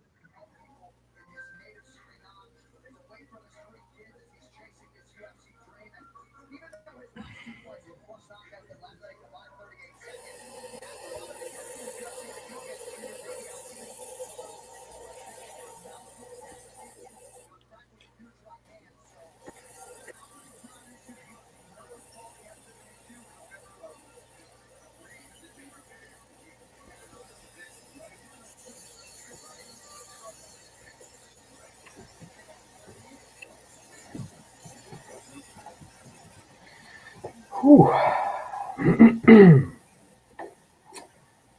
Biggie boy.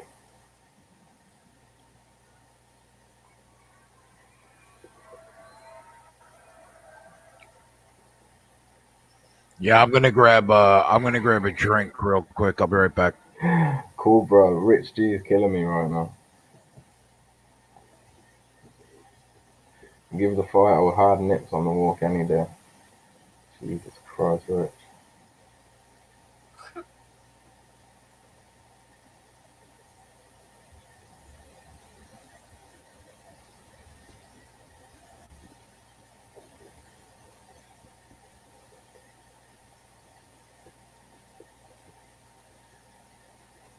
Punch and parlay looks like it could end another season in the profit. So don't always believe what they say, kids. Parlays are not always a bad idea because I've now done about we're nearly close to about 50 punch and parlays now, and I broke it down into seasons. And there's only been one losing season. In the first season, I went 10-0. So it's been a What do you ride. mean by season? What do you mean by season? I broke it down a bit like a TV series. You know, you get 10 episodes in a series. Each one is a punch and parlay, right? So each week it's season 1, Right. episode 1, season 1, episode 2, etc. Cool. Yeah, I tell you all the time.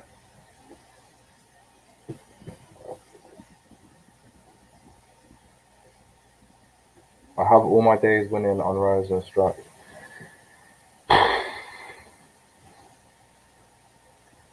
Yeah, you're right, Viral. Definitely. Is Jay 100. gone? Yeah, he'll be back. Oh. No, I'll be right back. Now you'll be right back.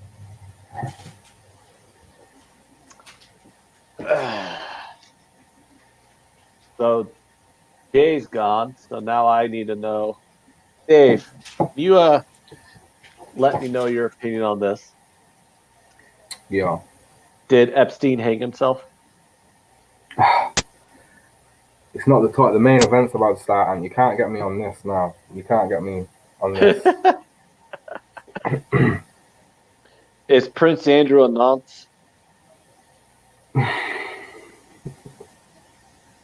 Ask the chat. We'll ask the chat. If you think Prince Andrew is a nonce, aka a little kiddie fiddler, then type 1. We'll see what happens. And then we'll know. Was it the Queen or the Clintons who gave the kill order? I'd say Bill. Bill. Screaming Bill all day. 100%. 100%.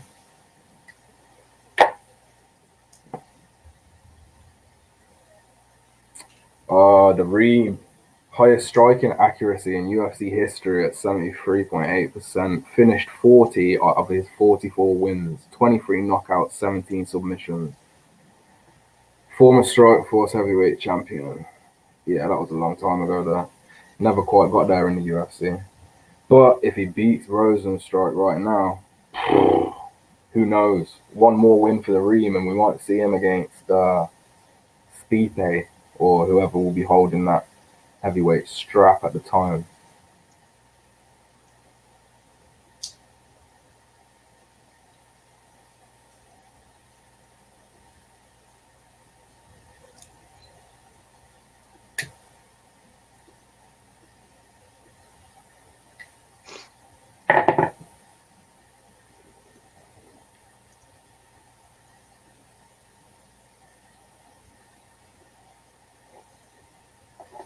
I'm typing the plays back in the chat. Davey Alvarez asked for him.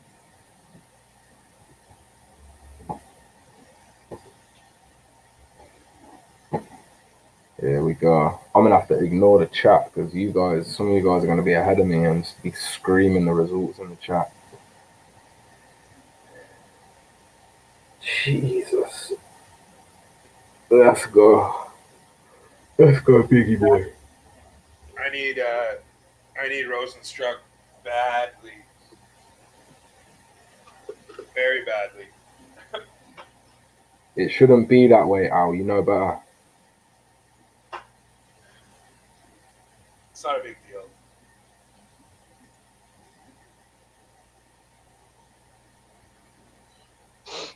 Oh.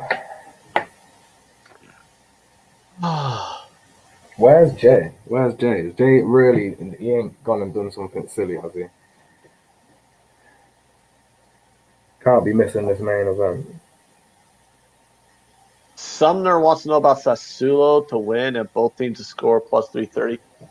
I don't know. I glanced at that Sassuolo game and I wasn't too interested by the line when I first looked at it, so I moved on. So I really haven't.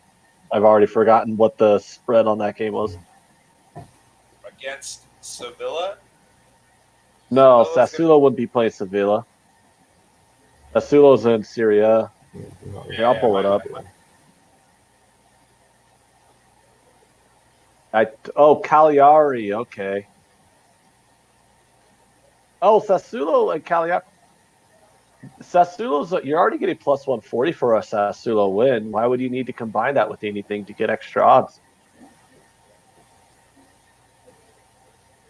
I think both teams to score is a winner, though. Sassuolo and Cagliari both score goals pretty well this year.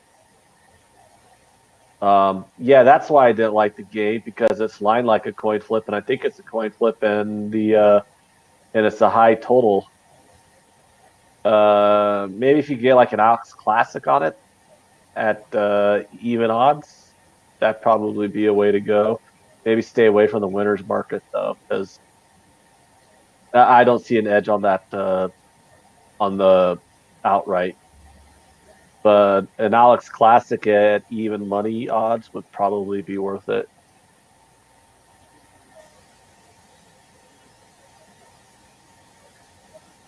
All right, has this fight started yet? Okay, I see them shaking hands.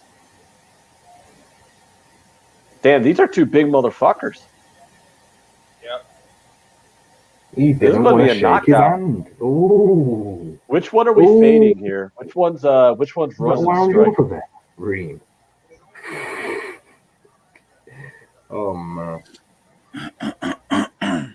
Oh, there's Jay. Oh, we bet on the guy in the green shorts.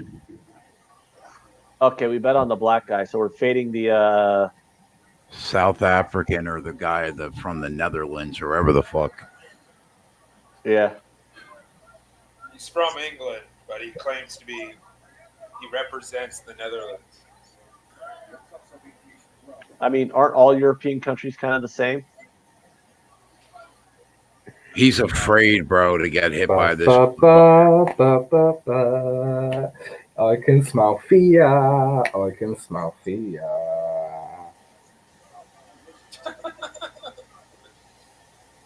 The odds. Look at him trying to get the takedown straight away. Shook one. Tried to grab his leg. Not gonna work, bro.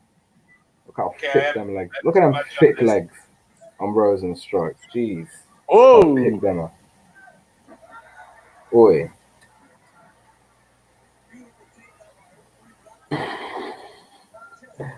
You got caught. You got caught.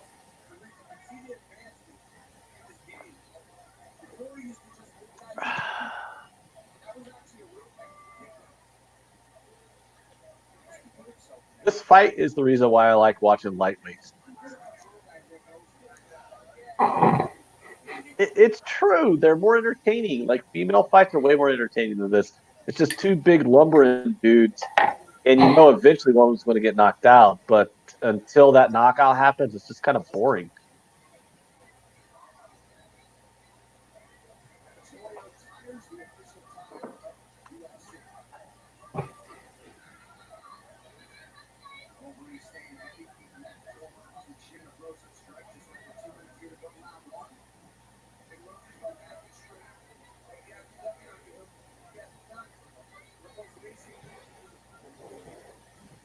Chris Brady just spent the last 10 minutes trying to call his daughter's phone to help her find her phone. I've done that plenty of times.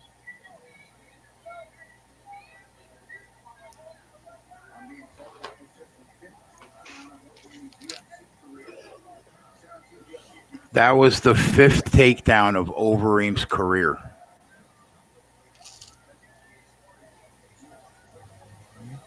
The dude's had a long career, and he's only had 5 takedowns. Yes. These heavyweights don't go to the ground very much, do they? They just kind of stand on their feet and try to punch. Well, ordinarily, he's not afraid of somebody's stand-up game. Somebody tell him that his ass is hanging out. You can pull your shorts up, boy.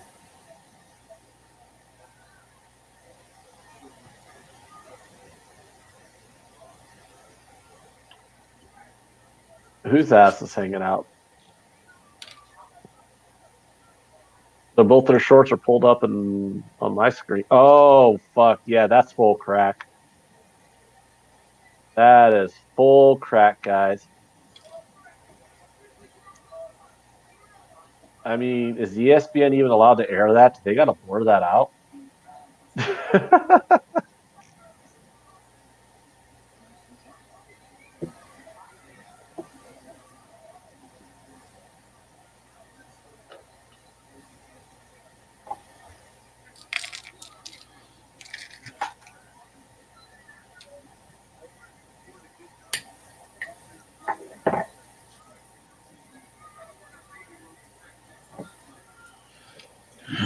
Who do we think's winning this fight? I mean, is Overeem getting points for sitting on this dude the whole time?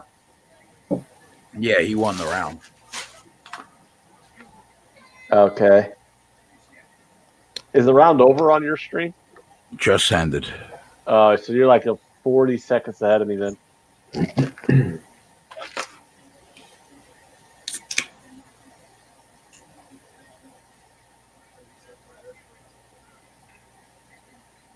That was like a super boring round, dude. I'm not going to lie. That was like seriously not something I felt like watching. I just kind of hope the next round comes out and Rosenstrike just like punches him and knocks him out, or because that'd be cool.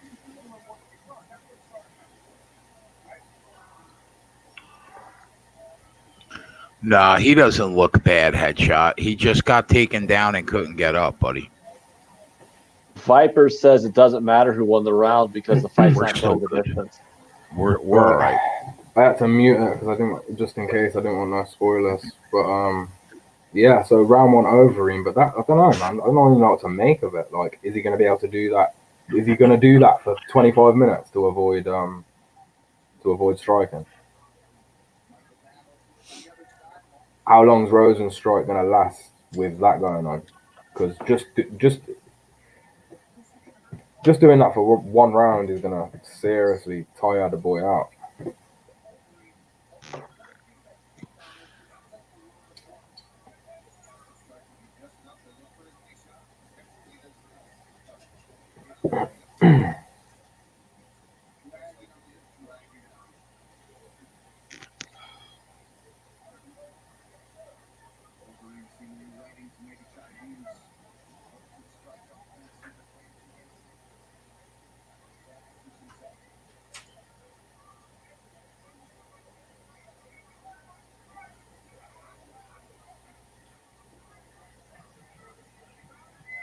Overeem still looks scared, even though he's just won the round.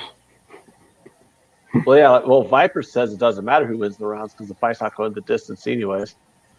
Well, it does. It matters to me who's winning. I want Rosenstruck to be winning so he can have that confidence to go ahead and finish the shit. Because I can't just deal with this can't go a decision for me. I need Rosenstruck to win inside the distance, half a unit. Overeem is minus 250 right now. Yeah, he's gonna be. He's just won the first round.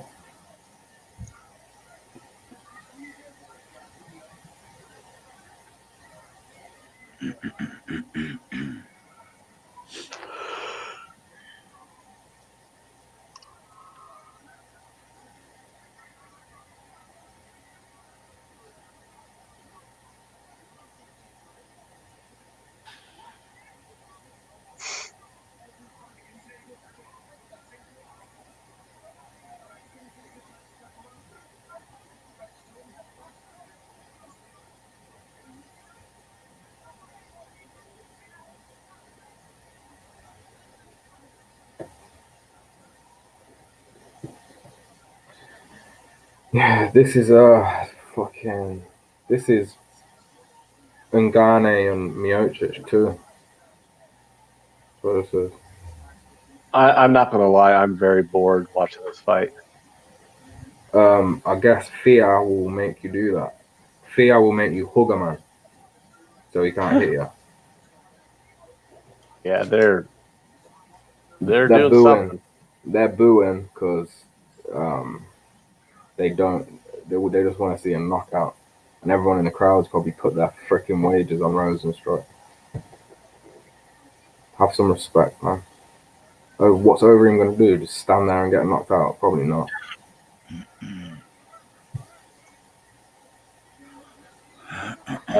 Jay, is this a boring fight, or do you find the technical aspects of this fascinating? So far, it's pretty boring. Thank you.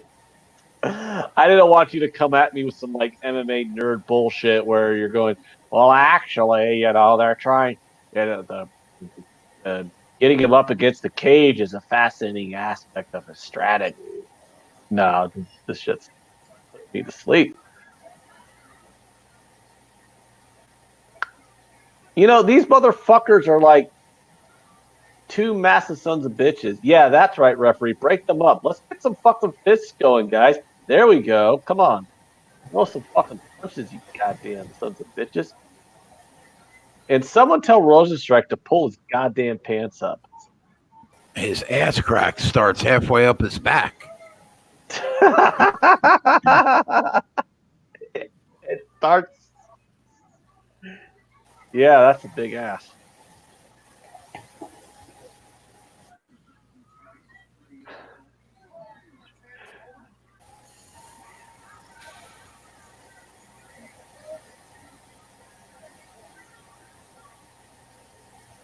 Rick Castillo wants you to mute me.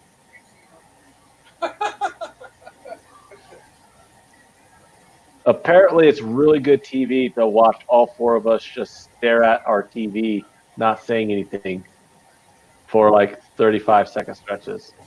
That's way more fascinating. large amount of money on this. Well, everybody's watching this along with us. Yeah.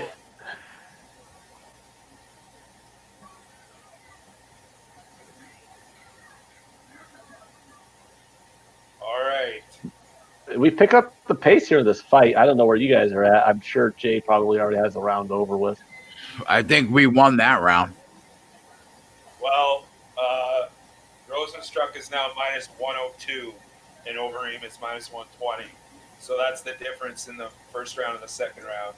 Yeah. In the first round, Overeem was minus 250.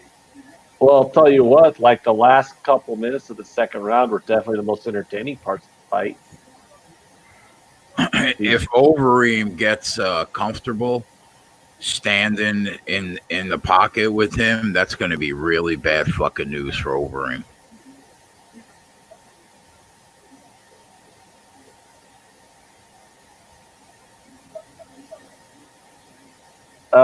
Jay, real quick, Seahawks tomorrow night. Chris Brady feels like it's a good spot to just throw 250 on him. Well, the problem is that line has moved from the Seahawks being a 3-point favorite to the Rams now a 1-point favorite. I think it's if you got the Rams at +3 at the beginning of the week, I think you're in good shape. Now, I mean, I understand why people would want to take Seattle as a 1-point dog. I don't know. I just have a bad feeling. What I like is both team totals over 23.5. I think there's no way that you lose both. Worst case, you drop the 10 cents. But I think that you really have a good shot to hit them both.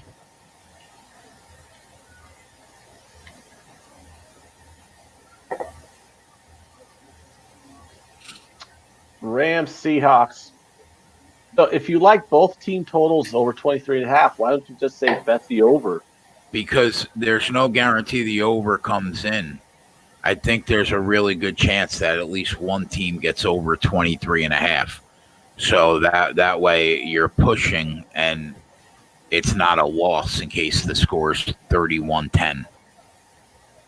I mean, you still eat juice. 10 cents, you eat a dime, not a full unit. Well, it depends on the book. Not all books give you minus 110. You got to find another book then. I got a couple of books that give me minus 110 on a team total. I'm not. That's not my point. My point is, some people whatever. But yeah, 23.5. I'm looking at a pick'em line on that game. Oh, tomorrow looks like a bunch of teaser opportunities. Ooh, num num num num num num num num. I love Buffalo getting 12 points at home. It's gonna be a good one. No. What? You never bet a teaser that doesn't cross the 3.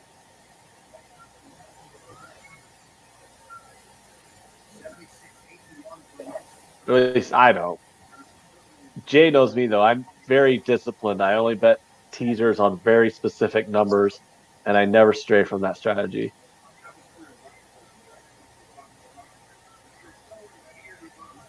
These guys need to knock each other out because it looks like if this goes past the third round, they're both going to be gassed. They look like they're getting tired already.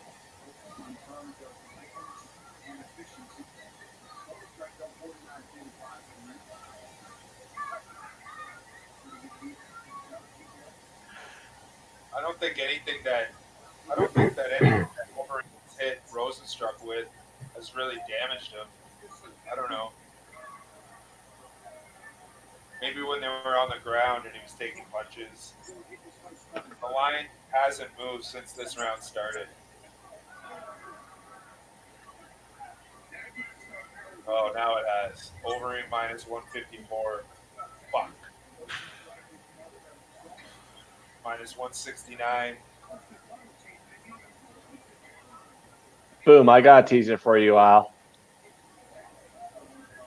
49ers and Cardinals. 49ers to +8.5, Cardinals to +7.5. There you go. There's your 6-point teaser.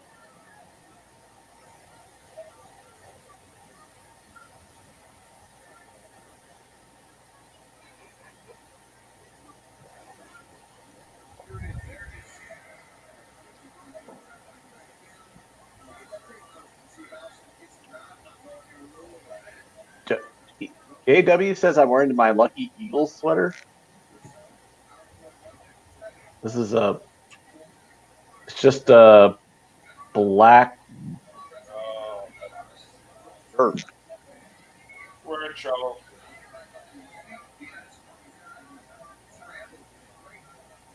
I'm at like a minute 35. What's going on? Are you ahead of me? I don't know, but the odds say that it's not a good story. Oh yeah, it looks like this Overeem fellow might be winning this round. I'm like trying to figure out how this fight's still going on. How did these two big lumbering lugs not knock each other out?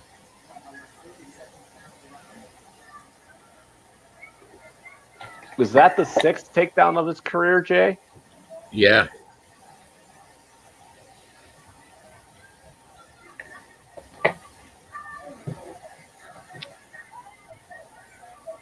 Or at least his career in the UFC. I think it was his whole career, though.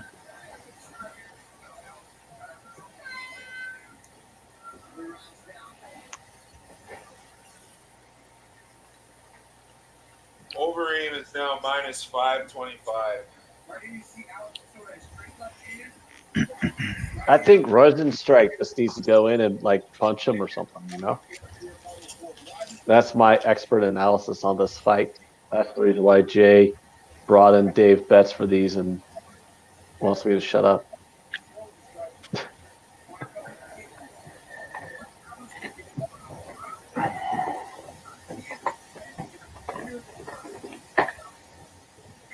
Yeah, Overeem's winning the fight, but I mean, I still think one of these guys has to knock the other one out.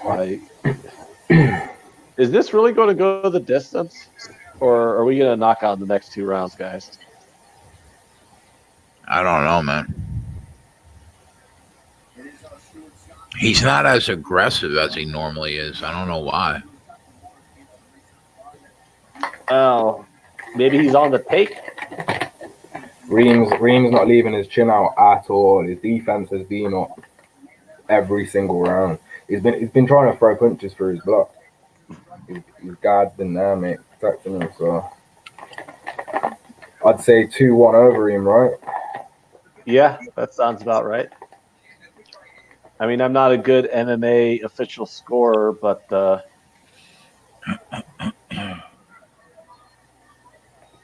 mean, look, we've seen Derek Lewis do this plenty of times, so we don't know yet. There's still another 10 minutes. I'm not going to lose all hope. I still think Reem can get dropped. If he catches him, all he has to do, look, Rosenstruck is not. He needs to wait till he needs to counter Overeem when Overeem is punching. As soon as Overeem drops that block and then make his way in, but that's easier said than done when you've been wrestled. JW says the last time I wore this sweater, I had a big night, and I probably did. But he says it's black with Eagles green. There's like no green on this though. It's black and gray. It's got like some gray. Either my camera's funky or his camera is funky, but I'm highly confused by the green comments.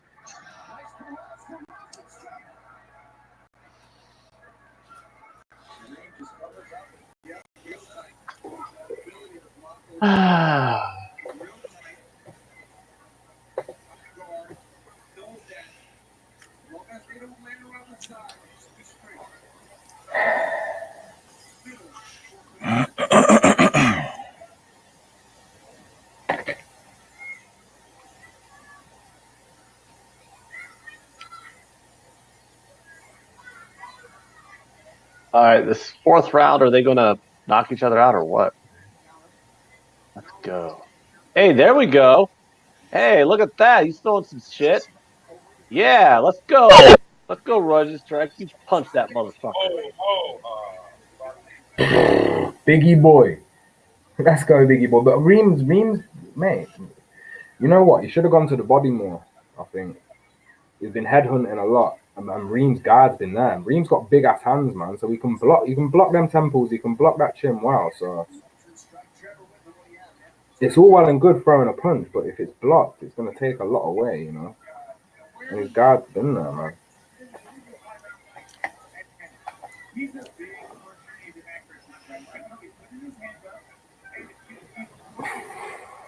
Come on.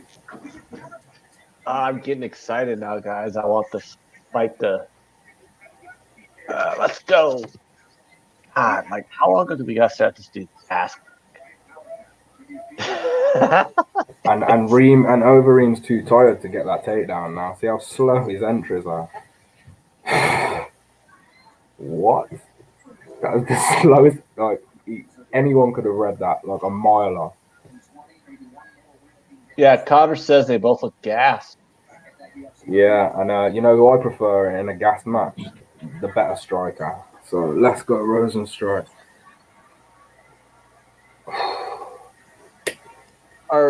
Is this really going to go the distance, though? I mean, it could. It really could.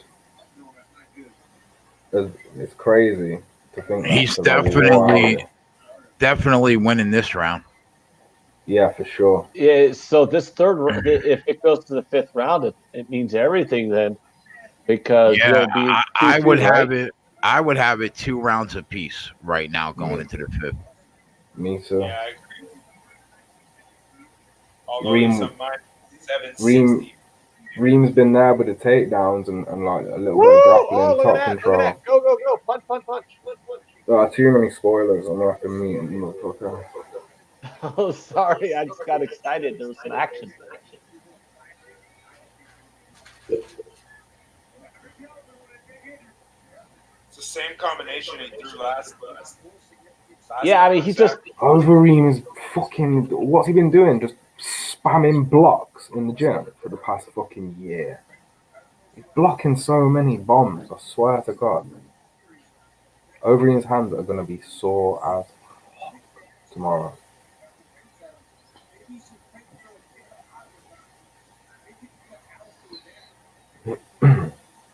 Rosenstruck is plus 400. That's weird, dude, because I got this looks like it's 2-2. Yeah. Oh, Jay, is the round over for you? Are you like 40 seconds ahead of me? Yeah, it just ended.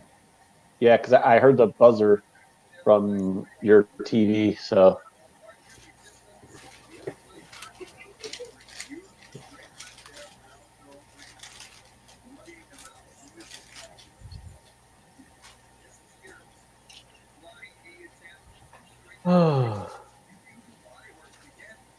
Sean Fox says this fight is like watching 2 hippos mate.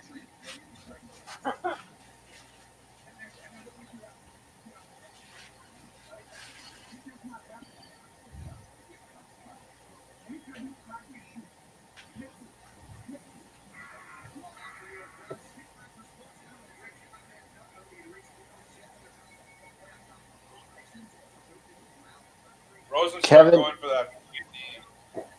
I don't know why he's doing that.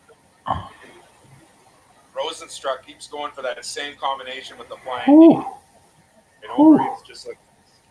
Josh Rogan says Reem looks gassed. Hope this round he drops. Them Kevin body shots. Taylor took Rosenstruck plus 500. Mile High says Reem looks done. Connor Butler wants to get this KO, guys. I really think it's 2 rounds apiece. I don't know what you guys think. It's 2 rounds apiece, but Reem looks like he's super. I think we could either. He might be too tired to win this next round, or he might get knocked out. You know what I'm saying? I mean, he just looks gassed. So if you're gassed, you're not going to be able to throw enough punches to win the round. Or is that like? I mean, is that a decent outlook or what?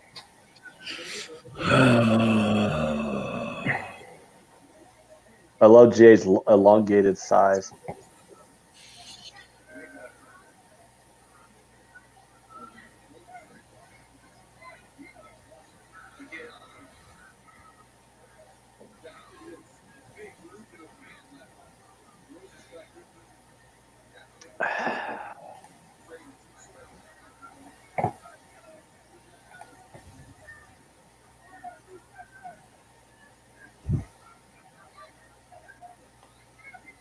Come on, you got to go to work.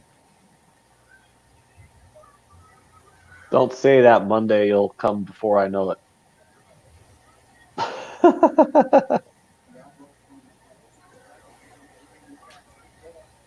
right, let's go here. Wake up. Come on, punch him, you motherfucker. Go.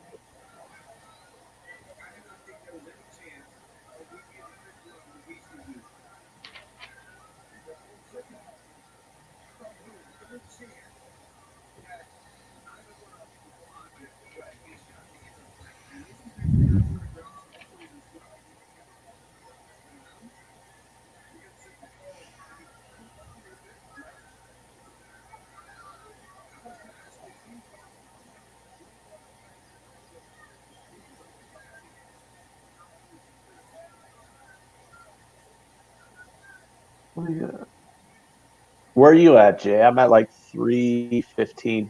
236. Yeah. Who do you got winning this round, or is it close, or what? It's pretty close. Yeah, I thought Ruiz would be more tired than this.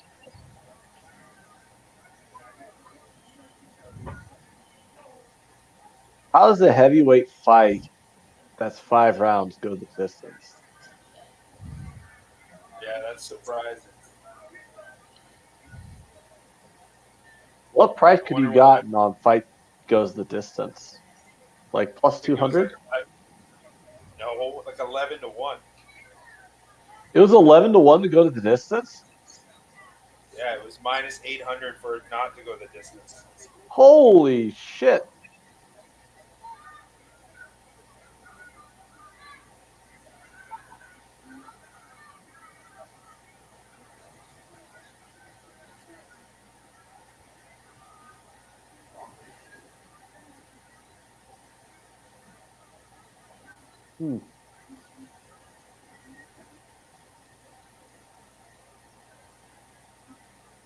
Hector says he's having an issue with his jock strap.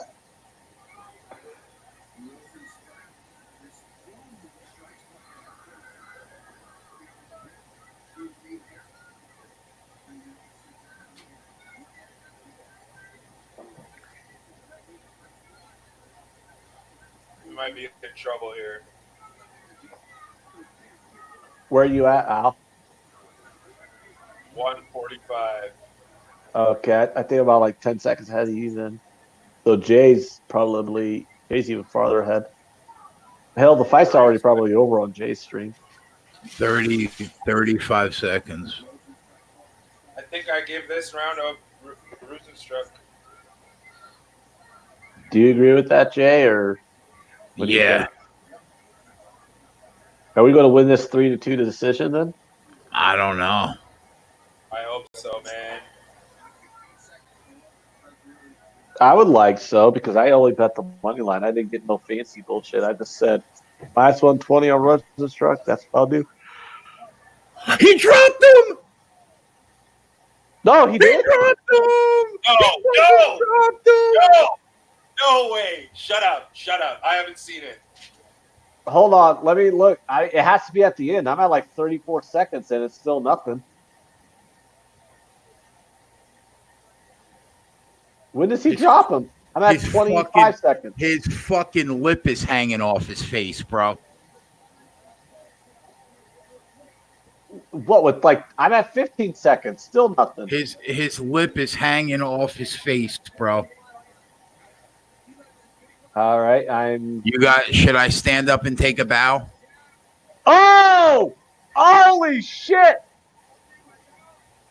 Oh, with like 5 seconds left in the 5th round. Oh my God! Should I stand up and take a bow? The fuck up, mate. And wait, that is deserved, yeah, because that's what you get if you're a butt sniffer. If you're a butt sniffer, that's what happens. You try butt sniffing for a whole fight, you're gonna get caught eventually. 5 Let's fucking go, boy. He hit him. He hit him flush one time, bro, and his lip is hanging off his face. 2 weeks ago. There was 2 seconds left. There was 2 seconds left in the fight. He hit him flush once in the fight, and his lip is hanging off his face. That's the it. best. That's the best Fuck out of gambling here. win I've ever had in my entire life. There was 2 seconds in the fight left. Oh, wow. That's the best gambling win I've ever had in my entire life. He was losing the entire fight. He knocked him out with 2 seconds left. Fuck. It's even better in slow motion. He goes boom, boom, and you see the lip just rip in slow motion. Sayonara to the butt sniffers. Overeem. Sayonara to the butt sniffers. Overeem was a minus 590 favorite. Oh, wait, it was almost a Superman punch, right? Is that a Superman punch or what? Because my man leaped. Like, come on. Jesus. Wow. Liveline absolutely blew the fucking doors off this show. I gave this shit out weeks ago at the best price. Guys. You're welcome if you got that best price. You're very welcome. I bet it at deserve plus that shit. 110. You deserve that shit, man. I was having a rough day, and that changed everything for me. Oh my God. Connor says, imagine having it to go the distance. I had it not to go the distance in multiple parlays. Is that why you're so? That's why your hat flew off and everything. Well, I also had Rosenstruck inside the distance as well. And you won that shit with 2 seconds left. That's the best gambling win I've ever had in my life. Like, just out of that, I had no business winning that. Absolutely incredible. Absolutely incredible. How many bets did inside the distance win you? Like 5, 6, 7, 10? I had 8. Rosenstruck. Eight winners on Liveline tonight. 8. I had Rosenstruck money line. I had Rodriguez Cabillo over 2.5 with Rosenstruck Overeem not to go the distance.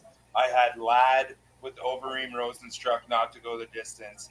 And then I had Rosenstruck inside the distance. And then I had Rosenstruck by KO or TKO. And that was about $1,200 in bets. That's insane, man. That's insane. With 2 seconds left. I'm in shock. That was absolutely insane. Like, I hate to blow smoke, bro, but there's really not a more profitable betting show on the internet than this show. There never has been. I don't think there ever will be.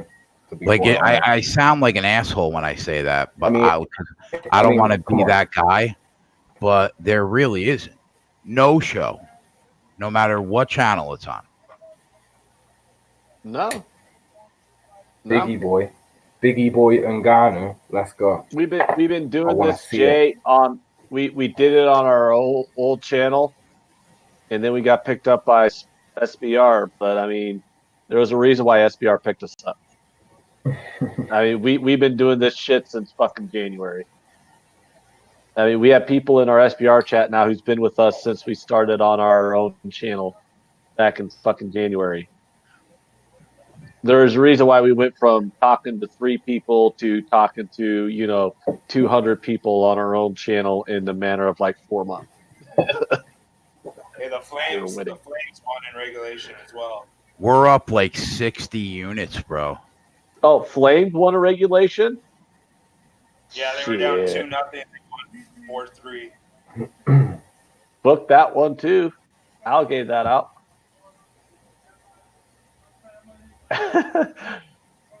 Al, you look like euphoric at the moment. Yeah, I'm going through my whole spreadsheet right now, and I'm realizing that I'm fully in the black after being in the red for over a week. That's how big of a win this was for me. Yeah, like as soon as Jay said, "Oh, he dropped him," you're like, "Are you serious? Are you serious?" I'm like, "How much did Al have on this?" I took my earphones out because I wanted it to be fucking organic. I thought you meant he dropped him as in he was on the ground, but the fight was still going on. I didn't expect that. Whew. That was fun. I mean, I did have all kind of. I had one unit on the money line for Rise and Struck, but I'm happy that you hit every single one of those fucking parlay things you had about inside the distance. Wow. Can you imagine if you had that big money line price on fight to go the distance? Oh, you got to be sick right now. You would have had a plus 800 in your grasp. Well, if you had over 4.5, you're laughing. Over 4.5 rounds, I think paid like 750 plus 750. I'm so happy. Dogs and the rods, cash. Punch and parlay, cash. Sonoja, void. I will take the money back. The main event beautiful. breakdown cashes, and we unfortunately we draw, even though we got fucking robbed. We should have swept all the odds market articles. Yeah, well, I gave Rosenstrike by inside the distance on odds market, and I just gave him straight on SBR when he was plus 110. Oh yeah, And now, go ahead, bro. They made me write an emergency fucking UFC article that I sent you a message and asked if it was supposed to be your article on the schedule, but they had my name there.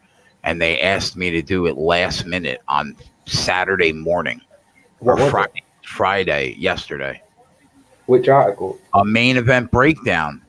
I was like, it said my name next to it. I don't even look at the schedules because I just know that what articles I have and the days that they're supposed to be in. But Luis, he's like, do you have the main event breakdown for UFC? I was like, yeah, I sent it to the odds market email account 3 days ago. He's like, no, the SBR one.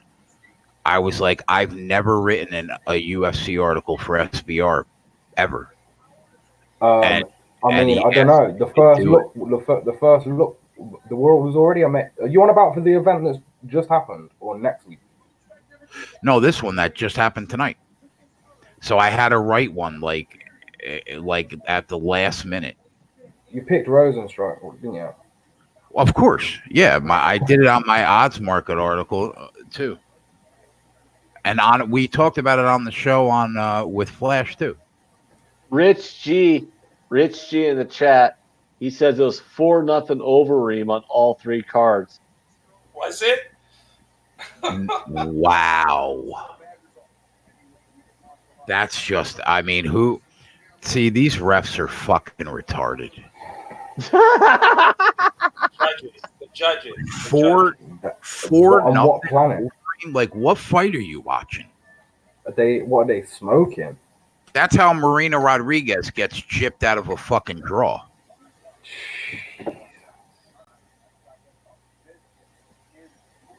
We had a really good day, though. The shows, we were up 54.5 units going into tonight. We're up about 60 now. I'll figure it out exactly for tomorrow's show, but we're up about 60. Now I got to go prepare for closing line. Oh, that will be fun. Yeah. Do you want all 6 of the soccer plays I put in the chat to be official show picks for tomorrow? I don't know. Whatever you feel really good about putting on our record. Oh, okay. Well, I bet 6 soccer plays, and I'll tell you, Wolves draw no bet -110, Newcastle draw no bet -110. Those will be the official show record plays. All right, hang on. Dave, do you want to put anything on the show? I mean, and already gave it out, but Wolves draw no bet is something I do like for tomorrow. What are Wolves draw no bet? Yeah, what are the odds? What are the odds for that? When I gave it out in my article earlier this week, it was +100, but I don't know what it's at now. Now it's at like -110. And what's the other one at? Newcastle draw no bet -110. Yeah. All right, go ahead, Dave. Yeah, that's it. That's it, man. That should be it. I'm not really I'm not gonna start just dishing out plays because I think them two are fine for me. Yeah, and I have 4 other soccer plays that I put out in the chat, and we were talking about with Dave and Alex. So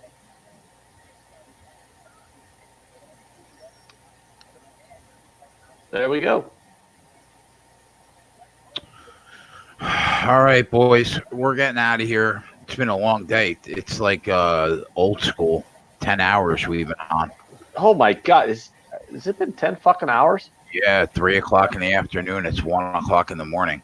Need a We'll be nap. back at. I'll be on 12:00 closing line with Ian and Donnie, and then 1:00 our first live show for the early games, and then we'll be back tomorrow night for Sunday Night Football. So yeah, thank you guys for hanging out tonight, and we're out of here. So for Al Mack, Ant, Dave Betts, myself, we're out. Back after this.